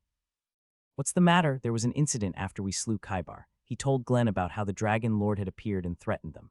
Dragons are pretty much the natural enemies of humans. A simple swing of their tail can destroy a city, and hundreds of people die as a result. The ones like Kaibar, who despise humans, are pretty much a disaster. Glenn twisted his lips, implying that he was already well aware of the dragon's wrongdoings. What you did was right and reasonable.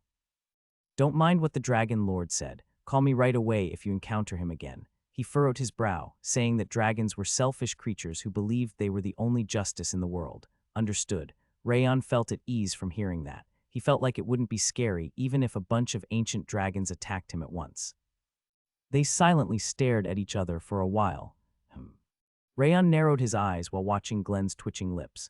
Why is he acting like that? Glenn had already finished teaching him and giving him the elixir, yet he was still there instead of leaving. Is he talking to someone? Rayon was guessing that he must have been sending aura messages to someone, and Glenn suddenly gestured with his hand. Try using an advanced technique. I'll check out your martial art since the rewards seem to be slightly insufficient. What? Ah, yes. Rayon thought there were enough, but he demonstrated the technique he'd created, the 10,000 Flames Cultivations technique, and the Azure Sky Sword since it was a great opportunity. The 10,000 Flames Cultivation sword techniques are definitely powerful, but they aren't exactly suitable for your current state. You should adjust them to suit your senses. As for the technique you made yourself. Glenn gave objective advice that was difficult to understand after watching all of his sword techniques. Rayon couldn't understand it immediately, but he was just thankful because that was how Glenn had always taught him. However, Glenn didn't leave even when the swordsmanship practice was over, instead looking up to the night sky while rubbing his hands. Rayon clenched his fist after taking a glance at the annex building behind Glenn. I don't know why he is staying there, but this is my perfect chance to tell him. He decided to tell him about the resolution he'd gotten when he saw Sylvia in the kitchen and walked up to him. My lord, call me. Rayon was trying to call Glenn, but stopped midway and raised his hand. Please go ahead and speak first. No, you should say it first. Glenn told him that he was fine with it and shook his hand. My mother's energy center and mana circuits will be restored soon. Rayon nodded and started to tell him about what he was thinking. Are you using the dragon heart? Glenn looked back at Encia's room, where an intense fragrance of mana could be felt, suggesting that he already knew how he was going to achieve it. Yes, we'll be making my mother's energy center with the dragon heart that Lady Ares gave me in order to let her restore her previous realm. Rayon walked up to Glenn and went on his knees. The reason why my lord doesn't let me refer to Lady Ares as aunt must be because I'm still a collateral. I'm well aware that I can't become a member of the direct line even with the 7 golden tablets I currently have. If he counted all the golden tablets he'd obtained, officially and unofficially, they made 7 in total. It wasn't a small number, but it was still far from sufficient to restore Sylvia's position while breaking through the interference of the direct lines. That's why I need to gamble now. Rayon raised his eyes full of determination to succeed and looked into Glenn's bored eyes. Please restore Sylvia Sieghart to the direct line with the golden tablets I've gathered so far and my victory against the Axe King next year. Glenn didn't respond. He covered his mouth once again with his large and long hand, his shoulders trembling faintly. He seemed to be deep in thought and his fierce gaze dropped towards him. The Axe King is powerful. Even though he is a grandmaster, just like the Holy Sword Alliance apprentice that you won against, he is on a whole different level from him. I'm well aware. Rayon nodded. He was still unable to forget about the Axe King's vicious energy.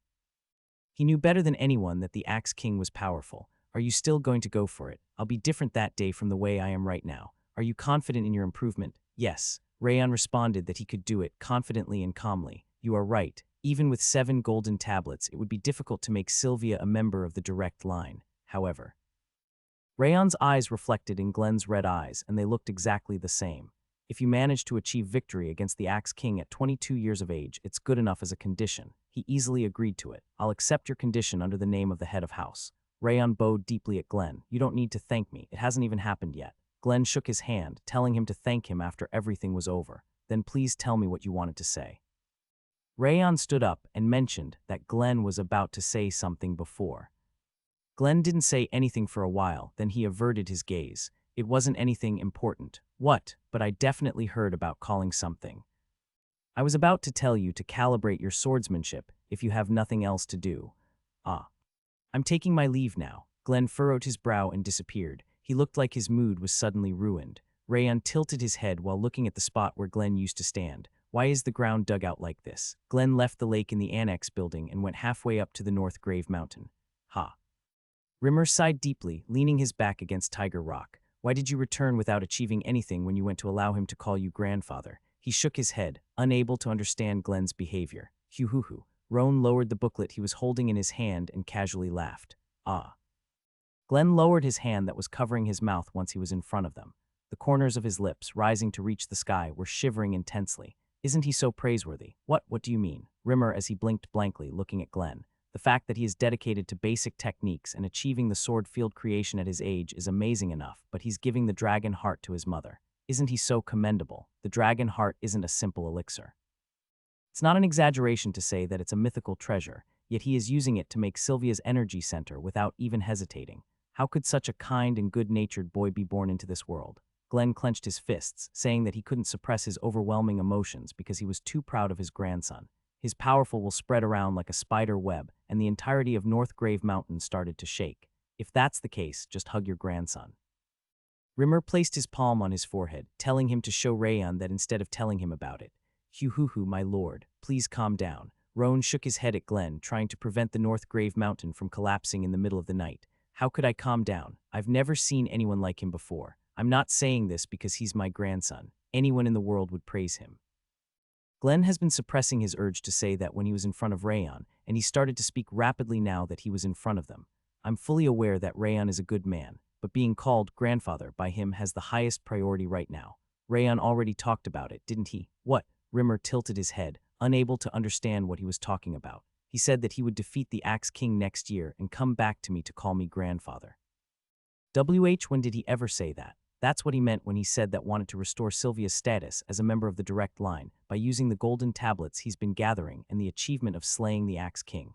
Once Sylvia becomes a member of the direct line, Rayon will naturally call me grandfather since he will be a member of the direct line too. He was asking me to wait for that. Glenn shouted, frustrated about Rimmer failing to understand that fact. You are unable to see Rayon's big plan. Ha. Rimmer clutched his stomach, nauseous. With such a positive spin on the matter, it looked like he couldn't talk sense to Glenn at all because his love was so blinding that even his ears were deaf. We need Cheryl at a time like this. Rimmer sighed deeply. They needed rational people like her to convince him, yet she was away on a mission. It was a shame, but he couldn't do much about it. It's happening soon. Glenn carefully rubbed his hands, saying that he would finally be called a grandfather the next year. Roan. Yes, my lord, did you add what he said today to Rayon's gospel? Of course. Roan smiled while opening the booklet attached to his waist. His philosophy about basic techniques, the way he used the dragon heart for Lady Sylvia, and his declaration to defeat the Axe King to become a part of the direct line. I wrote down all of it. He showed him the booklet while reciting what Rayon had said. There was a drawing of Rayon confidently declaring his future victory during the duel on the white paper. You've gotten better at drawing. Hoo-hoo-hoo, I've been practicing whenever I have time for this day. Roan smiled, saying that he'd been taking drawing lessons so that he could draw Rayon's picture. You are all insane. Rimmer shook his head while watching Glenn and Roan smile at each other. You need to stay alert. Glenn frowned at Rimmer. Rayon can't hope to defeat the Axe King in his current state. You need to properly help him so that he can get stronger. Of course I'll do that, but I'd like you to help me too, my lord. What do you want me to help with? I'm no match for the Holy Sword Alliance Master, but I can't forgive the Master of the Wise Dragon's Sword at least. I want to kill my archenemy, so. A murderous wind emerged from Rimmer's green eyes. Please help me with my training. Rockin' Sullian bit his lip weakly. He should have been extremely happy since his cherished youngest daughter had returned, but his mood was heading to rock bottom instead. The reason for his bad mood was simple. Rayon teleported us all to the Owen Kingdom and remained in that forest on his own. I heard he used some kind of boundary. His beloved youngest daughter had been talking about Rayon alone for the last 4 hours since she returned, and that was making him extremely irritated. I'm well aware that he is an amazing guy. I'm definitely thankful to him. However, the fact that she was continuously talking about him and no one else was getting on his nerves as her father. Rayon went to the ocean after that. How about we stop talking about him now and talk about you, my dear? Rockin gently shook his hand, telling her to talk about herself. We couldn't meet when your daddy went to Owen to see you because you were too busy. What were you doing over there? Honey, please stay quiet. So what happened after that? On the other hand, Rockin's wife and Runon's mother, Clara, waved her hand at Runon while telling her to continue. She seemed to find her cute since she was enthusiastically talking about Rayon, even though she wasn't good with words. After that. Runon explained everything that had happened before placing the golden tablet and elixir on the table. That's how we all ended up getting a golden tablet each. No, it wasn't because of that bastard Rayon, but because of your own accomplish. What? Rockin called Rayon a bastard, and Runon narrowed her blank eyes. Rayon the damn handsome. He called him the damn handsome, and the furrow disappeared from Runon's brow. That guy, I mean, the damn handsome Rayon did indeed save you, but you pretty much saved him too. Rockin shook his head, telling her to stop feeling so thankful towards him because it was normal for companions to help each other. Your father is right. You need to be proud of yourself for risking your life for the sake of your companions. Clara smiled while patting Runon's head. I don't even know anymore. Rockin placed his hand on his forehead and started to drink from the bottle. Click, the door to the dining room was smoothly opened, and Syria Sullian entered with his face covered in a cold smile. Oh my, Syria, it's so unusual for you to come back at this hour. Clara and Rockin smiled brightly while looking at Syria, who had suddenly returned. On the other hand, Runon dropped her ice cream on the ground upon seeing Syria's smile. Her hands were trembling as if she were having a seizure. I decided to drop by because I heard Runon had returned. Syria smiled while taking off his snow-covered coat. It looks like you were having a meal. Did you already eat? No, not yet. Prepare the food. You must be hungry, right? Just wait for a moment. Rockin ordered the kitchen to warm up some food, and Clara smiled while brushing the snow from Syria's head. Yes, I'm actually a bit too hungry. Syria licked his lips while watching Runon as her fingers trembled, because I've been waiting for a long time. Runon bit her lip while watching Syria's eyes, which were as venomous as a poisonous snake's. Why did he come here? Syria hadn't been paying attention to her since Rayon had humiliated him. Runon had thought he had given up because he hadn't come back home for a while, but he was visiting the moment she had returned. She had a bad feeling about it. Why is your hand so cold? What have you been doing? Clara furrowed her brow while gently touching Syria's white hand, which was as cold as ice. It's still cold out there, after all. Syria smiled kindly and took his sword from around his waist to place it against the wall. You can protect your body with Aura Rockin side, scolding him for enduring the cold weather without protecting himself. It's too much work. You are the successor of House Sullian. You need to treasure your body a bit more. Understood. Syria placed his hand on his forehead like he was saluting his father and sat next to Runon. Seriously, you never change. Clara and Rockin smiled gently, They seemed to see him as their cute son. Unlike them, Run covered her body with a thin layer of tension in order to act at any moment necessary. The look in his eyes is similar to before. The blatant desire dwelling in his eyes looked like he had returned to the state before he was humiliated by Rayon. The fortunate part was that the snow flower was next to the table. She wouldn't be able to defeat Syria, but she assumed she would be able to hold him back until he decided to do something strange to their mother and father. Regardless of what he's planning to do, I'm going to stop him. Run lowered her right hand below the table and focused on Syria's movement when the dining room door was opened and maids entered with new dishes. The maids took away the cold food and placed the steaming food on the table. I just realized I have a gift for you. Syria smiled faintly and took out his subspace pocket. Run placed her hand on Snowflower's hilt, and a gray box came out from Syria's subspace pocket. It was a package of bead ice cream. It reminded me of you when I saw there was a new flavor, so I decided to buy it. Syria handed out the ice cream box, telling her to take it. Wait, Rockin raised his palm. My gift goes first. Don't try to cut the line now. He put his hand inside his subspace pocket and took out an ice cream box that was even bigger than Syria's. Have Daddy's ice cream first. Rockin waved his hand, telling her to open his package first instead of Syria's. You are acting the exact same way. Are you trying to prove that you are father and son? Clara smiled warmly while supporting her chin on her hand. She seemed to be so pleased at how happy the three of them looked. Run took her hand from Snowflower's hilt and accepted Syria and Rockin's ice cream boxes. I'll eat them after the meal, sure, but you are going to eat father's ice cream first, right? Rockin raised his finger, telling her to promise to eat his ice cream first. Run nodded and examined Syria. He made an incomprehensible smile before he looked at Rockin. That hurts. I even bought a present for you, father. Syria put her hand in the subspace pocket once again. Vintage white wine came out this time. Cicel Blanc, it's made in the 40s. Ooh, it's such a precious wine. Rockin's hand was trembling as if he were dealing with treasure instead of wine. I happened to get it from an auction. Try it out now. No. Run violently pushed the chair back and stood up. She had a bad feeling about it. She felt like Syria must have done something to the wine. Dad, don't drink that wine. Run, what's the matter? Clara's eyes widened and she raised her head. It would be a waste. Run-on's lips awkwardly twitched as she looked at the wine that Rockin was holding. It was a nonsensical excuse, but she couldn't come up with anything else. At a time like that, she wished she could borrow Rayon's mouth. It does feel like a waste because you can't easily acquire this wine even with money. Moreover, it's a gift from my son, which I haven't received in a long time. Rockin slowly nodded while looking at the wine. Just drink it. I'll buy another one for you next time. Syria shook his hand, telling him that it wasn't necessary. I don't want to. You usually only buy presents for Run-on and don't buy anything for me. I'm going to keep it and brag about it later. Rockin gave the wine to the butler behind him with a happy smile on his face and ordered him to bring another high-quality wine. The butler brought a red wine and glass soon after that and poured it to the four of them. It's Belisia, made in the 30s. It's not as good as Cicel, but it should be pretty decent. Rockin raised his glass, saying that they should clink out glasses for the first time. Sure. Syria nonchalantly raised his glass without being disappointed at all. Clank. Run clinked her glass with the three others while being focused on the look in Syria's eyes. Syria finished his wine in one go while Rockin and Clara also took a sip with smiles. Tap. Run put down the glass without even taking a sip. Are you not drinking, Run? Run shook her head towards Clara and warmed up her stiff fingers. Father and mother, did you know about that? The drinking party continued, and by the time the wine glasses were nearly empty, Syria leaned forward on the table. About what? A monster called Baphomet has appeared in the south. Baphomet. Rockin furrowed his brow, and Clara tilted her head, implying she didn't really know about it. That monster appeared. Yes, it's a monster, and a terrifying one at that. Syria smiled and casually nodded. I'll explain briefly since Mother and Run don't seem to know about it. It's an extremely powerful monster that can use both combative energy and mana. Moreover, it's a boss-class monster with an intelligence surpassing that of a human. He continued the explanation while moving his finger on the table as if he were drawing a picture. However, Baphomet has another characteristic, unlike the other monsters. Characteristic? Yes, it tries to find its mate from the moment of its birth.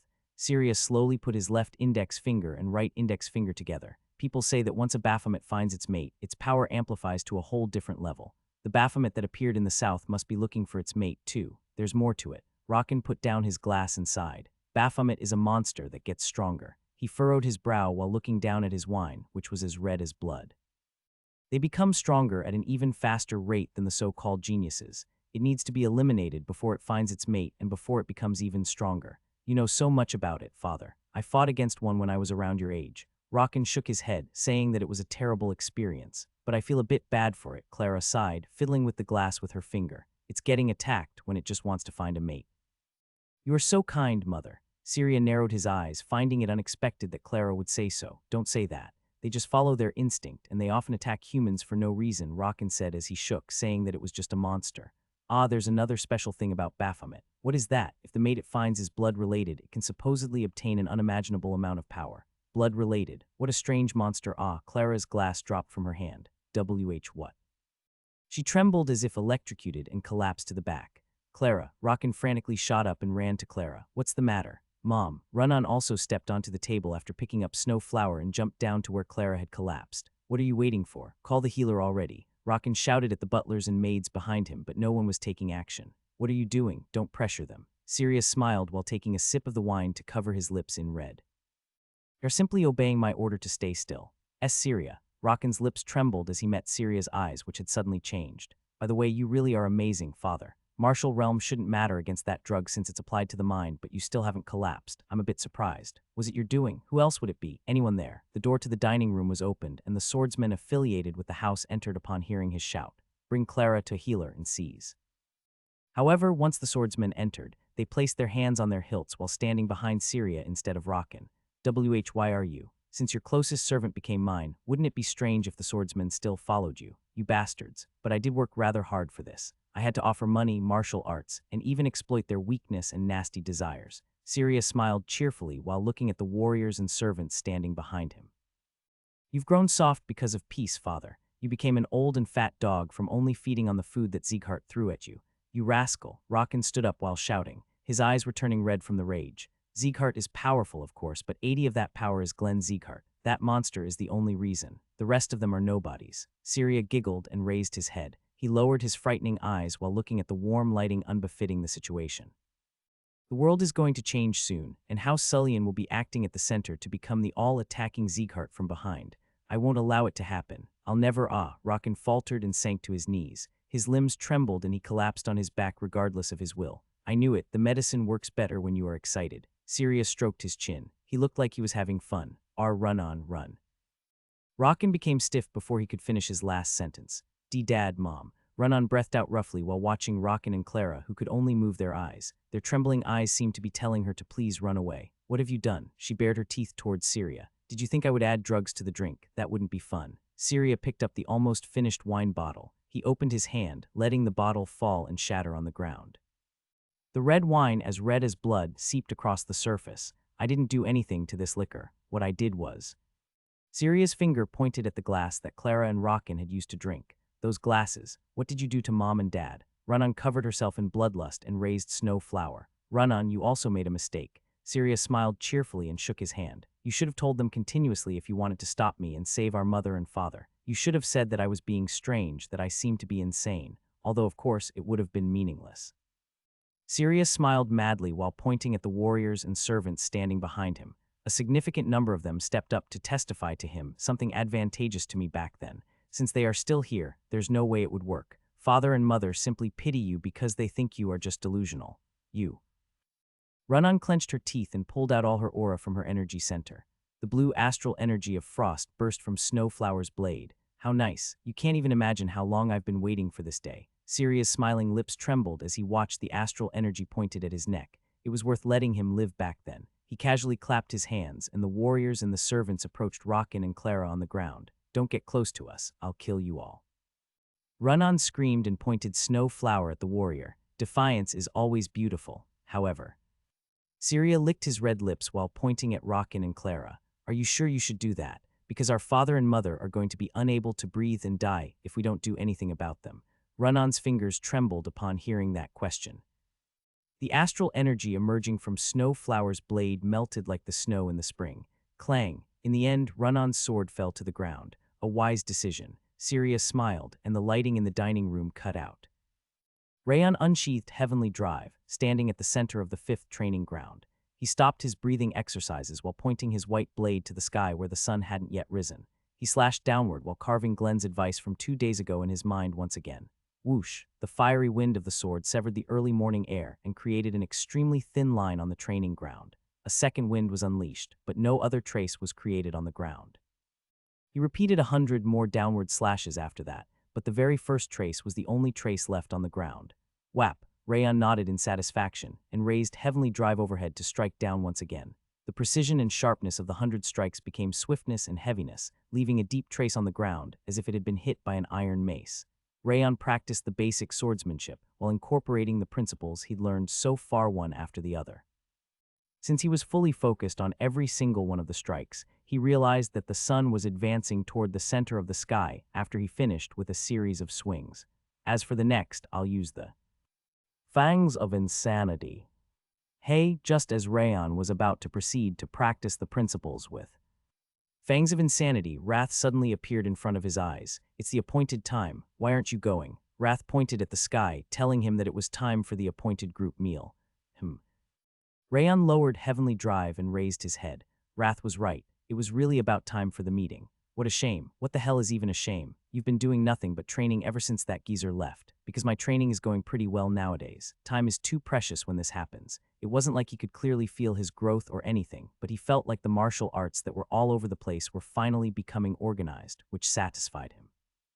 The King of Essence has never seen anyone as crazy as you for the martial arts. Wrath shook his head, saying that he didn't want to deal with him anymore. In that case, can I continue a bit more? Shut up and go to the ice cream shop already. He's been suppressing his urge to eat bead ice cream in anticipation of today. All right, Rayon sighed. He quickly washed himself and headed to the commercial district.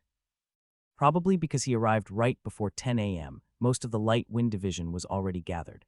Why are you coming so late when you are the one who asked us to gather? Martha demanded as she furrowed her brow. Considering he is holding a sword, he must have been training all along until he came here, Burin said as he shook his head while looking at Heavenly Drive. He sighed and added, he's incredibly persistent, seriously. What kind of training are you even planning for us?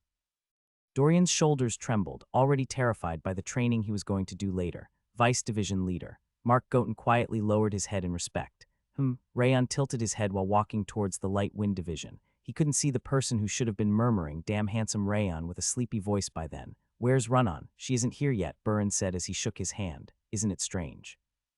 I never thought she would be late to an appointment for ice cream, Martha mused and tilted her head, finding it strange that she wasn't there.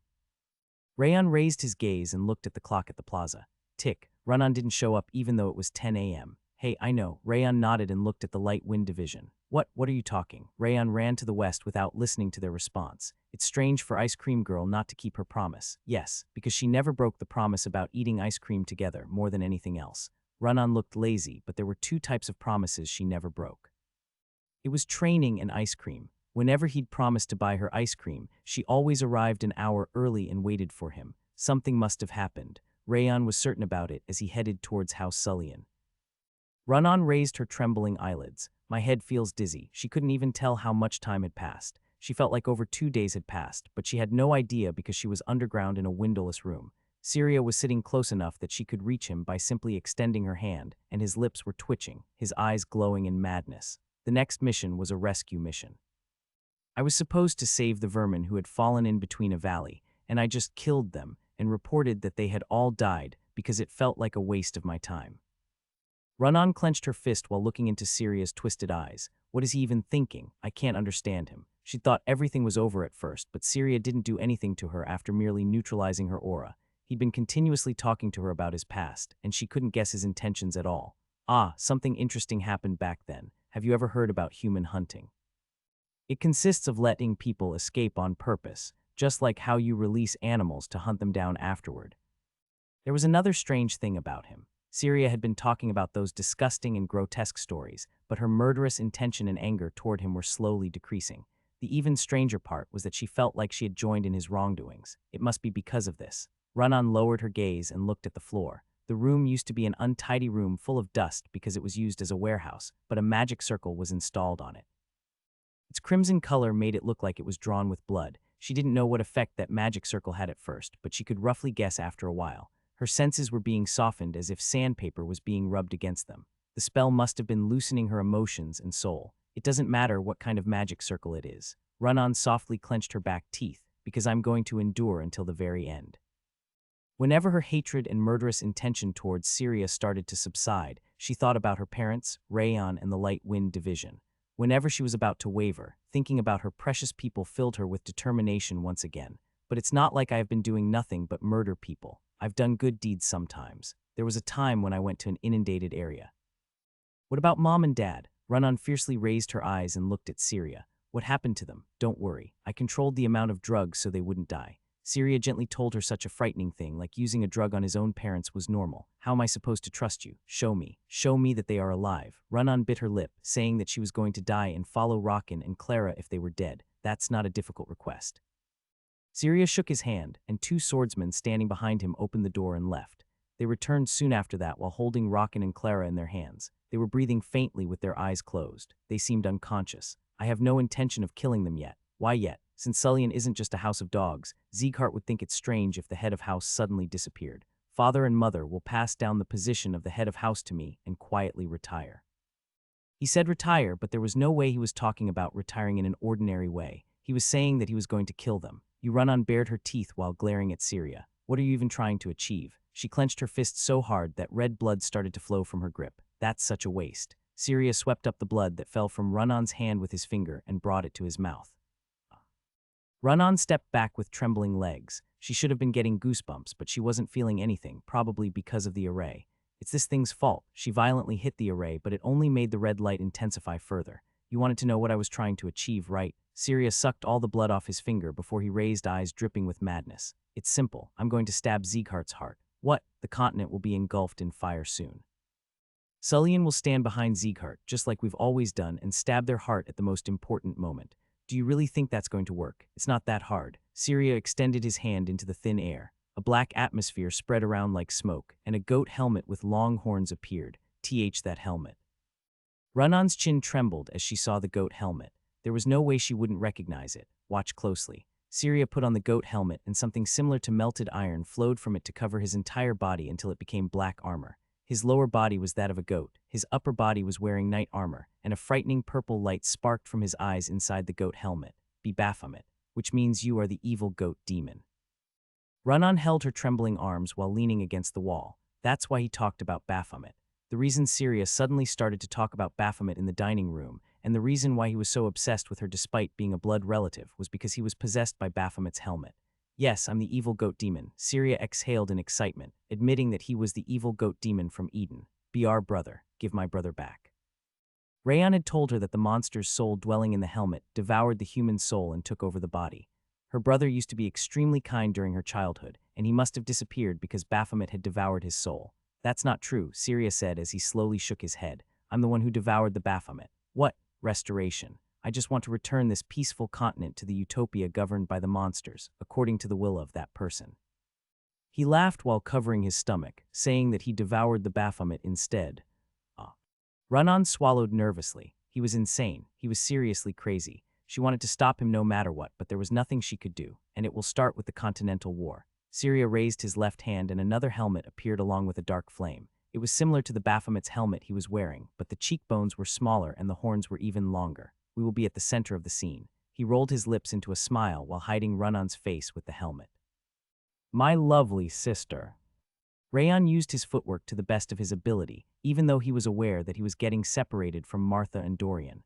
Why is it so far? The secondary residence of House Sullian was located on the outskirts of Sieghart's domain. He didn't really care about it before, but it felt so far away because of the urgency of the situation. You are too slow. Move faster. Wrath smashed his back, calling him as slow as a snail. Damn it. Rayon bit his lip. He felt like his legs were too slow, just like Wrath told him. He regretted that he didn't focus on footwork as much as swordsmanship during his training. Please let nothing have happened. Please. He tried to convince himself that he was just overreacting when Run-on had overslept, but negative thoughts continuously surfaced. There's no way she would break a promise about ice cream. He would have understood it if it was Buran or Martha who didn't show up, since they didn't exactly like nor dislike ice cream. However, Run-on had never broken a promise about ice cream, not a single time before. She always came an hour early to wait for him. That was why he was certain that something bad was happening. A house is in sight. It's that one, right? Wrath raised his finger towards an elegant blue roof with a downward curve. Yes. Rayon nodded and kicked the ground even more violently. Regardless of his aura consumption, he solely focused on speed as he ran towards House Sullian's main entrance.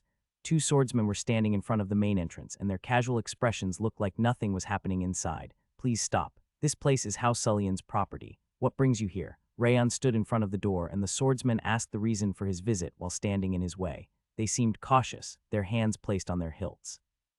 I'm Rayon Zeeghart, the Light Wind Division's Vice Division Leader. I came to see the second team leader Run-On because she failed to answer a summons without any messages sent to explain. Greetings, Sir Rayon. The swordsmen apologetically lowered their hands from their hilt and nodded politely. Did you say that Lady Run-On didn't answer a summons? Yes, she didn't arrive after 2 hours and didn't send any messages. That's why I came to see her. He lied and said that 2 hours had passed even though it wasn't actually the case. We haven't heard anything about it. Please wait for a moment. The swordsman on the left opened the door and entered the central mansion.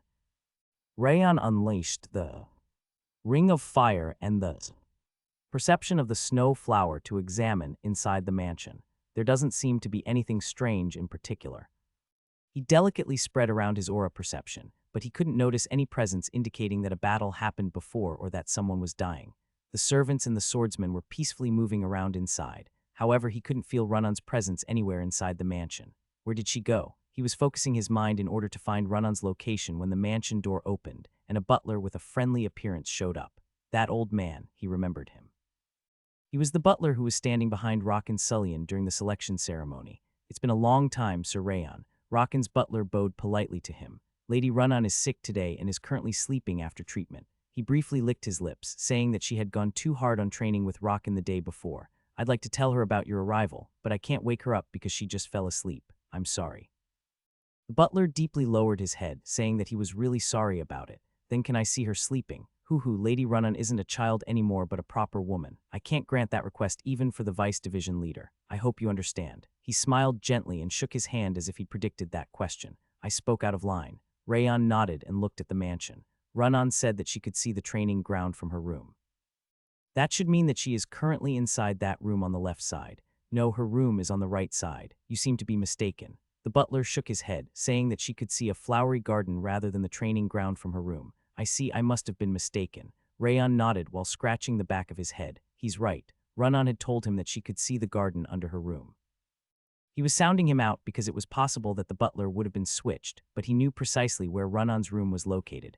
However, he couldn't feel her presence in the room on the right, where she was supposed to be sleeping. There's no way I wouldn't be able to find her presence. He was certain because he'd been with her for over 10 years. Run-On wasn't inside the mansion at the moment. Hey, what the hell? Why, young master? Martha and Dorian arrived later and stopped in front of the door with their faces frowning in pain. It's not a big deal. Let's go back. What do you mean? Rayon smiled while holding Martha and Dorian's shoulders. Something definitely happened. Rayon bowed at the butler without revealing his thoughts. I'm glad to hear that Run-On is safe. Please tell her to come to the training ground after she wakes up. Rayon left House Sullian's entrance while the butler sent them off. What's even going on? Is she really all right? Did you see the second team leader's face at least? Martha and Dorian furrowed their brows, asking why he wasn't even checking on her after coming all the way there. I'm not sure either, but one thing I know for sure is that something happened to Run-On. Rayon created an aura barrier to prevent the sound from escaping and explained the situation to them. We can just barge in. Martha pounded her chest in frustration. Let's just beat them all up. They might take Run-On hostage if it gets noisy.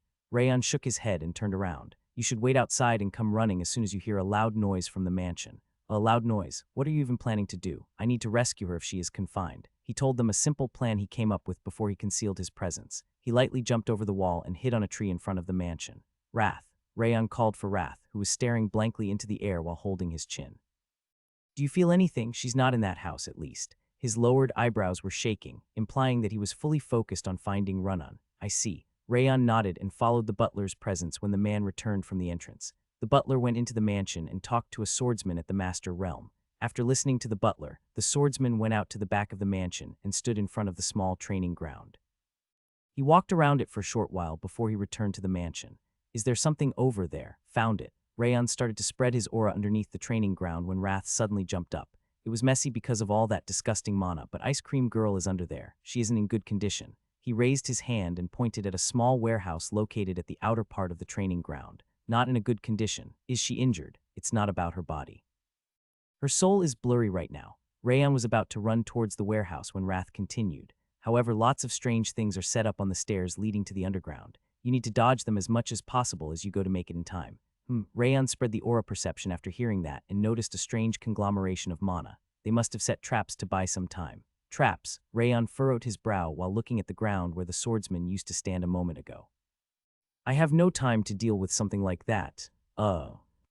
Run-ons trembled as she looked into the evil lamb demon's purple eyes. Don't refuse. Syria smiled cheerfully while spinning the second helmet of Baphomet with his finger. That formation reveals your deepest thoughts. If you are attracted to me, then we are going to see that you've loved me all along.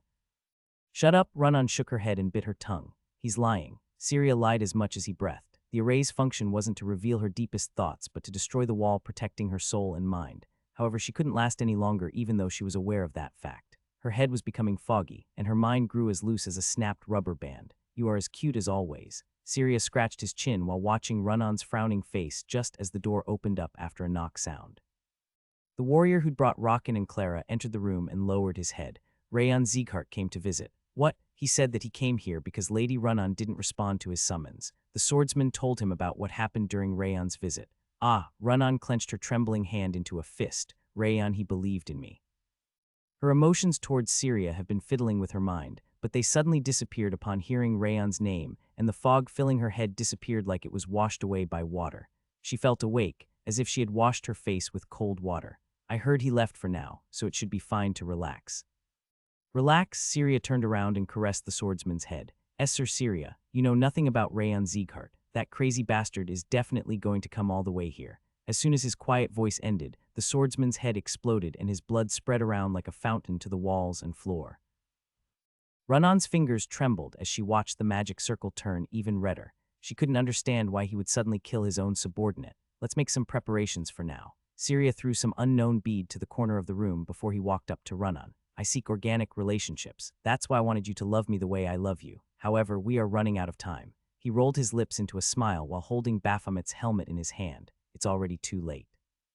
Rayon is definitely going to stop you. That might be true, but not today. Wait. Since you were exposed to the array for 2 days, it won't take that long. Syria stopped Run-on's hands from moving and forced her to wear Baphomet's helmet on her head. Whop, dark energy flowed down from the eye sockets of the helmet and engulfed Run-on. You will see a new world by the time you wake up again. Ah. Run-on tried to take off the helmet by force, but her hands were unable to win against Syria's strength and only ended up scratching the helmet.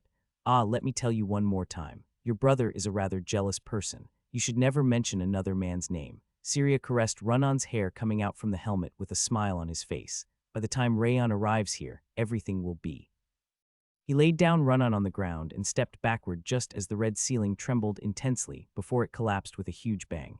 Wham! Crimson eyes sparked amid falling dust and rubble. Swoosh! The owner of the red eyes swung his deadly blade towards Syria's neck without the slightest hesitation.